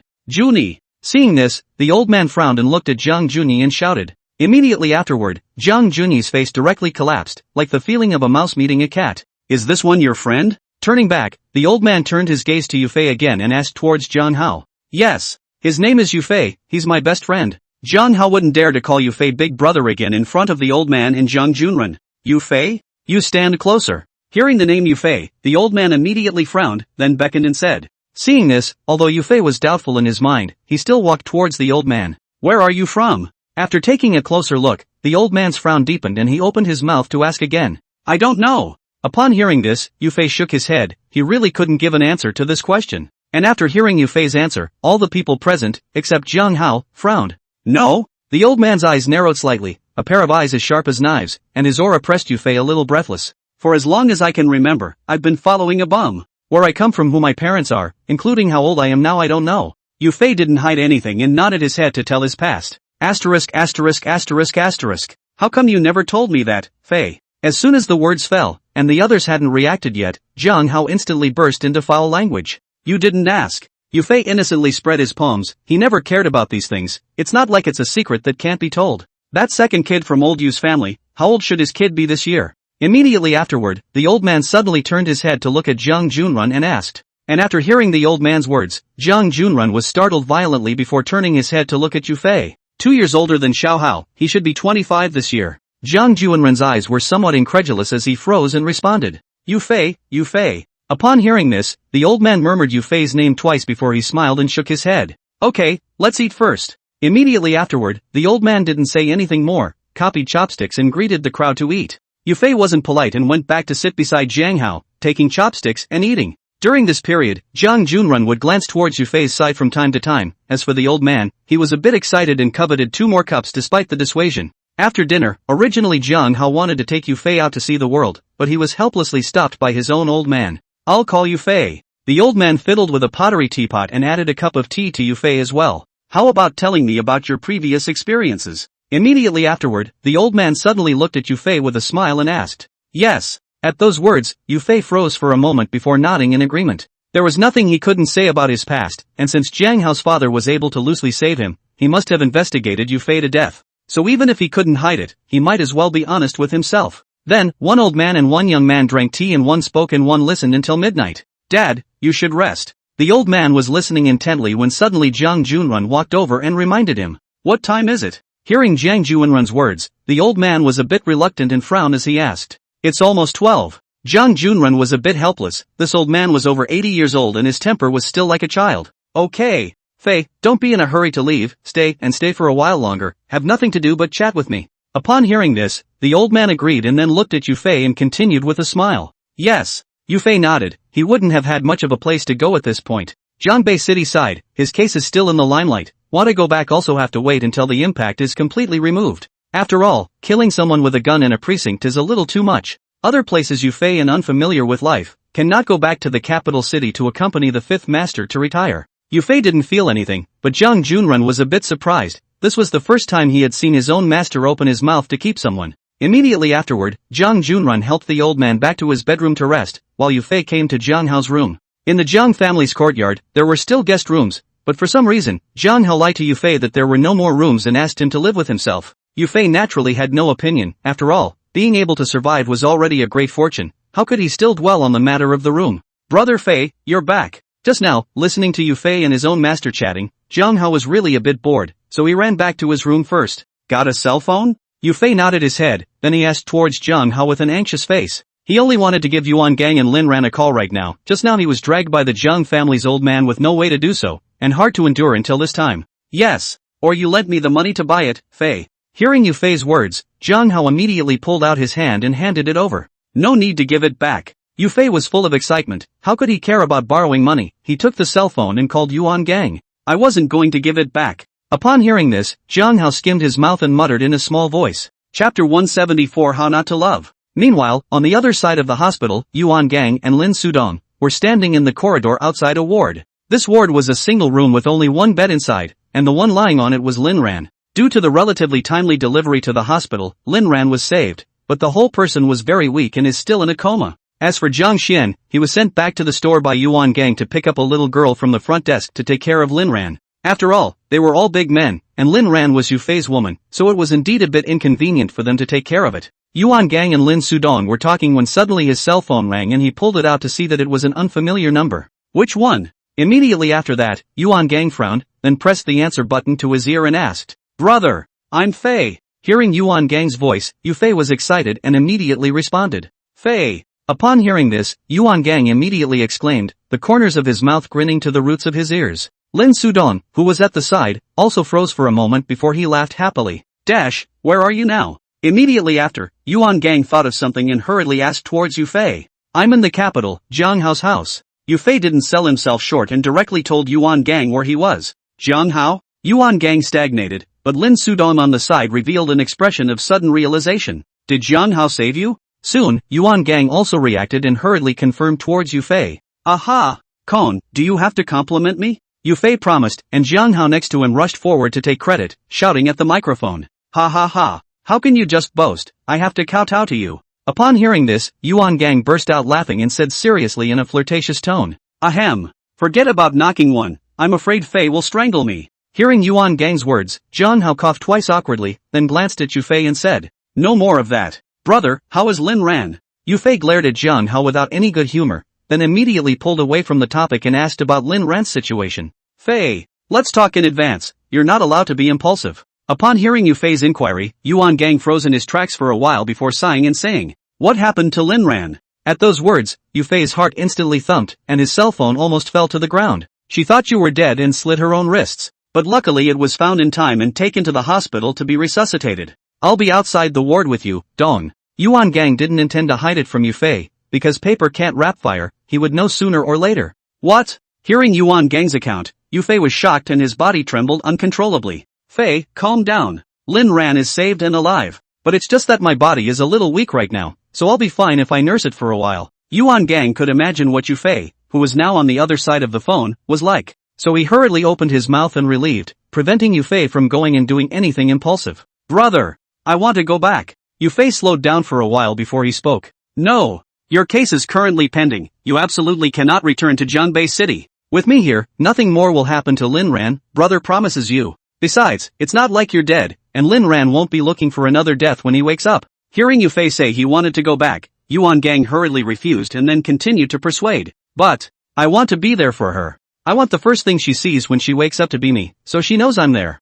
Yufei's voice was a little choked and his eyes reddened. A girl who could give her life for him, how could he not love? Upon hearing this, Yuan Gang fell silent, not knowing what to say, and Lin Sudong on the side was also out of ideas. Brother Fei, why don't we bring sister-in-law to the capital? At this time, Jiang Hao suddenly interjected, looking at Yufei and said, Yes. Without waiting for Yufei to speak, Yuan Gang on the other side of the phone hurriedly agreed. If he sent Lin Ran to the capital, so Yufei wouldn't think about returning to Jiangbei City. That's it, I'll make the arrangements. Immediately after, worried that Yufei would change his mind, Yuan Gang directly hung up the phone. Fei, is that bad? Seeing Yufei freeze, Jiang Hao thought he was unhappy and hurriedly opened his mouth to inquire. Why didn't I realize before that you kids are so smart? Hearing this, Yufei shook his head and raised his hand to pat Jiang Hao's shoulder and said, Ahem. That's because I was hiding my clumsiness in the past. A bunch of mortals, how could they deserve my guidance? Hearing Yufei's words, Jiang Hao instantly gasped on, cleared his throat and backed his hand, saying with a superior demeanor. Asterisk asterisk asterisk asterisk off.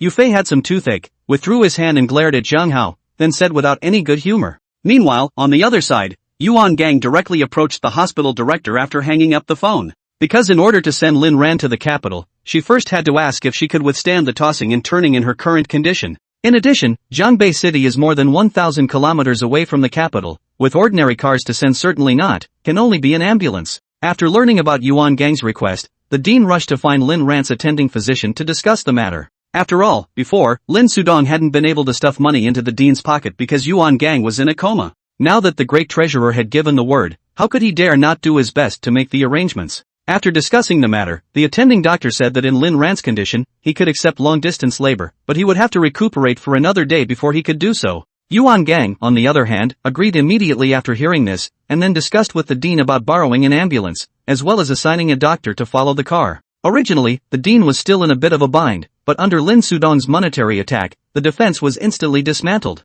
And in addition to the ambulance and a following doctor, the dean was assigned 2 nurses. Dongzi, I have to go too. After taking care of the necessary things, Yuan Gang looked at Lin Sudong and said, he wanted to go and see with his own eyes if Yufei was really alright, intact and alive. The other thing was to send Lin Ran to the capital. Yuan Gang was afraid of any accidents, so he wanted to follow personally. Go on then. Think of it all as a trip out. Lin Sudong certainly understood Yuan Gang's thoughts and responded indifferently. This way. Don't worry about this side of things, I'll take care of it. Upon hearing this, Yuan Gang nodded his head before he wanted to say something else, but he was interrupted by Lin Sudong. Alright, just go ahead and relax. Also don't be in a hurry to come back, it's not easy to go out, have a few more days. Chapter 175, Lin Ran wakes up. Immediately after, Lin Sudong raised his hand and patted Yuan Gang's arm as he continued. Until then, I'll call Dashback first. Yuan Gang shook his head and didn't agree, then he took out his cell phone and dialed the number he had just dialed. Brother! The phone didn't ring a few times before Yufei's side picked up. We leave for the capital the day after tomorrow. Yuan Gang didn't dawdle and spoke directly. Are you coming too, brother? Upon hearing this, Yufei immediately became excited as he heard Yuan Gang talking about us. Right. I don't feel comfortable letting someone else send Lin Ran there, plus it's just the right time to check on you. Yuan Gang agreed, and then he voiced his concerns. Brother, thanks. After hearing Yuan Gang's words, a warm current instantly surged in Yufei's heart. Immediately afterward, the two chatted for a few more moments before hanging up. Brother Fei, Brother Gang is coming too? Seeing Yufei put down his cell phone, Jiang Hao hurriedly asked. That's right. Yufei nodded in agreement. That's great. When the time comes, I'll show you guys the world, and I'll get Gang to go back and change the Marriott. Upon hearing this, Jiang Hao suddenly grinned, not knowing what dirty things he was thinking about in his head. You masturbate here, I'm going to bed. Seeing Jiang Hao's face full of lewd smiles, Yufei waved his hand in disgust, then directly took off his clothes and got on the bed. This day down, and almost being shot, and the helicopter ride, really tossed Yufei some physical and mental fatigue. Fei, wait for me, we're together. Hearing Yufei's words, Jiang Hao took off his clothes in 3 tries, then directly jumped onto the bed with a frog jump. Asterisk asterisk asterisk asterisk. You stay away from me. There's a quilt over there. Jiang Hao got into bed and headed for Yufei's comforter, but it startled him. Stick it on, it's warm. At those words, Jiang Hao grinned, then continued to pounce towards Yufei. Bang! Ouch! Yufei really couldn't stand it anymore, and raised his leg, directly kicking Jiang Hao to the ground. Behave yourself or I'll go out and sleep on the street. Immediately afterward, Yufei sat up and pointed at Jiang Hao with a very serious warning. After all, the ridiculous things that Jiang Hao had once done were still fresh in Yufei's mind, and he was genuinely afraid of losing his back door. If you don't stick it, you don't stick it. Why do you have to move your feet? Jiang Hao was a bit aggravated, covering his waist as he got up from the ground and went back to the bed. Next time, it won't be as simple as moving your feet. Yufei was still a bit uneasy, and once again glared viciously at Jiang Hao threateningly. Ahem. So what? Sleep. Seeing this, Jiang Hao coughed awkwardly twice, then directly pulled the quilt over his head. There was no talk all night. After Yufei's threat plus warning, Jiang Hao really didn't do anything out of the ordinary. After breakfast, Jiang Hao's grandfather still wanted to drag Yufei for a chat, but it just so happened that Yuan Gang called. Fei, it's Kong on the phone. Yufei's side had just sat down with Elder Jiang when Jiang Hao ran over with his cell phone. Gramps, I'm going to take a call. Upon hearing this, Yufei looked at the other party and apologized. Go on. Elder Jiang nodded without any dissatisfaction and waved his hand towards Yufei. Brother. Coming aside, Yufei pressed the answer button, then put the phone to his ear and shouted. Fei, But on the other side of the phone, what came from the other side of the phone was not Yuan Gang's voice, but a female voice that Yufei couldn't miss and was weak, and it was Lin Ran. Lin Ran! Yufei was a bit agitated, his shouts took on a tremor, and his hands were shaking. Why are you so stupid? Immediately afterward, Yufei's eyes reddened and tears slowly slid down the corners of his eyes. I thought you. Hearing Yufei's words, Lin Ran's voice also choked a bit, and he couldn't continue halfway through his sentence. Well, don't cry. We'll see tomorrow. Thinking that Lin Ran's body was still weak at the moment, Yufei forced his emotions to be relieved. Are you coming back tomorrow? Lin Ran had just woken up not too long ago and didn't realize that Yuan Gang would send her to the capital tomorrow. After seeing Lin Ran wake up, Yuan Gang rushed to tell her the news that Yufei was still alive, only that the person was currently out of town. But Lin Ran didn't believe it, and wanted to continue to seek death, so scared that Yuan Gang rushed to call Jiang Hao, and didn't even have time to say that he was going to the capital. No! Tomorrow brother will send you to the capital. At those words, Yufei was first stunned, then hurriedly explained. As for Lin Ran, who heard Yufei's words, he turned his head to look at Yuan Gang. It's not like I didn't get a chance to say it. The phone was on speakerphone, so Yuan Gang naturally heard Yufei's words, and then spread out a pair of hands and said helplessly. Instantly, Lin Ran's face gained a hint of redness, making her entire body look much more refreshed. I'm sorry. Immediately after that, Lin Ran was a bit embarrassed and timidly apologized towards Yuan Gang. You two talk, but don't fight for too long, you still need to rest today or you won't make it to the capital tomorrow. Yuan Gang waved his hand without a care in the world, then left the hospital room with a word of advice towards Lin Ran. After that, the call lasted for about half an hour or so, and only after Yufei's forceful attitude did Lin Ran hang up the phone reluctantly. Brother Fei, sister-in-law is awake? Jiang Hao didn't leave, but kept cats behind Yufei eavesdropping. Asterisk. Your ing scaring me. Yufei was taken aback, and after cursing in a bad mood, he directly raised his leg and gave Jiang Hao a kick on his butt. Ah! Immediately afterward, a high-pitched and loud tenor voice instantly resounded throughout the entire quadrangle. Jiang Hao's butt had just been finished being whipped by Jiang Junyi with a belt yesterday, and this was still not good enough, and Yufei's kick was considered to add insult to injury. Sorry, I forgot. Looking at Jiang Hao who was on the verge of crying out, Yufei scratched his head somewhat awkwardly and said, What's going on? Whose tail did you two step on? As he was talking, the Jiang family's old man suddenly walked over and looked at Yufei and Jiang Hao and flirted. Step on me. No. Grandpa, my dad, he hit me. Without waiting for Yufei to open his mouth, Jiang Hao directly cried out, because it suddenly occurred to him that he seemed to have forgotten to sue yesterday. Where did it hit? Let me see. Upon hearing this, Elder Jiang raised his eyebrows and said after looking Jiang Hao up and down. This. Jiang Hao was also dry, and when he heard the old man's words, he directly turned around and removed his pants, and then he puckered his butt. Bang. Don't ever point that thing at me again. Yufei had thought that a big drama of intergenerational kinship would be staged next, but what did he expect that Elder Jiang would directly kick up? Chapter 176 Arrival in the Capital. The next day, close to evening, Yuan Gang and Lin Ran finally arrived in the capital. Yufei and Jiang Hao, on the other hand, had long been waiting at the highway intersection. Coming. A long way away, Jiang Hao saw an ambulance coming this way towards the exit, followed by a black Santana. Yufei is also very excited, his heart has long been unable to hold back, and constantly waved his hand toward the ambulance and Santana side. Finally, after paying the highway toll, the two cars finally drove in front of Yufei and Jiang Hao. The car door opened and Yuan Gang stepped down from the car, then directly hugged Yufei. Brat! Yuan Gang was a bit agitated, his eyes reddened as he looked at Yufei and cursed with a smile. Brother! Yufei did the same, his eyes filled with tears and he barely managed to hold them back. Go see Lin Ran. Immediately after that, Yuan Gang let go of Yufei and looked over to the ambulance and said. Upon hearing this, Yufei nodded his head before walking over quickly. Fei! The back door of the ambulance had just opened, and without waiting for Yufei to speak, Lin Ran, who was lying in the carriage, shouted. Why are you being so stupid? Seeing the pale Lin Ran, Yufei just couldn't hold it together, and tears slowly flowed down the corners of his eyes. Saying that, Yufei directly rushed to the ambulance and tightly hugged Lin Ran under the astonished gazes of the two nurses. Fei, don't ever leave me again. Lin Ran also cried, using her whole body to hug Yufei, her voice trembling. Not anymore. Never again. Yufei's nose was once again sore, and he tightened his arms in response. Almost. Her body is weak, it's better not to get too emotional. Not much later, the following doctor sitting in the co-pilot's seat, seeing Yufei and Lin Ran hugging up with no end in sight, opened his mouth and reminded. Excuse me. At those words, Yufei raised his head and smiled apologetically at the doctor before letting go of his hand. Lin Ran didn't say anything, her face had a slight blush, and she tightly grasped Yufei's hand and refused to let go. Outside the car. Jiang Hao, I won't say more. Here, stand back, I'll give you a kowtow. Taking advantage of the gap when Yufei went to look at Lin Ran, Yuan Gang grinned and looked at Jiang Hao and said. Asterisk asterisk asterisk asterisk. Don't hurt me, Kong. If Fei sees this, he'll have to dismantle me into 8 pieces. Jiang Hao was startled and rushed forward to stop Yuan Gang, then glanced towards the ambulance side and said, "Groove. I'm just being polite to you, and you're taking it seriously?" Upon hearing this, Yuan Gang burst out laughing, then lifted his leg and gave Jiang Hao a kick and said, "Ah." Instantly, the high, booming tenor voice sounded again, startling Lin Ran in the ambulance. "I'll go out and look."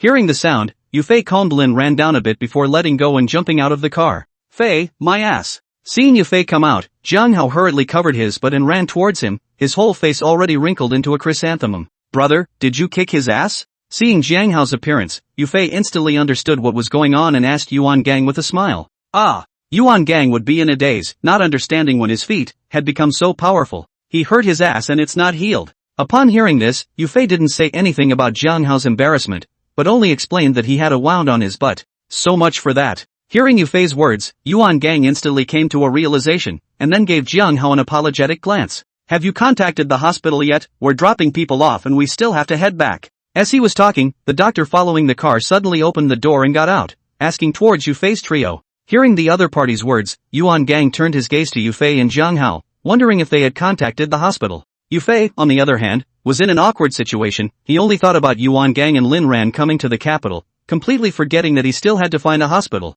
"You guys just follow along later." At the critical moment, it had to be Jiang Hao, who directly waved his hand toward that following doctor in response. "You contacted the hospital?" Yufei was a bit surprised. Jiang Hao had been staying with himself, and he hadn't heard him mention anything about the hospital. "No need. In this part of the capital, I, Jiang Deshao, don't need an appointment to go anywhere." Hearing Yufei's inquiry, Jiang Hao responded very tartly. "Are cows so worthless now?" The doctor who followed the car shook his head before getting into the car when he heard Jiang Hao's words. Although he had never been to the capital, he knew the situation of the hospitals here, and those big hospitals could be said to be hard to find a bed. Without some connections, it was difficult to even get a number, let alone Lin Ran, who had been transferred from out of town. Unseen. Upon hearing this, Jiang Hao glared disdainfully before greeting Yuan Gang and Yufei as they got into the car. "I'm going to stay with Lin Ran in the ambulance." Yufei, however, shook his head and went to the ambulance instead of getting into Yuan Gang's Santana. "Then I'll go too." Seeing this, Jiang Hao also followed, leaving Yuan Gang alone in the wind.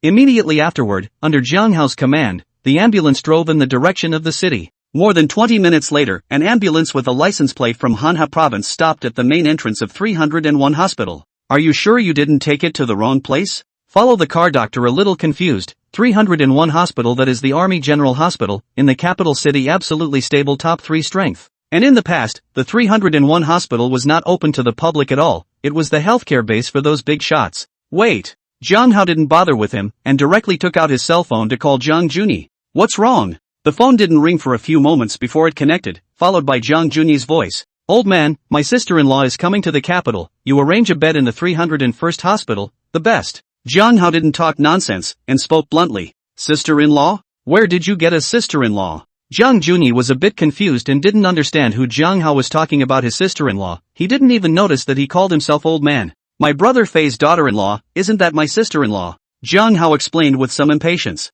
"Dash got married?" Jiang Juni froze again, then hurriedly confirmed toward Jiang Hao. "That. Not yet, but sooner or later." Hearing Jiang Juni's inquiry, Jiang Hao glanced at Yufei and Lin Ran, then smiled somewhat awkwardly and said, "You little brat. Wait." Upon hearing this, Jiang Juni spat out a sentence without a good mood before hanging up the phone. Not much later, Jiang Hao's cell phone rang again, from an unfamiliar number. "Who?" Pressing the answer button, Jiang Hao put the phone to his ear and asked, "It's Jiang Hao, right?" The other person's voice was a little husky and sounded very old. "It's me." Chapter 177 301. Although Jiang Hao was puzzled and didn't know who the other party was, he still agreed. "Your dad just called me about it. Where's the patient?" Immediately afterward, the person on the other side of the phone continued. "Ah, you're from the 301st house. We're in an ambulance right out front." Hearing the other party's words, Jiang Hao instantly came to a realization before he responded. "Okay, I'll arrange for someone to go down and pick you up." Without further ado, the other party simply hung up.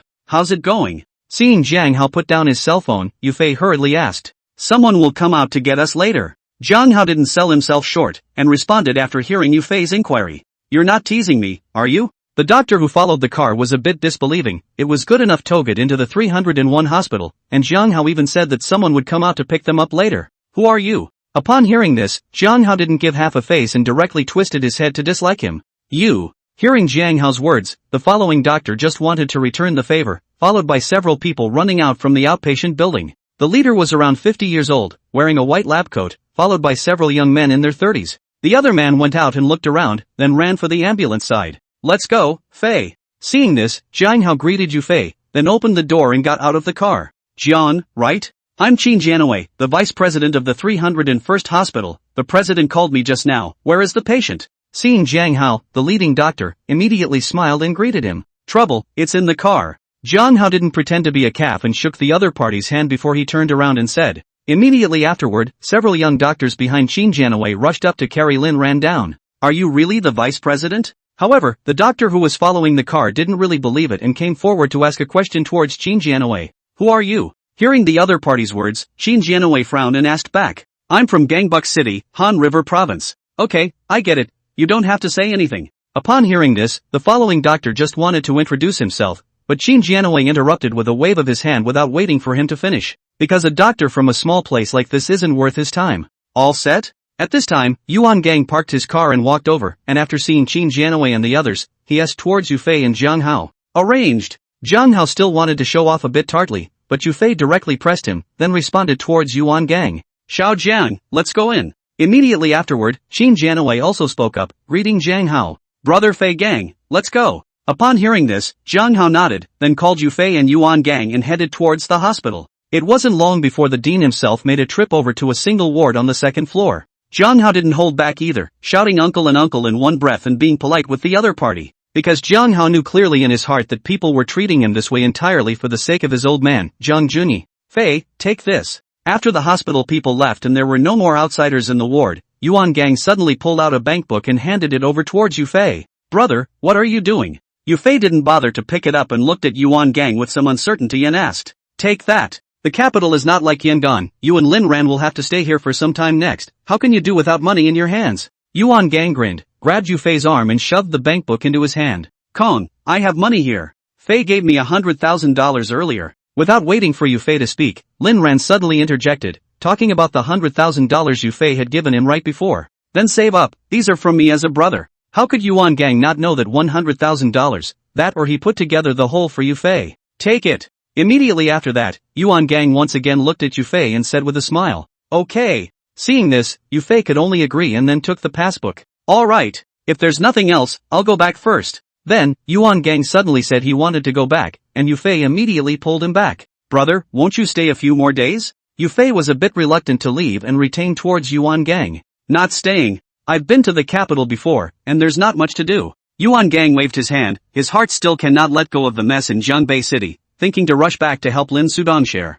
And the resort side also began to start construction, only Li Wenqi himself to keep an eye on the surely cannot, there is also a need for manpower. Okay. Yu Fei's expression was a bit downcast, but he could only helplessly agree. Brother will call you. Yuan Gang knew what was going through Yu Fei's mind and raised his hand to pat his shoulder to comfort him. Immediately after sending Yuan Gang away, Yu Fei and Jiang Hao returned to the ward, but the atmosphere was a bit dull. Fei, are you coming home with me later? It would be dark already. Jiang Hao looked through the window, then asked towards Yu Fei. No, I'm staying at the hospital. Hearing this, Yu Fei shook his head and refused. Although the dean had arranged a specialized caregiver for Lin Ran, Yu Fei still wanted to be here with him. Okay. Then I'll have someone come by later and add an extra bed. Jiang Hao nodded his head, although in his heart, he was thinking of letting Yu Fei go home with him, but he couldn't let Lin Ran stay here by herself, so he didn't say anything more. Not much later, Jiang Hao received a call from Li Huiying, and then left the hospital to go home. Hungry? After Jiang Hao left, Yu Fei sat beside Lin Ran and reached out to touch her face and asked.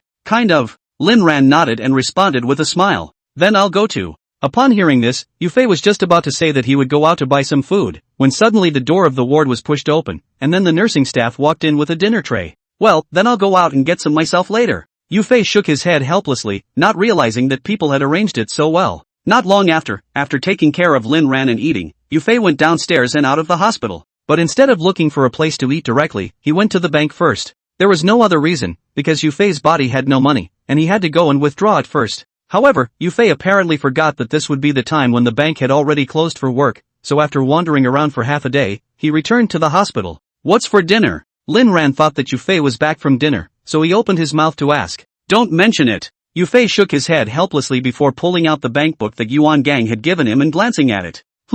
Immediately afterward, Yu Fei's eyes widened with some disbelief. Chapter 178, The Gatekeeper. Because the passbook that Yuan Gang left to Yu Fei had $500,000 in it. What's wrong? Seeing Yu Fei looking at the passbook in a daze, Lin Ran asked suspiciously. My brother, he gave me $500,000. Upon hearing Lin Ran's voice, Yu Fei reacted and responded with a frown. $500,000? Lin Ran was also shocked, not expecting Yuan Gang to leave so much money behind. I'll make a call. Immediately after that, Yu Fei took out Jiang Hao's cell phone and called Yuan Gang. Since Yuan Gang was going back to Zhangbei City, Yu Fei left Jiang Hao's cell phone behind so that he could confirm his safe arrival. What's wrong? The phone didn't ring a few times before it was answered, and this time Yuan Gang was still on the road, and was stepping on the gas to speed up. Brother, why did you give me so much money? Yu Fei didn't dawdle and said bluntly. Fei, Lin Ran is a good girl, don't let her follow you around all day worrying. Brother doesn't have a lot of money in his hand at the moment that he can move, and that's all the $500,000 he has. It just so happens that you have the Jiang Hao family's connections in the capital, so you can put your roots down there without fear. Upon hearing Yu Fei's inquiry, Yuan Gang smiled, and immediately afterward, he sighed and said, the time before when Yu Fei was almost shot was something that really scared Yuan Gang. Especially Yu Fei's character was simply too extreme, so Yuan Gang didn't want him to continue to get involved in these matters. It just so happened that taking advantage of sending Lin Ran to the capital, coupled with learning about the strength of Jiang Hao's family, Yuan had just had this idea. Let Yu Fei quit completely and live with Lin Ran right here in the capital and have a good life in the future. Brother, what are you talking about? Yu Fei was a bit unbelievable. He didn't expect Yuan Gang to not want him to go back again. Fei, you're still young, you still have a choice now. I hope you won't get carried away, think about it and then tell me your answer. Yuan Gang didn't continue to explain because he knew that Yu Fei was very agitated right now and couldn't listen to anything he said. Got it. Brother, you drive safe. Hearing Yuan Gang's words, Yu Fei could only agree helplessly. Because Yuan Gang would be driving this time, Yu Fei didn't want him to be distracted, lest something happen. After hanging up the phone, seeing that Yu Fei's expression was a bit down, Lin Ran didn't ask too many questions and just stayed with him quietly. There was no talk all night. Early the next morning, Yu Fei first went to the bank and withdrew $10,000 in cash out. Immediately after that, he went to buy another cell phone, saving himself from having to occupy Jiang Hao's. After returning to the hospital and taking care of Lin Ran after breakfast, it just so happened that Jiang Hao also came. And he wasn't alone. Behind Jiang Hao followed the old man of the Zhang family, slinking in with his hands behind his back. And behind the old man, there were two other young men, one of whom Yu Fei had seen before and had searched him when he went to Jiang Hao's house. Cramps, what brings you here? Seeing this, Yu Fei hurriedly got up and greeted him. I was bored of staying at home, and it just so happened that the little rat said he was coming to the hospital, so I thought I'd come over for a physical. Elder Jiang smiled and responded towards Yu Fei while surveying Lin Ran, who was lying on the hospital bed. Jiang Hao on the other side is skimming his lips, thinking that usually the whole family several mouths on the battlefield, also did not see to persuade the move to the hospital to do a physical examination. This will be their own figured out. Ouch. Old chief, why didn't you say anything when you came over, so I could go downstairs early to pick you up? As he was talking, the dean of the 301st hospital suddenly walked in, followed by the vice dean, Qin Jianwei. What? I have to give you a heads up on where I want to go. The Zhang family's old man, however, didn't have much of a good face, glancing at the dean before saying without a good mood. You're joking, old chief. Dean wasn't embarrassed, and continued to smile along. You brat.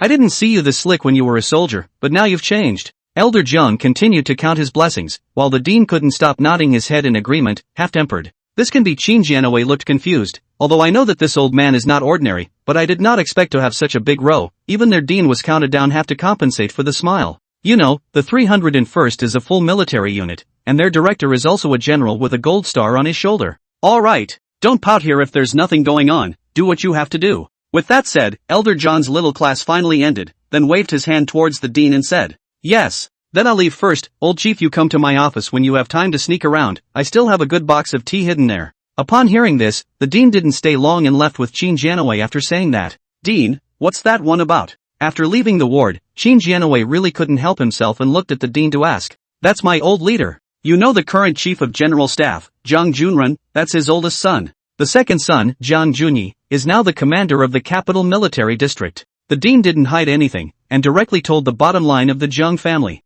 So that's the one. Hearing the dean's words, Qin Jianwei froze as he realized who Elder Zhang was. The matter of the old chief coming to our 301 must be kept secret, no one must be told, understand? The dean nodded, and immediately afterward, very seriously, barked a sentence towards Qin Jianwei. Because a person like the Zhang family's old man, every move would bring about a considerable impact, and the dean was afraid that he would be used by people who had the intention to cause trouble. Got it. Upon hearing this, Qin Jianwei nodded heavily. He wouldn't dare to go out and talk nonsense about this kind of thing. Is this girl your date? In the hospital room, Elder Jiang sat down on a stool and looked at Yu Fei and asked. Yes. Her name is Lin Ran. This is Jiang Hao's grandfather. Yu Fei nodded and introduced Lin Ran before introducing Elder Jiang. Hello. Upon hearing this, Lin Ran took the lead in greeting Elder Jiang, while the other party nodded with a smile. You boys have a good eye. When the time comes for little rat to find a daughter-in-law, you'll have to watch out for him. Immediately afterward, Elder Jiang looked at Yu Fei again and joked. You're joking, old man. Your old man asked me to be the gatekeeper for Jiang Hao, so Uncle Jiang Ershi, he won't whip me with a belt when the time comes. Yu Fei didn't dare to take this. If this was known by Jiang Junyi, then he would be finished. How dare he? If he whips you, I'll whip him. Upon hearing Yu Fei's words, Elder Jiang's eyes widened, and his words made the two young men standing behind him laugh. Grandpa, can you ask my opinion when you discuss this? The most helpless person in the room also belongs to Jiang Hao. Obviously it is his own life matter, but the right to decide is in the hands of others. Chapter 179, Can't Jump Out. Well, without bothering you young people, I'm going to do a checkup too. After chatting for quite a while, under Jiang Hao's constant scowling, Elder Jiang reluctantly left. What's the situation with the old man? Only after Elder Jiang left did Yu Fei look at Jiang Hao curiously and asked. Who knows? Why do I feel now that you, Fei, are more like his own grandson, and I'm just a foundling? Jiang Hao smiled helplessly and bitterly, spreading his hands in response. Say what? By the way, you can have your cell phone back. Yu Fei glared at Jiang Hao without a good look, then pulled out his cell phone and returned it. Has Kong arrived in Yangon yet? Receiving the cell phone, Jiang Hao asked about Yuan Gang's situation. Arrived that morning, called me. Upon hearing this, Yu Fei nodded, but immediately afterward, he remembered what Yuan Gang had said to him. Fei, what's wrong with you? Seeing Yu Fei suddenly frowning, Jiang Hao asked with some uncertainty. Nothing. Yu Fei shook his head. Right. Never got around to asking you, since your family is in the capital, how did you run away to Yangon in the first place? Immediately after that, Yu Fei pulled away from the topic, but he was indeed a bit curious about this matter. It's not even Gu Xian. Mentioning this, Jiang Hao immediately strained his little fat face and gritted his teeth. What's with Gu Xian? Yu Fei was even more puzzled and continued to ask towards Jiang Hao. He fooled me into going to Han River Province to play with him, and I thought it was real, so I ran over there upside down. Who knew that kid was trying to run away from home, but he didn't dare to do it himself, and that's why he dragged me along as his back. And on top of that, run away from home is run away from home, so at least bring some money to live on. He's good, he just brought one outfit, or he sold my cell phone so we both made it to Yangon alive. Jiang Hao collapsed his face and became more and more angry as he spoke, directly making Yu Fei happy. So how did you two meet? One in the capital and one in Manhwa province, separated by more than 1,000 kilometers. Yu Fei thought even less and continued to ask. He's from the capital too. It's just that Gu Xian's father was sent out to Manhwa province, so we followed him there. Jiang Hao spread his hands. Gu Xian was originally from the capital, and the two of them had grown up playing with bare asses. So much for that. Hearing Jiang Hao's words, Yu Fei suddenly came to a realization. Meanwhile, on the other side, after Yuan Gang rushed back to Yangon overnight, he went straight back to the store and slept on the sofa in the office on the second floor. Near noon, Lin Sudong pushed open the door and walked in, and at a glance, he saw Yuan Gang who was sleeping soundly. Donkey Kong, what are you doing back here? Seeing Yuan Gang come back, Lin Sudong was a bit surprised and rushed forward to push him awake and asked. Crap, where will I go if I don't come back? Yuan Gang hadn't slept enough to be woken up somewhat annoyed, and disliked Lin Sudong without a good mood. Didn't I let you play in the capital for a few days? Lin Sudong was happy, picking at Yuan Gang's face, just not letting him continue to sleep. Off. You're not doing anything, I'm sleepy. Yuan Gang was really tired of being tossed around and copied the cigarette case and threw it at Lin Sudong. Splat. Lin Sudong caught the cigarette case, pulled out a cigarette from it and lit it, taking a hard sip. Gangzy, I'd like to stick my nose into Qingzhou as well, what do you think? Immediately after, Lin Sudong looked at Yuan Gang with a grave expression and continued. Qingzhou? You're not afraid of dropping it all when you make a plate this big? Upon hearing this, Yuan Gang was instantly energized and sat up from the sofa to respond. No matter what, Feng Xiaojing was also ours to bring down. Are you willing to leave those things of his to others? Hearing Yuan Gang's words, Lin Sudong raised his eyebrows before he asked a rhetorical question. You let me think. Yuan Gang frowned. He hadn't considered any of this, but after hearing Lin Sudong's words, he was instantly a bit moved. Of course, we certainly can't just go over there and make it big. What I'm thinking is to get a foot in the door first. Seeing that Yuan Gang was a bit entangled, Lin Sudong once again added a sentence. He wasn't thinking of replacing Feng Xiaojing's position, because that would be impossible and the locals of Qingzhou would tear him to pieces. What Lin Sudong is considering is that Marriott's future development can definitely not be limited to Yangon and the city's central district. Their target, first and foremost, should be Jiangbei City, and then wait for an opportunity to radiate the entire Hanha province. After all, Su Mingxiang has been determined to enter the provincial department, and the subsequent development is also guaranteed, so they may as well liberalize their eyes a little. If you say so, I'd say yes. Upon hearing this, Yuan Gang nodded. He had originally thought that Lin Sudong was trying to take down the entire Qingzhou. Not to mention, they haven't even tossed in the towel yet as far as Goten is concerned, and the central city side is just off to a good start. If another Qingzhou was involved, it wouldn't be enough even if all the people in Manhwa were split in half. But in that case, we'll need even more manpower. Also, it's a question of who's going over to Qingzhou. Lin Sudong followed with a nod before he spoke of the difficulties they were currently facing. The people down there are fine, it's this one that used to be on top that's a bit hard to deal with. Even if Peng Yu, not to mention that he still carries the name of a wanted criminal, that temper alone won't do. Xiao Yuan has just been brought up not long ago, not steady enough in doing things or anything, he has to work out for a while longer. That leaves Jiang Xian, you can't put Wen Qi out. Hearing Lin Sudong's words, Yuan Gang also lit a cigarette and held it in his mouth, then analyzed it head-on. Jiang Xian can't do it either, he has to be in the middle of the city. Over at the resort, I'm spreading my plate a little too big, it's definitely not possible to rely on Wen Qi and I alone. Lin Sudong shook his head and immediately vetoed the proposal of letting Jiang Xian go to Qingzhou. So we didn't. Ha! You're hitting on Dash. Upon hearing this, Yuan Gang was about to say that no one was there, but immediately afterward, he reacted and said as he frowned and glared at Lin Sudong. Qingzhou, and only Fei is the most suitable. Lin Sudong did not hide anything and immediately nodded in response. No way. When I sent Lin Ran to the capital this trip, I had no intention of letting them come back. Yuan Gang didn't even think about it and directly rejected Lin Sudong's offer. What do you mean? Upon hearing this, Lin Sudong immediately frowned. The matter of not allowing Yu Fei to return, Yuan Gang did not discuss it with him. I'm scared after what happened to Fei last time, so I don't want him involved in any of this anymore. Yuan Gang sighed, then told Lin Sudong what was in his heart. Gundam, you're so naive. As long as you're still swimming in this muddy water, Dash he'll never be able to jump out in his life. Chapter 180, Chun Qian. Lin Sudong shook his head helplessly. As long as Yuan Gang didn't get out of the way, then Yu Fei wouldn't be able to jump out of the circle until he died. Upon hearing this, Yuan Gang fell silent. How could he not understand this? Alright, let's not talk about it. It's still early anyway. Seeing this, Lin Sudong did not say anything more. These things still needed Yuan Gang to figure it out on his own. A few days later, in the hospital room, Yu Fei was packing up his things. Lin Ran was ready to be discharged. Fei, just come and stay at my house. Next to him, Jiang Hao was wheedling Yu Fei to let him and Lin Ran live with him at home. It's so inconvenient. Yu Fei smiled and shook his head, rejecting Jiang Hao's good intentions. Before, he was alone, and it didn't matter if he stayed at Jiang Hao's house, just as a friend who went to the door to play. But now there's Lin Ran, so you can't just go to someone's house and live your life piece by piece. As for why he didn't return to Jiangbei City, it was because Yu Fei hadn't figured out how to answer Yuan Gang yet, plus Lin Ran's body still needed to recuperate.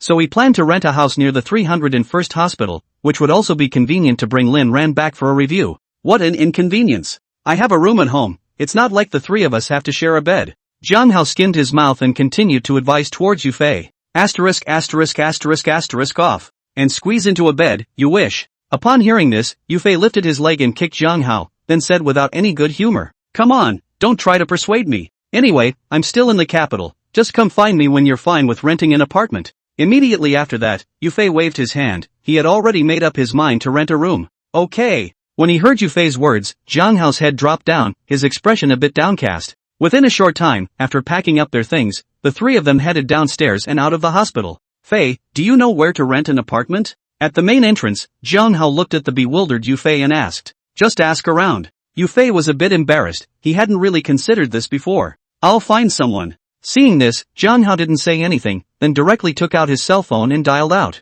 In front of the 301st courtyard, you have 10 minutes. When the phone was connected, Jiang Hao didn't talk nonsense and hung up directly after finishing. Who are you looking for? Seeing the speed at which Jiang Hao hung up the phone, and the tone of voice when he spoke, Yu Fei asked with some curiosity. A friend, played with both Gu Xian and I since we were little. Jiang Hao didn't hide anything, and responded after hearing Yu Fei's inquiry. Okay. Yu Fei nodded, thinking that it looked like another second generation of some sort. Jiang Hao didn't have an ordinary person in their circle, not to mention himself. Gu Xian's situation, nothing when Yu Fei and Jiang Hao to understand a little, did not think that his father is actually the provincial party secretary of Hanha province. And according to Jiang Hao's words, going to Hanha province is just gold plating, and it won't take long to transfer back to the capital for a little more progress. At that time, it also caused Yu Fei to feel a pang of emotion that people were truly different. What seems harder than heaven to ordinary people is as easy as drinking and eating for some people. Not much later, less than 10 minutes, a Mercedes-Benz S600 suddenly ran towards Yufei and their side and drove over. Squeak! As a brake sounded, the S600 steadily stopped in front of Yufei and the others. Immediately afterward, a young man in a tank top and shorts with slippers on his feet opened the car door and stepped down. Asterisk asterisk asterisk asterisk. And you're not afraid of freezing to death? Seeing the dress of the visitor, Jiang Hao instantly widened his eyes, followed by bursting into foul language. 10 minutes is no time to change clothes, I'm lucky to get here. A sudden gust of cool wind blew by, and the man froze and shivered all of a sudden, then he spat at Jiang Hao. Brother Fei, his name is Cheng Qian, he's my childhood friend. This is my big brother Yufei, just call him Fei. This is Lin Rant's sister-in-law, my big brother's date. Jiang Hao didn't bother and directly introduced each of the several people. Big brother? Surname Yu? The Yu family? Hearing Jiang Hao's words, Cheng Qian was a bit surprised, then he looked at Yufei and sized him up. It has nothing to do with the Yu family. This is when I went to Hanha province to look for Stinky Hen, that would recognize Big Brother. Upon hearing this, Jiang Hao waved his hand and explained towards Cheng Qian.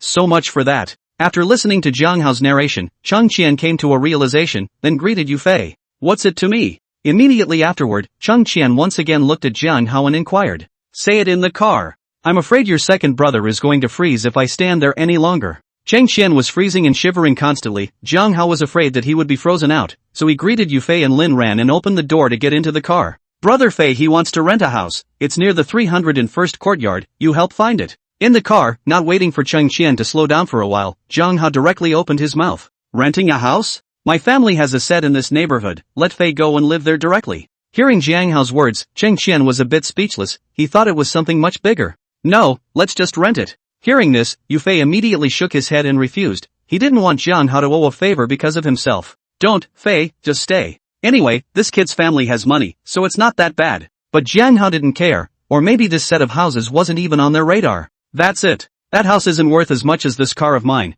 Brother Fei, you can have it if you like it. Cheng Qian followed with a nod, then a sentence directly shocked Yufei. But he wasn't wrong. The price of a flat near the 301st courtyard was about 4,000 a square foot, and a 200 square foot house was almost $1 million or so. And he this S600, all landed but ran to 2 million to go. 200 square feet of the house can buy 2 sets. But Cheng Qian's gesture of giving away a house on this first meeting still shocked Yufei. Brother Fei, you don't have to be polite to him, their family is poor and all they have is money. Jiang Hao naturally saw Yufei's thoughts, then waved his hand and said, Cheng Qian's family is different from Jiang Hao and Gu Xian. He is not the second generation of the army or the second generation of the government, but the proper second generation of the rich. Then consider it rented, and I'll pay you the rent directly. Yufei didn't know what to say, he could only agree, but it was impossible for him to accept the house, he wasn't that thick-skinned. You name any number for that course money. At that, without waiting for Cheng Qian to speak, Jiang Hao followed. Okay. Then Fei, you can just give any 3 or 5,000. Hearing Jiang Hao's words, Cheng Qian nodded, then looked at Yufei and said,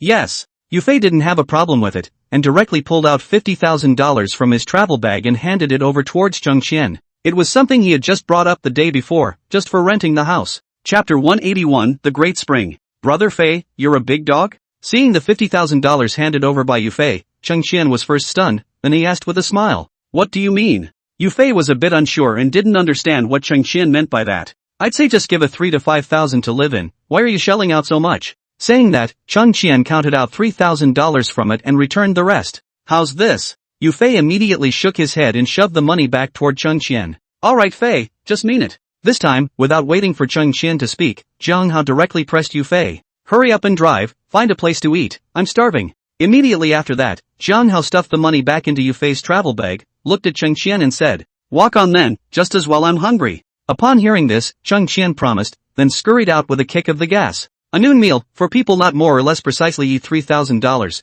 Yufei this time to no Cheng money in the end. How to what extent? The 3 to 5,000 that people ask him for is just a meal. After dinner, Cheng Qian drove the car again and took Yufei and a few others to his family set. However, after arriving at the place, Yufei was speechless again, this was actually a villa. Brother Fei, are you satisfied with this house? Stopping the car, Cheng Qian twisted his head to look at Yufei and asked. If he hadn't already understood Cheng Qian's character, in regards to his words, Yufei would definitely think that he was mocking himself. Why don't we just rent another set, this house is too big. Yufei thought for a moment, then he frowned and said. Don't. If it's bigger, and it's just fine for me to come over and stay. However, Jiang Hao disagreed and had his own little mind made up. He had planned to have Yufei rent a bigger house, so that he could come and dabble in it himself if he was fine. That's it. I'll stay here if I have nothing else to do, there's plenty of people here. Followed by Chung Qian also nodded. A few people's relationship has been a lot closer. He already regarded Yufei as a friend. That'll do. Yufei helplessly glanced at Lin Ran and realized that she was also smiling bitterly, then could only agree.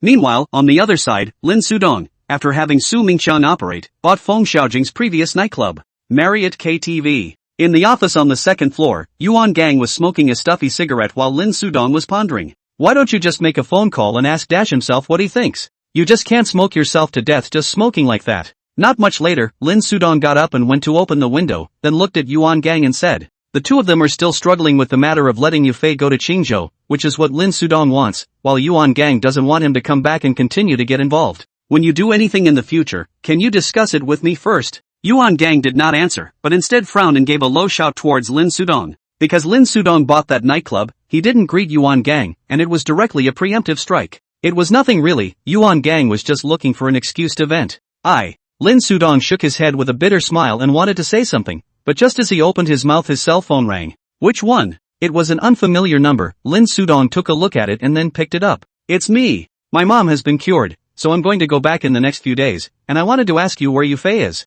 On the other side of the phone, a low voice rang out, and Lin Sudong immediately brightened up when he heard it. Fei is in the capital. Wait here, I'll have him call you. Immediately afterward, Lin Sudong directly hung up the phone after saying that. Who? Hearing Lin Sudong's words, Yuan Gang frowned, wondering who was inquiring about Yufei. Fei's cadre, letting him go to Qingzhou this time would be more certain. Lin Sudong smiled and didn't explain too much, directly calling Yufei. Dong? On the other side, Yufei was tidying up the house, and when he saw Lin Sudong calling, he hurriedly pressed the answer button. Busy with what? Lin Sudong asked with a smile. Tidying up the house. Lin Ran got out of the hospital today and just found a place to stay. Hearing Lin Sudong's inquiry, Yufei responded with a smile. What are you calling about, Dong? Immediately afterward, Yufei continued to ask. There's a man for you. Lin Sudong responded with a mysterious smile. Looking for me? Who is it? Yufei was a little curious. There were only a few people he was close to, and he didn't understand why he didn't just call when looking for himself. Just take a cell phone number and call it.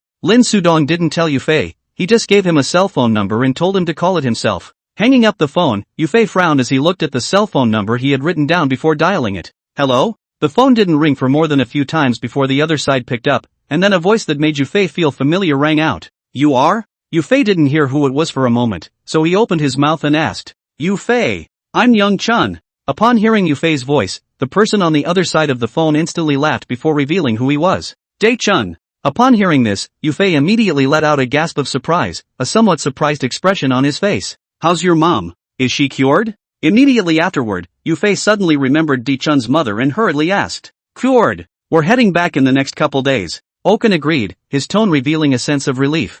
Yeah, you're in the capital, aren't you? Hearing Dachuan's words, Yufei instantly reacted that their family had come to the capital to be cured. Yes. Hearing Yufei's inquiry, Di Chun was a bit unsure, but still agreed. I'm in.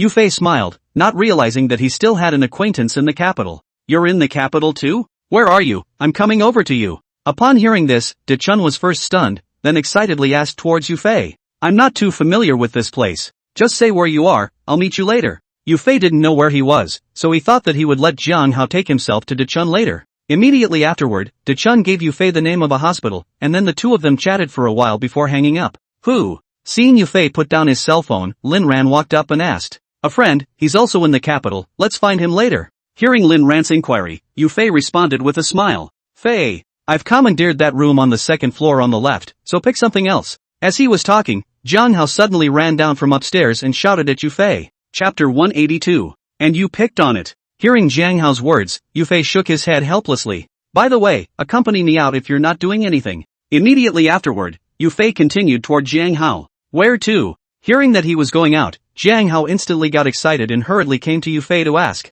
Going to meet a friend. Yufei didn't explain too much, put down the mop and put on his jacket, greeted Lin Ran and was about to go out. Wait, I'll call out to Cheng Qian. When he walked to the door, Jiang Hao suddenly felt that something wasn't quite right, then he ran up towards the second floor. Not much later, Jiang Hao came back, dragging the sleepy Cheng Qian in his hand. Where to? Cheng Qian's eyes were barely open, and he had just used the excuse of cleaning the second floor to directly burrow into the bedroom and go to sleep. Where's all this nonsense? Bring the keys. Without waiting for Yufei to open his mouth, Jiang Hao went up and down, pulling out on Cheng Qian's body. Off. Cheng Qian's goosebumps rose from Jiang Hao's groping, and the whole person suddenly sobered up a few points. You think I care about you? Give me the keys and go to bed on the passenger side. Jiang Hao was also full of dislike, and said with an unkind glare at Cheng Qian, Give. Hearing that there was sleep, Cheng Qian didn't bother with Jiang Hao and threw out the key and directly got into the car. Go! Yu Fei shook his head helplessly as he looked at the two living treasures and thought to himself that people are really like people. 10 minutes later, the S-600 slowly stopped in front of a hospital, and Yu Fei directly opened the door and got out of the car. After looking around, Yu Fei took out his cell phone and called Dichun. Are we there yet? The phone didn't ring for more than a few moments before it picked up, followed by Okun's voice. I'm at the door. Where are you? Yu Fei agreed, then asked back towards Dichun. Wait for me. Upon hearing this, Dichun didn't say anything more and simply hung up the phone. In less than 2 minutes, a silhouette suddenly rushed out of the hospital and ran over to Yu Fei's side. Dai-chun! Seeing this, Yu Fei shouted excitedly. It's been a long time. Dachuan was also happy and opened his arms to hug Yu Fei. Fei, introduce me. With that, Jiang Hao and Lin Ran also got out of the car and looked at Yu Fei and said, This is Zhang Chun, you can just call him Dachuan.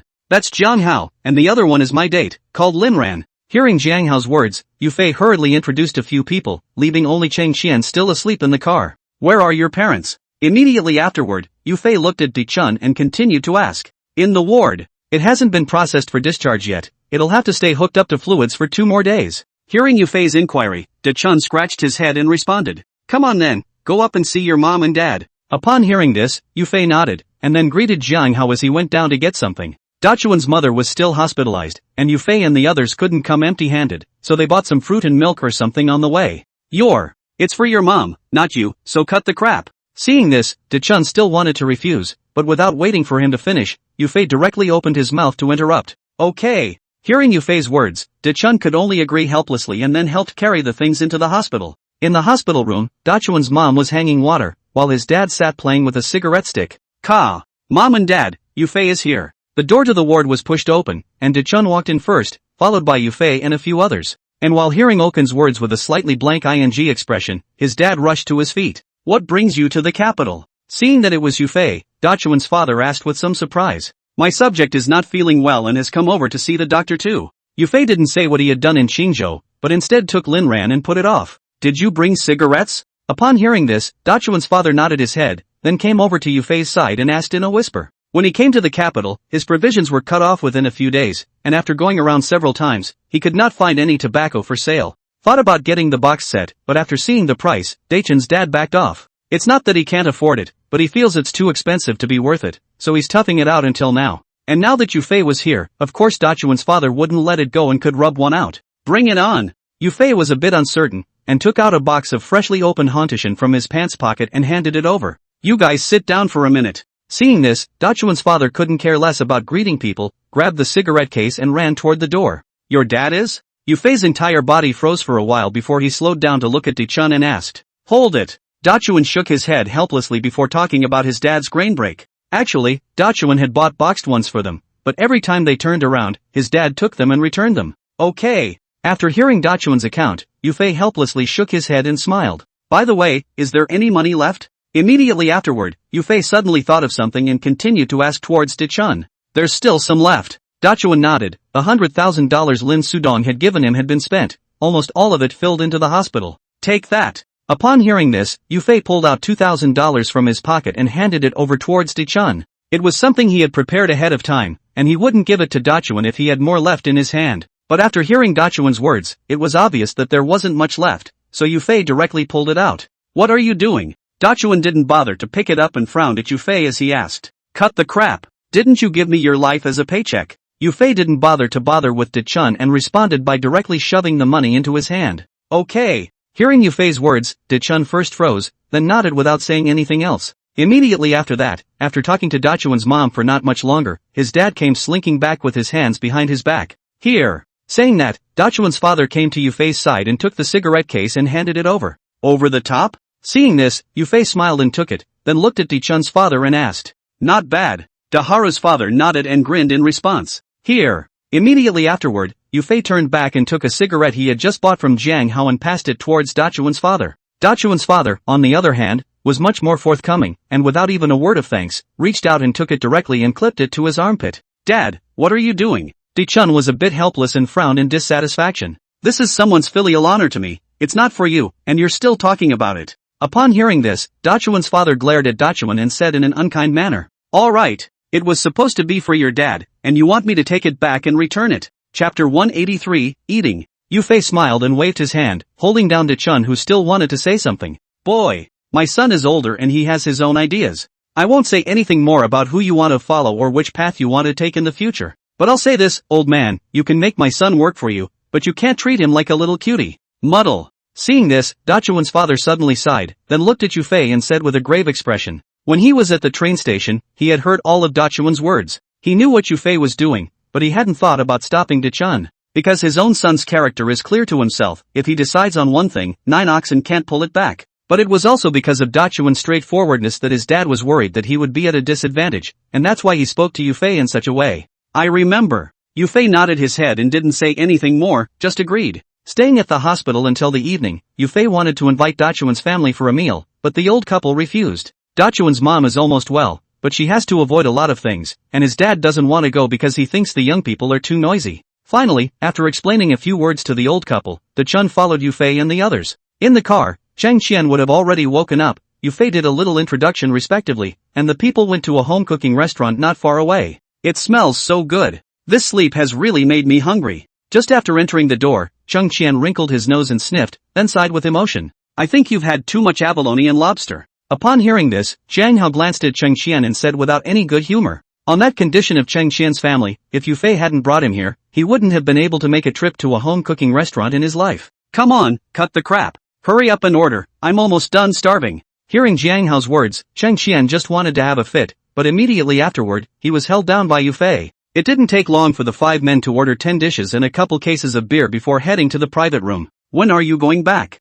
After taking his seat, Di-chun looked at Yufei and asked. Not thinking. Upon hearing Di-chun's inquiry, Yufei remembered what Yuan Gang had told him again and immediately frowned. Fei, why don't we just go back? Seeing Yufei's frown, Lin Ran instantly understood what was going on, then she sighed and said. Lin Ran knew what Yuan Gang had said to Yufei, and this was the life she aspired to. But Lin Ran knew better, who was the one most important to Yufei. As long as Yuan Gang was still in that muddy water, then Yufei would never be able to get to shore. For this, Lin Ran did not feel uncomfortable because she understood Yufei's past and knew how Yufei climbed out of the quagmire. So during this period of time when Yufei was entangled, she also made a choice, which was to accompany Yufei back. Lin Ran, you. At those words, Yufei was a bit incredulous. How could he not expect Lin Ran to say those words? I don't want you to be unhappy. Seeing Yufei's reaction, Lin Ran didn't explain too much and shook his head and said slowly. Upon hearing this, Yufei didn't say anything else. His face was a little guilty, and he clutched Lin Ran's hand tightly. Brother Fei, what are you saying to your sister-in-law? The other 3 were confused, not understanding what Yufei and Lin Ran were talking about, and Jiang Hao was even more curious and asked directly. To hell with you. Hearing Jiang Hao's inquiry, Yufei turned his head and glared without any good humor. Come on, drink. Immediately afterward, Yufei picked up his wine cup and greeted a few people before drinking. After 3 or 5 bottles were downed, everyone's face was a little slightly red, and they were joking and laughing when a sudden noise came from outside. What's going on? Chang Qian frowned, looking a little annoyed. I'll check it out. Yufei, on the other hand, directly stood up and walked towards the door. Because Lin Ran hadn't returned from his trip to the restroom, he was a little uneasy. Walking out of the private room, Yufei looked in the direction where the sound came from, and there were a few drunks blocking the toilet door. Seeing this, Yufei instantly frowned, then hurriedly walked over quickly. Fei, just walked close to the front. Suddenly a voice rang out. The few drunks surrounded by the heck was Lin Ran. Get out of the way. Seeing this, Yufei became furious and directly went up to pickpocket a few drunks to the side. How are you? Immediately afterward, Yufei looked at Lin Ran with concern and asked. I'm fine. Lin Ran shook his head. The drunks didn't put their hands on him, they just flirted with him with their mouths. Hearing this, Yufei then forced down his fire and broke off the idea of making a move. Little pussy, who the are you? However, the other party did not intend to stop there, and pushed Yufei with his upper hand and cursed. Groove your ass. Now Yufei couldn't hold back any longer, pulled Lin Ran behind him, raised his leg and kicked. Bang! The person who had just reached out and pushed Yufei directly knelt on the ground holding his stomach, his face filled with pain. How dare you? Seeing this, a few of the man's companions immediately cursed and pounced towards Yufei. Dodging an oncoming punch, Yufei swung his arm round and slammed his fist directly into a person's face. In an instant, the man collapsed with his mouth full of blood, and even 2 of his teeth were smashed out. But immediately after that, Yufei received a kick, directly on his stomach, and then an unsteady stand knocked down the toilet door. Fei! Seeing this, Lin Ran cried out anxiously before thinking to help Yufei up. Look out! But just then, the man from earlier raised his leg and kicked again, and Yufei hurriedly pulled Lin Ran. Lin Ran stumbled and sat down directly on the ground, so it was good that the kick didn't reach her. But Yufei wasn't so lucky, as the man's kick landed on his head and then slammed into the doorframe. Instantly, scarlet blood slowly flowed down his forehead, blurring Yufei's vision. Fei! Seeing this scene, Lin Ran was terrified and hurriedly jumped in front of Yufei. Tears could not stop flowing down her face. Go to the side. Yufei, this will be a little on the head. Push away. Lin Ran violently get up. Running just kicked him. That person pounced on. The man was also a bit drunk, and when he saw Yufei rushing over, he met him without dodging. Ah! Immediately afterward, a miserable scream suddenly rang out, and the man covered his face and fell to the ground, rolling. Just now, Yufei's punch had impartially struck his right eye and had not retracted in the slightest. It could also be that the man was unlucky enough to just happen to have the vitreous body of his eyeball directly broken by Yufei. Come on! But Yufei didn't care about that and roared angrily as he charged towards a few others again. Chapter 184, Who's the ING rat? And right at this moment, Jiang Hao and the others rushed over when they heard the commotion. Seeing Yufei's face covered in blood, immediately rushed up. Groove your ass. Dachuan rushed the fastest, gripped the back of one man's neck collar, and his fist ran straight to his head. With just one click, the man instantly fell to the ground and fainted. Although Jiang Hao and Cheng Qian didn't have Dachun's physique, they couldn't help that they both had a bottle of beer in one hand and exploded it on their heads when they saw people. Not long after, the gang of several drunks all fell to the ground, especially the one who was hit in the eye by Yufei. The howl was the loudest. Fei, how are you? Fei, is everything okay? At this time, Lin Ran and Jiang Hao and the others all gathered around, inquiring about Yufei's situation. Nothing. At that, Yufei shook his head, shaking off the blood spots flying everywhere. Go to the hospital, this cut needs stitches. Seeing that the blood on Yufei's forehead hadn't stopped, Cheng Qian hurriedly opened his mouth and proposed. Come on Fei, go to the hospital. Jiang Hao followed suit and nodded, advising towards Yufei. Let's go then. Hearing the words of the two, Yufei could only agree helplessly, then settled the bill and rushed towards the hospital. As expected, when he arrived at the hospital, Yufei received 4 stitches for the cut on his forehead. And as soon as his side was stitched up, the drunks from the opposite gang were brought in by the police. That's them. They're the ones who hit us. One of them, upon seeing Yufei's few people, immediately shouted, Beat your mom. Upon hearing this, Jiang Hao cursed without a good breath and ran towards the man. But immediately afterward he was stopped by the police and held down. Let go of me. Jiang Hao's face was suffocatingly red, and he didn't know if it was because he had drunk too much wine or was bashful. Let go of him. Seeing this scene, Yufei's few people also became anxious and ran over to the police. Lin Ran looked anxious as well, and was about to follow Yufei when he was stopped by a female doctor. And how dare you? A bunch of little pussies, against all odds. Seeing this, one of the policemen cursed and then swung a rubber baton. Groove your ass. Yufei was hit sharply, the wound that had just been stitched up was smashed open again, and he hugged the policeman and pressed him to the ground. Immediately after that, Yufei directly went up and grabbed the rubber baton, and threw it at the policeman's head. Stop! Seeing this, the other police officers couldn't care less about the others and pulled out their pistols and aimed them at Yufei. Bad! Hurry up and call your dad! Cheng Qian instantly changed his face when he saw this scene and hurriedly shouted at Jiang Hao. It was the first time he had seen a ruthless person like Yufei,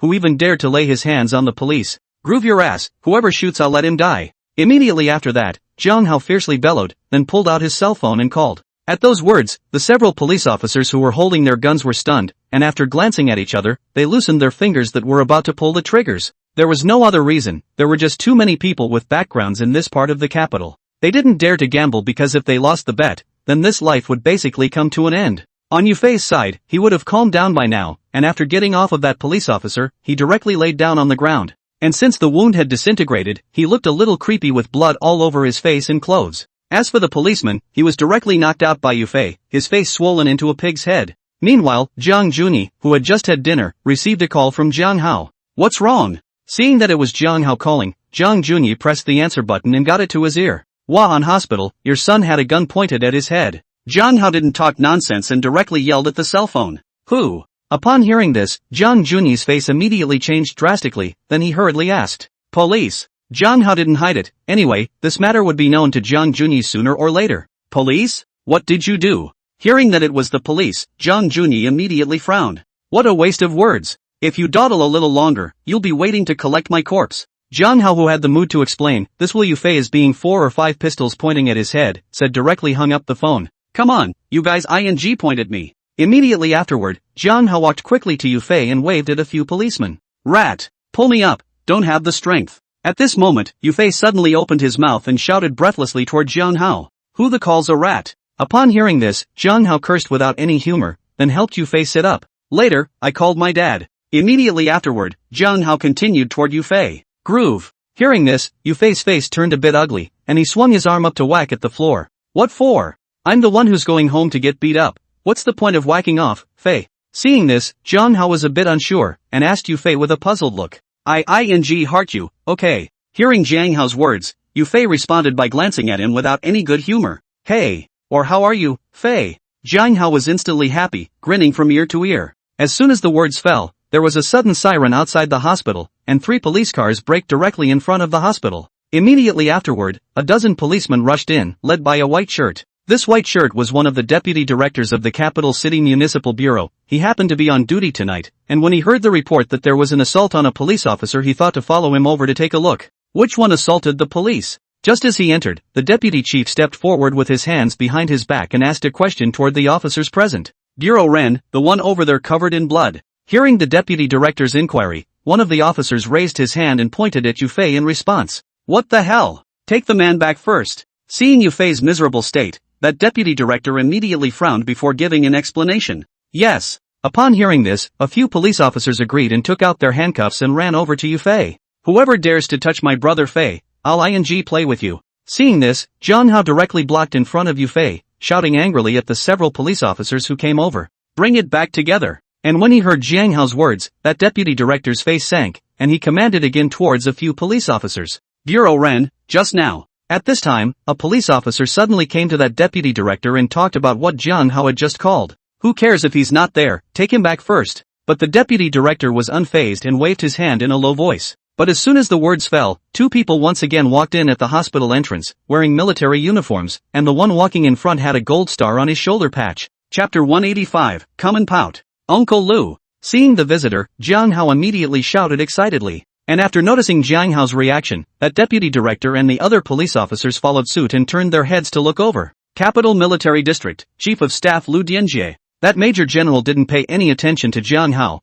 but directly ran over to that deputy director. Ren Jun of the Capital City Council. Hearing Lu Tingjie's self-introduction, the deputy director didn't dare to be dignified and hurriedly explained his identity. After all, Lu Tingjie was a major general, and still the chief of staff of the Capital Military Region, which was not something that could be compared to a deputy hall of Ren Jun. I've been ordered to take a few people, I'm sure that's fine with Deputy Director Ren? Lu Tingjie didn't rub it in, glancing at Ren Jun before saying bluntly. Received orders? Hearing this, Ren Jun's eyes narrowed and his heartbeat slowed down by half a beat. Lu Dianjie was already a major general chief of staff, and if he took orders again, it would have to be at least 2 stars, possibly even higher. Thinking of this, Ren Jun's forehead instantly broke out in a cold sweat. How could he not expect to idly come out to join in the fun, all of which could provoke such a big Buddha? No problem, of course. Immediately afterward, Ren Jun said with a smile. There was no way, this scene, not to mention that he was just a deputy director, even the director came over and had to bow his head. Thanks for understanding. Hearing the other party's words, Lu Tingjie nodded his head, and then walked directly towards Jiang Hao's side.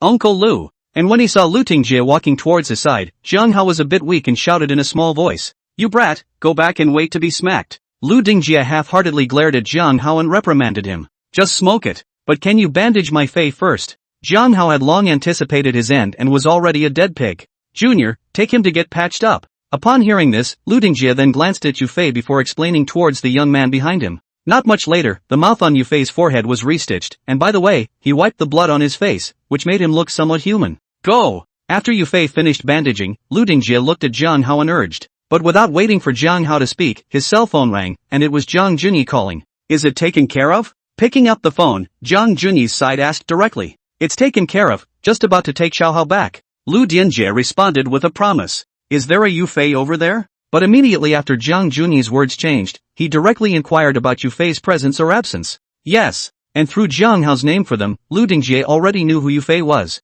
Bring him along. Upon hearing this, Jiang Junyi didn't dawdle, and hung up the phone directly after saying that. You're coming with us. Putting down his cell phone, Lu Dianjie came to Yufei and said, Me too? Yufei was a bit surprised, and at the same time, he felt a bit of coldness in his butt. Great. And hearing this, Jiang Hao instantly got excited. With Yufei around he could take 2 less hits anyways. Immediately afterward, Yufei explained to Cheng Qian and asked him to help send Lin Ran back to his residence. Then he instructed Dachuan to go back to accompany his parents, and only after finishing this did he join Jiang Hao and follow Lu Dingjie to leave the hospital. At the entrance of the Jiang family's courtyard, after going through the search process, Yu Fei and Jiang Hao followed Lu Dingjie into the gate. And in the courtyard, Jiang Junyi was already waiting and had a belt in his hand. Behind him, there stood Li Haiyang with a worried look in her eyes. "Dad!" Seeing this stance, Jiang Hao couldn't help but swallow his saliva and shouted with a somewhat trembling voice, "Uncle Jiang Air." Yu Fei was also a bit weak and shouted stiffly after Jiang Hao, "Temple J, it's been a hard night for you." Jiang Junyi, on the other hand, didn't pay attention to Yu Fei and Jiang Hao, and turned his head to look at Lu Dingjie and said apologetically,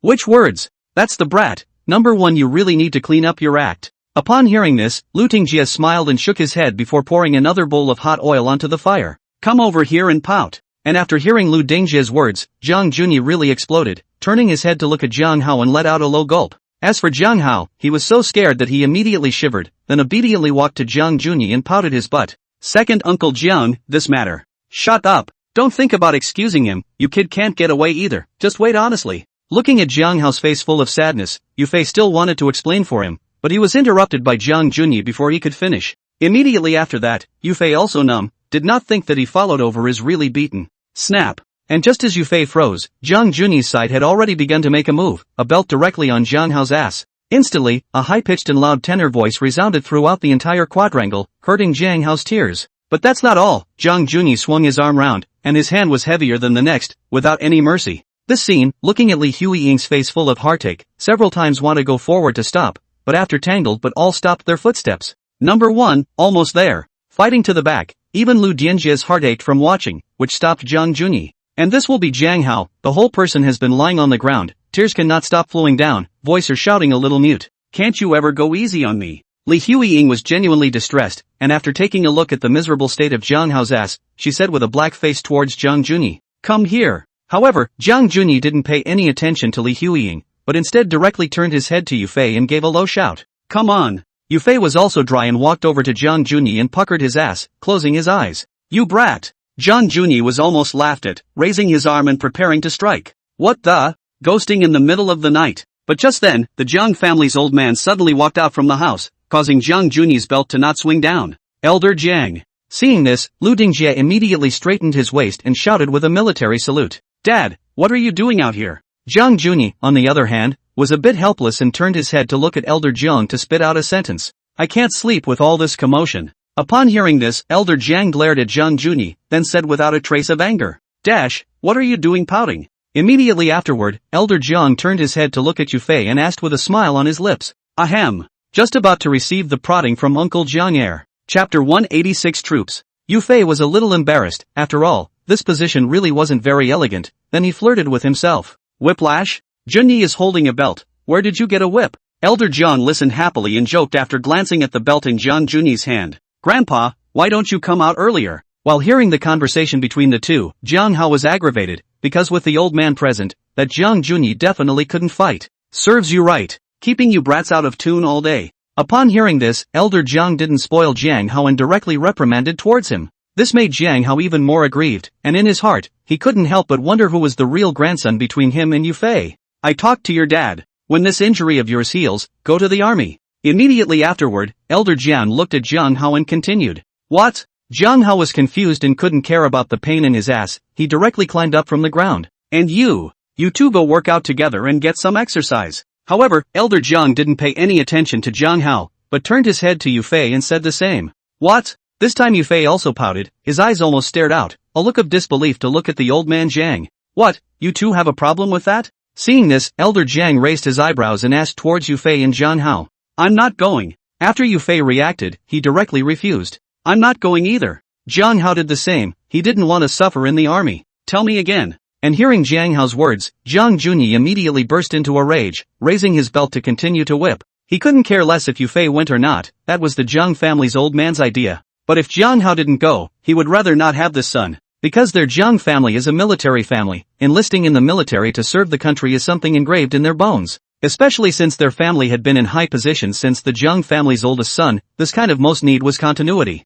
After all, politics was dark, and if there was ever a day when no one in the Jiang family could top it again, there was no telling how many bulls and snakes would pop up to carve them up. And there was also the most important point, which was that the younger generation of the Jiang family was only Jiang Hao. Although Jiang Junrun was older than Jiang Junyi, he had no children, so the future of the Jiang family could only hope for Jiang Hao. I'm just not going. Jiang Hao didn't wimp out this time. He really didn't like the army because there were too many constraints and stuff. I'll beat you to death. At those words, Jiang Junyi raised his belt and ran to Jiang Hao's head to whip it. Fortunately, Lu Dingjie reacted in time and reached out to pull Jiang Hao, which allowed him to dodge a bullet. Asterisk asterisk asterisk asterisk. Old man, you're playing for real. Jiang Hao was shocked. How could he not expect that his old man would really lay his hands on him?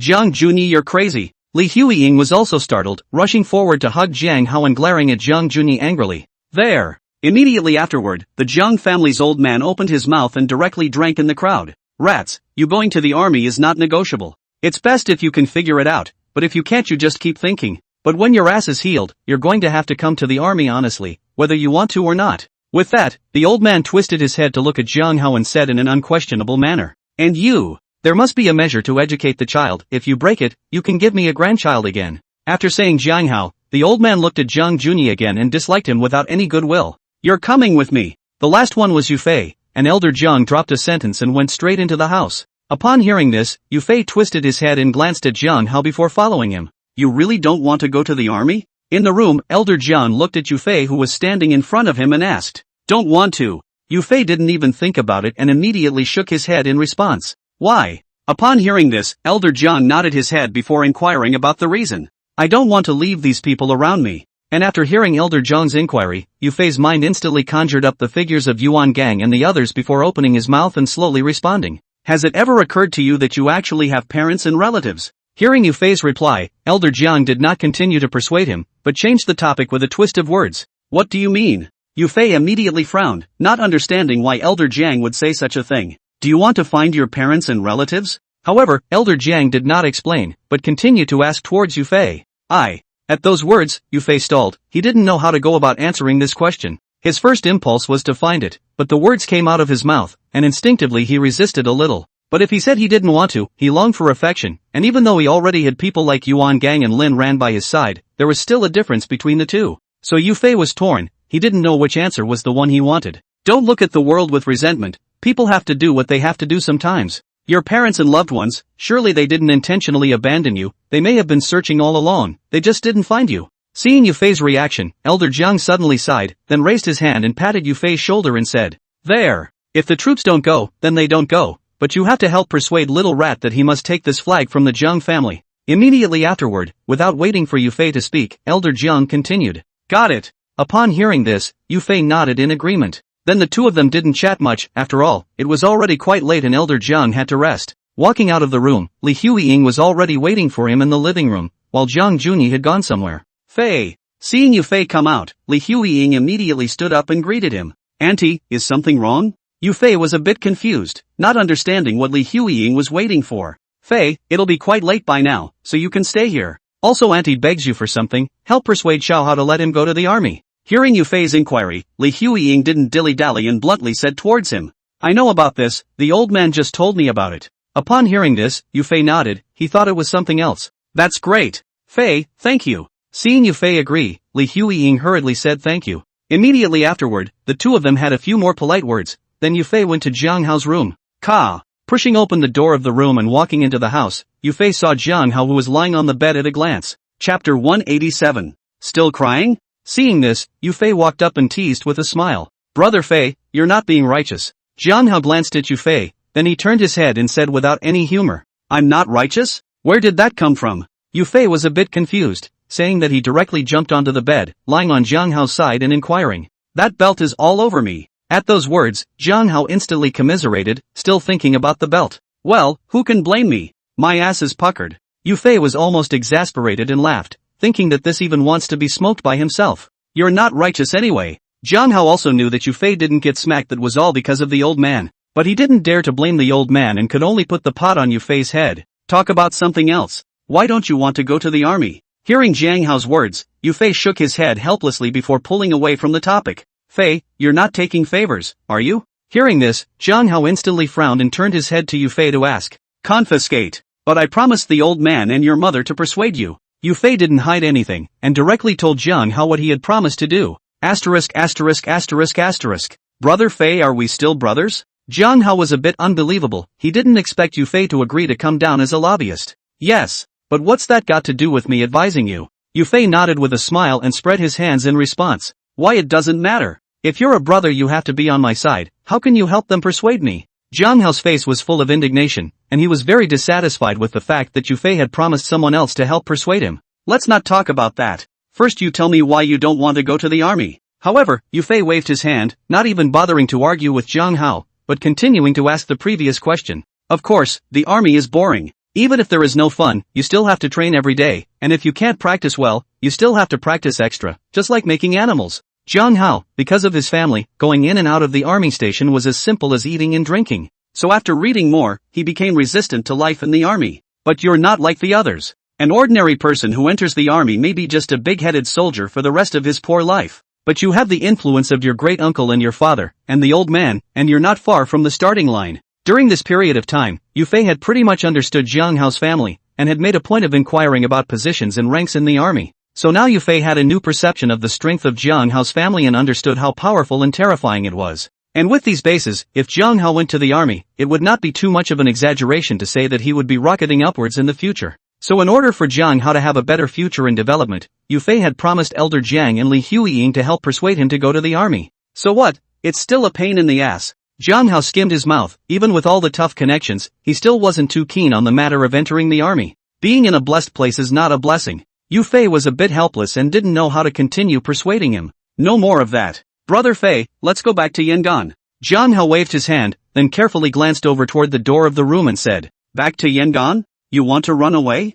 Hearing Jiang Hao's words, Yu Fei was first stunned, and then reacted immediately afterward. He thought that the old man and Li Huiying should have anticipated Jiang Hao's thoughts, and would definitely not immediately go to the army, which was why they let themselves help persuade him. Ahem. Fei, keep your voice down. Yu Fei didn't lower his voice, which startled Jiang Hao and almost didn't choke on his saliva. I can't go back now. Upon hearing this, Yu Fei said with a frown. For what? Jiang Hao was a bit unsure and looked at Yu Fei suspiciously as he asked. My case hasn't been dismissed yet. You've forgotten how I came to the capital. Yu Fei shook his head helplessly. He was still hanging around in Hanha province. This would be suicidal to go back. Groove. I forgot about it. Hearing this, Jiang Hao instantly reacted. When he picked up Yu Fei or went there himself. Then what? Or I'll go back by myself? Immediately afterward, Jiang Hao became despondent and asked another question towards Yu Fei. Rat, better admit it. Honestly, the strength of your family can dig you out even if you hide under the ground. Yu Fei sighed, thinking that Jiang Hao still didn't understand that he was able to run out in the past, and that was just because his family didn't care. If he was really onto him, then unless he ran abroad, he could be dug up by digging into the ground. And when he heard Yu Fei's words, Jiang Hao first froze for a moment, and then a face collapsed. No! Never bow down, I will fight the forces of evil to the end. After a while, Jiang Hao hardened himself with a headful of chicken soup, then once again pulled himself together. You're not afraid of being beaten to death by your father. Yu Fei almost laughed and sprayed. To dare to describe Elder Jiang and his men as black forces, it was only Jiang Hao who was unique. Whatever. Let him fight, kill him and pull him back. Jiang Hao couldn't care less, and was dead set on not going to the army anyway. Pout then, I'll make a phone call. Seeing this, Yu Fei didn't try to persuade him, and pulled out his cell phone and called Linran. Fei, how are you doing? The phone didn't ring for a few moments before it connected, and then without waiting for Yu Fei to speak, Linran on the other side asked anxiously. I'm fine. Yu Fei smiled and responded towards Linran. That's good. Hearing Yu Fei's words, Linran let out a sigh of relief. By the way, how soon will you be back? Immediately afterward, Linran continued to ask towards Yu Fei. I'm not going back tonight, I'll stay at Jiang Hao's house. Upon hearing this, Yu Fei twisted his head and glanced at Jiang Hao, then responded towards Linran. Okay. Linran was a bit moody and reluctantly agreed. Be good. I'll be back first thing in the morning and I'll bring you breakfast then. Yu Fei naturally heard it and hurriedly opened his mouth to coax it. Then I'll have the xiaolong bao and sweet soy milk. Hearing Yu Fei's words, Linran's mood then improved a bit and ordered his meal. No problem. Yu Fei immediately agreed and then chatted for a while longer before hanging up. Stop pouting and get some sleep. Back on the bed, Yu Fei was already a bit sleepy. He patted Jiang Hao's calf and said, I don't want to pout, but how am I supposed to sleep without it? Chapter 188. There was no talk all night. Early the next morning, before Jiang Hao woke up, Yu Fei took a taxi and rushed back. Opening the door gently, Yu Fei entered the living room carrying xiaolong bao and soy milk. Fei, you're back. But immediately after Lin Ran's voice rang out, she actually slept on the couch on the first floor. How you slept on the couch? Yu Fei was a bit surprised. Obviously he had already packed his room yesterday. Aren't you forgetting something? Hearing this, Lin Ran's eyes instantly became a bit grumpy and said without any good humor, "Forgot what?" Yufei's entire body was stunned, not understanding what Lin Ran meant by that. "There are no sheets or comforters in the room." Seeing that Yufei didn't think of it, Lin Ran helplessly reminded him. "Groove. Ahem. I forgot about that." Upon hearing this, Yufei instantly reacted, then awkwardly coughed twice and said, They thought yesterday that they'd come back from dinner to buy a 4-piece suit, not realizing that mess would happen. "So what, let's eat first." Immediately after that, Yufei hurriedly pulled away from the topic and put the xiaolong bao and soy milk on the table. "Fei, when are we going back?" Eating his meal, Lin Ran suddenly looked at Yufei and asked, "Wait until noon and call my brother." Yufei thought about it after hearing this. This matter still need to talk to Yuan Gang first. The other thing is that his case in Jiangbei City has to be dealt with. "Okay." Hearing Yufei's words, Lin Ran nodded and didn't say anything else. At noon, Yufei estimated that Yuan Gang had woken up, so he called him. Is something wrong?" The phone was answered without a few rings, and Yuan Gang's voice was a bit slurred, so he should have just opened his eyes. "Brother, you're not up yet." Hearing Yuan Gang's voice, Yufei shouted with a smile. "I've been a little busy lately, sleeping late," Yuan Gang said as he stretched and then sat up from the bed. "Brother, I want to go back." Immediately after that, Yufei didn't talk nonsense and said straightforwardly towards Yuan Gang, "Do you want it?" Upon hearing this, Yuan Gang was silent for a moment before he sighed and asked towards Yufei. "Think good thoughts." Yufei gave a very definite yes. "Okay. Then I'll talk to your dong brother later. Take care of your case first, and then try to get you back before the year is out." Hearing Yufei's answer, Yuan Gang didn't persuade any further. He already had a premonition about this outcome. "Right. When you come back, you have to go over to Qingzhou." Immediately after that, Yuan Gang suddenly thought of something and continued towards Yufei. "Qingzhou? Go there for what?" Yufei was a bit uncertain, not understanding why he was asked to go to Qingzhou. The nightclub that Feng Xiaojing used to work at was taken over by your dong and I. If you come back, you'll have to go over there and keep an eye on it. Hearing Yufei's inquiry, Yuan Gang didn't hide it and told him about opening a store over there. "What about you, brother?" Upon hearing this, Yufei frowned, then asked towards Yuan Gang. "Me? I'm in Goatsan." Yuan Gang was stunned at first and responded in response. "Then I'm not going." "Brother, you let someone else go." When he heard Yuan Gang say that he was going to be in Yangon, Yufei immediately refused to go to Qingzhou. "Fei, your dong and I have discussed this. You are the best person to go to Qingzhou. Originally, if you hadn't come back, we would have considered someone else separately. But now that you say you're coming back, then Qingzhou is the only place you can go." Hearing Yufei's words, Yuan Gang sighed and said, how could he not understand Yufei's thoughts? He just wanted to stay by his side. "Why?" Yufei was a bit puzzled. Obviously he could have considered other personnel, but Yuan Gang still wanted to let himself go. "Because that's if you don't come back, we have no choice but to consider someone else. The other thing is that we can't trust anyone else but you, your brother Tung and I." Yuan Gang patiently explained to Yufei, in addition to saying a piece of news that made him a bit surprised. "Can't be trusted?" At those words, Yufei frowned, not understanding why Yuan Gang had this idea. "Remember what I said when I went to see you at the guardhouse before you were sentenced to death?" Yuan Gang didn't hide it from Yufei, and immediately spoke up. "Remember." Hearing Yuan Gang's words, Yufei agreed. When Yuan Gang tried to rob the court, it still made Yufei worried for a while, but luckily it didn't show up in the end. "Right. The judicial police who escorted me that day, they knew about the robbery of the court and then temporarily changed places." Immediately after that, Yufei suddenly remembered the words he had heard in the prison van. "Right.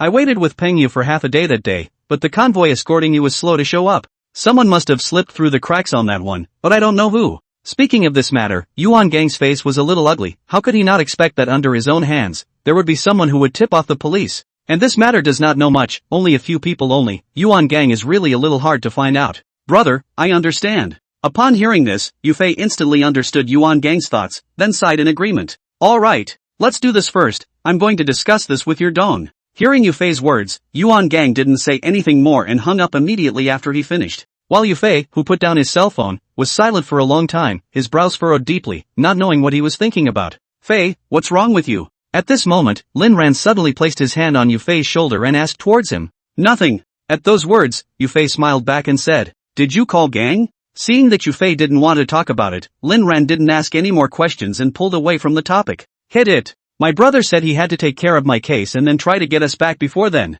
But we'll have to go to Qingzhou when we get back." Yufei nodded and responded towards Lin Ran and also talked about going to Qingzhou. "Qingzhou? Why there?" And hearing Yufei's words, Lin Ran instantly frowned. She had a strong aversion to the place Qingzhou, as Yufei had almost planted himself there twice. "Your man, I got a promotion. My brother and Dong took over the nightclub that Feng Xiaojing used to own, and I'll be the one to take care of that place from now on." Yufei didn't explain too much, but joked with Lin Ran and said, "Virtue." Hearing Yufei's words, Lin Ran couldn't help but feel her face redden. The only words in her mind were the words "you man." As he was talking, Yufei's cell phone suddenly rang, and it was Zhang Hao calling. "Brother Fei, you're not being righteous." Pressing the answer button, not waiting for Yufei to open his mouth, Zhang Hao's classic quotes came again. Chapter 189. And how am I not righteous? Yufei smiled somewhat helplessly. He had heard these words so much that his ears were getting calloused. "Why don't you leave without me?" Zhang Hao's side was very angry and blamed Yufei for not taking himself with him when he left. "Calling on you? Do you even let me live? Is it because I didn't get smacked last night that you're unbalanced?"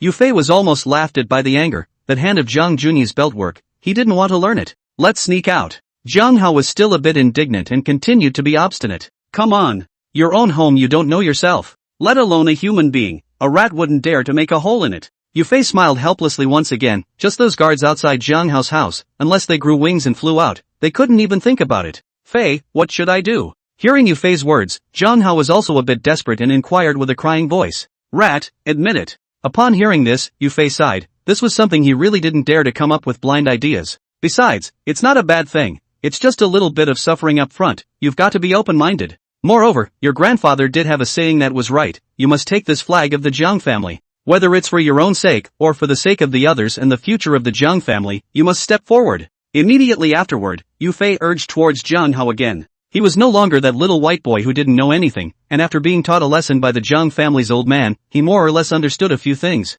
"Fei, I know." Zhang Hao didn't know if he had listened to it or not, and hung up with a promise. "What happened to Zhang Hao?" Seeing Yufei put down his cell phone, Lin Ran asked in a puzzled opening. "His family wants him to go to the army and he doesn't want to go." Yufei helplessly spread his hands and responded towards Lin Ran. "Are the troops bad?" Lin Ran was a little unsure. If it was possible, she would have wanted Yufei to go to the army instead of mixing with society. Upon hearing this, Yufei shook his head and didn't say anything else. A few days later, a big event happened in Jiangbei City. That is, the former secretary of the Municipal Political and Legal Committee Su Mingxiang was transferred to the provincial department as a deputy director. Chen Kai, former director of the Municipal Bureau and deputy secretary of the Municipal Political and Legal Committee, was promoted to secretary of the Municipal Political and Legal Committee of the Municipal Party Committee, and the position of the director was topped by a deputy director. The other is Zhou Haibing, the former chief of the city's law and order branch, who was mentioned as the deputy director. On top of that, the leadership of the Qingzhou district has been restructured, and in a big way.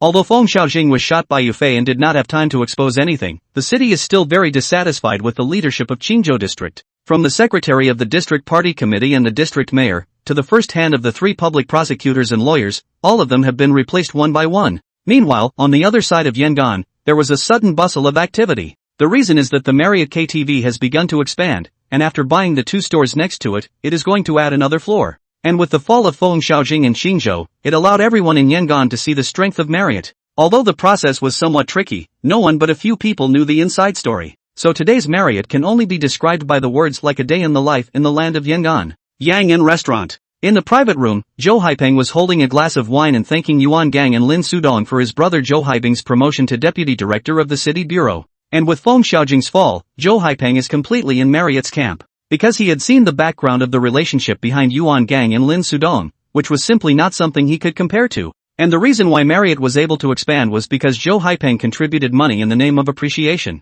Yuan Gang and Lin Sudong naturally came to terms with this kind of gesture of goodwill and accepted it very openly. "I'm a bit older, so I'll call you Gangzi and Dongzi from now on. It's a bit strange to always have bosses coming and going." Putting down his wineglass, Zhou Haipeng smiled and looked at Yuan Gang and Lin Sudong and said, "Then I won't call you Boss Zhou. How about Brother Zhou?" Yuan Gang naturally has no opinion. After all, people actually give money. Call brother is not excessive. "That's great." Hearing Yuan Gang's words, Zhou Haipeng immediately nodded with a smile and said, "Gonzo, what's next for you too?" After joking, Zhou Haipeng chatted about business and asked Yuan Gang about Marriott's next development. It's a bit of a stretch to say far. There are just 2 things on the table right now, expansion and recruiting. Upon hearing this, Yuan Gang didn't hide it. He really didn't think too much about it. Now that it's looking like New Year's Eve, there's only so much they can do before then. In addition, Lin Sudong also had to rush back to the city center district. There was only Li Wenqi over there at the moment. He had to go back and keep an eye on it. There's also the fact that Lin Sudong is going back this trip to take Zhang Xian and a portion of Marriott's elderly, so Yuan Gang's side is in desperate need of manpower. "You didn't think of anything else?" Hearing Yuan Gang's words, Zhou Haipeng frowned, then asked with intent. "A man's heart is not enough for a man's soul, and I think it's good to have peace and quiet. How could Yuan Gang not understand what Zhou Haipeng meant, smiled, and shook his head and said, although today's Marriott has completely stood up in Yangon, but want to reach the kind of position that Feng Xiaojing had in Qingzhou, is obviously a fool's errand. And because of the disc of that nightclub in Qingzhou, plus the construction of the city's central district resort, Yuan Gang is carrying a famine. That is, Zhou Haipeng on the Yangon side of the money, did not let him add another burden on his shoulders. So now Yuan Gang's idea is very simple, that is, the smooth development of the first back to the blood, to make money to the hand before. I see. Upon hearing this, Zhou Haipeng nodded in agreement and did not say anything else. In the middle of the night, after leaving from Yangon restaurant, Yuan Gang and Lin Sudong returned to the newly rented house. Since construction had begun on the KTV side, they moved out and rented a house in the neighborhood. As for the girls that Wang Meiyuan brought with her, they temporarily went to work at Ji Rong's store, which made him happy to buy Yuan Gang several drinks in a row. After all, if there were girls, there was business, and the more girls there were, the better the business would be, not to mention the fact that the Marriott's girls were of the best quality in all of Yangon. However, there was one thing that Yuan Gang had instructed Ji Rong in advance, and that was that he was not allowed to arrange a big job for Marriott's girl. To this Ji Rong agreed with full commitment and assurances, as he knew the Marriott's rules. How's the dash case going? After washing his face and sobering up a bit, Yuan Gang looked at Lin Sudong and asked, it's already in operation. I'll go back to the city center in the next 2 days to meet Chen Kai. Chapter 190, Western Restaurant. Hearing Yuan Gang's inquiry, Lin Sudong responded by lighting a cigarette and holding it in his mouth. Chen Kai? The one who took Su Mingxiang's place? Upon hearing this, Yuan Gang pondered for a moment and confirmed towards Lin Sudong with some surprise. That's right. Su Mingxiang to hold the line, after all, he now went to the provincial hall, some things far water cannot put out the fire. Lin Sudong nodded, this matter or he opened his mouth towards Su Mingxiang. To this Chen Kai, we can't be like Su Mingxiang again, or else I'll have to go out and sell my ass. Upon hearing Lin Sudong's words, Yuan Gang laughed before he flirted. When he first approached Su Mingxiang, it was because he was in a hurry to save Yu Fei, so he paid a very high price. Now with Chen Kai, on the other hand, there was no need for that, as long as the relationship could be maintained. That's a pretty good idea. Can't I open you up first so you can get acclimated? Upon hearing this, Lin Sudong was instantly amused, holding his arms and making a joke. Nice try. Yuan Gang glared at him without any good humor, and said that he directly went back to his room.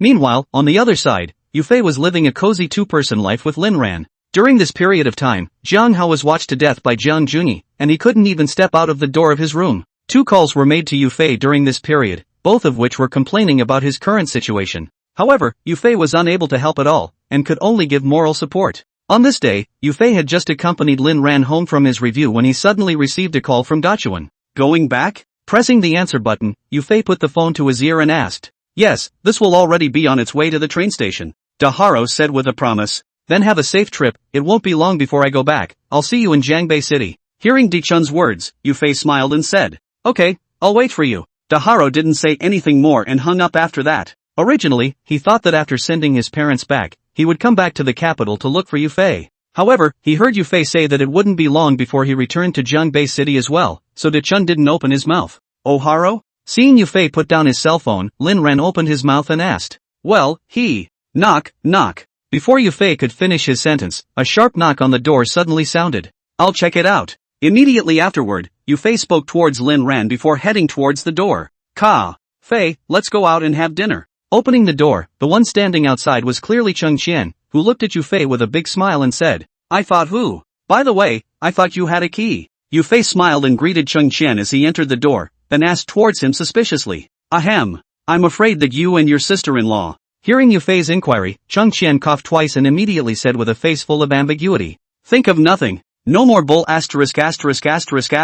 in the living room. Yu Fei was a bit helpless and glared at Cheng Qian without any good reason, while Lin Ran was listening with a blush on her face. Just kidding. Brother Fei, I'll treat you and your sister-in-law to dinner. Upon hearing this, Cheng Qian snorted before greeting Yu Fei and Lin Ran as they went out. Not long after, in a Western restaurant, Yu Fei was awkwardly holding a knife and fork, fighting with the steak on the plate in front of him. Waiter, bring over 3 pairs of chopsticks. Seeing this, Cheng Qian directly shouted towards the waiter, causing the other guests to look over. Sir, we're a Western restaurant, we don't have chopsticks. The waiter rushed at the sound, his eyes filled with a mocking rhyme as he looked at Cheng Qian in response. Then get it. Cheng Qian waved his hand, dismissing it without a thought. Sir, we're a Western restaurant, we don't provide Chinese tableware. Hearing Cheng Qian's words, the waiter didn't want to bother with him anymore and dropped a sentence to leave. Go get your boss. But just as the waiter was about to leave, Cheng Qian suddenly reached out and pulled him back. I'm sorry, our boss isn't here. The waitress frowned and pushed Cheng Qian's hand away with a face full of disgust. Okay, get used to it and use it just the same. Seeing this, Yufei waved his hand and looked at Cheng Qian to advise him. Dirtbag. Hearing Yufei's words, Cheng Qian helplessly let go of his hand, but the waiter spat in a whisper as he left. Coincidentally, these words were heard by Yufei and Cheng Qian, who frowned. Cheng Qian, in particular, had his back teeth clenched with a crunching sound, and was already somewhat unable to suppress his fire. Well, don't get on his bad side. Seeing this, Yufei raised his hand and patted Cheng Qian's shoulder. After all, more is better than less. But immediately afterward, a laugh reached the ears of the two, and when they sniffed, the waiter was pointing at something with another person looking their way. Bang! Groove the up. This time Cheng Qian directly exploded and violently slammed the table, startling everyone in the restaurant. What do you mean? Seeing this scene, the waiter from earlier immediately ran back and questioned towards Cheng Qian. Your mom's point. At those words, Cheng Qian got up and kicked over, directly knocking the waiter over on the ground. Yufei, on the other hand, pulled Lin Ran behind him to prevent her from being hurt in the fight later. Immediately after that, Cheng Qian didn't bother with the waiter anymore, but took out his cell phone and called. I don't care where you are, if you don't make it to the restaurant in 5 minutes, then you don't have an ing job. Yufei didn't know who Cheng Qian had called, but he only heard him say one sentence before hanging up. Don't you dare hit anyone. At this time, the waiter who fell to the ground also reacted and raised his hand to point at Cheng Qian angrily. For that attitude of service, I should ing kill you. Groove your ass, how did I ever recruit such a thing as you in here? Cheng Qian was even less kind and glanced at the waiter before cursing directly. Not much later, the door of the restaurant was suddenly pushed open violently, and then a man with a big belly and a greasy face ran over to Cheng Qian's side. Brother-in-law. You're finally here, I'm getting beat up by him. Seeing the visitor, the waiter immediately got up from the ground, then pounced on him with a sniffle and a tear.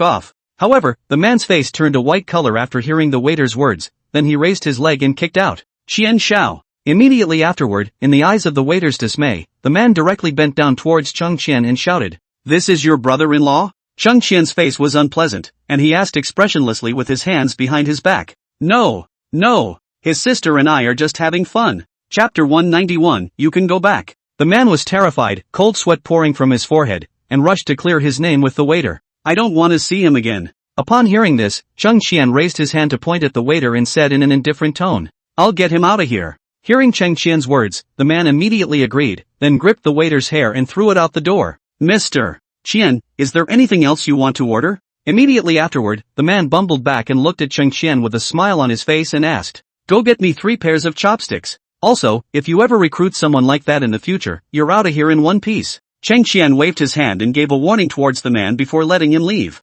Is this your house? After sitting down again, Yufei looked at Cheng Qian in doubt and asked. Mine, opened with pocket money. Hearing Yufei's inquiry, Cheng Qian nodded in response. Upon hearing this, Yufei was speechless. This Western restaurant opened up, even if the house was rented, at least it would have to be several $100,000. But this money is surprisingly just pocket money in the eyes of others. It's true that people can't be compared to each other. Soon, 3 pairs of chopsticks were brought over, and Yufei picked up the steak and stuffed it into his mouth. By the way, brother Fei, what's Jiang Hao's situation lately? I don't even answer when I call him. As he was eating, Cheng Qian suddenly thought of something and looked at Yufei to ask. Locked up by his dad. Hearing this, Yufei shook his head helplessly. Why? Cheng Qian frowned, somewhat unsure. His family told him to go to the army, and the kid was dead set against it, and then this. It wasn't something that couldn't be said, and hearing Cheng Qian's inquiry, Yufei immediately explained. No wonder. Cheng Qian wasn't very surprised, because this kind of thing had happened many times, but all of them were rubbed out by Jiang Hao. But what he didn't know was that this time, everyone in the Jiang family had made up their minds that they must send Jiang Hao into the army.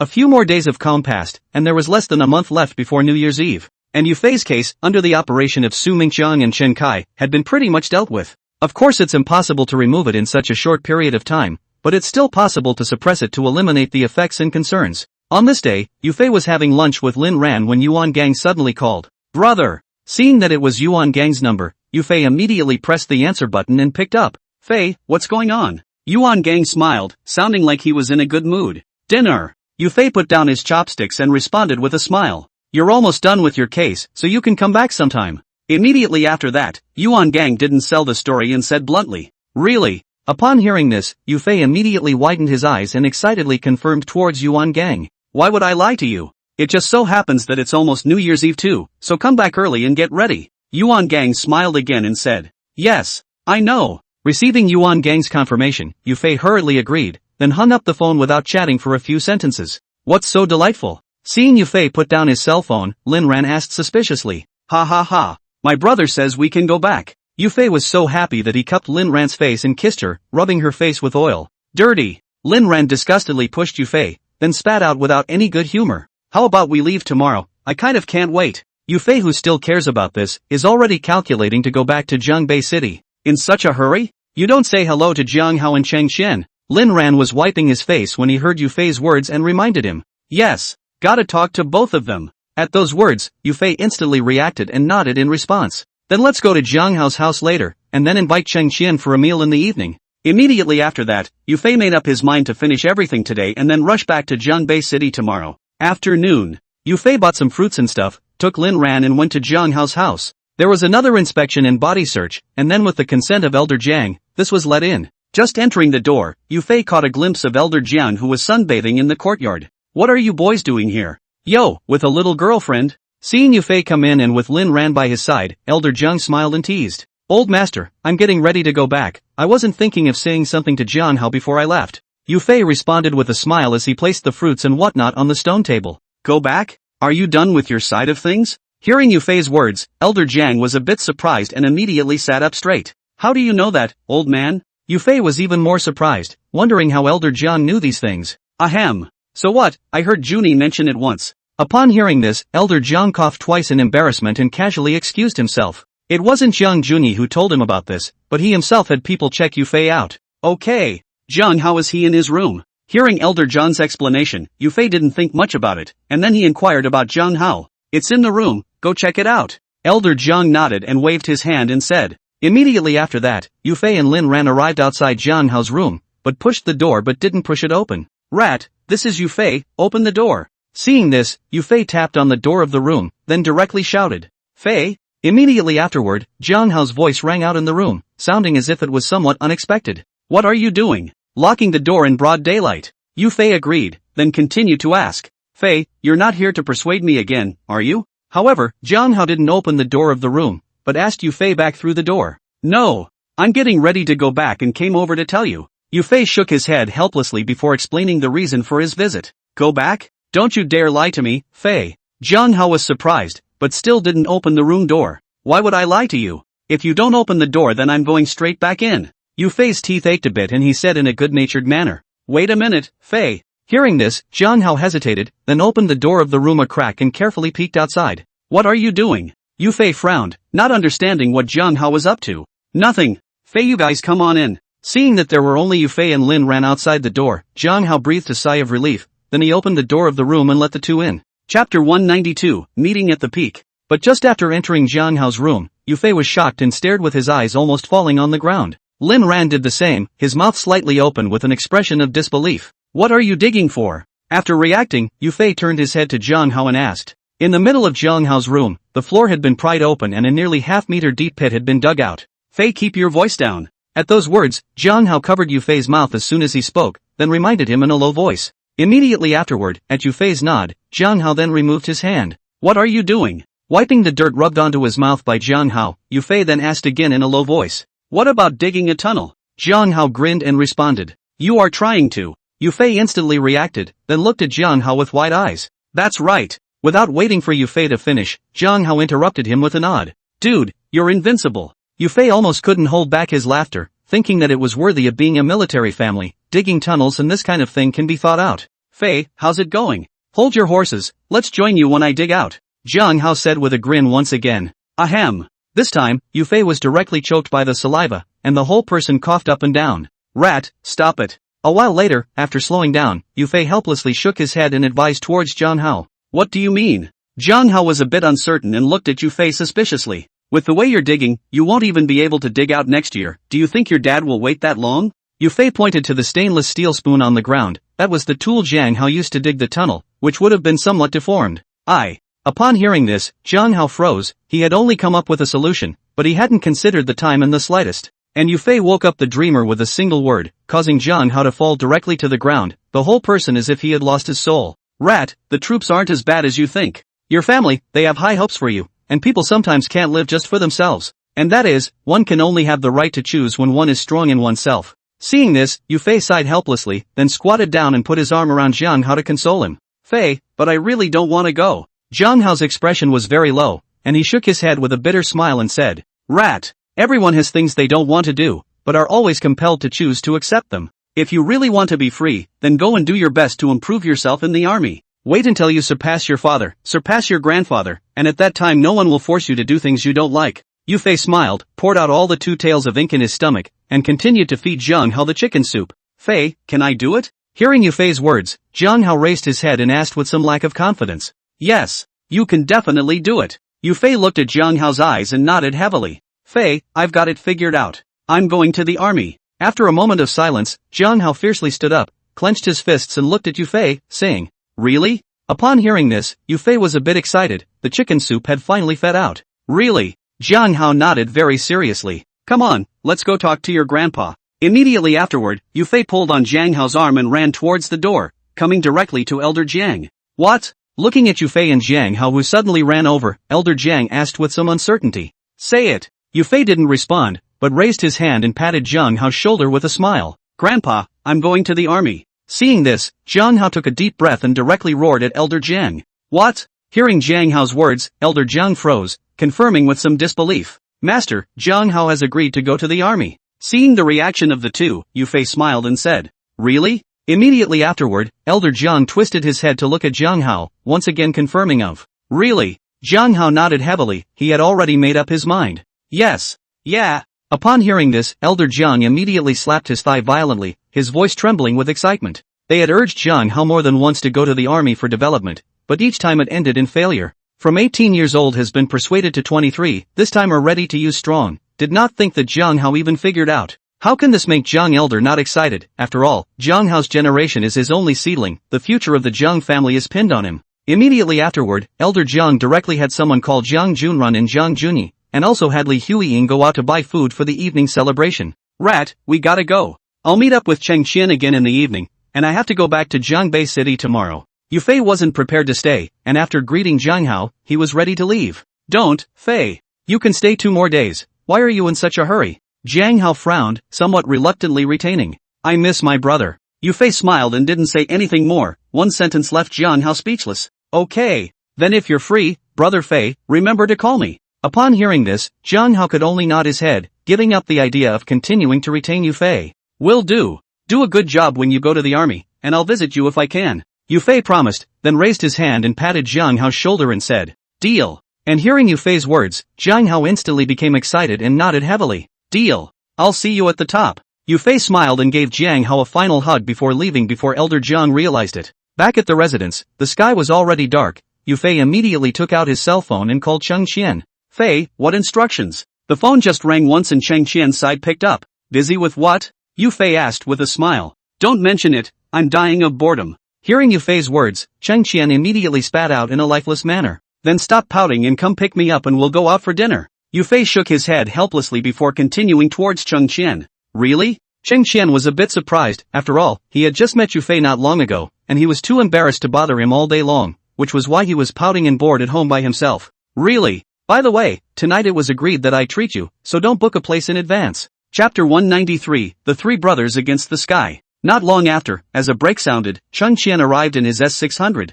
Yu Fei and Lin Ran, on the other hand, had been waiting at the door for quite a while.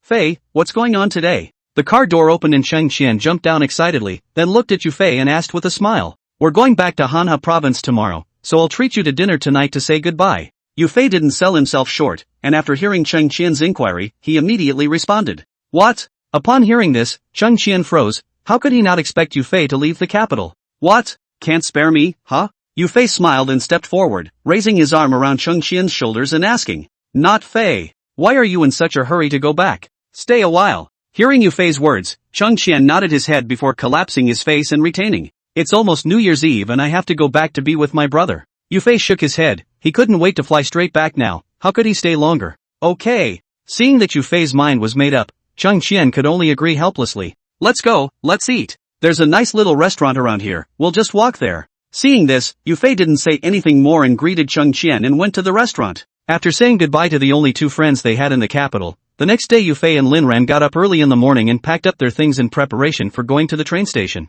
Knock, knock. Suddenly, the knock on the door suddenly sounded, and Yufei, who was loading things in the living room, looked up. Who? It so happened that Lin Ran came down from upstairs and asked towards Yufei suspiciously. I'll check it out. Yufei shook his head, then walked directly towards the door. Ka. When he opened the door, it was Cheng Qian who was standing outside the door, which made Yufei a little surprised. Fei, are things packed? Without waiting for Yufei to speak, Cheng Qian asked with a smile. Right away. What are you doing over here and up so early? Yufei nodded and greeted Cheng Qian as he entered the door before inquiring. It must be inconvenient for you and your sister-in-law to carry so many things, I'll give you a ride. Cheng Qian smoothly lifted the 2 travel bags placed on the floor and said that he ran out of the door and loaded them into the car. Seeing this, Yufei and Lin Ran exchanged a glance before they shook their heads with helpless smiles. Not much time, the luggage has all been loaded on the car, and with Cheng Qian's foot of floor oil, S600 directly scampered out. Brother Fei, did you go back and tell Jiang Hao? In the car, Cheng Qian asked towards Yufei while driving. After learning that Yufei was leaving yesterday, Cheng Qian was in a bit of a bad mood, so he forgot to ask. Said it. I made a trip to his house yesterday afternoon, in addition to persuading him. Upon hearing this, Yufei nodded in response. Advised Jiang Hao? Persuade what? Hearing Yufei's words, Cheng Qian was a little unsure. Persuade him to go to the army. He's already agreed to go in, probably before the year is out. Yufei didn't sell himself short, and when he heard Cheng Qian's inquiry, he immediately responded. What? He's going to the army? Cheng Qian was a bit incredulous and slammed on the brakes, shaking Yufei almost directly into the front windshield. You slow down. Yufei touched his head with a palpitation, then looked at Cheng Qian and said without any good humor. Ahem. That what? So excited. But brother Fei, Jiang Hao is really going to the army. Seeing this, Cheng Qian coughed awkwardly twice and continued to confirm towards Yufei after explaining. Really? Yufei nodded, not half joking. No. Jiang Hao, why has he suddenly changed his nature? Repressing the gas on the road, Cheng Qian was puzzled as he drove. I gave him some chicken soup. Upon hearing this, Yufei grinned, but it confused Cheng Qian. Chicken soup? You drugged him, Fei? Cheng Qian thought it was real chicken soup and looked at Yufei with wide eyes and asked. Under what? Fei, isn't this direction a bit off? Hearing Cheng Qian's words, Yufei wanted to explain, but just as he opened his mouth, he was interrupted by Lin Ran. Although Lin Ran had been sent to the capital by ambulance and had never been to a train station, it didn't mean that she couldn't even tell east from west and north from south. The direction of the train station was clearly west, but they were now driving south all the time. Yes. Cheng Qian, you're driving in the wrong direction, the train station is to the west. Yufei would have reacted by now, and said as he glanced outside through the car window. That's right. I said I'd give you a ride, I didn't say I'd take you to the train station. Upon hearing this, Cheng Qian grinned, and then turned directly onto the highway as soon as he could. What do you mean? Yufei was a bit confused and didn't understand what Cheng Qian meant by that, looking at him with a puzzled face and asking. I'll send you directly to Jianbei City. And after hearing Yufei's inquiry, Cheng Qian raised his hand to point to the highway exit, the corner of his mouth curling slightly as he responded. Asterisk asterisk asterisk asterisk. You're crazy. Yufei directly exploded, raised his hand and touched Cheng Qian's head. The temperature was normal and there was no fever. Fei, what are you doing? Cheng Qian didn't understand what Yufei meant and puzzled after pushing his hand away. Man, over 1,000 kilometers. You got up early for this? Yufei is still a little confused. Heart Jiang how a few of them are a little abnormal look, is it rich and powerful brain or less strings? Yeah. It's too boring in the capital, I'm going to go back with you, brother Fei, for the new year. It just so happens that Jiang Hao is also going to the army, so I'll have even less friends in the capital. Upon hearing Yufei's words, Cheng Qian nodded, then stated his intentions. You told me. Upon hearing this, Yufei came to a realization and shook his head helplessly. So what do you think I'm going to do, Fei? Drop you off back in Jianbei City and then I'll drive back to the capital? Cheng Qian grinned and looked at Yufei inquiringly. I thought you had a major medical condition. Yufei was all pissed off and laughed, and responded by glaring at Cheng Qian without any good reason. Right. Come back to Jianbei City with me for the new year, does your family agree? Immediately afterward, Yufei suddenly thought of something and hurriedly asked towards Cheng Qian. I didn't say that, it ran straight out. How do you know that Cheng Qian didn't even say hello? It was entirely his own idea. I mean, what's wrong with you three? Addicted to running away from home? Yufei was completely speechless. These three brothers are worthy of playing together since childhood, and it is not in vain that they have been buddies for so many years. Brother Fei, please don't put me with those two cuties. Please don't compare me with those two cuties. It's not like I have any conflicts with my family, this is at best a trip out of town. Chapter 194, Return to Yangon. A dozen hours later, it was already nighttime when Yufei's trio arrived in Yangon. Marriott KTV. At the door, Panyu was smoking with Jiang Xian, and the 1011 shooting was suppressed, so he didn't have to hide anymore. Squeak. Suddenly, an S600 brake stopped at the entrance of the KTV, instantly attracting the attention of Peng Yu and Jiang Xian. Because the two of them are knowledgeable, the entire Yangon does not have such an expensive car, and hanging the capital city license plate. Ka. As the car door opened, Yufei stepped down from the main driver with a tired face. Fei. At that moment, Peng Yu and Jiang Xian all froze, looking at Yufei in front of them stagnantly out of their minds. What are you waiting for? Yufei, on the other hand, laughed and grinned as he hugged his bladder. Bang. Immediately after that, Peng Yu reacted, then a bear hug directly hung onto Yufei's body. Jiang Xian had wanted to rush over as well, but Peng Yu had grabbed him first, so he could only follow behind with reddened eyes. Brother Fei, why didn't you say anything in advance when you came back? Peng Yu tightly hugged Yufei, tears slowly sliding down his cheeks as he choked and asked. I wanted to surprise you, but I didn't know I'd run into you two before I even walked in the door. Come on, why are you like Jianghao? I'm not a pussy. Yufei smiled and explained, then patted Peng Yu's back and flirted. I'm just missing you. Hearing this, Peng Yu then loosened his hand and said with some embarrassment. Jiang Xian, how have you been? Immediately afterward, Yufei turned his gaze back to Jiang Xian and asked. Pretty good. Hearing this, Jiang Xian smiled and nodded in response. By the way Fei, when did you get rich? You're driving an S600. This time, Peng Yu's attention had already shifted to the car and asked towards Yufei with a puzzled face. I say, Fei, your roads here are too bad. And without waiting for Yufei to say anything, Jiang Xian rubbed his waist and stepped down from the passenger side. He is? Seeing this, Peng Yu and Jiang Xian turned their heads to look at Yufei. This is Cheng Qian, a friend I met in the capital. He's a hairdresser with Jiang Hao and Gu Xian. By the way, this car is his too. Those two are Peng Yu and Jiang Xian, we all play together. Seeing the inquiring gazes of the two, Yufei pulled Cheng Qian to his side and gave each of the several people a little introduction. What's going on at the store? After a few polite words, Yufei suddenly noticed the scene inside the KYV. The original decor was actually all torn down, and the partition wall with the stores on both sides has been opened up and a layer has been added on top. Expanded. Gang arranged for the two of us to keep an eye out here. Hearing Yufei's words of inquiry, Peng Yu hurriedly responded. Expansion? So where did my brother go? Yufei was a bit surprised, and then he asked about Yuan Gang's whereabouts. Kong rents a house across the street, and usually lives there with Dong. Upon hearing this, Peng Yu raised his hand and pointed towards the residential building across the street and said, Fei, are we there yet? As he was talking, Lin Ran came down from the car, dazed and still a bit awake. Sister-in-law. Seeing Lin Ran, Peng Yu and Jiang Xian hurriedly shouted. Peng Yu, Jiang Xian. This store, what's become of it? Hearing Peng Yu and Jiang Xian's voices, Lin Ran instantly sobered up for a few moments, followed by her noticing the changes in the KTV. I'll call my brother. Yufei didn't explain, but took out his cell phone and called Yuan Gang. What's wrong? The phone didn't ring a few times before it was connected. Yuan Gang seemed to be in a good mood and asked with a smile. Brother, what are you doing? Yufei smiled back, then asked Yuan Gang in return. Fighting with your Dong, I won. Hearing Yufei's inquiry, Yuan Gang became even happier and responded very proudly. Brother, come pick me up after the war. Upon hearing this, Yufei Lu almost choked on his saliva before he continued towards Yuan Gang. Pick you up? How am I supposed to pick you up at this time of night? I'll even out the schedule over the next couple days. I'll make a trip when I can. Hearing Yufei's words, Yuan Gang was stunned. He thought that he was asked to go to the capital to pick it up. But even so, Yuan Gang still agreed, causing Yufei to feel a warm current welling up in his heart. Brother, I'm in front of the store. Immediately after that, Yufei stopped joking and explained towards Yuan Gang. What the hell? Yuan Gang was confused. He thought that he had heard it wrong and hurriedly confirmed it towards Yufei. I'm back. This will be in front of the store, and Peng Yu and Jiang Xian are here too. Yufei smiled and once again said towards Yuan Gang.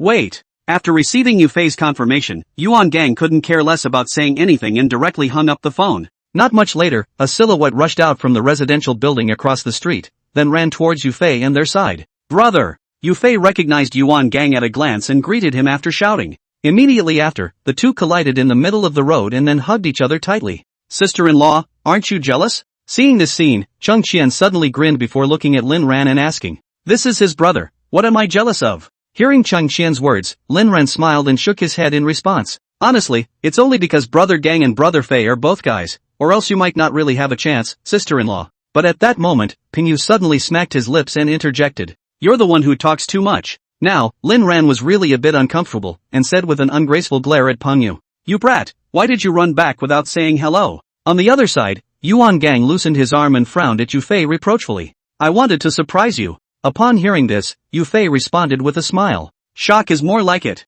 Yuan Gang glared at Yufei once again before he walked over towards Peng Yu and the others. Arriving in front of the car, Yuan Gang shot a surprised glance before turning his gaze to Cheng Qian. Seeing this, Yufei made another introduction separately, and only then did Yuan Gang nod in realization. Go! The place to stay is ready, just waiting for you to come back. Immediately after that, after chatting for a while, Yuan Gang greeted Yufei and Lin Ran as well as Cheng Qian and went to the residential building. Yuan Gang had rented a total of 2 houses here. He and Lin Sudong lived in one and the other was for Yufei and Lin Ran. It's a good thing they're all 2-room houses, or Cheng Qian would have to sleep on the couch or hit the floor. Ka! Opening the door to the room, the lights in the room were all on. Yufei walked in and found that Lin Sudong was actually already there. Dong! Seeing this, Yufei and Lin Ran hurriedly greeted each other, while Cheng Qian shouted after them. Then in Lin Sudong's puzzled eyes, Yufei did the introduction for the 3rd time. Chapter 195. Since Yufei and the others had labored all the way, Yuan Gang and Lin Sudong didn't stay too long and let them rest after chatting a few words. There was no talk all night. The next day when he woke up from sleep it was already noon. Yufei reluctantly opened his eyes and climbed up from the bed. Next to him, Lin Ran was looking at him with a smile on his face while holding a feather in his hand. Can't you just let me sleep more? Yufei's face was wrinkled into a chrysanthemum, and he spat at Lin Ran without any good humor. Gang and Dong are here and brought over food. If you want to sleep then go ahead and sleep. At those words, Lin Ran spread his hands and said that he headed towards the door. My brother is here? Hearing that Yuan Gang had arrived, Yufei hurriedly pulled Lin Ran and confirmed towards her. It didn't come, so go back to sleep. Lin Ran huffed and puffed, twisting her head around not wanting to bother with Yufei. What for? Is it possible that you're a bit energized from not tossing you around for a while? Seeing this, the corners of Yufei's mouth rose slightly before he came over to Lin Ran's ear and whispered. Not at all. Feeling the hot air spewing from her ears, Lin Ran instantly blushed from her face to her neck, her entire body shrinking into a ball like a small quail. So is my brother here yet? Seeing Lin Ran's reaction, Yufei smiled before continuing to open his mouth and asked. Coming. This time Lin Ran was honest and responded very nicely. Sample. I can't hold you yet. At those words, Yufei grinned and raised his hand to pinch Lin Ran's face before releasing her. Excessive. Breaking free of her restraints, Lin Ran glared at Yufei in an ungraceful manner before reluctantly finding clothes for him. Not much later, Yufei and Lin Ran walked out of the room, while Yuan Gang and Lin Sudong would have already eaten by now. Brother! Dong! Yufei put his arm around Lin Ran's shoulders and shouted towards Yuan Gang and Lin Sudong. I thought you two were going to be tossing and turning for a while. Hearing Yufei's voice, Yuan Gang raised his head to look at it before he smiled and teased. What kind of a brother are you? Lin Sudong was a bit helpless, which one dragged his brother and siblings into the car all day long. Yufei was fine, he just grinned, but Lin Ran lowered her head and blushed. Hurry up and go wash your face, then get that Cheng Qian up for dinner. Besides, we both have something else to tell you. Yuan Gang also didn't pay attention to Lin Sudong, put down his chopsticks and looked at Yufei and continued. Yes. Upon hearing this, Yufei nodded his head before he dug into the restroom. Ka. Not much later, after Yufei finished washing up, he directly pushed open the door of Cheng Qian's room and walked in. On the bed, Cheng Qian was sleeping soundly with his arms around the quilt, except that he was completely naked, not even wearing any underwear. And after seeing this scene, Yufei hurriedly turned back and closed the door, fearing that it would defile Lin Ran's eyes. Cheng Qian, get up! Immediately afterward, Yufei reached out and pushed twice, but Cheng Qian did not respond. Sleeping so much. Seeing this, Yufei frowned and muttered before he directly pinched Cheng Qian's nose and also covered his mouth. But the next scene shocked Yufei. Cheng Qian's face was suffocating into a pig's liver color while he still didn't wake up. Yufei was so scared that he hurriedly let go of his hand, afraid that if he held it any longer, he would send Cheng Qian straight away. What the is this? Looking at Cheng Qian who was still sleeping sweetly, Yufei didn't hold back and directly exploded. He really couldn't understand. Immediately after that, Yufei looked up and down before he had another idea, while the corners of his mouth rose slightly. Ah! Not much later, a miserable scream suddenly rang out, startling the 3 Yuan Gang who were eating in the living room. And just as Yuan Gang and Lin Sudong were about to rush into the room, Yufei suddenly opened the door and walked out. Dash, what's going on? Yuan Gang looked up and down and saw that Yufei was fine, then he let out a sigh of relief, followed by a doubtful question. Nothing. Cheng Qian is already up, I'll go wash my hands. However, Yufei smiled and shook his head without explaining before drilling into the bathroom once again. A few minutes later, Yufei came out of the bathroom just as Cheng Qian opened the door to his room. Hurry up and get cleaned up for dinner. Seeing this, the corner of Yufei's mouth turned up slightly as he smiled towards Cheng Qian. Fei, you're so mean. Instead, Cheng Qian responded with a sullen face and grimy eyes glaring at Yufei. Don't worry. I've got my hands on it, and it definitely still works. Upon hearing this, Yufei grinned and raised his hand to pat Cheng Qian's shoulder before he walked over to the dining table and sat down. Dash, what did you do? Hearing the conversation between the two, Yuan Gang and Lin Sudong as well as Lin Ran were all filled with curious looks, wanting to know what Yufei had done to Cheng Qian. While Yufei didn't say anything, he just raised his hand and pressed his middle finger with his thumb, making a movement of bouncing a glass ball. Seeing this, Yuan Gang and Lin Sudong froze, and then suddenly felt some coldness in their pants. Lin Ran, on the other hand, glared at Yufei without any good reason, and her face, which had just returned to normal, reddened once again. As he was talking, Cheng Xian came back after washing up, but he didn't dare to sit next to Yufei, but stayed far away. Fei, that nightclub in Qingzhou is already being redecorated. But it's just adding some decorations over there, so I guess we'll be able to rush it out before the year is out, and you'll have to go over there after New Year's. See if there's anyone you'd like to bring there, and give me a heads up in advance so I can make arrangements. Seeing Cheng Xian, Yuan Gang and Lin Sudong smiled at each other before talking to Yufei about business.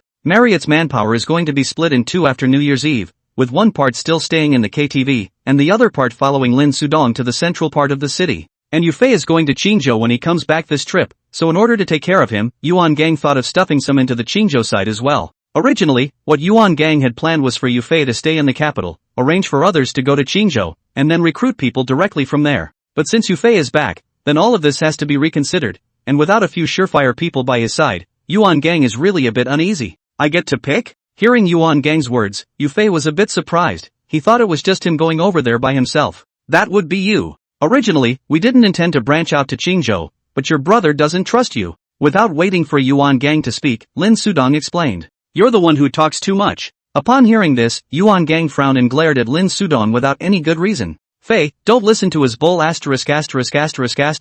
just say who you want to take. Immediately after that, Yuan Gang once again looked at Yufei and said with a smile. Brother, I'll pick one then. Is Pen Yu okay? Hearing Yuan Gang's words, Yufei grinned, then spoke without even thinking. I knew it. Peng Yu also approached me before and said that he wanted to go to Qingzhou with you, so that's it then. Chapter 196, The Brothers Guarantee. Hearing Yufei's words, Yuan Gang shook his head helplessly and smiled. He had long guessed this result. Don't forget about Daichun, he's back. Immediately afterward, Lin Sudong suddenly thought of something, then looked at Yufei and reminded him. Yeah, and Oken. Being reminded by Lin Sudong, Yufei slapped his thigh violently. He almost forgot about Daichun, Fei, and me. As soon as the words fell, Cheng Xian, who was burying his head in dry rice, suddenly raised his hand and volunteered. Eat your food. Upon hearing this, Yufei twisted his head and glanced at Cheng Xian before shaking his head helplessly. He wouldn't dare to call on this young master. He could buy a store with one car. Immediately after, Yufei took out his cell phone and called Daichun. Yufei, you're back? The phone didn't ring for more than a few moments before it picked up, and then Oken's voice came through the receiver. How do you know? Yufei was a little surprised. He did not even tell Yuan Gang about his return, but he did not think that Dachuan would know. Then you can't be calling me to ask me to go to the capital. At that, Oken smiled and explained. Feelings you are guessing. Yufei then suddenly realized, at the same time, he thought that Dachuan usually looked naive, but did not expect his brain to turn so fast. Yeah, where are you now? Daichun agreed, then asked about Yufei's exact location. I'm in Goatsan. Why don't you come over sometime and hang out? I have just the thing to tell you. Yufei didn't sell himself short. At the same time he had to discuss the matter of going to Qingzhou with Daichun and ask him for his opinion. Although Daichun had once said that he had given his life to him, Yufei didn't take it seriously. The reason for wanting to take Dachuan to Qingzhou, besides the fact that the two were friends, was that Yufei wanted to help him. After all, Daharo still has to support his parents, and his mom is not very well after a serious illness and needs money everywhere. That was why Yufei wanted to take Daichun along to Qingzhou, but if he didn't want to go, Yufei wouldn't force him. Then I'll be there tomorrow. Hearing Yufei's words, Dachuan was also dry and directly set to rush to Yangon the next day. There's no need to be in such a hurry. Yufei smiled. This was not something that was in a hurry. Even if he went to Qingzhou, he would have to finish the new year. It's not an emergency. I've got nothing to do at home anyway, so I might as well go find you. Daharo smiled back. He was purely just a little bored from being at home. After all, after returning from the capital, the family's residence had changed to the city, a living environment that made Dachuan feel a bit uncomfortable. In the past, when he was bored, he could still go into the mountains to trap a rabbit, catch a pheasant or something, but this time in the city can only tease the rats to play. Okay. Then call me when you get there tomorrow. Upon hearing this, Yufei didn't say anything more and hung up the phone with a promise. Fei, Dachuan is a good seed, you can't let it go. Seeing Yufei put down his cell phone, Lin Sudong hurriedly reminded him. Got it. Yufei didn't think much about it and nodded in agreement after hearing Lin Sudong's reminder. Evening. Yangon restaurant. In the private room Yufei was pouring wine into his stomach one glass after another. There is no way. Yuan Gang specially arranged to give Yufei a reception. All the backbone members of Marriott were present, and he couldn't not drink the toast. During the meeting, even Zhou Haipeng came over to get close to Yufei, but in the bottom of his heart, he had a trace of scorn for him. But it's not just Zhou Haipeng. everyone who knows the inside story of Feng Xiaojing's death has written the name Yufei into the list of people who can't be messed with. There was no other reason. After all, a madman who dared to take a gun and kill someone in a police station was not a rare sight in the entire country. Drinking to the middle of the night, Yufei could not stand up, and finally was carried back by Yuan Gang. There was no talk all night. At noon the next day, Yufei rubbed his temples and got up from the bed. It would be as if his head was about to explode. Awake? Seeing Yufei wake up, Lin Ran, who had been guarding him all night, hurriedly handed over a cup of water. Ah, comfortable. Finishing it in one gulp, Yufei tilted his head and let out an emotional sigh. Why are the circles under your eyes so dark? Putting down the glass of water, Yufei shot a glance at Lin Ran, only to realize that she would be like a panda. And you have the nerve to say it. I was afraid you'd be uncomfortable and stayed up all night. Hearing Yufei talk about his black eye, Lin Ran immediately slapped him without any good humor. Ahem. Last night that wasn't too much of a favor to ask. Yufei bared his teeth and rubbed his back, coughing awkwardly twice to explain. Go on, but then, I'm going to bed. Yufei's words directly exasperated Lin Ran into a meat bun, carrying a pillow and throwing it at him. Just kidding. I promise, I'll never drink again. Seeing that Lin Ran was really angry, Yufei hurriedly took him into his arms and assured him with an extremely serious expression. Come on. Have you never heard what people say about you? But Lin Ran rolled her eyes and pushed Yufei's hand away. Says me? How so? Hearing this, Yufei's entire body was stunned. He really didn't know about this. People say that the two words you can't trust the most at the Marriott are when Kong says he's going to quit smoking and when you say you're going to quit drinking. Seeing that Yufei really didn't know, Lin Ran didn't sell him short and told him directly. And this? My brother, why did he quit smoking? Yufei was happy. He was aware of the matter of his own abstinence from alcohol, because it had never worked. But Yuan Gang quit smoking he really did not know. This is the first time Yufei heard about it. I don't know. Hearing Yufei's inquiry, Lin Ran was suddenly a little embarrassed, although he said on his lips that he didn't know. Anyone could tell that he wasn't telling the truth. You really don't know? Seeing this, Yufei immediately wrapped his arms around Lin Ran, and then one of his hands became dishonest. I'll say it. Lin Ran immediately let out a cry of shock and hurriedly pressed down on those large, mischievous hands before he conceded. Come on. Seeing Lin Ran being honest, Yufei didn't tease her anymore. Because every night, on the second floor, you can hear Yuan-san scolding Kong for smelling like cigarettes, and then Kong does the same as you and says he promises to quit smoking. Lying in Yufei's arms, Lin Ran told what she had heard, originally. My brother, he goes to Miwon's every night? However, Yufei's focus was not on quitting smoking, but rather he was curious about Yuan Gang, if he ran to Wang Meiyuan's room every night. Will you get a grip? Lin Ran was also amused and slapped Yufei without any good reason. I'm just asking. Fei, come out for dinner. As he was talking, Yuan Gang's voice suddenly rang out, scaring Yufei so much that he almost bit his tongue. Chapter 197, The Arrival of Big Spring. In the living room, while eating, Yufei's cell phone suddenly rang. It was Dachuan who called. Are we there yet? Seeing this, Yufei immediately pressed the answer button and took it to his ear and asked. Just got off. Where are you in Yangon? I'll come over to you. Dachuan will be at the station, with a sack in his hand, which is bulging. Why don't you wait for me at the station? I'll come over and pick you up. Saying that, Yufei directly hung up the phone, then asked Yuan Gang for the car keys and went out. Not long after, with a sharp brake, the Santana came to a steady stop in front of Dachuan. Get in the car. Immediately afterward, Yufei rolled down the window and shouted at Dachun. I've got this thing. Seeing that it was Yufei, Dachun hurriedly opened the door of the car, but then immediately remembered the sack he was carrying in his hand. Take what? Upon hearing Dachuan's words, Yufei then noticed the sacks before opening the door and getting out of the car. My parents asked me to bring you some mountain goods that were saved from before. The sack is full of some dried mushrooms and fungus, although it is not something valuable, but it is also a peace of mind of Dachuan's parents. Mountain goods? Great stuff. Yufei didn't dislike it, instead, his eyes lit up. This was all purely wild in the mountains. Immediately afterward, Yufei opened the trunk and loaded the sacks into it before taking Dachuan back to his place. Come in. Pushing open the door, Yufei walked in front carrying a sack and greeted Dachun. Carrying what? In the living room, Yuan Gang several people have just finished eating and are smoking the god's immortal cigarette. Seeing Yufei carrying a sack and have asked curiously. Dachun brought the mountain goods for me. Hearing the inquiries from the crowd, Yufei immediately responded with a smile, just as Dachun followed at that moment. Mountain goods? Great stuff.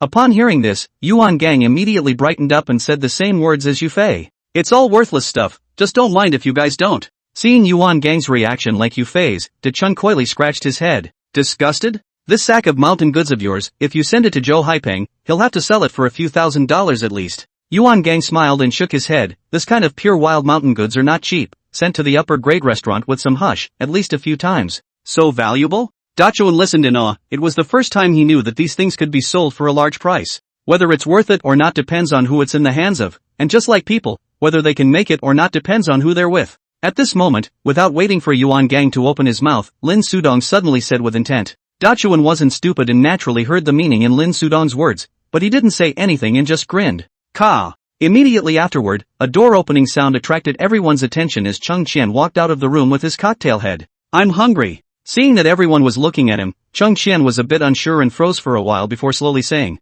just now Yu Fei went to pick up Dachuan, Yuan Gang, and the others thought about calling Cheng Qian to get up for dinner, but they couldn't wake him up, so the crowd just left him alone. Wait! Yu Fei hadn't eaten a few bites of rice either, so he shook his head helplessly after hearing Cheng Qian's words, then carried the sack into the kitchen. Not much later, Yu Fei and Cheng Qian were feasting at the table, while De Chun was looking at the two of them and kept laughing. The three of them were left in this parlor. Yuan Gang and Lin Sudong had both gone out to get busy, and Lin Ran was in his room catching up on his sleep. It smells so damn good. After finishing off 2 bowls of rice, Chung Qian held his stomach and tilted his head with emotion. Hold on to me. Yu Fei also had a satisfied look on his face, lighting a cigarette and holding it in his mouth. Brother Fei, your cooking is too good. After slowing down for a while, Chung Qian suddenly gave a thumbs up towards Yu Fei and complimented him. It's not that I make good food, all these mountain products are brought from Dachuan, purely wild. Yu Fei was still self-conscious about his level of cooking, and this time it was purely due to the light of the ingredients. So much for that. De Chun, why don't you supply my restaurant with ingredients from now on,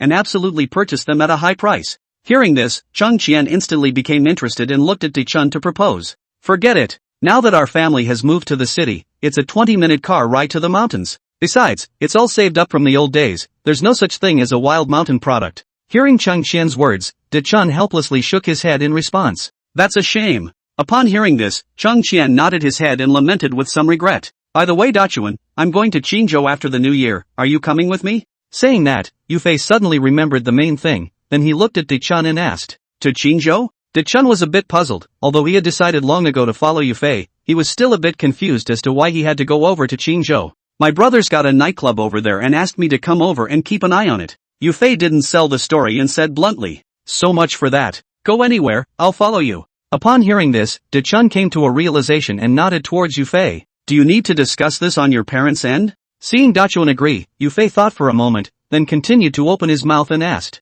No. My dad told me all along that he would stay out of my business. Dachuan shook his head, his dad had made it clear when he was in the capital earlier. Okay, then it's a deal. I'll let you know when we leave after the first of the year. Yu Fei was happy that there was another person in the team, now he wouldn't be bored even if he went to Qingzhou. Fei, don't forget about me. At this time, Chung Qian suddenly came up, afraid that Yu Fei would forget about him. You're not coming home after New Year's? Yu Fei asked with a helpless smile. The year is over, what am I doing home? And hearing Yu Fei's inquiry, Chung Qian immediately responded by spreading his hands. Makes sense. This reasoning instantly froze Yu Fei's ears, and it took a while for him to come back to his senses and nodded with approval. Afternoon. After taking Cheng Qian and De Chun to play around in Yangon, the three of them, Yu Fei, came to the Marriott KTV that was being renovated. Peng Yu and Jiang Xian were still supervising the work and rushed to greet Yu Fei when he saw him arrive. Brother Fei, Brother Gang told me that he wants me to follow you to Qingzhou after the new year. Especially Peng Yu, Yuan Gang had already told him to follow Yu Fei to Qingzhou.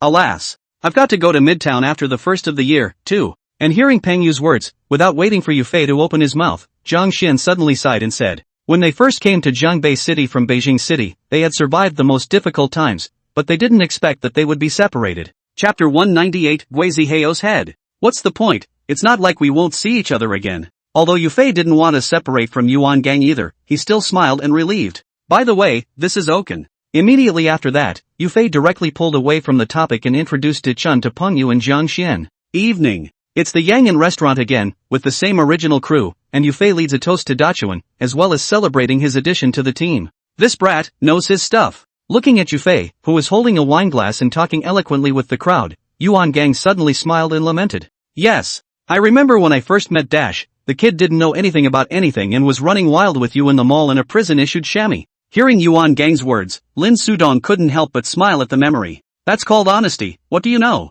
Seeing Lin Sudong bring up the embarrassing incident between himself and Yu Fei, Yuan Gang said with an unfavorable glare. Right? Then you two brothers also pitched me 2 gold chains at that time, so it's time to return them to me now, right? Lin Sudong was almost laughed at, then he extended his hand towards Yuan Gang, asking for the 2 gold chains that were there in the first place. Ahem. So what, am I short of a drink? Let's have one. Upon hearing this, Yuan Gang was a bit embarrassed and hurriedly picked up his wineglass to pull away from the topic. It was the middle of the night again, and everyone was drunk and striding 6 feet back to their lodgings. Yufei this time is good, did not drink broken, and Chang Qian and Dachuan helped each other back home. And waiting for him was Lin Ran, who had slept all day and was in high spirits. It's over. How am I going to rewind this time? Helping Yufei into her room, Lin Ran was a bit helpless. Now her biological clock was considered completely messed up. Good job. Hearing Lin Ran's tirade, Yufei laughed as he stripped off his clothes. Good job, my ass. Lin Ran glared at Yufei and threw the clothes directly onto the ground without a good look after receiving them.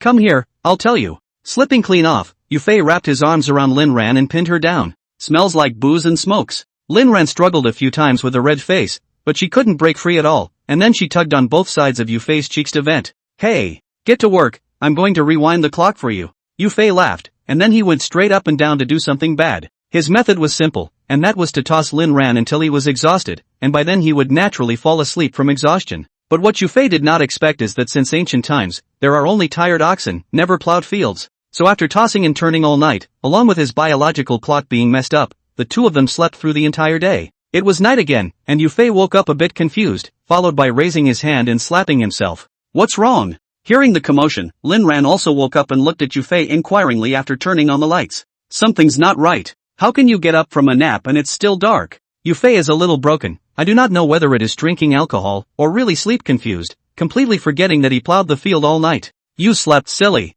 Hearing Yufei's words, Lin Ran instantly laughed, her cheeks on both sides still slightly flushed. Fei, are you guys awake? Without waiting for Yufei to speak, Yuan Gang's voice suddenly came from outside the room. Since Yufei came back, although they didn't live in the same house, every meal Yuan Gang and Lin Sudong would come over to find Yufei to eat with them. Wake up, brother, I'll be right out. Hearing Yuan Gang's voice, Yufei kissed Lin Ran on the cheek, then put on his clothes and went to the living room. At the dining table, Lin Sudong and Chang Qian were talking and laughing, while Yuan Gang and Dachuan were taking dishes from the kitchen. Toss gently in the future, you sleep all day long, and then you won't even be able to eat. Seeing Yufei come out, Yuan Gang stared with a pair of eyes and said without any humor. It just so happened that Lin Ran followed her out at this time, and after hearing Yuan Gang's words, she immediately ran to the bathroom with a blushing face. All day? Yufei scratched his head, still somewhat unresponsive. Fei, you've been working so hard at night, you're making it hard for me to be alone. As he said that, Chang Qian also looked over towards Yufei's side, his eyes full of grudges. As for Dechun, although he didn't say anything, he looked like his face was a bit unnatural as well.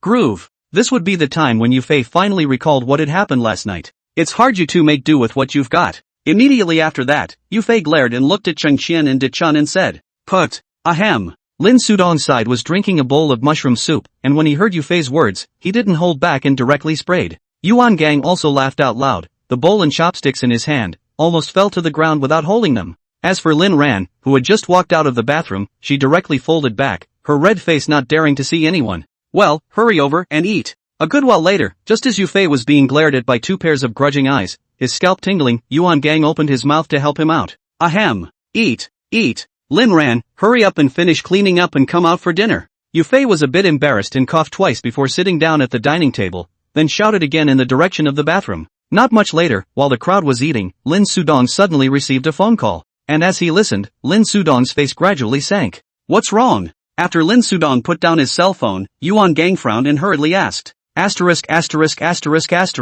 Wei Zihao has ventured out. This old boy has eaten all those plots of land and real estate left behind by Feng Shaoxing. Hearing Yuan Gang's inquiry, Lin Sudong didn't hold back and immediately revealed what he had learned. Wei Zihao? What's going on? Hearing the name Wei Zihao, Yuan Gang's frown deepened. They had suffered a great loss because of this person in the beginning. Recently Feng Shaoxing left those land and real estate as being auctioned. That old boy found several people to auction on behalf of, a breath of all eat in. This matter has been hidden from the Qingzhou court. I have long been guarding against this Wei Zihao, but I didn't expect to let him get away with it anyway. Lin Sudong pinched his brows and explained the whole thing in detail. After Feng Shaoxing fell, Lin Sudong expected that Wei Zihao would definitely not be willing to be left alone, so he left a backhanded clamp on him. The most important of these is the land and real estate left behind by Feng Shaoxing, all of which are low cost and high return. That is, he was afraid of causing dissatisfaction among the local forces in Qingzhou, coupled with the lack of funds, otherwise Lin Sudong would have wanted to eat them all. And in order to prevent Wei Zihao from getting his hands on it, Lin Sudong specifically asked Chen Kai, the secretary of the Municipal Political and Legal Committee, to say hello to a handful of people at the Qingzhou District Court.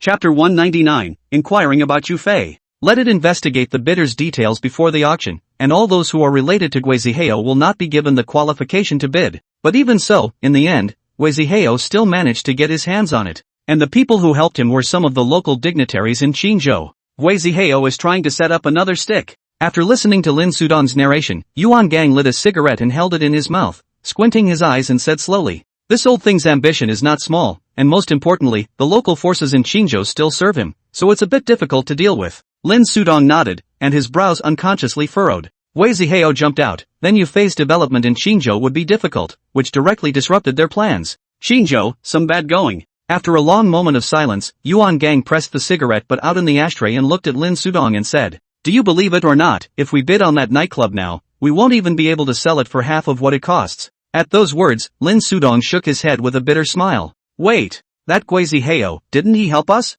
At this time, Yufei suddenly interjected and asked with a puzzled look at Yuan Gang and Lin Sudong. When Guiziheo found a gunman to frame Feng Xiaojing, Yufei went to Qingzhou directly after Yuan Gang was shot, so he didn't know the inside story. That shooter from back then, Guiziheo found him. Hearing Yufei's inquiry, Lin Sudong shook his head in response. "At that time, you were too impulsive, you went to Qingzhou without saying hello, and you almost killed a deputy district governor. But it was also because of this incident that I received a call from Feng Xiaojing afterward, thus learning of Guiziheo's schemes." Seeing that Yufei was still a bit confused, Yuan Gang explained more specifically. "In other words, Feng Xiaojing took the fall for Guiziheo?" Yufei's eyes widened with some disbelief. "That's right." Yuan Gang nodded without saying anything else. Bang! Groove the up. At those words, Yufei slammed the table and bit his back teeth and cursed. "Fei, you can't afford to be impulsive." Seeing Yufei's reaction, Yuan Gang's heart thumped, then hurriedly advised. "Fei, if you want to take revenge there will be plenty of opportunities later, it doesn't have to be that extreme."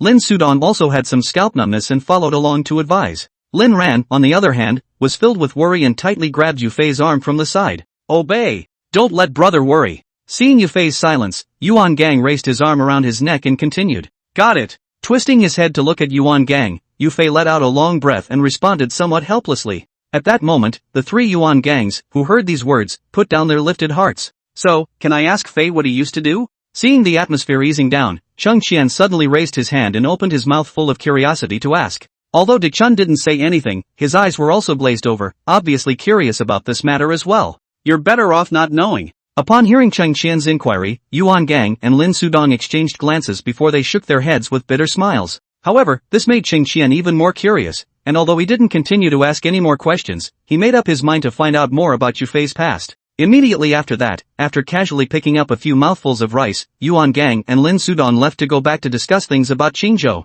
"Fei, don't leave me again." After packing up the dishes and returning to the room, Lin Ran was still a little uneasy, and immediately afterward she jumped into Yufei's arms, her voice choking a little. "It won't be, don't worry." Yufei smiled and helped Lin Ran wipe away her tears, then pressed his face to her forehead and patted her back in response. There was no talk all night. The next day, Yufei and Lin Ran again slept in the morning, but Cheng Qian got up perversely early. Pushing open the door of his room, Cheng Qian had already gotten dressed and casually washed his face before preparing to go out. Up this early? But just after walking to the living room, Dachuan, who was sleeping on the sofa, was woken up and looked at Cheng Qian in surprise and asked. Ahem. Dachuan, do you want to know what Fei has done before? Cheng Qian was also probably a little weak-minded, so he was taken aback, but immediately afterward he reacted and came over to De Chun and asked with a smile. Think. When he heard Cheng Qian's words, De Chun was first stunned, then he recalled the images from last night, and he was also very curious. Then hurry up and wash your face, I'll take you to ask around. Saying that, Cheng Qian directly pulled Dachuan up with one hand, pushing towards the bathroom while urging. Not much later, just as Yufei and Lin Ran were sleeping soundly, the two of them, Cheng Qian and De Chun, quietly slipped out. Who are we going to ask? Coming downstairs, Dachuan tightened his jacket, then looked at Cheng Qian and asked. Jiang Qian and Peng Yu chant. Cheng Qian walked forward on his own, Yuan Gang and Lin Sudong didn't say anything, so they were left with Jiang Qian and Peng Yu to ask. Marriott KTV. At the door, Peng Yu was holding a cigarette and watching the workers work. Today, Jiang Qian had been assigned something else by Lin Sudong, so he was the only one supervising the work. Yo! What a day to get up so early. Turning back, Peng Yu just happened to see Cheng Qian and De Chun who were walking towards him before he smiled and greeted them.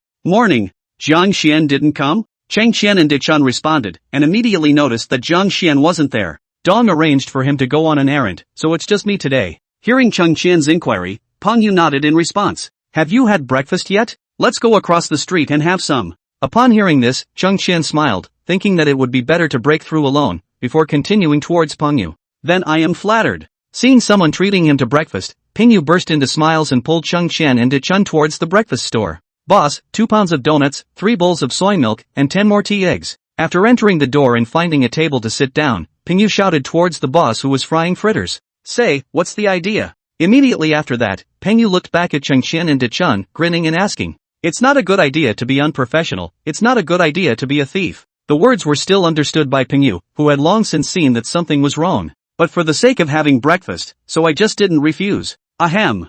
I'll get right to the point then. I want to ask Fei about his past. Seeing that their small minds were recognized by Pengyu, Chengqian and Dichun looked at each other with some embarrassment before they directly showed their cards. Fei, what are you two prying into this for? Upon hearing this, Pengyu instantly frowned, staring vigilantly at Chengqian and Dichun as he asked. Chapter 200. Not much. It just seems like Gang and Dong, they seem to be quite afraid of Fei's anger. Chengqian didn't beat around the bush and said whatever he had to say. I don't think it's anger. To be exact, I'm afraid Fei will go to the top. Hearing Chengqian's words, Pengyu smiled and corrected himself. That's what happened. Why is that? Chengqian nodded, then hurriedly continued to ask. Say it's recent. The last time Brother Gang was injured, Brother Fei took 3 small melons and a gun to avenge his injury, and single-handedly led 2 people to death in the Qingzhou branch. Hearing this, Pengyu spoke about the things Yufei had done in the Qingzhou branch before. After all, it wasn't anything that couldn't be said. Asterisk.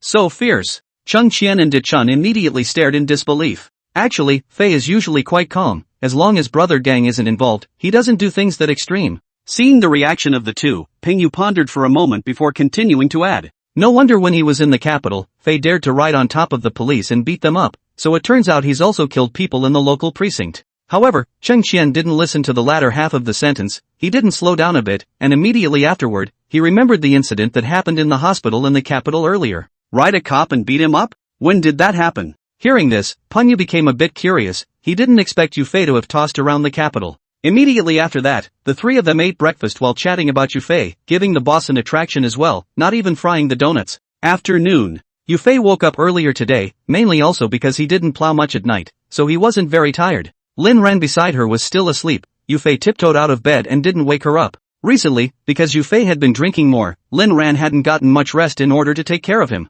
Getting into the bathroom, Yufei was washing up when Chengqian and Dichun suddenly came back. What have you two been up to? Hearing the commotion, Yufei poked his head out of the bathroom and asked towards the two. Fei, you're amazing. But after seeing Yufei, Chengqian directly ran and jumped over to him, his face full of excitement. What are you talking about? Yufei was confused, not understanding what was happening. You. Ahem, Fei. Unprecedentedly, Dichun, who used to call Yufei by his first name, actually followed Chengqian, Pengyu and the others and shouted out Brother Fei. What happened? Now Yufei was even more confused, looking at Chengqian and then Dichun before continuing to ask towards the two. Nothing. In the morning, the two of us looked for Pengyu and inquired about your past, Fei. Chengqian didn't hide it either and grinned in response. Don't listen to him. That kid specified that he didn't say anything good about me. Upon hearing this, Yufei suddenly came to a realization, and then said with a black face and no goodwill. Hey. However, Chengqian and Dichun looked at each other and smiled without saying anything. You two have nothing to do but go fix me a meal, I'm starving.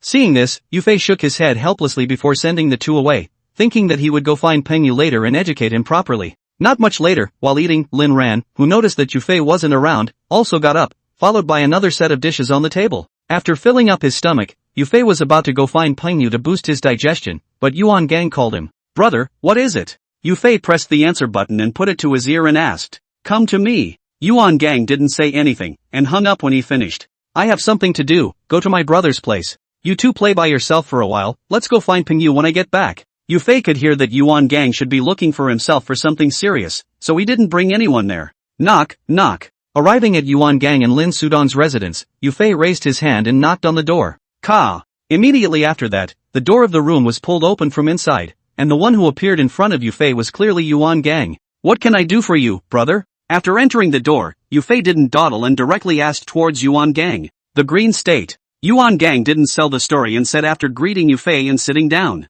Fei, do you think we're still going to Qingzhou? Saying that, Lin Sudong suddenly walked out from the room before looking at Yufei and asking. Ask me? You guys just decide. Yufei smiled helplessly. The two big brothers even asked for their opinions. Qingzhou is for you to go, not the two of us. So we want to know if you still want to go. Things aren't the same as they used to be. Waziheo suddenly jumped out, and he's definitely going to come after us later. Lin Sudong shook his head, as it had already been decided that Yu Fei would be the one to go over there in Qingzhou, and there was no better candidate than him. So Lin Sudong and Yuan Gang wanted to know what Yu Fei thought about this matter, and if it was really not possible, then they would have to give up Qingzhou. Then I definitely want to go. If we stay in Yangon, how can we find Gui Zihao for revenge? Upon hearing Lin Sudong's words, Yu Fei first grinned before he narrowed his eyes slightly and said through clenched back teeth. Previously, Yu Fei did not want to go to Qingzhou, but there was really no better candidate besides him, so he could only reluctantly agree. But now that he knew what Gui Zihao had done, Yu Fei couldn't wait to grow wings and immediately fly to Qingzhou to finish him off. Fei! And after hearing Yu Fei's words, Yuan Gang instantly sank his face and let out a low gulp, and Yu Fei instantly realized that he had spoken out of turn again. Fei! Vengeance must be avenged, even if you don't do it, I, or your brother, and Ping Yu and the others will do it. But there are ways and means to take revenge, you can't just do everything the hard way. There's only one life, you can't take it and fight for it every time. If anything happens to you, what will you let your brother and Lin Ran do? Seeing this, Lin Sudong lightly patted Yuan Gang's shoulder twice before sitting down next to Yu Fei to enlighten him. Last time, you went to the Qingzhou branch to kill Feng Xiaojing and Zhang Yangzi, and ended up being sentenced to death. Have you ever thought that if it wasn't for Jiang Hao, what would you be in now, and what would happen to your brother and Lin Ran? To put it another way, if the place of execution hadn't been changed that day, and your brother and Peng Yu had gone to rob the court, what would have been the result if they hadn't succeeded? Immediately afterward, without waiting for Yu Fei to open his mouth, Lin Sudong continued. This directly gave Yu Fei dry silence, his mind constantly repeating what Lin Sudong said, his heart full of guilt. Fei, I know you care about your brother, but no matter what happens, you can't lose your head, because it will not only hurt you, but it will implicate others. Chapter 201, Yu Fei's Transformation. Seeing Yu Fei's silence, Lin Sudong put his hand on his shoulder and softened his tone to continue. Brother, Dong. I was wrong. After a while, Yu Fei raised his head with red eyes and looked at Yuan Gang and Lin Sudong to admit his mistake. He was really realizing how serious consequences he almost triggered because of his impulsiveness. Seeing this, Yuan Gang and Lin Sudong smiled, they could tell that Yu Fei had really listened. Fei, you're right, Dong. This is no longer the era of guts and desperation, and those who are intent on their own will inevitably be eliminated from the game. If you want to go farther down this road, then you have to be thoughtful and careful at all times, and never put yourself on the edge of a cliff. Immediately afterward, Yuan Gang nodded his head and barked another instruction towards Yu Fei in a serious tone. Brother, I remember. Yu Fei agreed and responded with a heavy nod. There. Let's get back to what happened in Qingzhou. Fei, I need you to think sensibly and rationally right now about whether or not to go to Qingzhou. As the words fell, Lin Sudong did not say anything else, but waved his hand to pull back to business. Way to go. Although Gui Zihao jumped out, I feel that after Feng Xiaojing's fall, there must be a lot of people who have moved on. On the surface, the local forces in Qingzhou may have no one dare to force their way because of Gui Zihao's former influence, but I'm afraid there aren't many who serve him behind his back. After all, being suppressed by Feng Xiaojing for so many years, plus Gui Zihao is frankly a lost dog, who wouldn't want to come out and sit on the big one in this situation. There's also the fact that we can't afford to lose any more money, we've already paid too much for this fight with Feng Xiaojing. Hearing Lin Sudong's words, Yu Fei immediately analyzed it calmly based on what he had learned. On the other hand, Yuan Gang's eyes became brighter and brighter the more he listened, and he looked at Lin Sudong with some disbelief. This was because what Yu Fei was saying now was basically much the same as what Lin Sudong had told him earlier. As for Lin Sudong, the corners of his mouth were grinning to the roots of his ears as he couldn't stop smiling and nodding. Fei, okay. When you kid is not on the head, this thinking is really good. When she liked you or to be a lot worse. As the words fell, Lin Sudong excitedly patted Yu Fei's shoulder as if he had picked up some treasure. Come on, don't flatter him. Let's see you squash his little tail when it's up. Following that, Yuan Gang waved his hand and directly interrupted the topic. Yuan Gang was also very happy that Yu Fei was able to consider this, but you can't just praise everything, you still need to knock it down a bit. You boys are thinking the same thing I am. I also think Qingzhou is still the place to go. But all we have to do is throw a spark onto the dry wood of Qingzhou. You should understand exactly what to do, right? Hearing Yuan Gang's words, Lin Sudong nodded his head and then continued to talk about the business, sowing discord and muddying the waters. Yu Fei didn't even think about it, the 8 words instantly came out of his mouth, directly giving Lin Sudong a happy hearing. Gangzi, you're nowhere near as good as Xiao Fei. Immediately after that, Lin Sudong suddenly turned his head to look at Yuan Gang and shook his head with a smile. ****** off. Hearing this, Yuan Gang instantly exploded and glared at Lin Sudong without any good reason. Then this matter is settled. After the New Year Xiaofei you immediately rush to Qingzhou and muddy the waters of this puddle. Lin Sudong didn't bother with Yuan Gang either, but looked at Yu Fei again and said, got it. At those words, Yu Fei nodded. Okay, it's okay, go play. There won't be much time after New Year's. Seeing that Lin Sudong had finished his explanation, Yuan Gang immediately waved his hand towards Yu Fei. Yes.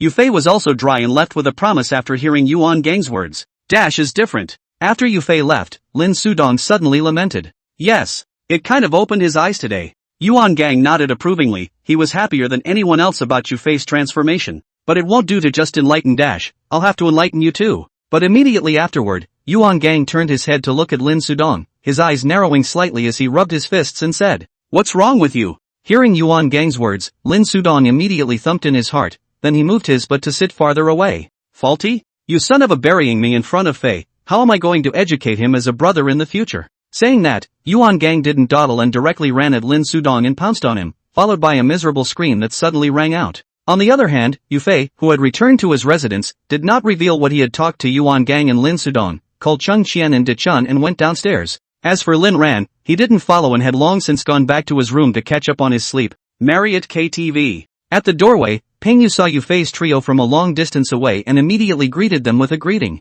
Where's Jiang Xian? Seeing that it was only Peng Yu by himself, Yufei asked suspiciously. Tung sent him on an errand, out the door at that time in the morning. Hearing Yufei's inquiry, Peng Yu hurriedly responded. So much for that. Peng Yu, come with me, I have something to tell you. Yufei nodded with a sudden realization, then he raised his arm around Peng Yu's neck and walked towards the hutong not far from the side. Fei, what's up? Seeing this stance, Peng Yu immediately had a bad feeling, but he didn't dare to resist. As for Cheng Qian and De Chun, the two of them stood still and looked at each other face to face. Not much later, as Peng Yu's miserable howling stopped, Yufei shook off his hand and walked out from the alley. Brother Fei, did you hit hard? Seeing Yufei return, Cheng Qian swallowed his saliva and asked cautiously. Not bad. Upon hearing this, Yufei grinned in response. Cheng Qian, Da Chuan, I'll ing fight you both. As soon as the words fell, Peng Yu ran out of the alleyway, then ran towards Cheng Qian and De Chun. When he was small, although Cheng Qian had often wrestled with Jiang Hao and Gu Xian, where had he seen Peng Yu's look of wanting to eat someone?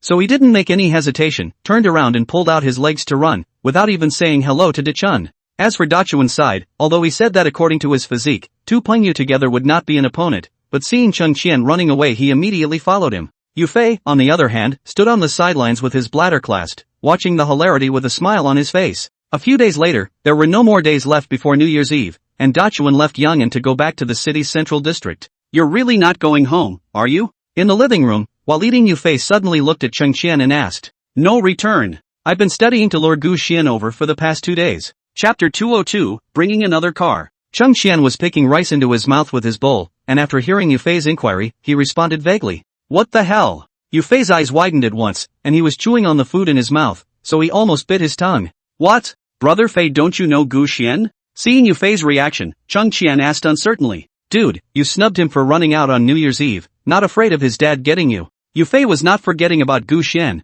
but he was a bit shocked by Cheng Qian's words after learning about his family background. After all, who is good for New Year's Eve? Nothing to fool the provincial party secretary's son away from home. Nothing. It's not the first time. However, Cheng Qian waved his hand without a care in the world, looking at Yufei full of helplessness. Ka. Fei, hurry up and eat, come out with me afterward. As he was talking, Yuan Gang suddenly came over and urged towards Yufei. Now. Hearing Yuan Gang's words, Yufei fiercely pulled 2 mouthfuls of rice into his mouth before getting up and leaving. Fei, I'm going too. And seeing Yufei about to leave, Cheng Qian hurriedly put down his rice bowl and followed him, leaving only Lin Ren helplessly shaking his head. Brother, where to? Coming downstairs, Yufei looked at Yuan Gang in doubt and asked. Bring you another car. You'll have to go to Qingzhou after the new year, how can you drive without a car? Yuan Gang grinned and didn't hide it from Yufei. Pick up the car? I'm good at this. But without waiting for Yufei to speak, Cheng Qian came up with a face full of excitement. You stay away. The car we're lifting is no match for yours. Yufei didn't have the good sense to peel Cheng Qian to one side, then glanced at the S600 parked not far away and said,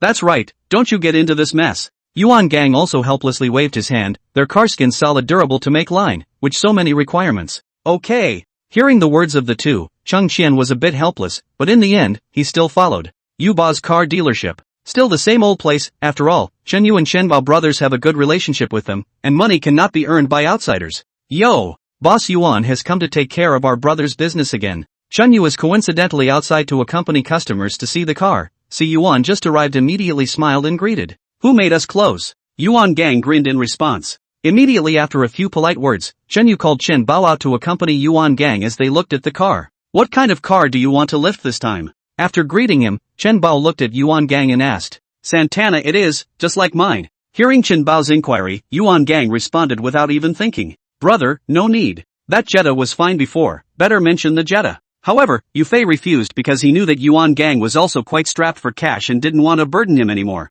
And he did not intend to let Yuan Gang spend money. After all, he has nearly 600,000 in hand. Buy a car is still more than enough. That $500,000, Yufei had returned it to Yuan Gang after he came back, but he didn't want it, so it remained in Yufei's hands. Jet what? Just Santana. And Yuan Gang did not agree. He has long thought to mention Santana for Yufei. After all, wink to Qingzhou that is also the face of Marriott. Actually, that S6 is pretty nice. But at this time, Cheng Qian interjected, pointing to the Audi S6 not far from the side. At these words, the corners of Yuan Gang and Yufei's mouths twitched a few times as they listened, and finally sighed helplessly. As for Chen Bao, he was a bit surprised and looked at Cheng Qian twice more. Alright, you stay honest and go. You want me to drive a $400,000 to $500,000 thing to war when it lands? Immediately after, Yufei lifted his leg and gave Cheng Qian a kick, saying without a good mood, "So what? And I'm doing it in an S600. Cheng Qian was a bit unconvinced and was full of indignation and stubbornness, but he had forgotten that the dry battle that Yufei was talking about was not the same as their playing house.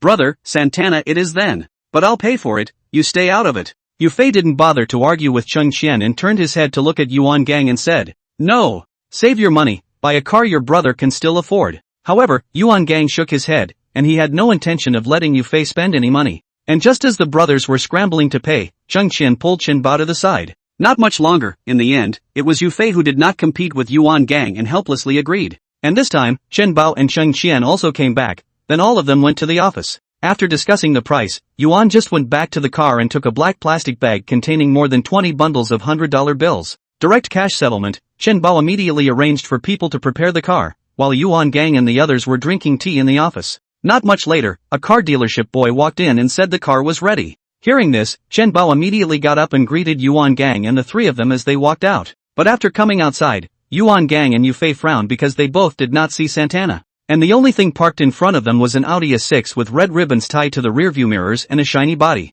What's going on? Seeing this, Yuan Gang turned his head to look at Chen Bao and asked with a frown, "I'll add it." But without waiting for Chen Bao to open his mouth, Cheng Qian stepped forward and said, "There's something wrong with you. Yufei is really helpless, thought when in the capital to send the house, this is to send a car. It is difficult to rich people are so bossy. Boss Chun, give him his money back and we'll lift the Santana." Yuan Gang shook his head with a bitter smile, then looked at Chen Bao and said, "No, I want this S6. But Cheng Qian refused to do so, saying that he would not change the car, and for a while there was a direct stalemate. "Cheng Qian, stop it, will you? That's $300,000 not 300, how can I take your money?" Immediately after that, Yufei pulled Cheng Qian to the side and said in a good-natured manner, "Brother Fei, are we brothers?" However, Cheng Qian's stubbornness came up and he stalked his neck towards Yufei and asked, "Yes, but I can't take your money either." Yufei helplessly agreed, then continued to persuade, "It's okay if you don't want my money. Then let's switch cars when we get back. You can have the S600, I'll take the Santana."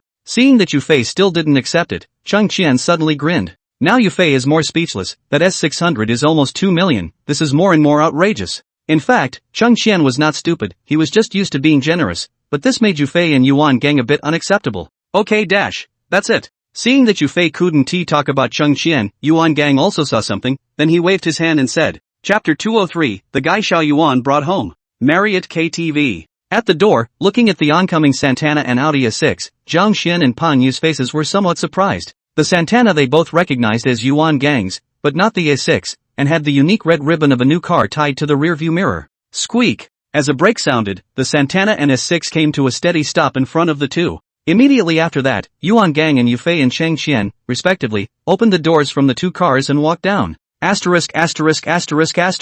You changed cars, gang? Seeing this, Pan Yu immediately burst out, looking at Yuan Gang with a face full of excitement as he asked, "That's not mine, it's Fei's." Hearing Pan Yu's inquiry, Yuan Gang looked back at the brand new S6 sub and said with a helpless smile, "What the hell?" Pan Yu froze, he thought he had heard wrong. After all, Yuan Gang and Lin Sudong both still drove Santana, Yufei actually drove an S6. It's a long story. Yuan Gang waved his hand and didn't explain, lifted his leg and walked inside the KTV that was being decorated. "Fei, what's wrong?" Seeing that Yuan Gang did not say anything, Pan Yu and Zhang Xian came back to Yufei and asked, "Don't ask." Yufei shook his head helplessly and shared Yuan Gang's lack of explanation. This was something they had discussed, so as not to cause trouble for Cheng Qian if they said it. Now, both Pan Yu and Zhang Xian were confused and became even more curious about what had happened. Only Cheng Qian acted as if nothing was wrong, surveying the KTV under renovation with a pair of hands behind his back. In the evening, since it was near the end of the year, most of the restaurants and stuff were closed, so Yufei didn't treat anyone.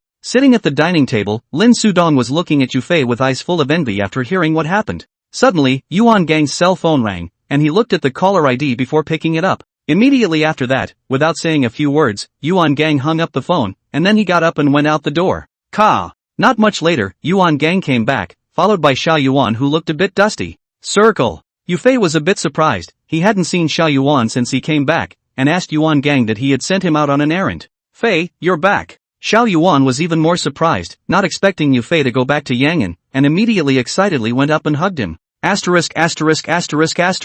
What the hell, it's choking me. Yufei was pinched by the travel bag that Xiao Yuan was carrying, and it hurt so much that he instantly frowned and asked. Instead, Ran just grinned and didn't explain, and put his travel bag behind him. It's okay, it's not an outsider. Seeing this, Yuan Gang of course knew what Xiao Yuan was worried about because he saw Cheng Qian, a raw face. I had Xiao Yuan go back to the capital city, sent something back to Big Brother, and got a couple of guys on the way. Under Yufei's puzzled look, Yuan Gang smiled and explained before picking up the travel bag carried by Xiao Yuan. Unzipping the zipper, what was inside was a replica Big Black Star and 2 5-links, as well as a lot of bullets. The real thing, huh? Seeing this, without waiting for the others to speak, Cheng Qian immediately came up and asked. Although Cheng Qian has a large circle of second-generation friends, and among them there is also Jiang Hao, a military family, but the gun is still a rarity for him. Because the control in the capital was too strict, except for families like Jiang Hao who lived in the compound, they couldn't touch a gun at all. Be honest. But after seeing Cheng Qian trying to get on with it, Yufei hurriedly pulled him back to save him from going off again and crushing him. I'll just touch it. Cheng Qian skimmed his mouth and said towards Yufei without any goodwill. What's there to touch in this thing? Upon hearing this, Yufei shook his head helplessly, but still went up and picked up the imitation Big Black Star, unloaded the magazine and handed it to Cheng Qian. Fei, you're still good. Cheng Qian was full of excitement and took the gun from Yufei's hand and gesticulated. At this scene, Yuan Gang and Lin Sudong could not help but lose their laughter, while Xiao Yuan was curious about Cheng Qian's identity. Fei, this is all for you touting, put it away. Immediately after, Yuan Gang lifted the travel bag and handed it to Yufei, saying, yes. Yufei agreed. Of course he understood that this was for him to bring to Qingzhou, so as to save himself from not having any guys in his hands at that time. Give it to me. Turning back, Yufei asked Cheng Qian for the imitation Big Black Star. I'll play some more. Cheng Qian was full of reluctance, the gun was not even warm in his hands. Then you can sleep with it in your arms. Yufei laughed helplessly, then said without a trace of humor. Looks fine to me. But Cheng Qian took it seriously and directly put the imitation Big Black Star into his pants pocket. Groove. Seeing this, Yufei was first stunned, then he helplessly carried his travel bag back to his room. Fei, this is? Waiting for Yufei to come back, Xiao Xianyuan looked at Cheng Qian with a puzzled face and asked. He could tell that Cheng Qian and Yufei had a better relationship, so he didn't ask Yuan Gang and Lin Sudong. A friend I met in the capital. Yufei didn't introduce himself too much and just casually prevaricated. My name is Cheng Qian. Immediately after that, Cheng Qian extended his hand towards Xiao Yuan. My name is Ginger Round, just call me Round. Seeing this, Xiao Yuan hurriedly did a little self-introduction. After all, this was Yufei's friend, he didn't dare to be endearing. Okay, all sit down and eat. Seeing that they had greeted each other, Yuan Gang greeted the crowd and sat down to continue eating. Brother, what did you get for Big Brother? Carrying his rice bowl, Yufei asked Yuan Gang as he ate. Nothing, sent some specialties back this way. Hearing Yufei's inquiry, Yuan Gang responded with a downcast sigh. Lin Sudong's face didn't look too good either. They hadn't seen the fifth master for a long time. Well, enough of that. Let's all work hard next, and strive to return to Beijing State as soon as possible, and Ma Rongqiang and Lu Baoshan to death. Immediately afterward, seeing that the atmosphere was a bit dull, Yuan Gang slapped the table and spoke. They are currently not a match for Ma Rongqiang, so they can't go back to Beijing City to take revenge yet. They can only continue to develop and grow themselves. After all, as far as currently known, Ma Rongqiang stood behind at least one secretary of the Provincial Commission for Discipline Inspection, as well as the inverted secretary of the Municipal Party Committee of Beijing City, Lin Shangnan. Just these two Yuan Gang, they are at their wits' end, not to mention that Ma Rongqiang's bottom has not yet been fully mapped out. Kongzi is right, let's all eat. As Yuan Gang's words fell, Lin Sudong followed suit and then greeted the crowd as they continued to eat. Among them, only Cheng Qian was filled with bewilderment, not understanding what Yuan Gang and Lin Sudong meant by what they said. There was no talk all night. The next day, early in the morning, Yuan Gang called Yufei up and then went to the KTV. The second floor office, which had not been redecorated, had all the others present, except for Li Wenqi, who was still in the middle of the city. Chapter 204. Following Yuan Gang and Lin Sudong into the house, Yufei could not help but be a bit puzzled when he saw that Zhang Xian and the three of them were also present. After all, normally if there was nothing going on, people wouldn't be so complete, plus Xiao Yuan had just come back from the city of Beijing, so Yufei thought something big had happened. Gang, Dong, Fei. Seeing Yuan Gang's trio arrive, Zhang Xian and the others hurriedly got up and shouted. All sit. There's nothing else going on today, it's the end of the year, so I'll give you some money. Seeing this, Yuan Gang smiled and waved his hand, and Yufei then realized what was going on. We just arrived in Yangon this year, and during that time we had another toss with Feng Xiaojing. Even though I said I didn't make much money, but you guys were able to come from Beijing State to follow me, Yuan Gang, so I can't treat you poorly. Immediately after that, Yuan Gang took out bundles of $100 bills from his desk drawer and piled them on the table. The three of you will take $30,000 each, and the other $150,000 will be divided down for the people below. Fei, you come over and take 5, when he comes back. Without waiting for the crowd to open their mouths, Yuan Gang raised his hand and pointed at the hundreds of thousands placed in front of him and said, Brother, forget mine. And after hearing Yuan Gang's words, Yufei immediately opened his mouth and refused, because that $500,000 had not even been returned. Gang, I don't want mine either. As soon as the words fell, Peng Yu also stood up, as he knew that Yuan Gang's hands were also a bit tense at the moment. Because of the KTV expansion and renovation, the construction of a resort in the middle of the city, plus the nightclubs on the Qingzhou side, it's all well known. One and all, brats, looking down on no one. Even if I pull again, I can still afford to feed a few of you. Without giving Zhang Xian and Xiao Yuan the chance to open their mouths, Yuan Gang immediately slapped the table and scolded with a laugh. Come and get it all. We're currently struggling financially, but it's not so bad that we can't even come up with that kind of money. It's the end of the year, you have to give an explanation to your family anyhow, otherwise where can we both put our faces? At this moment, Lin Sudong followed suit and then gave Yufei a look. Seeing this, Yufei of course understood Lin Sudong's meaning and helplessly walked up to take the 50,000 belonging to him. What's all the fuss about? If you guys don't take it, I'll take it all to the bank later. Immediately afterward, Yufei cupped the money and twisted his head to look at Zhang Xian's few people, smiling and flirting. Groove. Brother Fei, you're driving in a 6 sub. You still have the nerve to scrape us for this bit of oil. As soon as the words left his mouth, Peng Yu joked and went forward, taking 30,000 in his hand from the table. Fly drives an A6? At this moment, after hearing Peng Yu's words, Xiao Yuan asked in surprise. Just mentioned it yesterday. Zhang Xian explained as he walked forward, taking his share while throwing 30,000 toward Xiao Yuan as well. Alright. You three take this $150,000 back and divide it among the people below you, then if you wanna go home for the new year, and if you don't, give me a word. Hearing a few people talking about Yufei's car again, Yuan Gang interrupted with a smile and a wave of his hand. I have to go back. Zhang Xian was the first to speak up. He had already called home and said that he wanted to go home for the new year. Me too. Immediately followed by Xiao Yuan, he went back to the capital state at the same time also returned home. His family asked him to rush back for the new year. I wouldn't go back. There's no point in going back. Might as well have someone here to drink with. Take this money home for me, I'll just call later to say so. Left Peng Yu, he shook his head, did not intend to go back, and then he handed the $30,000 in his hand to Zhang Xian and said, yes. Zhang Xian didn't say anything more and promised after receiving the money. So be it. And you ask the people down there if they have any that won't go back. If so, Peng Yu, you take them to buy some New Year's goods and come back to me for reimbursement. Upon hearing this, Yuan Gang nodded his head before looking at Peng Yu again to give an explanation. Yes. Hearing Yuan Gang's words, Peng Yu nodded, then the three of them took the $150,000 and left. Brother, here. After Peng Yu's trio left, Yufei put his $50,000 back on the table. Do what? Yuan Gang frowned and looked at Yufei without any good humor and asked. Not for me. You've given them all to me before, and I don't want any of those. Yufei spread his hands, he really didn't want Yuan Gang's money anymore. Before that was before, this is for you for New Year's. In addition to give you, you take it, and then wheedle carefully, I'll whip you. Upon hearing this, Yuan Gang glared at Yufei,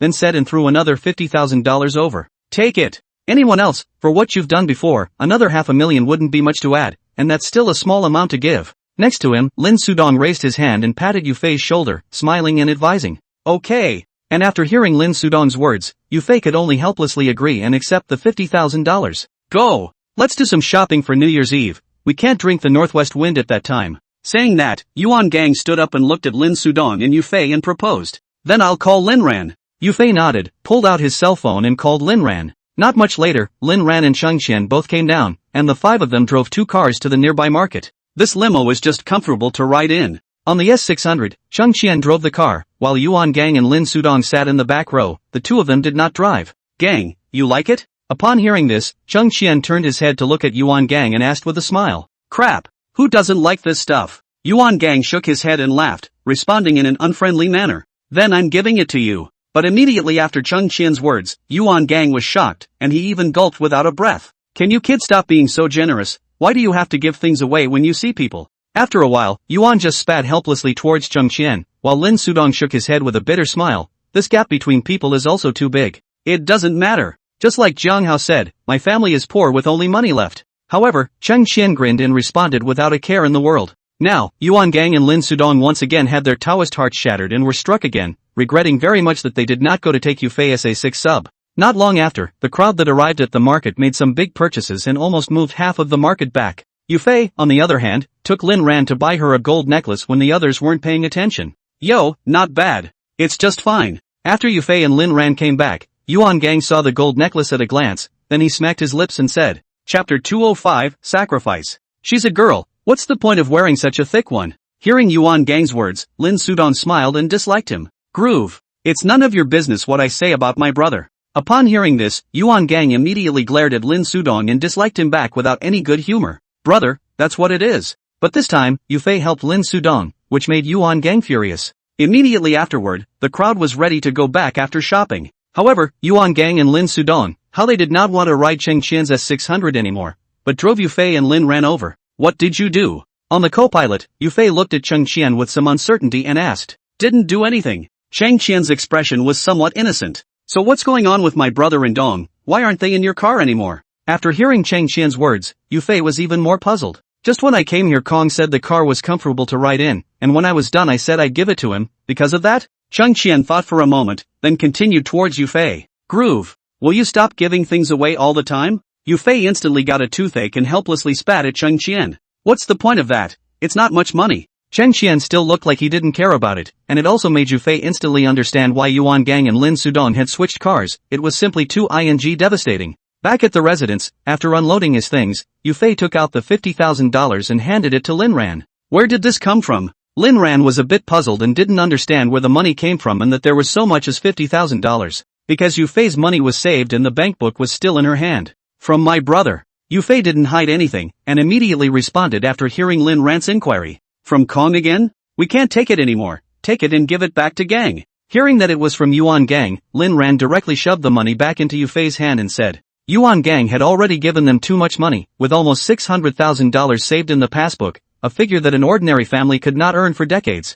I gave it back, my brother didn't want it. Yufei shook his head helplessly and handed the money to Lin Ran once again before talking about what had happened in the office earlier. And after hearing what Yufei had to say, Lin Ran could only put the money away and take it and deposit it when he had time. In the afternoon, Yufei and Lin Ran, along with Cheng Qian, were cleaning the house in preparation for the new year. Suddenly, Yufei's cell phone rang. It was Peng Yu calling. What? Pressing the answer button, Yufei brought the phone to his ear and asked. Fei, is there any room left in the house? Peng Yu on the other side smiled before asking. Sleep on the couch or hit the floor, come on? Yufei certainly understood what Peng Yu meant and responded with a smile. Jiang Xian and Xiao Yuan are going home for the new year, and it's not much fun for Peng Yu to live over at the dormitory by himself, so that's why he's thinking of moving to Yufei's place. Okay, sleep in the doorway all you want. Hearing Yufei's words, Peng Yu immediately agreed and joked. Come on, stop being poor. Hurry over, we're cleaning up. Yufei helplessly laughed and shook his head, hanging up the phone directly after saying that. In the evening, Yuan Gang and Lin Sudong once again came to Yufei's side for dinner. The difference was that there was more Peng Yu at the table than usual.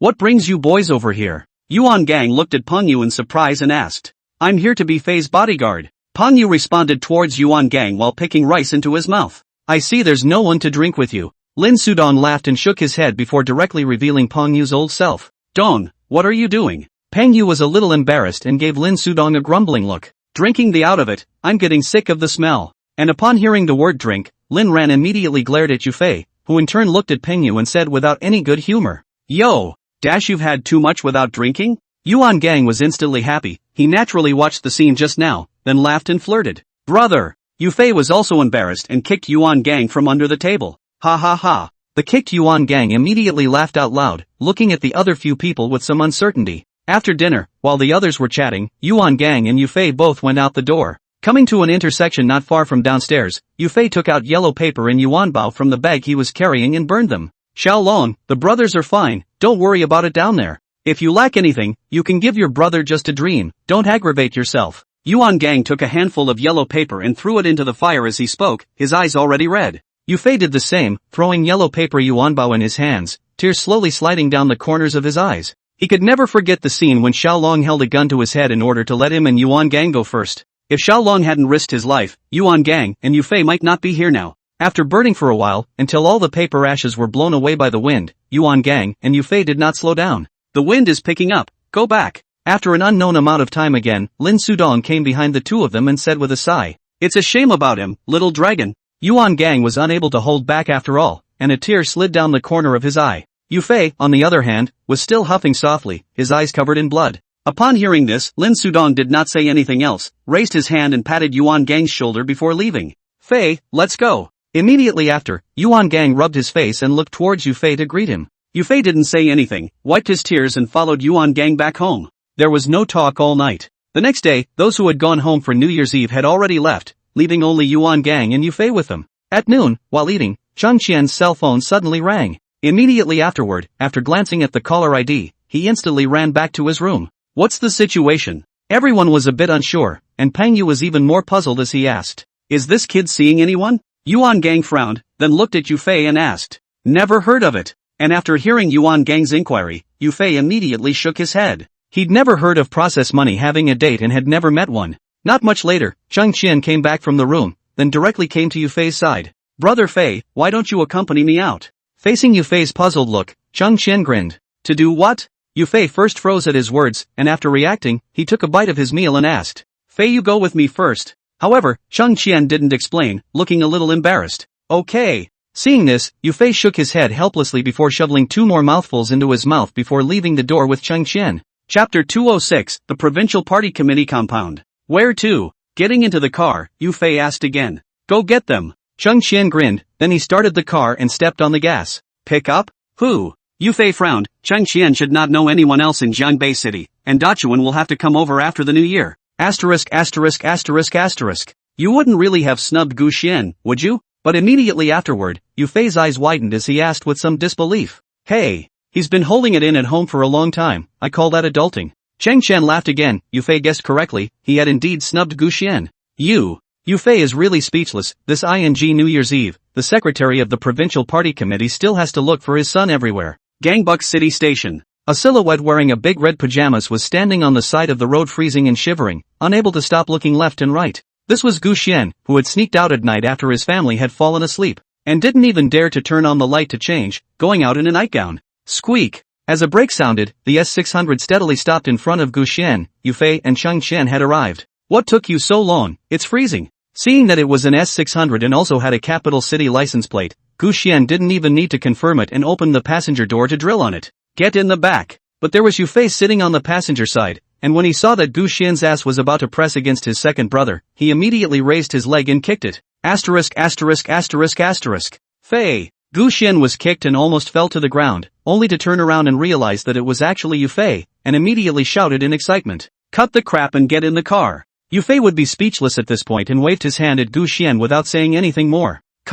Cheng Qian, drive him back." Gu Xian had just gotten into the car, and before he had a chance to speak, Yufei turned his head toward Cheng Qian. Now both of them were confused, staring at Yufei with a pair of stagnant eyes. "What? Can't understand?" Seeing this, Yufei frowned and spoke again. "It's not Fei, he's here all the time, so let's leave it for him." Cheng Qian looked back at Gu Xian, then hurriedly pleaded towards Yufei. "Yeah Fei, don't send me back, I'm too bored at home." "It's not easy for me to run out. If I go back in such a short while, it's not worth it to get a beating." Gu Xian was also filled with a bitter melon face. He didn't expect that he had just run out and Yufei was going to send him back. "Not negotiable. The two of us can walk you through asking your family, and if they agree, then we'll pull it back for you again. It's New Year's Eve, you're running away from home, your parents will be in a hurry." But Yufei is not oil and salt, not to mention the fact that Gu Xian's father is the provincial party secretary of Manhwa province. The matter of leaving home in the new year is outrageous. Upon hearing this, Cheng Qian stopped talking and looked back at Gu Xian, who was sitting in the back row and was drooping his head in frustration.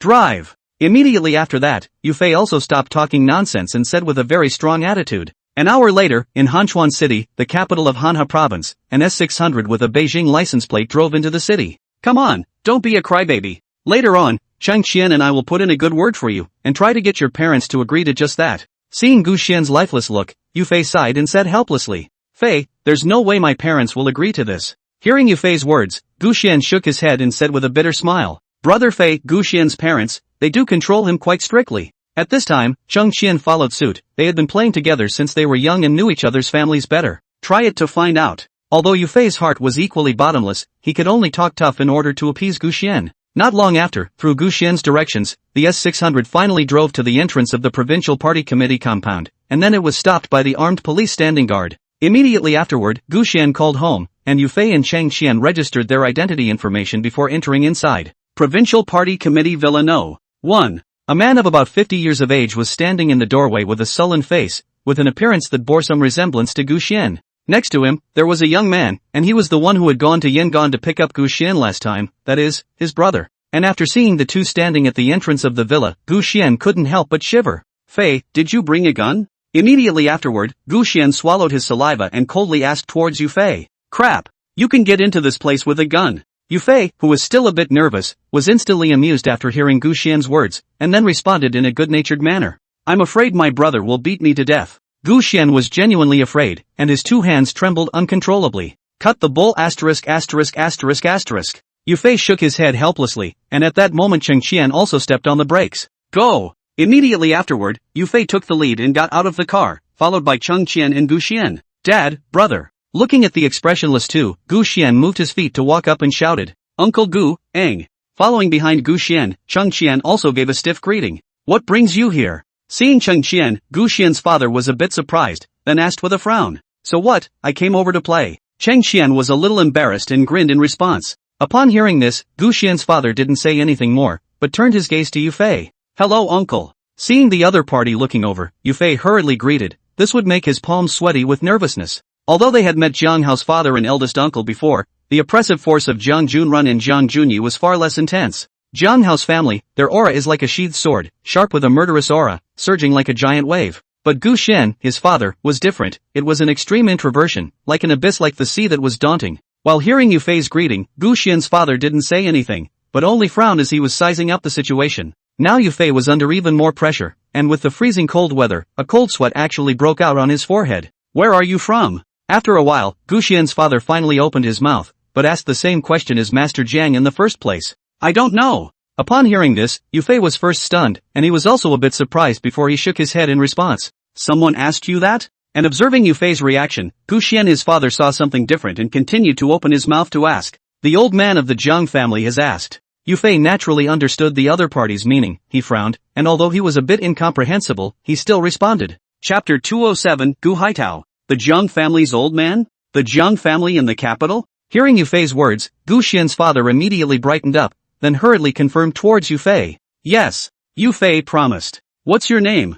Upon hearing this, Gu Xian's father nodded and immediately continued to ask. Yu Fei. Yu Fei would really be a bit confused by the question, not understanding what Gu Xian's father meant. Yu Fei, Yu Fei. Like the Jiang family's old man, after hearing Yu Fei's name, Gu Xian's father murmured twice before he smiled and shook his head. Come in. Immediately afterward, Gu Xian's father didn't say anything more, turned around and entered the villa. Hurry up. And Gu Xian, who had just breathed a sigh of relief at seeing his old man in a good mood, received a kick on his butt. The one who kicked Gu Xian was no one else but his brother Guang. Then after glancing at Yu Fei, he also followed him in. Fei, why don't we both just go? But this time Cheng Qian beat a retreat, reaching out and tugging on Yu Fei's clothes to propose. No. Still not a brother anymore. But without waiting for Yu Fei to say anything, Gu Xian directly hugged Cheng Qian's arm and said nothing to let go. Enter. Seeing this, Yu Fei shook his head helplessly before taking the lead in walking in. Gu Xian's father was called Gu Haitao, and now he was the provincial party secretary of Hanha province, and these Yu Fei had once heard Jiang Hao say.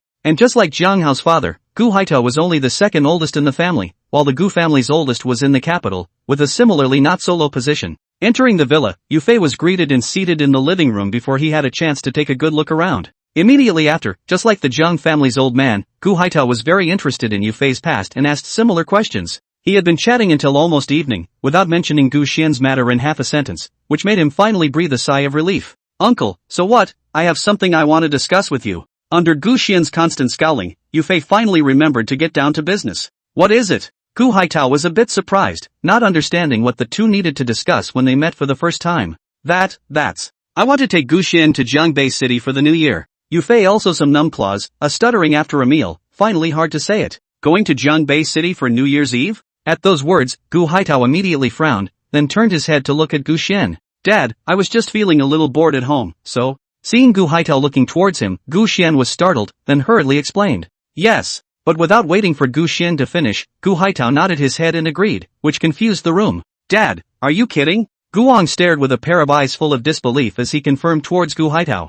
It's just New Year's Eve, it's not a bad time anywhere. However, Gu Haitao waved his hand and said without a care in the world. No, is it? A New Year's Eve? Guang's eyes were falling to the ground. How could he not believe that these words had come out of Gu Haitao's mouth? Really? At this time, Gu Xian also reacted and looked at Gu Haitao with a face full of excitement and asked. Really? But in the future you can't do any more running away from home. If you have anything to say, tell your family, otherwise we'll be so anxious if we can't find you. Upon hearing Gu Xian's inquiry, Gu Haitao first nodded his head before rebuking in an unkind manner. Dad, I was wrong. Seeing this, Gu Xian hurriedly changed his expression to one of guilt and admitted his fault towards Gu Haitao. Okay, go get changed. It's winter and you don't feel cold wearing this much. Gu Haitao didn't say anything more and waved his hand towards Gu Xian. Right. There seems to have been a big case in Jiangbei City some time ago. The impact was quite bad, wasn't it? Immediately after that, Gu Haitao continued to chat with Yu Fei, but the topic became more or less awkward. The only big case that happened in Jiangbei City and had a very bad impact would be the one Yu Fei had at the Qingzhou branch.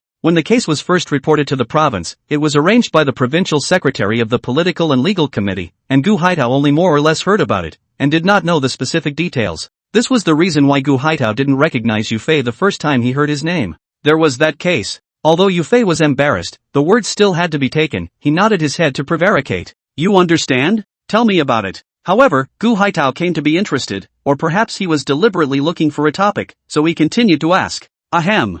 I don't know that much about it. Yu Fei almost choked on his saliva. Chatting about his murder in front of the provincial party secretary was a bit too exciting. However, after seeing Yu Fei's reaction, Gu Haitao sensed something and then frowned. That case, it wouldn't have anything to do with you, would it? Immediately after that, Gu Haitao continued to speak, which scared Yu Fei out of his cold sweat. That case. Brother Fei, let's go. Yu Fei stammered and didn't know how to answer, while at this time Gu Xian came back and carried a travel bag in his hand. Uncle. So what? It's getting late, so we won't be delayed. Yu Fei let out a sigh of relief. If he said any more he might have been arrested on the spot. Then he got up and wanted to leave. And after being interrupted by Gu Xian, Gu Haitao didn't continue to ask any further questions and got up to send Yu Fei's trio to the door. Immediately after Gu Haitao's instructions, the S-600 slowly drove out of the provincial party committee compound and sped in the direction of Jiangbei City. Brother Fei, you scared me to death just now. After driving some distance, Cheng Xian suddenly patted his chest and spoke towards Yu Fei. He also knew about that case of Yu Fei's, and just now, when Gu Haitao inquired about it, his heart was almost up to his throat.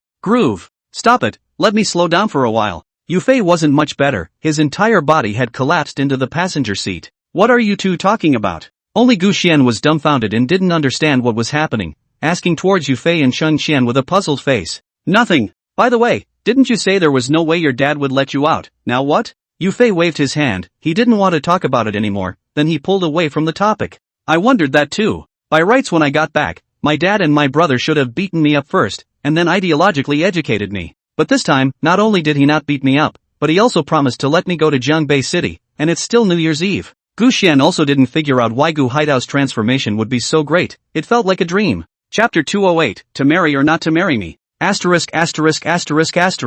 Fei, my dad isn't suffering from Alzheimer's, is he? Immediately afterward, Gu Xian suddenly burst out, then looked at Yu Fei and asked. Say what? Yu Fei was amused and turned his head to glare at Gu Xian without any good reason. Back in Yangon, it was already midnight, and on the way, Yuan Gang called Yu Fei several times. However, Yu Fei didn't tell him about Gu Xian, thinking to give Yuan Gang and the others a surprise.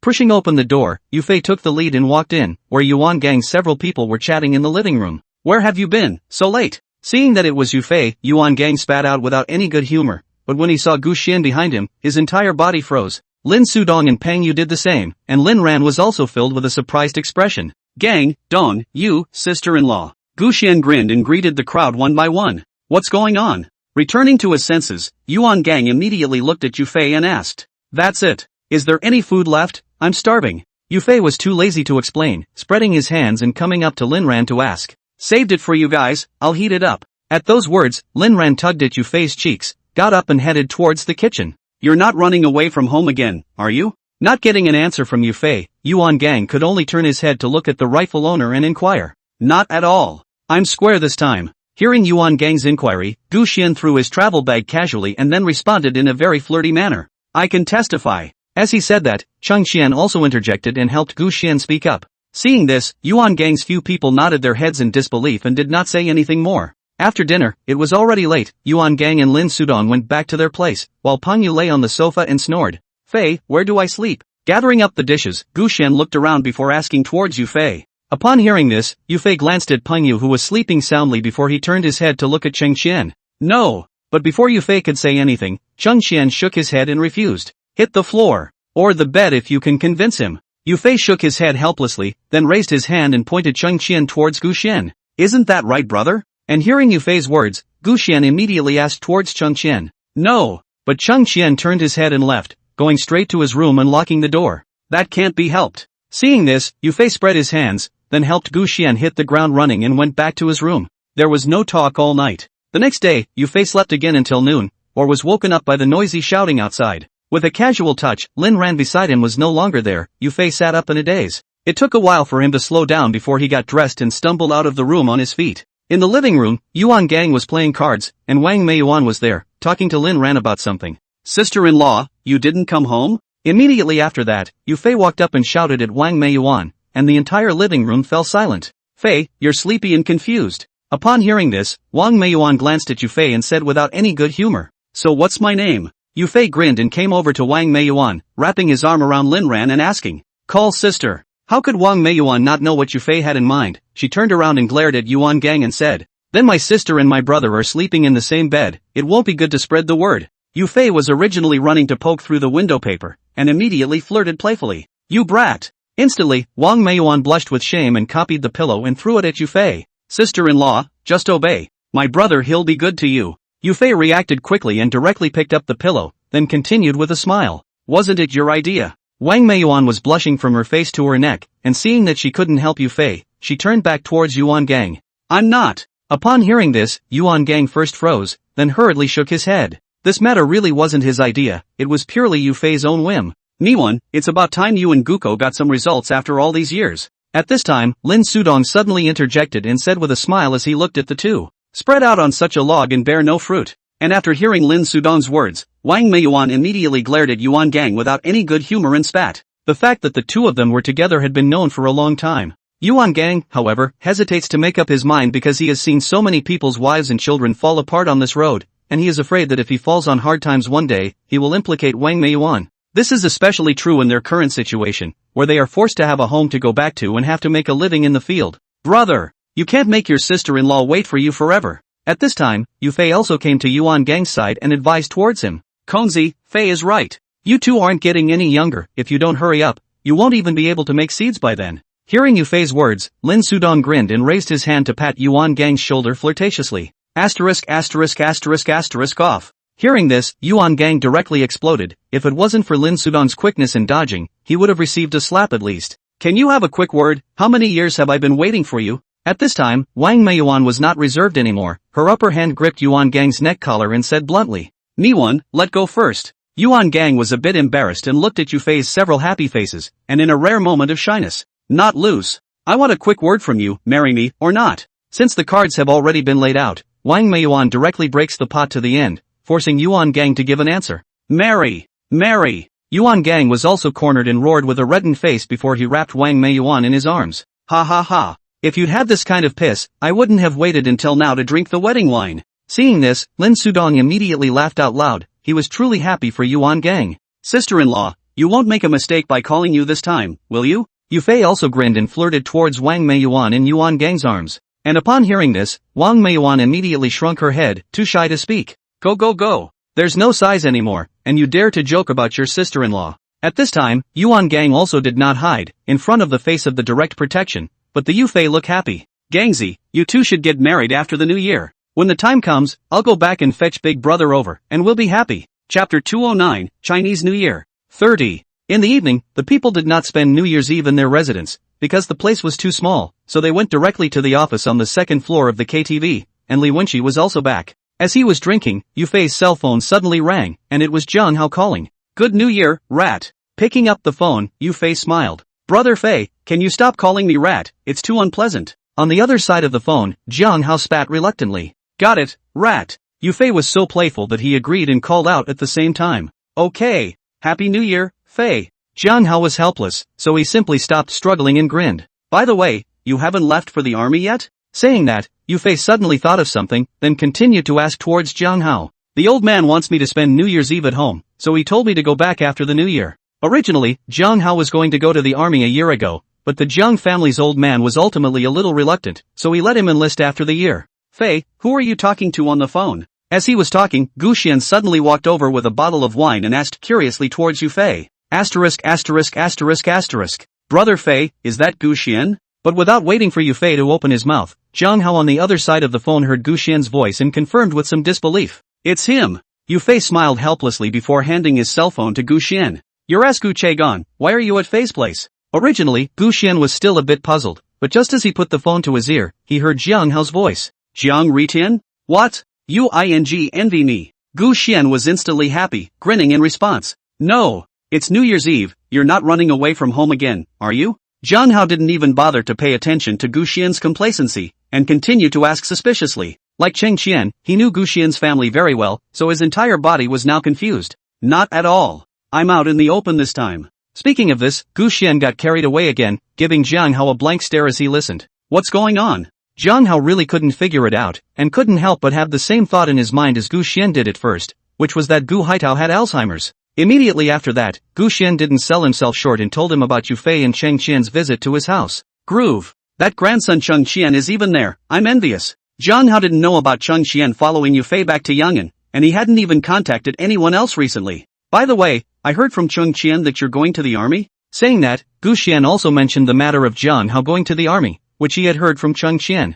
Stop it. I regret it now. Jiang Hao's face was full of rawness, especially after realizing that Cheng Qian and Gu Xian were both in Yang'an. They all wanted to grow wings and fly there. It's a good thing we have my brother in our family, or I'd have to be in your shoes. Gu Xian, on the other hand, was very thankful that because of Gu Chen's presence, he wasn't under as much pressure. No more. You guys have a good time dashing around, I'm going to be miserable alone after New Year's. Jiang Hao the whole person is not good, originally a good New Year, but did not expect will be a phone call to hit the body. Happy New Year. Gu Xian grinned and didn't say anything else before hanging up. You're so damaging. Taking the cell phone from Gu Xian, Yufei shook his head and spat with a smile. Originally, knowing that Cheng Qian and Gu Xian were in Yang'an, Jiang Hao was already solid enough, but Gu Xian had to mention his brother again, and now even Yufei felt a bit cruel. Nothing. That's how a few of us have staked our claim over the years. After hearing Yufei's words, Gu Xian responded by waving his hand without any concern. Fei, come here. As soon as the words left his mouth, Yuan Gang suddenly shouted towards Yufei, who was also on the phone on his side. Brother, who is it? Yufei was a bit puzzled. He knew that Yuan Gang had asked him to answer the phone, but he didn't know who the other party was. Big brother. Yuan Gang grinned, his eyes a little red, but it wasn't very noticeable because he'd been drinking. Big brother. And after hearing Yuan Gang's words, Yufei immediately took the cell phone and put it to his ear and shouted, Happy New Year, Fei. The fifth master's voice came through, only a few points paler than it had sounded before. How have you been? Yufei's voice was a little choked, although he usually didn't mention the fifth master much, but in his heart he also missed it very much. In the beginning, if it wasn't for Master 5, if it wasn't for that bowl of braised pork, there wouldn't be him now. I'm good. Nothing to read books and raise flowers, and not so much to worry about. I've gained more than 10 pounds in the past 6 months or so. The fifth master smiled and seemed to be in a good mood, but these words were like a knife in Yufei's ears, cutting back and forth on his body. If there is no Ma Rongqiang and Lu Bashan, then the fifth master should still be the spirited big brother of the southern part of the city, which will read books and raise flowers to pass the time. In addition to the fat this dozen pounds, which is not anything annoying, all because of the 5 masters of the 2 legs were abolished, cannot even walk. Big brother, we'll go back. Yufei's voice was a bit low, gritting his teeth and forcing his emotions to speak. Fei, I've heard Xiaodong say something about you, so don't be so impulsive in the future. Under Xiaodong and Gangxi's hands, there's only one old man left, Wen Qi, and the other is you. Your relationship with Gundam aside for a moment, you need to learn to calm down for the greater good. Nowadays, in this society, you can't survive by fighting, you must learn to think. A smart man who can use his head is far more formidable than a reckless man with a gun in his hand. Hearing Yufei's words, Master 5 just smiled without saying anything. But immediately afterward, he educated Yufei, just like when he was in prison. I know. Recalling the past, Yufei had a lot of thoughts, and only after returning to his senses did he agree. There. It's getting late, I need to rest, you youngsters keep playing. Without saying anything more, Master 5 hung up the phone after saying that, then Yufei returned the phone to Yuan Gang. After Yuan Gang received the cell phone, he immediately picked up a bottle of wine from his side and handed it to Yufei, and the two brothers just muffled their drinks. Until the latter part of the night, exactly what time Yufei is not sure,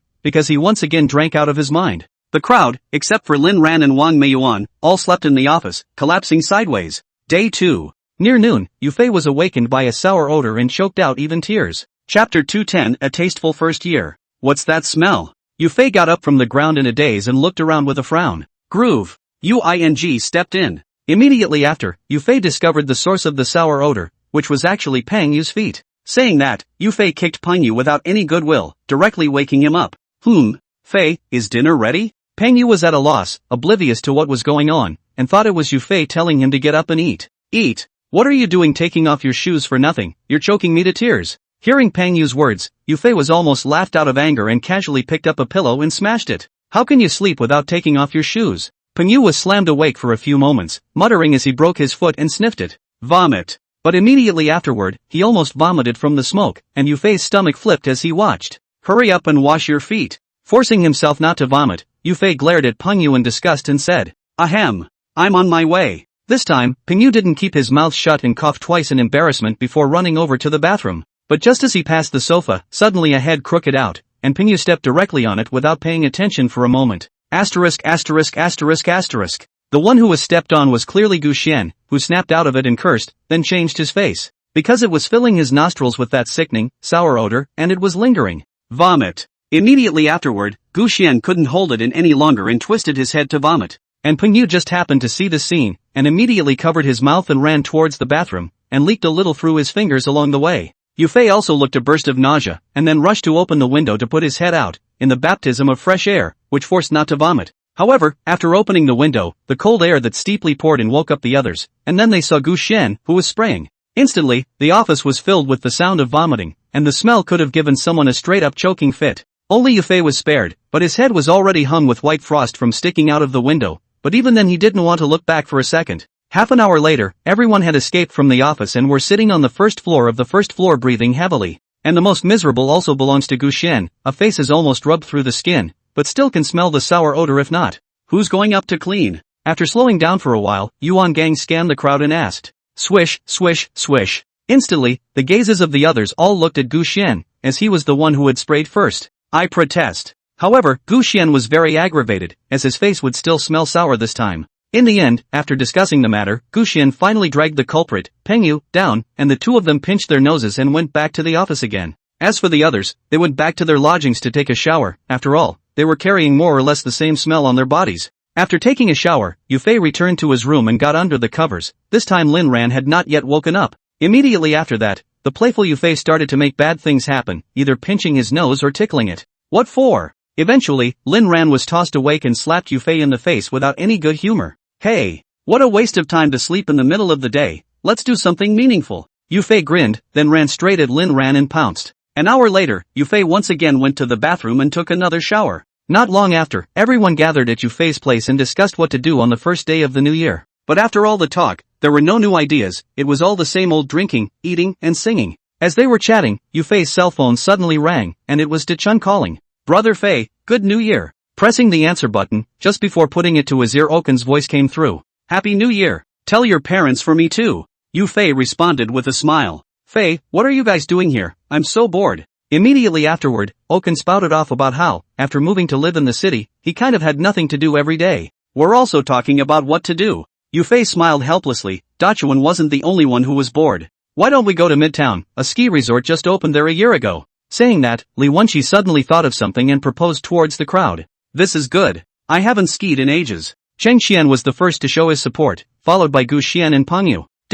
What do you think? Yuan Gang shook his head helplessly, then looked at Yufei and asked. Okay. Yufei of course had no opinion, he had not skied yet, it was just that if he went to the city center, he could still take Dachuan with him. Then let's go to Midtown. Seeing this, Yuan Gang directly shot the board and decided to go skiing in the city center. Wait at home, we're on our way to Midtown, I'll call you when we get there. On Yufei's side, he hung up after talking to Chun, and then the crowd set off. 9 people drove 3 cars in total, Cheng Xian's S600 and Yufei's S6, and Lin Sudong's Santana. As for why Lin Sudong wanted to drive his Santana, it was because the blow he received last time was still fresh in his mind. With that, Cheng Qian brought Gu Xin and Peng Yu, Yufei brought Yuan Gang and Lin Ran as well as Wang Meiyuan, and Lin Sudong was with Li Wenqi. And before they left, Lin Sudong had called the Bastard Pavilion to book a private room, as they hadn't eaten yet. It's a good thing that Barilla Pavilion is also normally open for business on New Year's Eve, or else it would be a problem for them to go and eat. After driving for nearly half an hour or so, the group finally arrived at the city's central district, and after picking up Chun, they went to the Momiji Pavilion.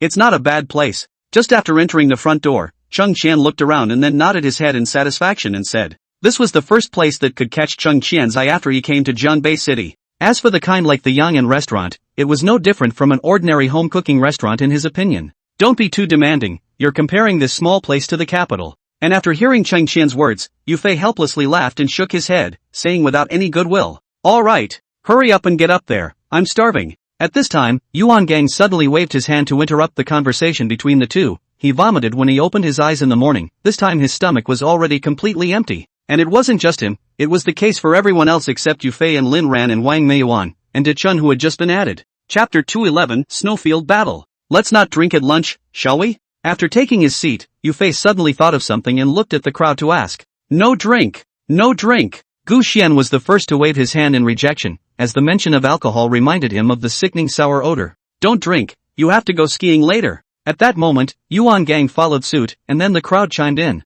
There was no wine at the table. Yufei ate that was quite comfortable, and was still burping when he went out. Immediately after that, after getting into the car and having Li Wenqi point out the way, the crowd ran in the direction of the ski resort and drove over. It didn't take long for the group to arrive at their destination, which would already be quite crowded at the ski resort. Are all first years this boring? Yuan Gang glanced at the crowd that was lining up to enter the venue and couldn't help but spit out a comment. Hurry up! If we dawdle any longer, we won't be able to get in line when it gets dark. Parking the car, Lin Sudong urged a sentence toward Yuan Gang, then ran over to the ticket gate. After waiting for about half an hour or so, Yufei and the others finally got their tickets, and then ran to line up to rent equipment again. There's no next time. Another half hour, Yufei spat out as he walked towards the snowfield, clutching his equipment. Asterisk asterisk asterisk asterisk Thai place, not even a VIP-only lane. Cheng Qian, who was following behind, was also disgruntled, having stood for more than an hour, making his legs sore. Stop whining, it's nice to have some fun. However, Lin Sudong and Gu Xian's group were exceptionally excited, jogging and directly overtaking Yufei and the others.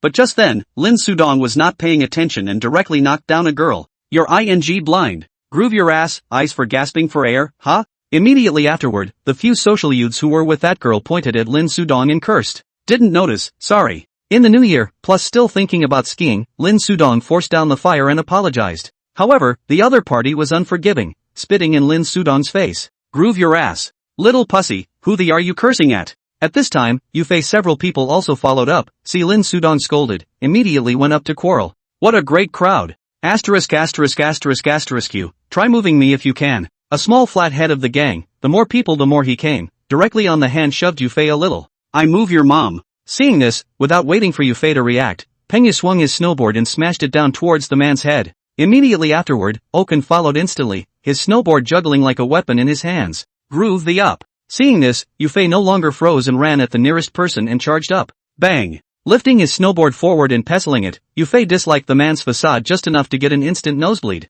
But immediately after that, Yufei's back was smashed by a snowboard, and when he turned his head back, Yuan Gang had already come over. I groove your mom. Seeing Yufei being beaten, Yuan Gang instantly went to his head, swinging his snowboard and smashing it directly on the man's head. With a bang, the man was smashed over onto the ground, blood instantly staining the snow beneath his head. Gonzo, stop fighting. Yuan Gang swung his snowboard and wanted to continue smashing, but he was stopped by Lin Sudong. At the same time, several others of the gang were lying on the ground, and all of them saw red. Fei, is everything okay? Seeing this, Yuan Gang threw away his snowboard and came to Yufei's body to ask. Nothing. Yufei shook his head. He wore thicker clothes, plus the man didn't really dare to lay his hands on him, so he wasn't injured. Go! I'll call Zhou Haibing and have him take care of it. This will be the snowfield staff is already calling the police. Lin Sudong saw and immediately greeted the crowd to leave. Back in the car, Yufei and Yuan Gang looked at each other, then both laughed helplessly. Go! Immediately after that, Yuan Gang opened his mouth and Yufei stepped on the gas with a promise.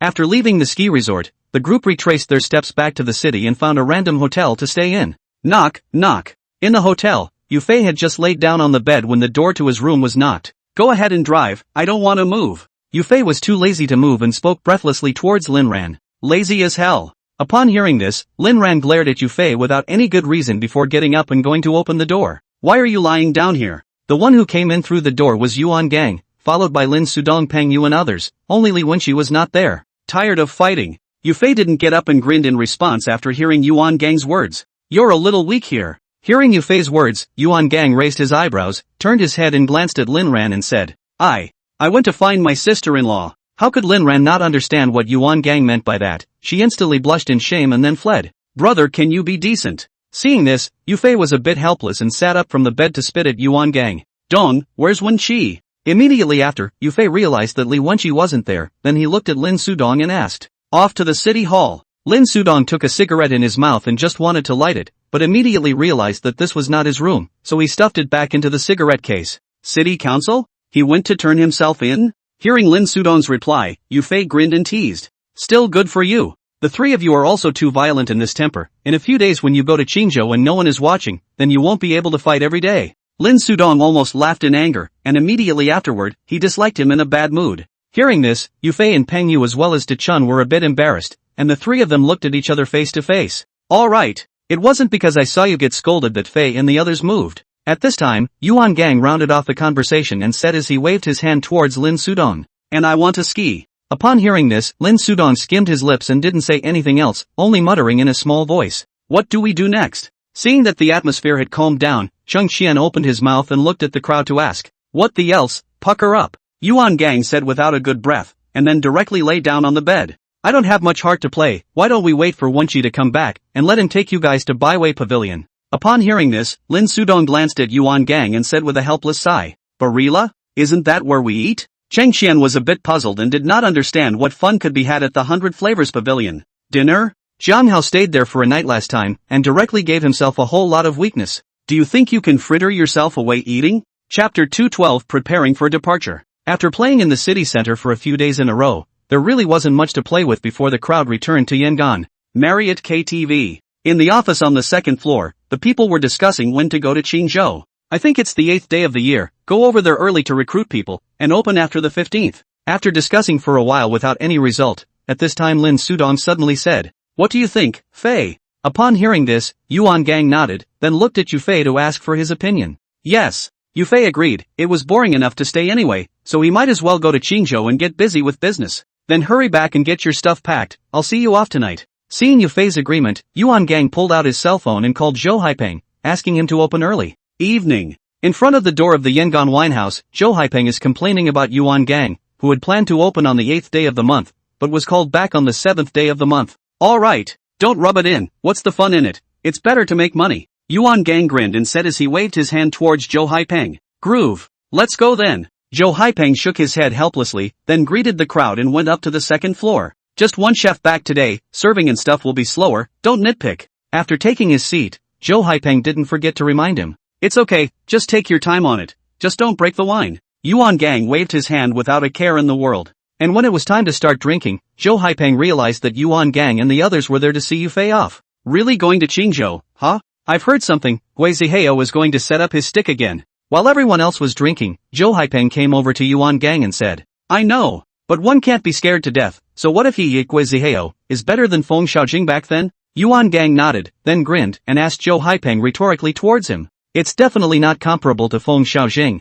but this person is quite difficult to deal with. Zhou Haipeng certainly understood what Yuan Gang meant, but still frowned and reminded. Then that nightclub we have in Qingzhou, we can't just leave it behind, can we? Besides, that Gui Zihao still owes me something. Yuan Gang drew out a cigarette and held it in his mouth, lighting it and then exhaling a mouthful of smoke. His eyes narrowed slightly and said, "Oh, you something?" Hearing this, Zhou Haipeng was a bit puzzled, not understanding what Gui Zihao owed Yuan Gang. One bullet. Yuan Gang didn't hide it, but he didn't say it too bluntly. Asterisk asterisk asterisk asterisk. But Zhou Haipeng is not a little cutie. Reacted with a little thought and immediately burst out. He didn't realize that Gui Zihao had designed Yuan Gang long ago and had almost gotten him killed directly. This old boy has a poisonous mind. Immediately afterward, Zhou Haipeng said with a grave expression on his face, "Villainous behavior." Upon hearing this, Yuan Gang snorted. He really didn't see these underhanded tactics. Little or not, do you think your brother can handle Gui Zihao? Saying that, Zhou Haipeng suddenly turned his head to look at Yufei before continuing towards Yuan Gang.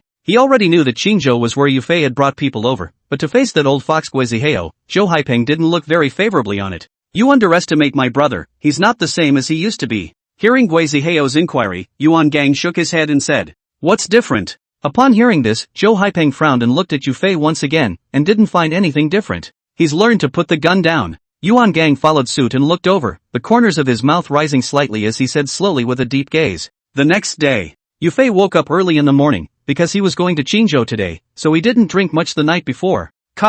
Yufei was washing up in the bathroom when Yuan Gang and Lin Sudong suddenly came over. "Brother, Dong." Hearing the commotion, Yufei poked his head out to take a look before he shouted with a smile, "Up pretty early." Yuan Gang grinned and responded with a sentence, then directly gave Pingyu and Gu Xian, who were sleeping, a kick. "Kong, what brings you here?" With a confused look on his face and a trace of crystal still hanging at the corner of his mouth, Pingyu sat up from the sofa and asked, "I've come to bring you food, but it looks like you should be full already." Yuan Gang laughed, then raised his hand to point at the drool at the corner of Pengyu's mouth and teased, "I'm sleeping with my mouth open." Upon hearing this, Pengyu's old face instantly blushed and hurriedly wiped it with a tissue. "What's to eat?" However, Gu Xian's reaction was a bit slow, and he looked at Pengyu suspiciously and asked, "Nothing." Hearing Gu Xian's inquiry, Pengyu glared at him without any good reason before going to the restroom. "Hurry up and pack, we have to leave before noon." It just so happened that Yufei walked out of the bathroom at this time, and immediately afterward, he gave an explanation towards Pengyu. "I'll come with you."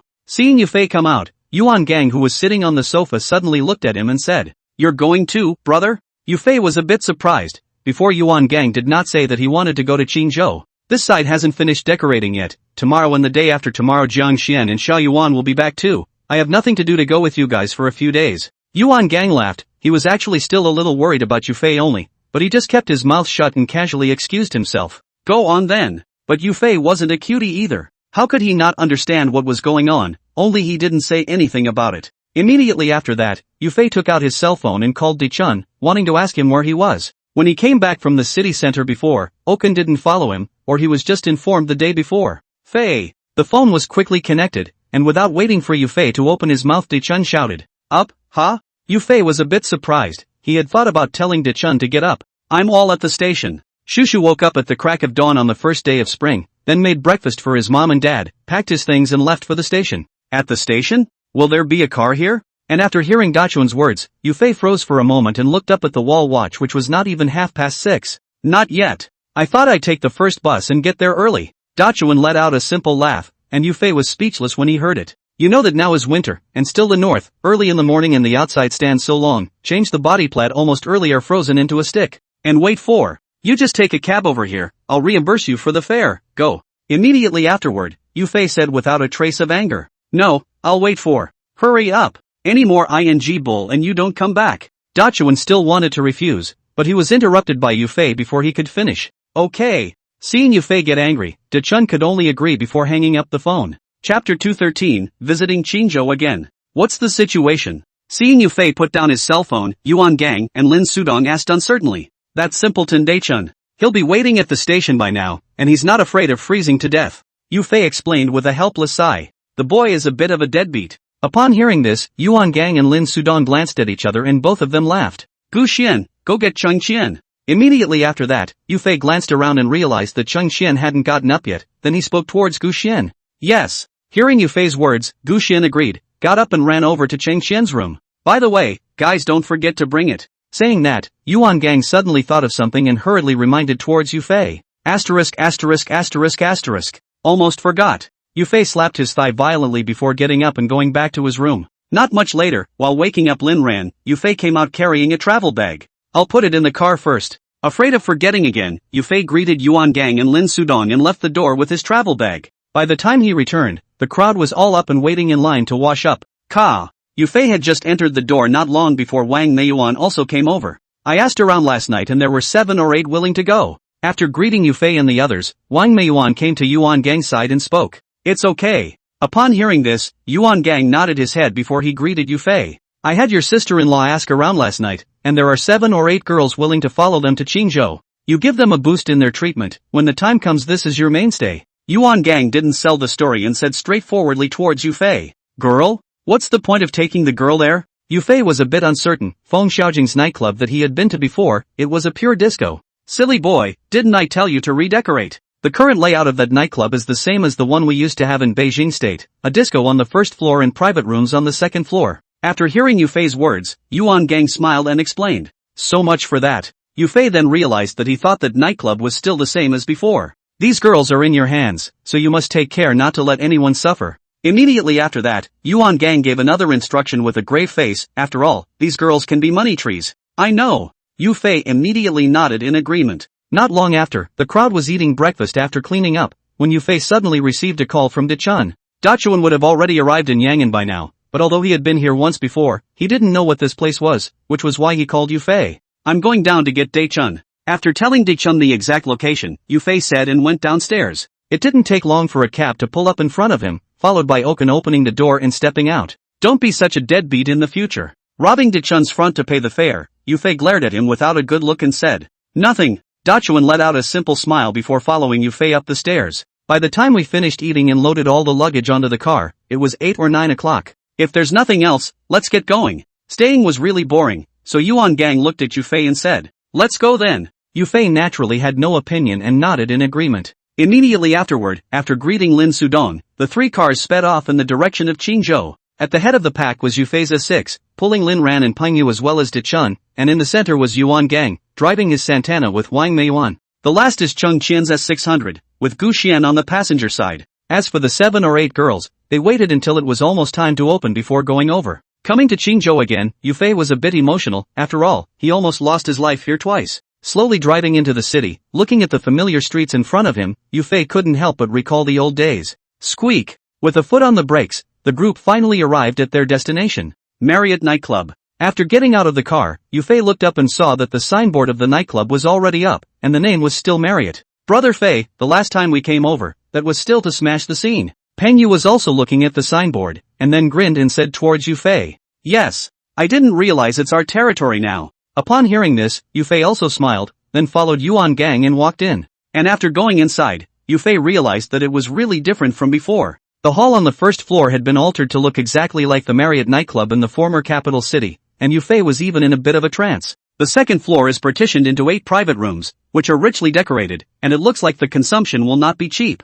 Finally there was the third floor, a large office and then the room for the girls. Well, coming to the office on the third floor, Yuan Gang looked at Yufei and asked with a smile. Simply wonderful. Yufei was very excited. Looking at the large office could not help but be a little excited. This place will belong to him in the future. Honestly, I'm a little envious. Yuan Gang also soured up, because his office in the Marriott KTV was only half the size of this place. Brother, why don't we switch? Upon hearing this, Yufei grinned and teased. Come on. Those eyes of yours are glowing, so I won't take away from you. Yuan Gang shook his head helplessly. How could he not see that Yufei liked this place very much? Fei, are we taking the outside room? Suddenly, Cheng Qian looked at Yufei and asked. The rooms outside are for the girls, they can stay until they come over, but when they do they have to move out. Hearing this, Yufei didn't even think about it and responded directly. It's an old Marriott tradition that you can't mix with the girls to save someone from screwing around. And hearing this, Yuan Gang smiled and nodded, and Wang Meiyuan was satisfied. So, hearing Yufei's words, Cheng Qian was a bit lost. He was still thinking of trying the treatment of being an emperor. Stop thinking about useless things. If you really want to have fun, let Pengyu take you out for a spin then. How could Yufei not know what Cheng Qian was thinking and raised his hand to pat his shoulder and said, Brother Fei, you've wronged someone. This Qingzhou has not been here a total of a few times, so how would I know where to have fun? And upon hearing Yufei's words, Pengyu immediately screamed and said with an innocent face, Come on. One you and one Jiang Xian, you both can find your way to the door by the smell. Yufei glared at Pengyu without any good reason. When it came to finding a place to spend time, no one could compare to these two brothers. Chapter 214. Alright, let's find a place to eat first, and discuss recruiting on the way. As soon as Yufei's words fell, Yuan Gang spoke up without waiting for Pengyu to weasel out again. Immediately afterward, the crowd exited the nightclub and went to the only home-cooked restaurant that was open not far away. The restaurant is not big, good, and this will only the first 8 days of the new month, only their table guests, the boss and 2 tables which can sit down. Fei, you can't be sloppy about recruiting. Especially with Guoziheo on this side, it's not likely that he'll put a nail in the coffin for you. After ordering the food and the boss left, Yuan Gang then looked at Yufei and said, I understand. Yufei nodded. If it wasn't Lu Jin in the beginning, how could Xiaolong die? This matter was still fresh in his mind. After dinner later, find a place to print up some flyers or something to hand out on the street in the next couple days. The other thing is the first and second floors of the nightclub. What are you going to arrange? Immediately afterward, Yuan Gang continued to ask about Yufei's thoughts on the management aspect of the nightclub. Disco Pingyu and Dachuan are in charge, with Pingyu being the main one. He has experience in this area. I'll keep an eye on the second floor if it's on the second floor, and take my time later. The front desk will recruit a few little girls when the time comes, so Lin Ran can take them first. Yufei had an idea a long time ago, letting Pingyu take to Chun first, and then picking one out to take charge of the second floor when it was almost time. It was also mainly because those were the only two he had on hand, and there wasn't much use in thinking of more. That'll have to do for now. If there's someone back there who can be of use, you can bring them up again. Upon hearing this, Yuan Gang nodded, recognizing Yufei's arrangement. Fei, there's still the two of us. And just as Yuan Gang wanted to say something else, Chung Qian suddenly spoke up. You two? This New Year's Eve is over, so you two should pretty much go home. You can't always float around outside like this. Hearing Chung Qian's words, Yufei helplessly shook his head and smiled. One rich second generation from the capital, driving a luxury car of about $2 million, and the other was the youngest son of the provincial party secretary. He wouldn't dare to let these two people serve the guests. I'm not going back. I'm not as comfortable at home as I am here. Gu Xian immediately shook his head. It was hard to run out. He didn't want to go back just like that. As for Cheng Qian, that's even more needless to say. The capital side he has long stayed enough, and Jiang Hao went to the army. He also has no better friends. Then you two go work as waiters. Seeing the two people's resolute attitude, Yufei was a bit helpless, then said without any good humor. Asterisk. Fei, you're making too big a deal out of this. But Cheng Qian is not happy about it, feeling that the waiter's job is not a good match for him. So what do you want? At this time, Yuan Gang also came to be interested, grinning as he looked at Cheng Qian and asked, I think it's better to let me take the girl. As for Gu Xian, a waiter is quite suitable for him. After talking for half a day, Cheng Qian was still thinking about the girl, which made Yufei and Yuan Gang speechless. And while he was happy himself, Cheng Qian didn't forget to zap his good buddy again. Fart. You're the one fit for a waitress. And after hearing Cheng Qian's words, Gu Xian stopped on the spot and slapped the table in anger. Come on, you two, stop it. Follow the flyers for the next 2 days, and we'll see how it's organized when the time comes. Yufei had a bit of a headache from the two of them arguing, and immediately waved his hand and interrupted. Afterward, the crowd joked and laughed and ate, and then they looked for a place to print out flyers for recruiting. Afternoon. The flyers had to be picked up the next day, so Yufei took the crowd to buy necessities while renting a 3-room house. The house was for them to live by themselves. Yufei and Pengyu and Dechun each had a room. As for Cheng Qian and Gu Xian, they had to bunk in the living room. As for Cheng Qian and Gu Xian, they could have rented another house to live in, but the two of them didn't know what to think. They just insisted on not leaving. Yuan Gang and Wang Meiyuan, on the other hand, stayed directly at the hotel because they couldn't stay for a few days. In the evening, instead of going back to the restaurant, the crowd bought food and made it themselves. As he was eating, Yufei suddenly received a call from Jiang Hao. Fei, I'm going to the army tomorrow. Jiang Hao didn't talk nonsense, and spoke directly after the call was connected. So fast. Yufei thought that Jiang Hao would go after the 15th day, but he didn't expect that he was going to leave. It's only because my mom forced me to stay for a few days, otherwise my dad would have sent me there a long time ago. Jiang Hao said with a helpless smile. Go on. Do a good job when you get to the army, and call me when you have time, and I'll be sure to answer as long as I'm still breathing. Upon hearing this, Yufei didn't say anything more, fearing that it would shake Jiang Hao's decision that had been made with great difficulty. Got it. That's right, Fei. My grandfather asked you to come to the capital sometime. He has something to tell you. Jiang Hao promised, then suddenly thought of something and continued toward Yufei. Your grandfather asked for me? What is it? Yufei was a bit surprised and did not understand what the Jiang family's old man could be looking for himself. I don't know. Jiang Hao didn't know about it. He just listened to Elder Jiang's explanation and told Yufei about it. Well, then I know. Yufei agreed. Since Elder Jiang didn't intend to say it over the phone, he could only take the time to go there. Do you want to have a word with Cheng Qian and Gu Xian? Immediately afterward, Yufei glanced at Cheng Qian and Gu Xian, who were picking up their meals, and asked towards Jiang Hao. Okay. Upon hearing this, Jiang Hao promised, and then Yufei handed over his cell phone. Jiang Hao is going to be a soldier. Over here, Yufei had just picked up his rice bowl when Yuan Gang looked at him and asked. Well, tomorrow it's off to the army. Yufei nodded in response. And after hearing Yufei's answer, Yuan Gang didn't say anything more. Not much longer. After dinner, the idle crowd had a discussion and decided to take a stroll down the street. But when they came to the door of the clubhouse that Feng Xiaojing used to be in front of, they unexpectedly met Gui Zihao head-on, as well as that cool young man who looked like Brother Chicken. Yuan Gang. Gui Zihao was also surprised that Yuan Gang would appear in Qingzhou, and the man beside him immediately put his hand to his waist. Gui Zihao. Yuan Gang's eyes narrowed slightly. He also didn't expect it to be so coincidental that he could meet an old enemy even when he came out to sneak around. For his part, Yufei and the few others instantly tensed up, staring vigilantly at Gui Zihao and the man beside him, ready to strike at any time. Look at my memory. I forgot, you bought that nightclub? Immediately after that, Waziheo suddenly slapped his head and gave the man beside him a look while conversing with Yuan Gang. Seeing this, the bodies of Yufei's few people instantly tightened up, but fortunately, the other party did not pull out a gun, but instead put their hands down. Chapter 215, Greetings. Ha! Come out less when you're old and sneak around, so you don't break your arms and legs when the time comes. Yuan Gang didn't give any half face and sneered with a leathery smile. Breaking a leg is trivial, just don't lose your life. Hearing Yuan Gang's words, Waziheo disliked back with the corner of his mouth slightly curled. That bullet, I'll pay you back. Upon hearing this, Yuan Gang didn't bother to rub it in Waziheo's face anymore, dropping a sentence and greeting Yufei's few people as they left. Waziheo, on the other hand, looked at Yuan Gang's departing back and frowned without knowing what he was thinking. I can't believe I ran into this old thing. After walking out for some distance, Pengyu cursed without a good breath. What? Go back in him? Hearing Pengyu's words, Yufei smiled and teased. Groove. Tell him to drop the gun, I can kick his ass so hard he'll make his tits come pick him up. However, Pengyu still had a stiff upper lip and responded with a face full of indignation. Alright. Be careful next. Waziheo was able to hold back for so many years in order to take revenge. This kind of person is not a good match. As he was speaking, Yuan Gang suddenly waved his hand and barked at the crowd. There was no talk all night. The next day, early in the morning Yufei took Pengyu several people to get the flyers, and then handed them out on the street. In addition, Dachuan also engaged in a little paste, line pole signage, all to paste all over the place. Near noon, after meeting up with Pengyu and the others, Yufei called Yuan Gang. Still sleeping, brother? After the call was connected, Yufei asked with a smile. Just up. Yuan Gang's speech was a bit slurred, so he should not be completely awake yet. Where are you? Immediately after, hearing some noisy voices from Yufei's side through the phone, Yuan Gang immediately asked.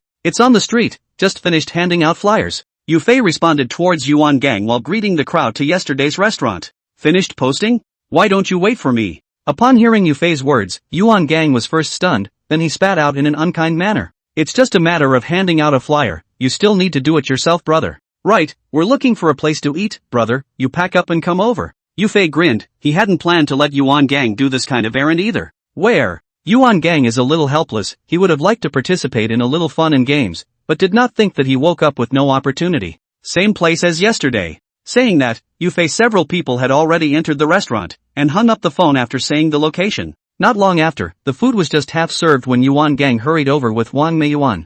You brat, you didn't know to call me earlier. Having just met, Yuan Gang once again counted towards Yufei. It's just a flyer. Yufei spread his hands and said with a somewhat helpless smile. Okay, let's eat first. Don't go anywhere this afternoon, all of you go to the store and stand guard. Seeing this, Yuan Gang didn't say anything more and waved his hand. After dinner, the group returned to the store and sat on the couches in the first floor lobby and chatted. And it didn't take long for the applicants to arrive, but just a couple of little girls. Because the work of the front desk is relatively easy, and the treatment given by Yufei is also good, so it was quickly negotiated. While this was going on, Yuan Gang called Lin Sudong and asked him to contact Shen Kai. The main thing is to say hello to the Qingzhou branch side, and the other is to let him build a bridge to see if he can pull the strings with the district governor or the district party secretary. Fei, let's go out. Putting down his cell phone, Yuan Gang suddenly thought of something else and greeted Yufei. Brother, where to? Taking the car keys, Yufei looked at Yuan Gang and asked suspiciously. You're waiting for the opening to give your guests plain water, huh?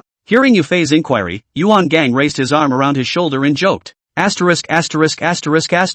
Forgot all about it. Yufei instantly came to a realization, 2 days down the road just thinking about recruiting people to go, completely forgot to look for the matter of liquor supply. Go! 2 blocks away, there's a liquor trading house over there, let's go over there and take a look. Yuan Gang laughed and shook his head, it was a good thing he had asked around when he had nothing else to do. Driving in the car, it didn't take long for the two to arrive at their destination, a storefront called Hongyu Liquor. The facade is not big, it should not be with the storehouse. Inside the 2 rows of display cabinets, filled with all kinds of beer and foreign wine, looks like it is specialized in supplying nightclubs. Parking the car, Yuan Gang and Yufei had just entered the door when a man around 40 years old greeted them. This person was clearly the boss Wang Hongyu, and after seeing the A6 driven by Yufei and Yuan Gang, he instantly realized that there was a big customer coming to his door. 2 bosses, inside please. Wang Hongyu was full of smiles as he greeted Yuan Gang and Yufei and went directly to his office. Are you the boss? After taking his seat, Yuan Gang sized up Wang Hongyu and asked. Yes. What are the names of the 2 owners?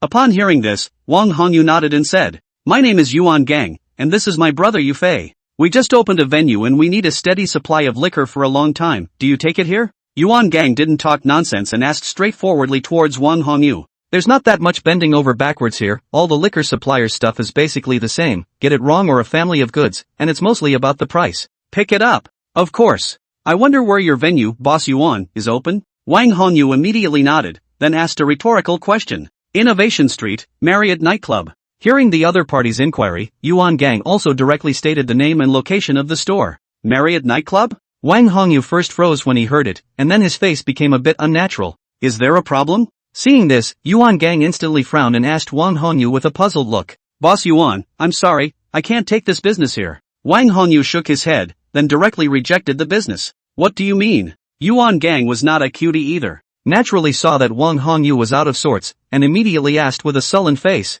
Boss Yuan, I won't hide it from you, someone said hello. And it's not just me here, but the liquor suppliers in the entire Qingzhou district shouldn't be taking business from you Marriott. Wang Hongyu was also real, did not hide, directly told Yuan Gang the reason. Guizi Heo? Hearing this, Yuan Gang instantly reacted, there was no one else who could do this in Qingzhou. Wang Hongyu didn't respond, but from the expression on his face, he could tell that Yuan Gang hadn't guessed wrong. Fei, let's go. Seeing this, Yuan Gang didn't say anything more and left with Yufei on his face. Groove, this Guizi Heo is tired of living. Chapter 216 Settlement. In the car, Yufei's face was so ugly that he didn't hold back a direct curse. What a ing lowlife. Yuan Gang's face didn't look good either, but he was still a bit more composed than Yufei. Brother, what about this? After a moment of silence, Yufei looked at Yuan Gang and inquired. Go back first. Yuan Gang shook his head expressionlessly and signaled Yufei to drive back to the store first. Not much later, after returning to the store, Yuan Gang directly took out his cell phone and called Lin Sudong, telling him about this matter.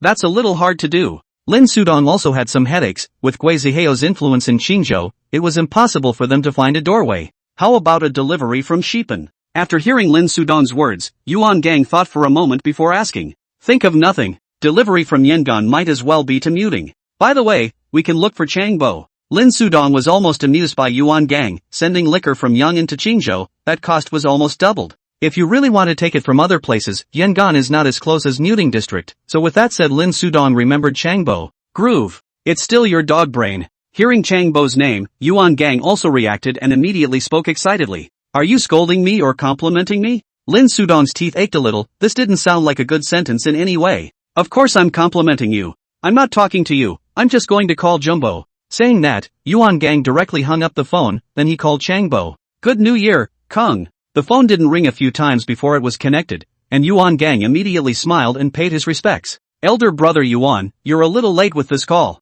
Changbo's side also laughed, then flirted towards Yuan Gang. I'm just busy. This is not just a store in Qingzhou, the new year has not stopped. Yuan Gang naturally knew that Changbo was joking, so he didn't care. Plopped a store in Qingzhou? Hearing this, Changbo was a bit surprised and didn't understand why Yuan Gang had to run to Qingzhou to develop. Earlier it was Feng Xiaojing's, I saw that it was quite suitable so I took it over. Yuan Gang didn't hide anything, only he didn't say it too transparently. So much for that. Changbo was no cutie pie either. Naturally, knew exactly what was going on, but didn't point it out. Then I have to wish you a fortune, old brother Yuan, and you can't forget about us poor brothers in the future. Immediately afterward, Changbo once again joked, which also happened to give Yuan Gang a lead. Get rich, but don't say it. Yuan Gang immediately sighed and said with a tone full of helplessness. What do you mean? Strongbo was a little uncertain and asked suspiciously. Did you know about Guizi Heo? And hearing Changbo's inquiry, Yuan Gang didn't sell himself short and directly revealed Guizi Heo's name. I know, what's wrong with him?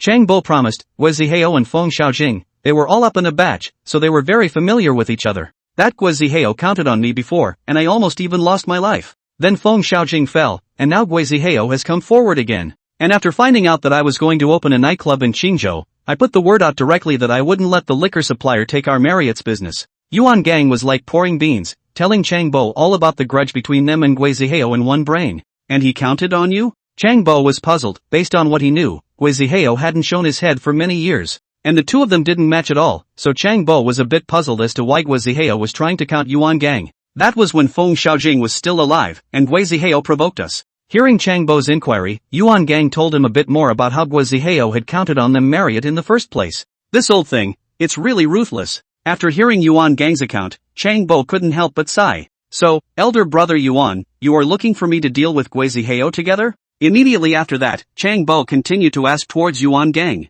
Nothing like that. To arm wrestle with Guizi Heo, our Marriott itself is enough, we don't need you, brother Chang, to come down as well. The main thing is that I can't just let Gua Zihao clamp down on this nightclub in Qingzhou. So when I couldn't find a liquor supplier over here, I thought about walking through your door in the Woodbine district, Kung. Yuan Gang didn't think that his relationship with Chang Bo had gotten that good, so he immediately explained. So much for that. That's no problem, I'll put you in touch. And after hearing Yuan Gang's words, Chang Bo did not hesitate and agreed immediately. It was absolutely impossible to pull him along to deal with Gua Zihao, because Chang Bo had long since lost that heart. However, if Yuan Gang really brought it up, he might have some difficulty doing so again, as he really did not want to offend Yuan Gang considering the background of his connections behind him. So after hearing Yuan Gang say that he was just trying to find a liquor supplier in Muting District, Chang Bo was also relieved that he could still help with this favor. Even if Gua Zihao knew about it by then, it didn't matter, he couldn't manage to make money for the people in the Muting District. That's great. Kung, I won't say anything else, I'll see you on the matter. After hearing Chang Bo's answer, Yuan Gang immediately said excitedly. That's it then, I'll make a call. Chang Bo didn't say any more nonsense, hung up the phone and went to contact the liquor supplier for Yuan Gang. Solved. Back in the hall on the first floor, Yuan Gang smiled and spoke towards Yu Fei. Really? Yu Fei was a bit surprised, not expecting Yuan Gang to have solved the problem only in such a short while. Finding the way from the Woodbine area, Yuan Gang nodded and didn't explain too much. And with the liquor problem solved, it seemed like everything was getting better and there was a steady stream of people applying for jobs at the nightclub. Toward evening, the front desk and waitresses were all filled, leaving only security open. Evening. Instead of going out to eat, the crowd ordered food and ate directly in the first floor lobby of the nightclub. As he was eating, the door of the nightclub was suddenly pushed open, and then several young men dressed as folk walked in. Something wrong? Seeing this, Peng Yu got up and greeted him and asked, "Still hiring here?" The leader of the man 27 or 18 years of age, the face looks honest look, dark skin body is very strong. "We're done decorating here." Peng Yu thought that the other party was looking for a renovation job, and immediately shook his head and said, "No, we're here to apply for a job. Waitress or whatever, do whatever." Chapter 217 Security. Applying for a job? Hearing this, Peng Yu frowned and scowled before going back to call Yu Fei over. What's wrong? Yu Fei was a bit uncertain and asked towards Peng Yu. These guys came to apply for a job. Hearing Yu Fei's inquiry, Peng Yu raised his hand and pointed at a few people who were out of place in the surroundings and said, "Our store is full of waitresses." Seeing this, Yu Fei nodded and spoke towards the few people in front of him. "Is there another job? We can do any job, and it's okay to get dirty and tired." Hearing Yu Fei's words, the man instantly panicked and looked at Yu Fei with an anxious face and said, "Security is the only one still short at the moment, the other positions are really full." Yu Fei spread his hands, how he looked at these people in front of him did not look like they could be security material, so he did not think in that direction. "Can do. Security is fine." However, the man nodded vigorously and said towards Yu Fei with a face full of excitement, "So, do you know what security does?" Yu Fei was a bit helpless, but seeing the other party's reaction, he couldn't bear to speak too bluntly. "I don't know, but we can learn, so take us, boss." When he heard Yu Fei's question, the man froze, then he begged bitterly, "No, are you guys in some kind of trouble?" Yu Fei was a little bit numb and clawed. This was the first time he had encountered this scene. "We were supposed to be working on the construction site and worked hard for a year last year, but towards the end of that year the boss ran away. So there was no money in hand for New Year's Eve, and the brothers didn't have the face to go home, so they lived in a bridge cave for over a month. No, the money I brought from home has been spent, and the boss hasn't come back, so I can only come out to look for work." Speaking of what happened to a few of his people, the man instantly reddened his eyes and almost cried out directly. Yu Fei didn't feel good to hear it either, because he had also lived in a bridge cave sub and for more than 20 years. "I'll be honest, this security job is not for you." However, Yu Fei didn't take them in out of pity. After all, he had to think about his own interests as well, and couldn't possibly spend money to support idlers. "Boss, please. If we don't find a job, my brothers will starve to death." However, the man directly knelt down, which startled Yu Fei and Peng Yu, and as the man fell to his knees, there were a few more thuds behind him, and everyone fell to their knees. "What are you doing? Get up." Yu Fei was really a bit of a headache, and together with Peng Yu, he helped the few people in front of him up. "This way. I'll give you an idea of what security does, and if you think you can do it then you can stay. But I'm going to be ugly, stay, and if you can't do it, then just get the hell out of here." Immediately afterward, Yu Fei was out of options, or couldn't bear to kick people out, so he gave a chance. "Thanks. Thank you." The man, on the other hand, bowed and thanked immediately after hearing this, so excited that he was on the verge of tears. Security in layman's terms is a watchman, usually keeping order in the store, and if someone comes to cause trouble then they need to get their hands dirty. The hands-on I'm talking about here is not as simple as a punch and a kick, it's normal to seriously up a few people. You guys think about whether or not you can do this. I don't want the right gang to come and smash the place up and then you all run away. Yu Fei didn't talk nonsense, and immediately gave the job description, and the few people who heard it instantly changed their faces. How could they not have expected that there would be a job where people would be beaten out of their lives? But the treatment is also good. In addition to the basic salary, injuries and hospitalization and whatnot are fully covered by the store, and there's extra money for extra errands. Immediately afterward, Yufei suddenly thought of something else and added a sentence towards the few people in front of him. Extra money after the fight? Hearing this, the man immediately brightened up and looked at Yufei to ask. Of course. Hands aren't wasted, you've all put your lives on the line, what do I care about those $2? Yufei nodded. He was like Yuan Gang in this regard, never stingy. I'm dry. Hearing this, the man made a direct statement without hesitation, leaving the few people behind him dumbfounded. Blackie, this could kill someone. Seeing this, one of them advised with a tangled face. It's better for others to die than for us to die, and we can't survive without money anymore. I don't want to be honest either, honest people don't even get paid for their ing work. The one called Blackie, perhaps having been suppressed for too long, was so excited that his entire face reddened. And hearing this, the few people behind him all fell silent, not knowing what they were thinking. What about you guys? Yufei didn't dilly-dally and followed with a question towards the ones who didn't take a stand. Asterisk asterisk asterisk asterisk it. I've nested enough too, so let's die. Another person let out a low voice, and as if it had caused a chain reaction, the remaining few people agreed. So be it. Pingyu, leave a cell phone number and notify them to come over to work when the time comes. Seeing this, Yufei also stopped talking nonsense and prepared to leave with an explanation towards Pingyu. Boss, that. And seeing Yufei about to leave, Blackie immediately spoke out to stop him. What's wrong? At those words, Yufei stopped his steps and turned around to ask. Can you give me $200 up front? My brothers are already out of money for their next meal. Blackie was a bit embarrassed and squirmed towards Yufei. You're so funny, you're asking for money before this class is even over. Without waiting for Yufei to open his mouth, Pengyu immediately said without any good humor. Pengyu, get them $200. However, Yufei gave a low shout towards Pengyu, then told him to get money for the Blackie guys. Fei, this. Pengyu was a bit incredulous, he didn't expect Yufei to really want to pay. What a waste of words. Yufei glared, $200 was nothing to him, but to these people it was money to live. Even if you end up getting ripped off, it's a good way to buy a lesson, and it's not like you have anything to lose. I didn't. Pengyu was still a bit of a gambler, holding his bladder and twisting his head, saying that he wouldn't pay anything. You add up thing. Seeing this, Yufei was furious and raised his leg to give Pengyu a kick. You guys come with me. Immediately after that, Yufei turned his head to look at Blackie's few people and said something before turning around and heading inside. In the ballroom, the DJ table had been used as a dining table, and Yuan Gang's few people were eating and drinking and joking around. Fei, they are. Seeing Yufei come in with a few civilian workers, Yuan Gang frowned and asked. I just recruited security. Yufei grinned, then he asked Lin Ran to take $200 and handed it over towards Hei Zi. Chapter 218 Preparing for Opening. This. Security? Yuan Gang's entire body was dumbfounded, looking at Blackie several people with some disbelief. Thanks boss. We don't have cell phones though, so give us a time when you'll be working. After receiving the money, Blackie said with a grateful face. Come over on the 16th day of the first month you guys. Hearing this, Yufei thought about it, originally scheduled to open after 16 over to work just right. Yes. Hearing Yufei's words, Hei Zi agreed and then left with his men. Brother Fei, aren't you afraid they'll just take the money and run?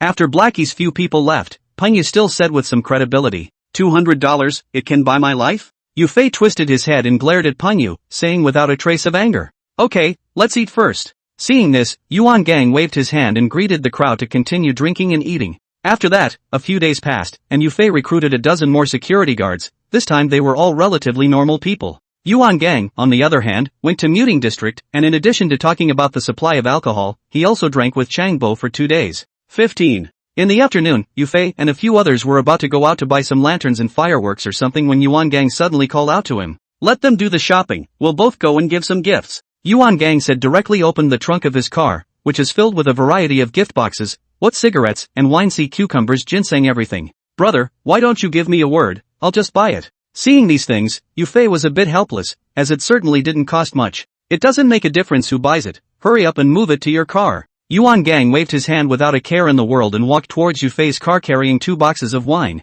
Seeing this, Yufei shook his head helplessly before helping to move things. Immediately after, under Yuan Gang's command, Yufei drove the car into a neighborhood not far from the district government. Building 3, Unit 2, 301. Yufei's hand was carrying cigarettes and wine, while Yuan Gang's hand was carrying tonic, then he knocked on the door of the room. Coming. Not much later, a woman around 40 years old opened the door of the room, and after seeing what Yufei and Yuan Gang were carrying, she immediately frowned. It's Secretary Liang's wife, right? Seeing this, Yuan Gang immediately smiled and greeted, "This is exactly where Liang Wendong, the new secretary of the Qingzhou District Committee, lives. Old Liang, he's not at home, you guys can come back another day." The woman nodded her head, but immediately followed with an eviction order, because Liang Wendong wasn't home, so she didn't dare to just accept anything. "Nothing. We'll put the stuff down and leave. You can give Secretary Liang a call if you're not sure, just say that Lin Sudong sent it over." Yuan Gang laughed without a care in the world, then responded towards the woman. Upon hearing this, the woman had no choice but to call Liang Wendong to inquire. "You guys put your stuff down." Not much later, the woman came back and spoke towards Yuan Gang and Yufei with a big smile. Yes. Yuan Gang wasn't surprised, he had expected this outcome. And then after being polite with Liang Wendong's wife, Yufei, and Yuan Gang headed to the next house. An afternoon, the Qingzhou district of the first and second hand, as well as public prosecutors and lawyers 3, Yuan Gang and Yufei 2 people all sent around. After all, if you run a nightclub, you will inevitably have to deal with these departments in the future. But punting is not too much, after all, is the current secretary of the Municipal Political and Legal Committee Chen Kaibridge. Even if you do not send these people have to do things. But the county official is not as good as the present management, the face is still to get by, and in the future, Yufei will slowly maintain it. Back at the store, it would be completely dark by now, and Lin Ran and the others had prepared the drinks and food. "We're opening tomorrow, I won't say anything more, all follow Fei and do a good job, he won't treat you badly." At the table, Yuan Gang was the first to mention a cup and looked at the crowd with a smile. "Fei is mighty." As soon as the words fell, the king of croupiers, Peng Yu, immediately shouted out, amusing the crowd with laughter. The crowd didn't drink much that night and went to bed early after the Lantern Festival. Day 2. Early in the morning Yufei climbed up, went to the bathroom and took a shower, then changed into a brand new casual suit. Yufei was not fond of wearing this kind of clothes, but under Yuan Gang's strong request, he could only agree helplessly. "It's so handsome blah blah blah." As Yufei came out of the bathroom, Lin Ran also happened to walk out of the room, and after seeing him in this outfit, she immediately brightened up. "What, I'm not usually handsome?" Upon hearing this, Yufei raised an eyebrow and raised his hand to hold Lin Ran's face and asked, "Usually not as handsome as today." Lin Ran blushed and smiled, then stood on her tiptoes and kissed Yufei on the cheek. "Then I'll wear this every day from now on." Yufei grinned and rubbed Lin Ran's hair in response. Asterisk asterisk asterisk asterisk. "Fei, you're a little handsome today, you're almost catching up with me." As he was talking, Peng Yu opened the door of his room and walked out, praising Yufei immediately after seeing him. Asterisk asterisk asterisk asterisk off. After hearing Peng Yu's words, Yufei twisted his head and glared, saying without any good humor, "Go get Daharu up." Immediately after that, Yufei came to the living room and kicked towards Cheng Xian and Gu Xian who were sleeping before continuing towards Peng Yu. Not much later, all the people all got up and cleaned up, and Yuan Gang also called at this time. Up yet? The phone was connected, and without waiting for Yufei to speak, Yuan Gang asked. "Just packed up and on my way out to the store." Yufei responded with a smile. "Okay, then you guys go over there first." Hearing this, Yuan Gang promised and then hung up the phone. "Go away." Putting down his cell phone, Yufei greeted the crowd and rushed down the stairs towards the store. Squeak. Not long after, with the sound of brakes, Cheng Xian's S600 and Yufei's S6 steadily stopped at the entrance of Marriott nightclub. "You're here so early." Just after getting off the bus, Yufei caught a glimpse of Blackie's several people squatting next to the steps. "Boss." Upon hearing this, the Blackie guys laughed, then shouted towards Yufei, "It's really coming." Seeing this scene, Peng Yu on the other hand was a bit surprised, not expecting these people to come back. "Peng Yu, take them to change into their work clothes." Immediately after that, seeing that the Blackie guys were still wearing the same ones they had been working at the construction site, Yufei immediately explained towards Peng Yu. "Yes." Peng Yu promised, and then he led Heizi's few people to the storehouse. And not much later, the other receptionists and waitresses arrived one after another, and the whole nightclub instantly came alive. "Peng Yu, call the hotel site and reconfirm the banquet hall we booked. Dachuan, take a few men to the storehouse and bring the salutes to the door, so we won't be too busy then."